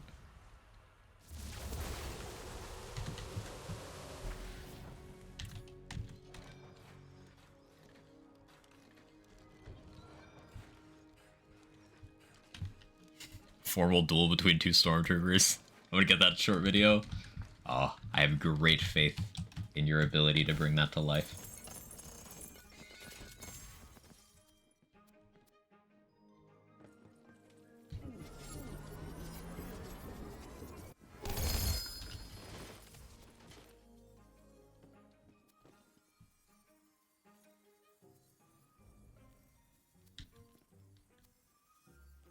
Ooh, there's a tutorial floating out there that has a bad step. Yeah, maybe that could help you out, Ryan.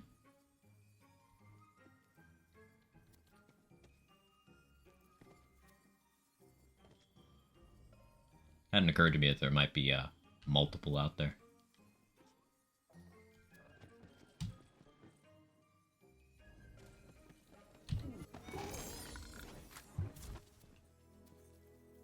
That's just the beginning part of Mando Season 1 of the Scout Troopers.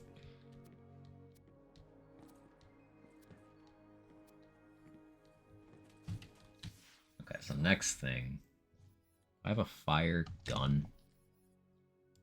Like a fire gun.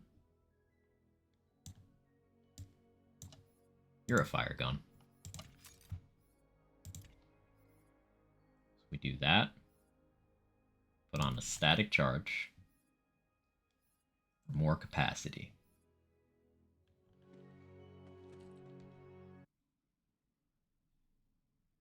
Have an old meme about this? Okay.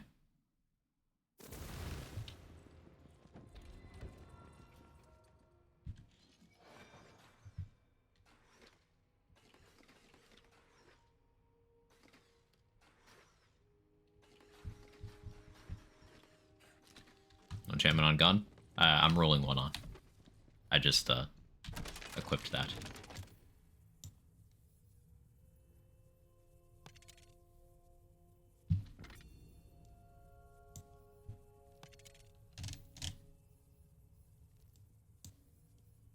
Gotta reroll this one too.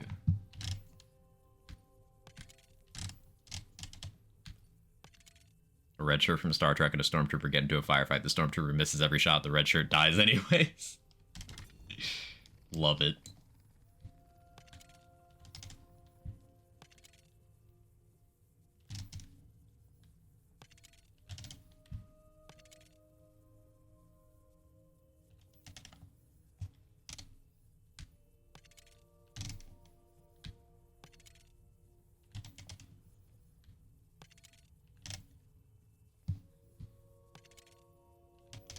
I don't know what I'm even rolling for here. I guess that works. Oh, never mind. That's a double up. Oh, that's also a double up.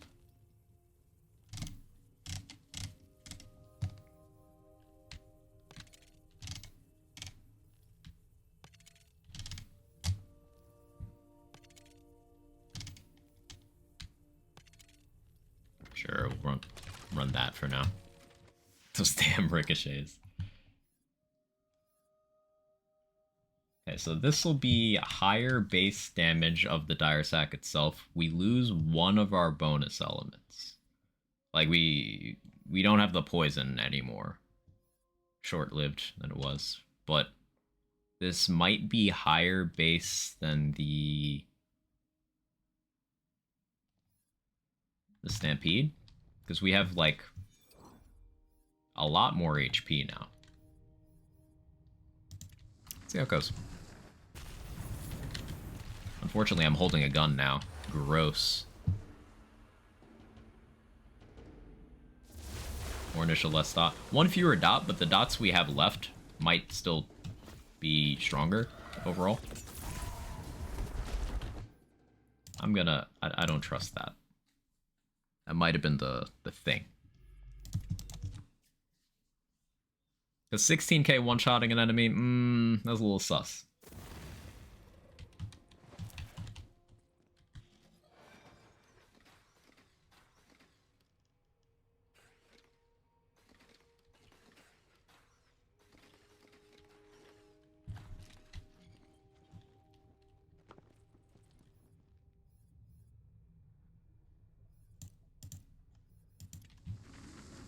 Bug seems very common.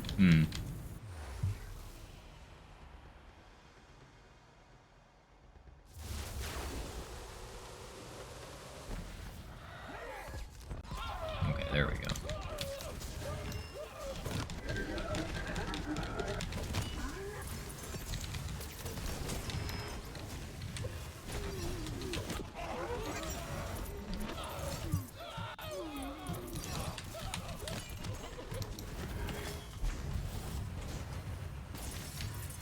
It's fun chucking while doing this, gotta say. No, it's infrequent.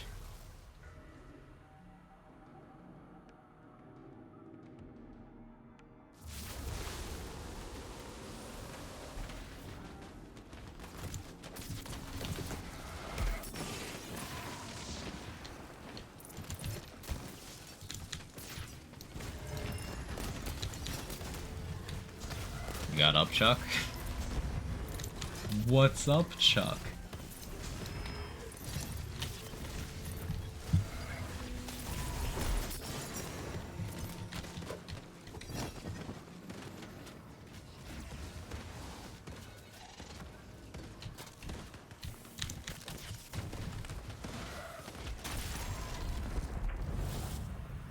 Nothing much. What's up with you? Got him. My name isn't Chuck. Well, I wasn't talking to you, was I? I was talking to Chuck.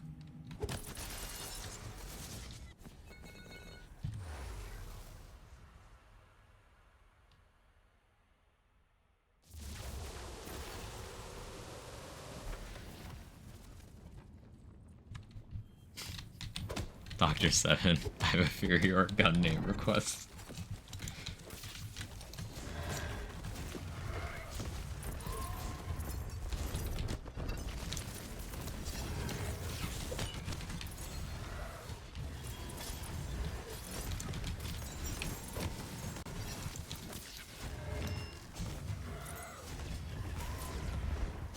That was a fast room. I was gonna go for the statue, but I didn't have time.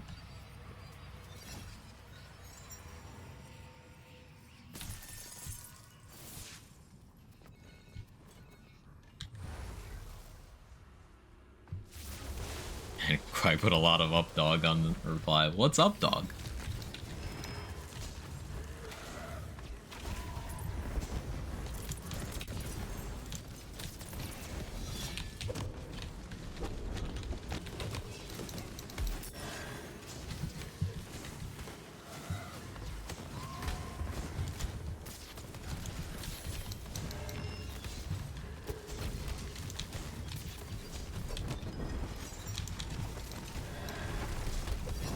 Use 7% of my brain all the time, but it's not always the right 7%. Yo, mood.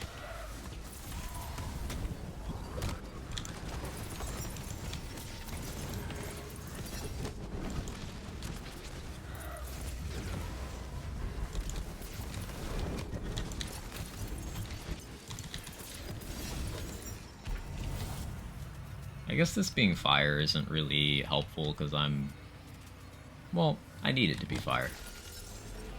Never mind. I need it to be fire for what I'm doing. Not me trying to optimize something without remembering why I'm holding the gun. See, using the wrong 7%.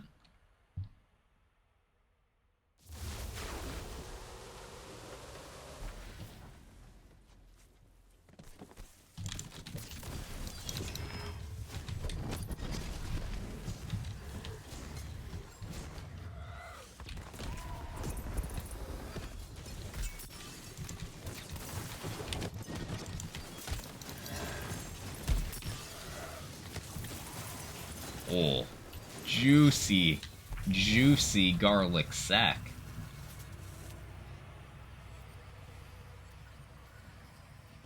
Use 100% of my brain. Too bad my brain is the size of a mosquito. I can relate to that.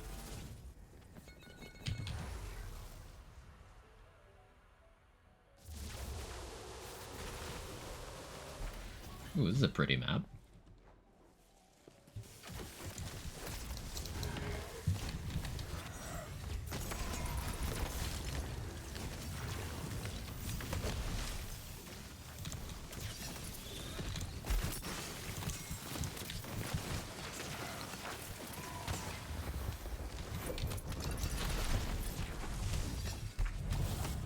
Zombies always use 100% of your brain.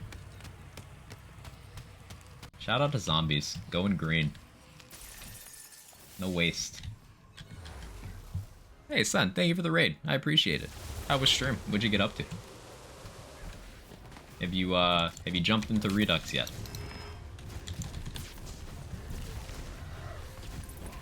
And this really means I've been streaming too long.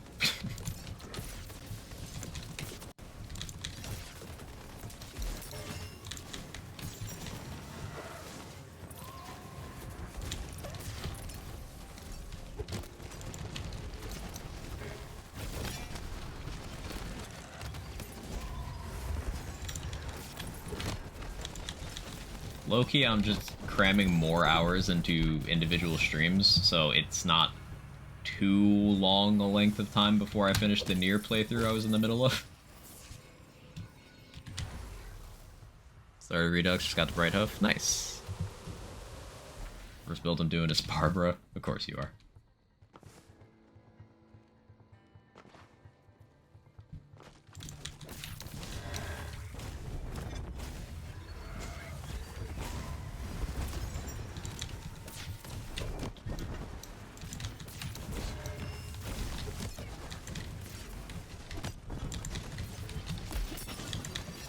We're doing garlic sack.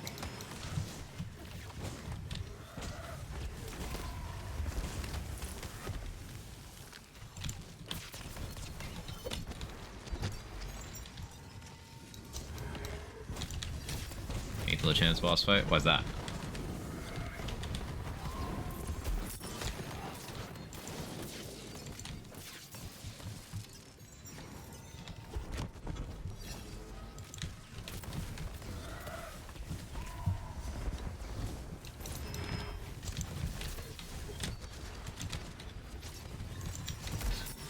Took me 10 tries.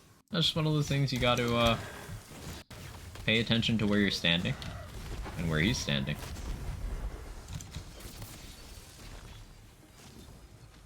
I think I actually like the other setup better? That's crazy. No shot. Oh, where is it? Where's that thing?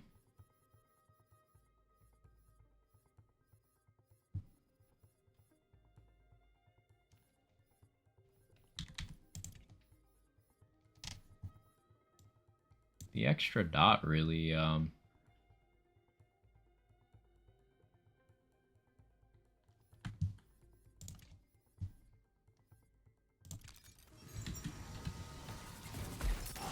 nice.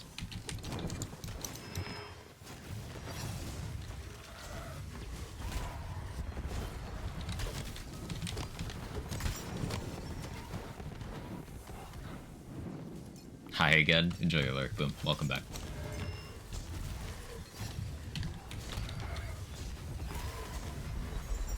I just like having that extra dot. It's nice.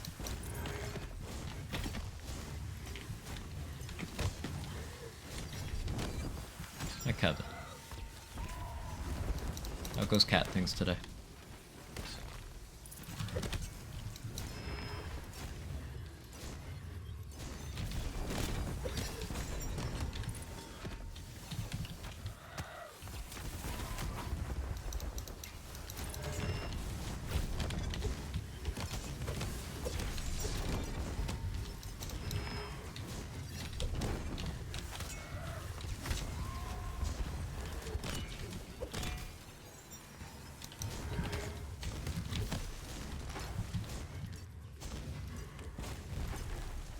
Harder boss than last turn?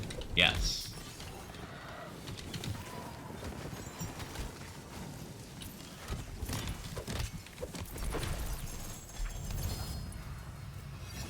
Yeah, let's stick with the body rune version for a while. Go back to Stampede Frostburn until I get better rolls on a fair share, I think. And figure out what I want to do with my gun slot exactly.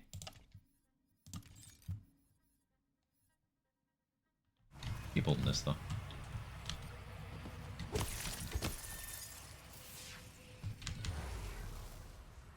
Inspired to do a Dire Sack AoE build. Nova Buddies, let's go.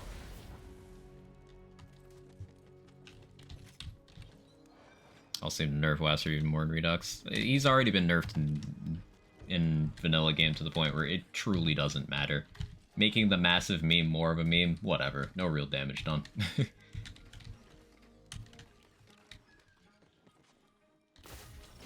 Use a rocket with this build. Ooh, yeah, rocket could be fun.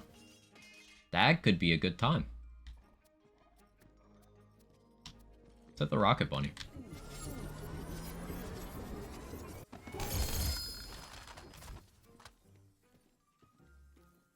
Yeah, Sunburst is the new one. I got that a while ago. That could be fun to just shoot. So maybe we just hold a delusion. We're soaked, because we do have Enrage.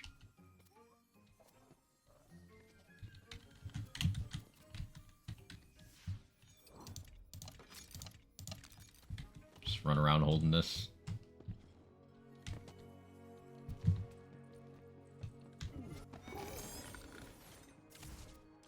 Maybe just for bosses. Yeah, maybe just for bosses.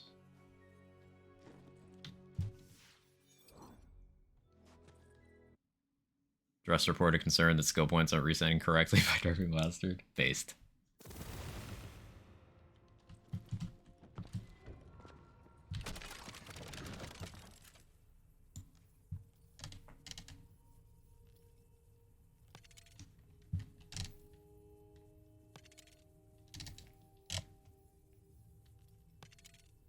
Want to get the Graveborn one on this if I can.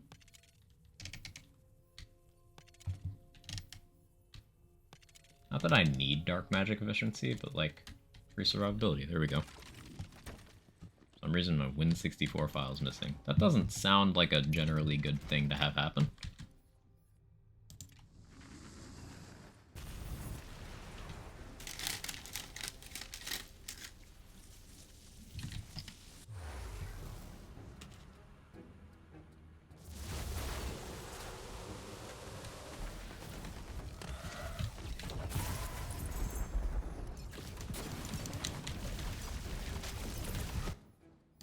Maybe I need to save quit between every run.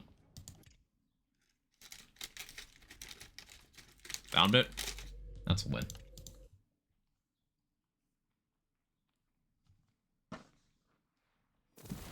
Just realized I haven't had my phone on me all day. 1 second.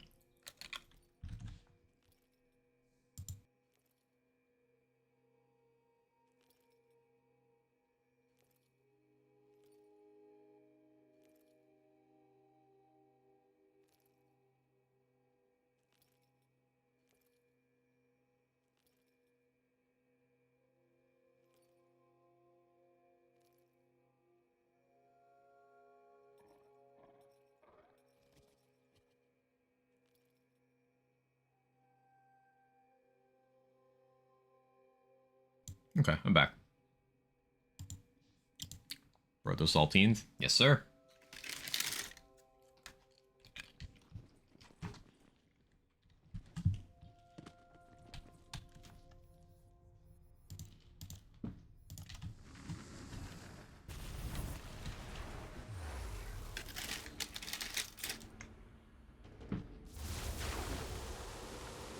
Sorry to crunch.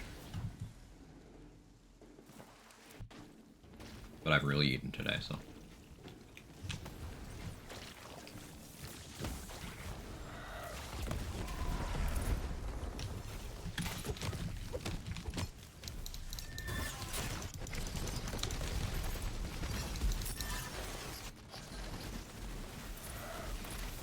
It's a liquid refreshment.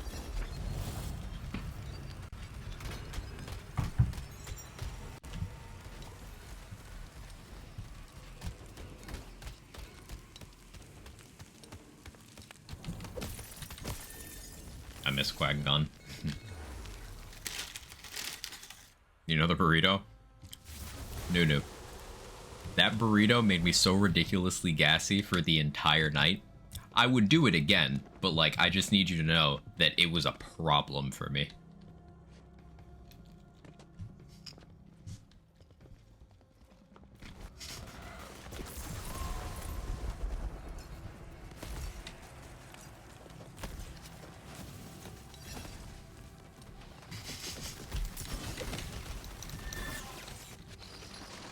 Did its job? Yeah.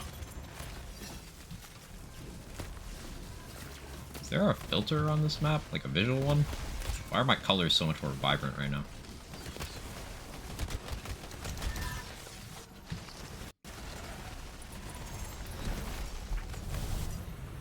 Embrace the flatulence. Jiggling! Jiggling do be my favorite emote.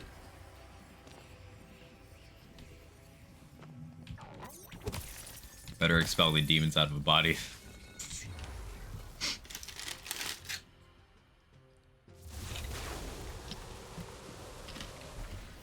That's the LSD and the crackers. Ah, that would explain a lot.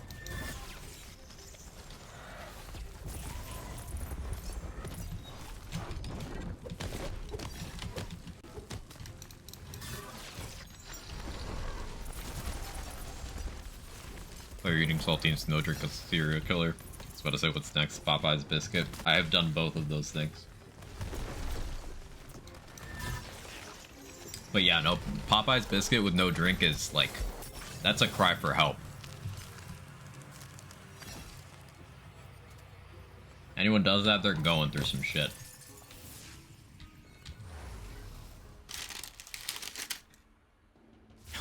Why would you get those? For legal purposes, no, there's no LSD in these saltines. Is that a new sentence?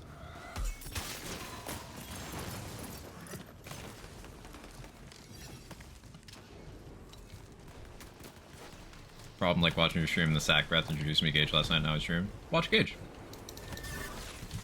I got a VODs channel if you ever want to catch up on past broadcasts and stuff.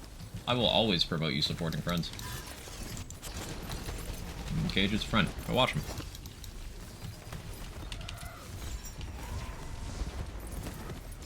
I shouldn't go much longer, but I'm probably gonna anyway. Put my saltines in a bowl and dredge them in hot sauce. I like that. That sounds good.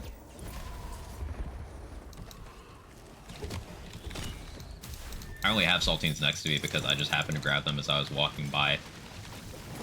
I just grabbed a sleeve because I was in the area swapping laundry during stream, so I would have pants after stream because I planned to finish 3 hours ago and go do some stuff, but I didn't, so I don't need pants.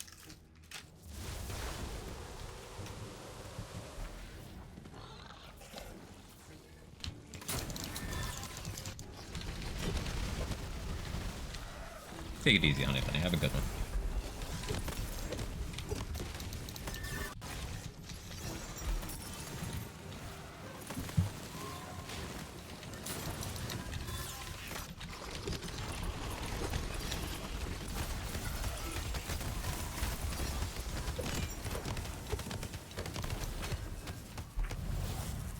This build's way better than I expected it would be.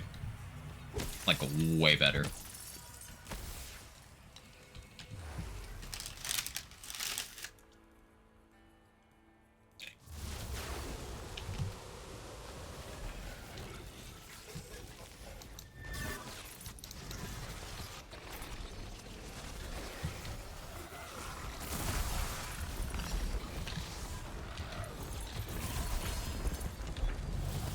2 dire sacks for that room.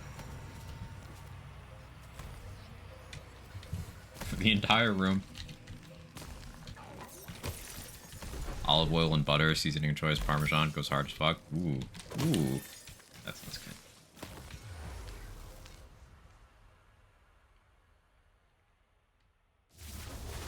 That sounds like that goes pretty hard.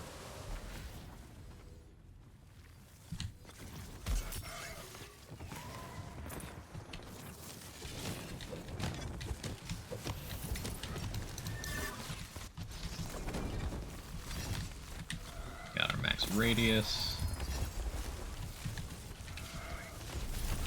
We just do this until the room's over. I get your dire sack cooldown that low. Berserker Capstone. Get 20% of the cooldown back on every kill. So if your dire sacrifice kills 5 enemies, that's your entire cooldown. If it kills 4 and you have cooldown boost elsewhere in your spec, that's your entire cooldown. Spare Redux? Spare Redux? Get a console assist or get some spare Redux?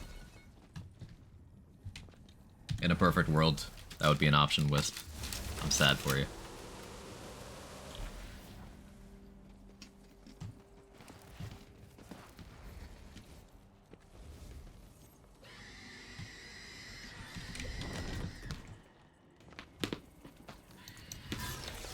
Cat.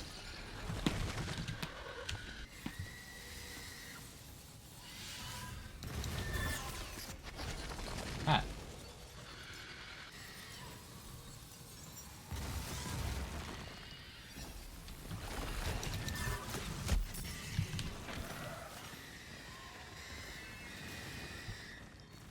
A cat.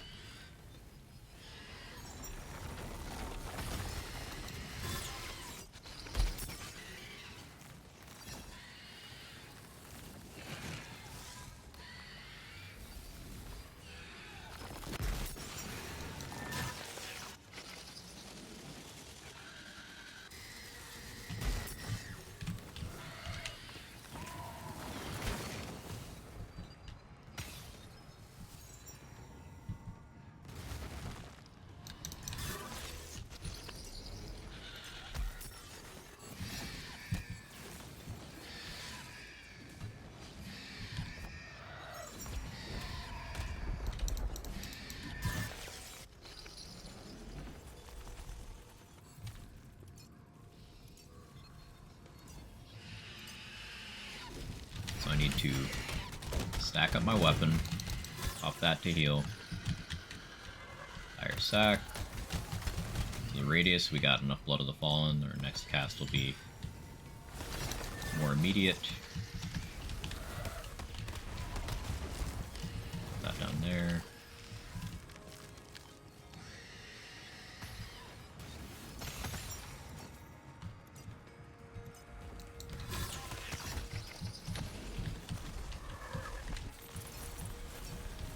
Blood of the Fallen off the skulls, going hard.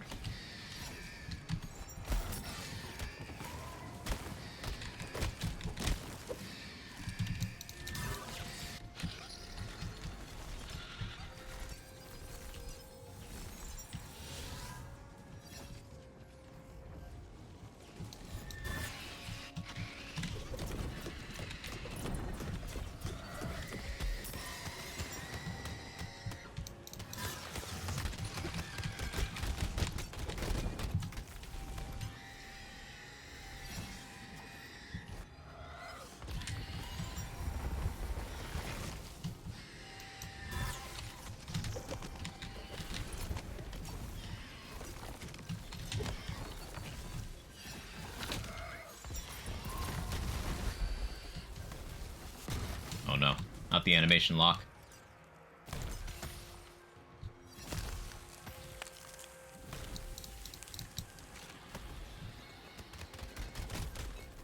It'll take me a while to die. My Demilich is gonna save me, and I have to die again. Okay.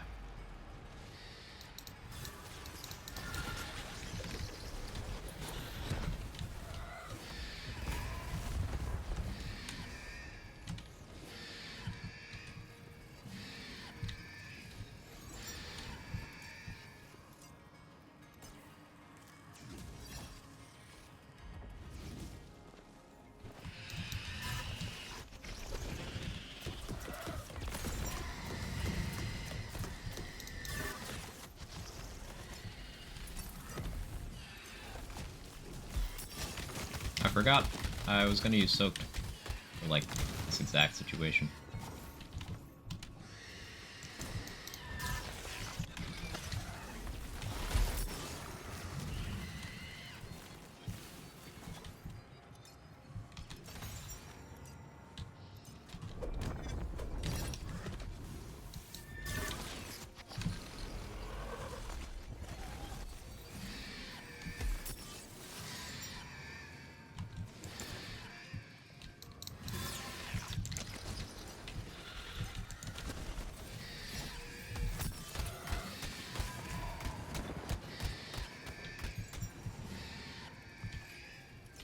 Hey, Bad Boo, how you doing?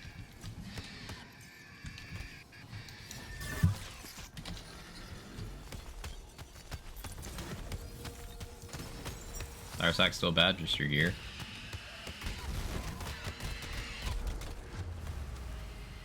Neither? Casey? That's just not how the game works.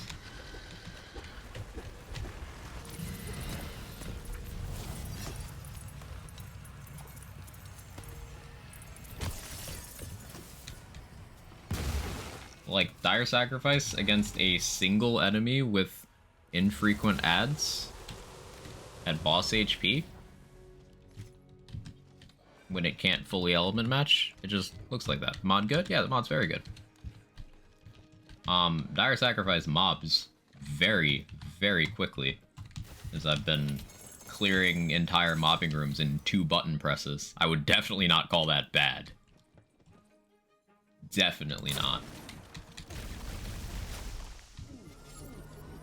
It's just more suited to certain roles than others. It's not a bossing powerhouse unless there's a lot of adds in the room. Very different from bad.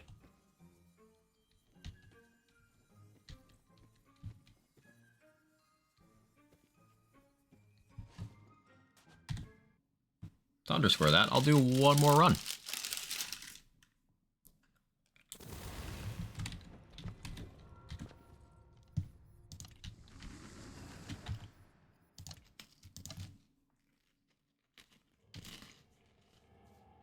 Quack is good. I like Quack. Sometimes streams are too long, but I don't get mad. I just like him for him.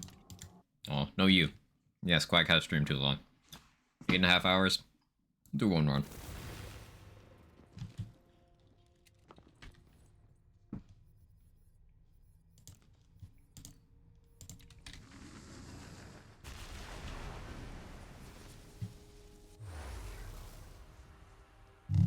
Just didn't look like it was doing much single target damage, which I struggles with on vanilla.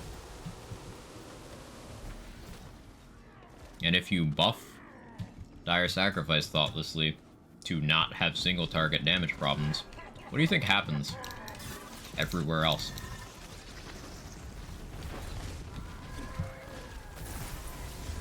Because in mobbing rooms like this is what it does. I click it 2 to 4 times and the room's over.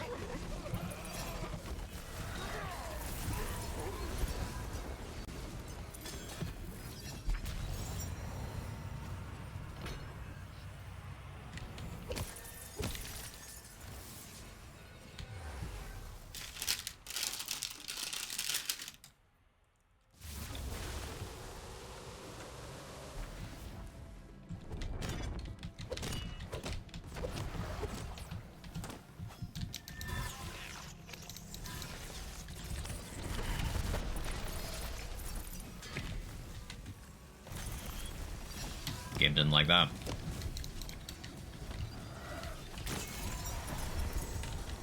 Two Dire Sacrifices in the room is over.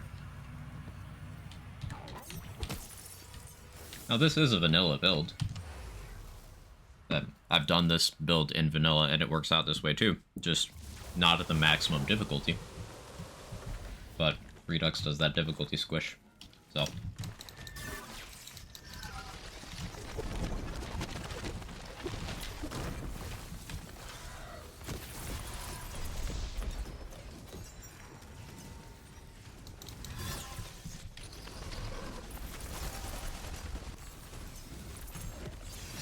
how many is it going to take for this room?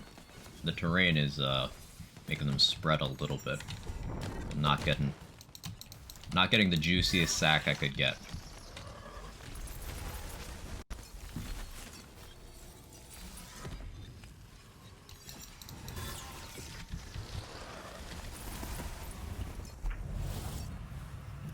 It took 4.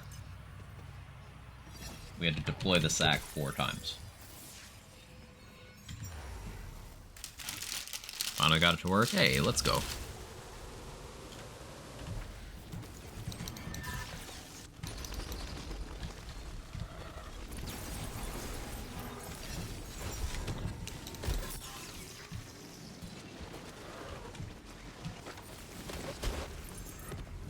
Quad sack situation. Yeah, the Krogan, if you will.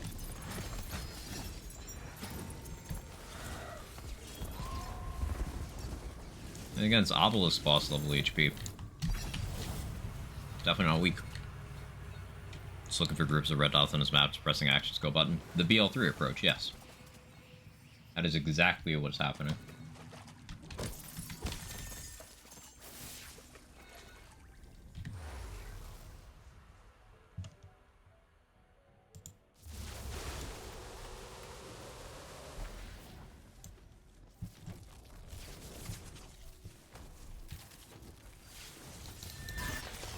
What does Graveborn do well? Graveborn supports Spell Shot well at spell builds. That's the main thing. The other cool thing it does is Reaper of Bones can upkeep Selective Amnesia by itself, which is pretty neat. Fun thing to build around.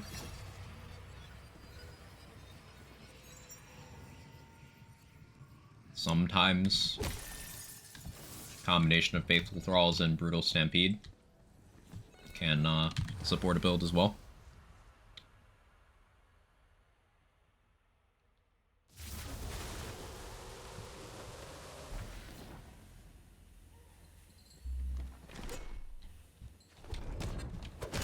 Just waiting for the enemies to group a little bit.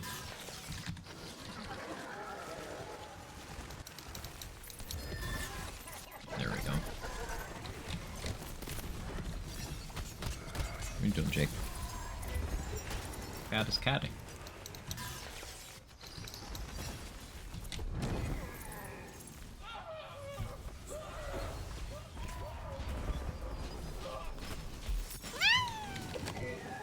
Cat.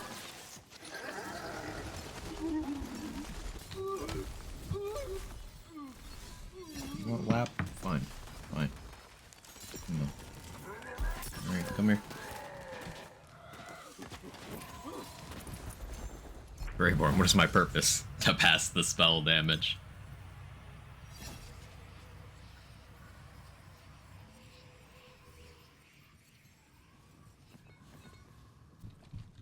Yeah, that meow was cover your lap so I can lay on it. And I did. Because I'm a good pet.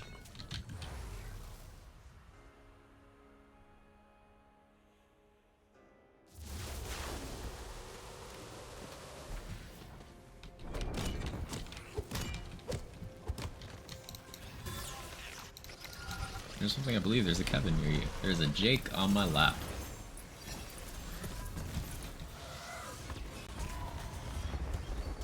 Or a Deadshot builds Cap Grave, so that's a Grave W in my books. Yeah.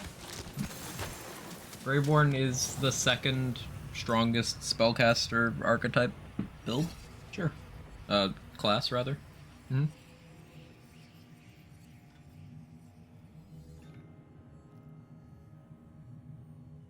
And I enjoy building around the Select Amnesia Reaper tech. And Dire Sacrifice is a lot of fun.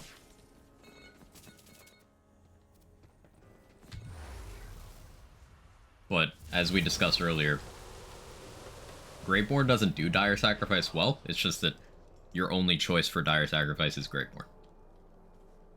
Same thing with Amnesia Reaper.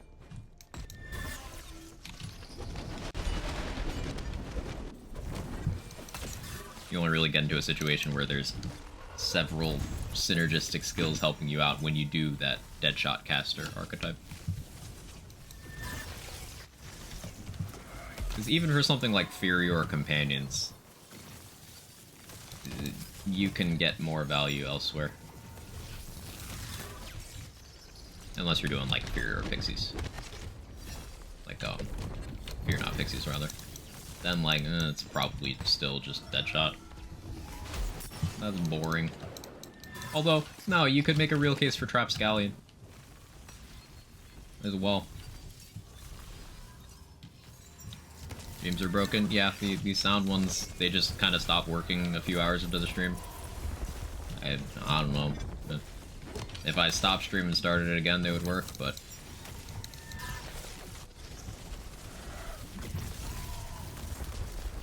Greetings, Lee. How you doing? Welcome in. Some fun spells used with Deadshot. Please list at least 5. Yes, leave it on the test. Wicked Gossip, Laser Hand, Ice Spikes, Arcane Bolt, Frozen Orb, Inflammation, Twister,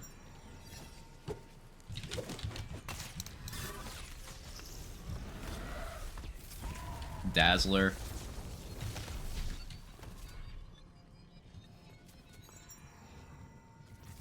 Cube and Barrel Maker are a little more finicky than what I generally like using, but yeah.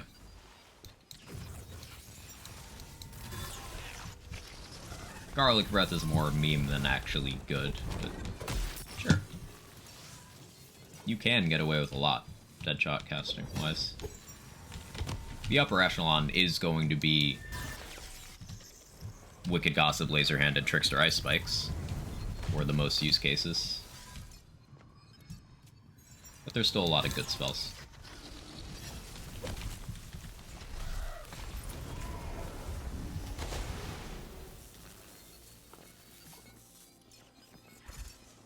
Honestly, something awful happened to me today. Lost the game. First time on Twitch.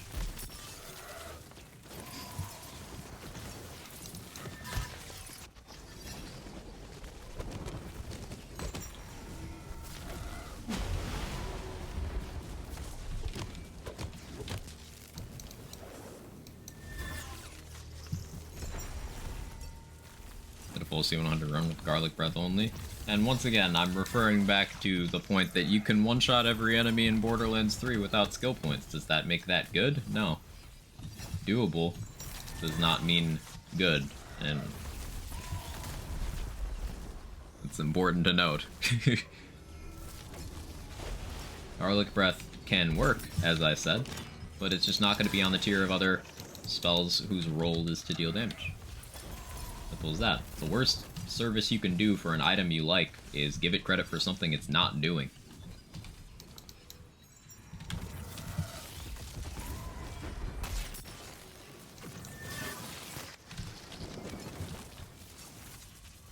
For me out, I don't know if it's your cats or my cats. I don't know either.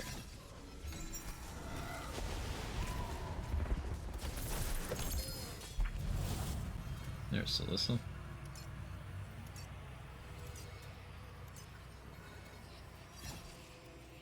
Triple recharge. That's triple roll shield. I have no reason to take that, but like, it's certainly pretty. Triple recharge being one of the better triple rolls to get. Problem is Bronco Buster exists, so this has no reason to. But it's cool.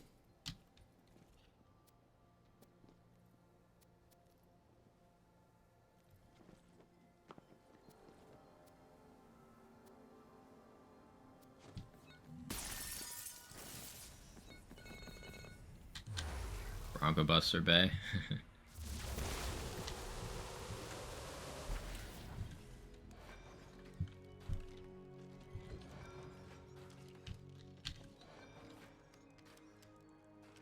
I'm a big fan. Hi, a big fan. I'm Quag. Nice to meet you. Hope you enjoyed the stream.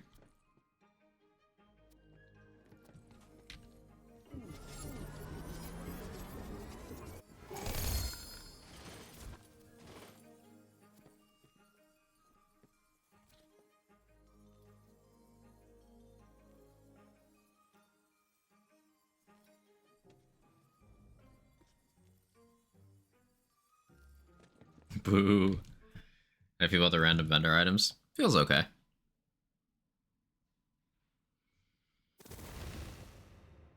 Feels okay. I kind of liked the fact that you had the curated legendaries in vanilla in those vendors, but that's fine. It's fine. But anyway, yeah, I've been live for 8.5 hours. I think it's about time for me to take a break. Never got a full grasp on how Chaos Chamber works. It's a randomizer dungeon that gives you a loot room at the end, with a few different formats, iterations of how you get there. But yeah, I've been live for fucking ever. That's enough for me today. Let's see who's live. Tomorrow will be either more Redux or more Near Automata. I haven't decided which as of yet. Moxie's doing some pearl hunting. Looks like he's just getting started-ish.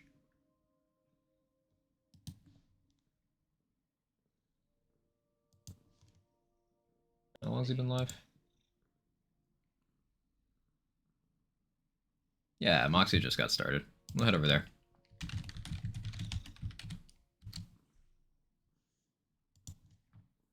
You know the man already for sure.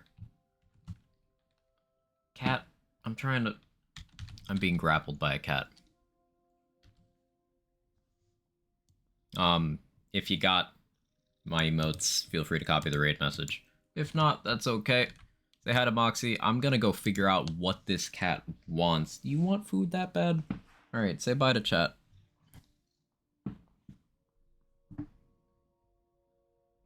No, Jake, that's me. That's not chat. That's me. You're catting on my face. That's me. Okay. Yeah, say hi to Moxie. I'll see you guys next time. Bye-bye.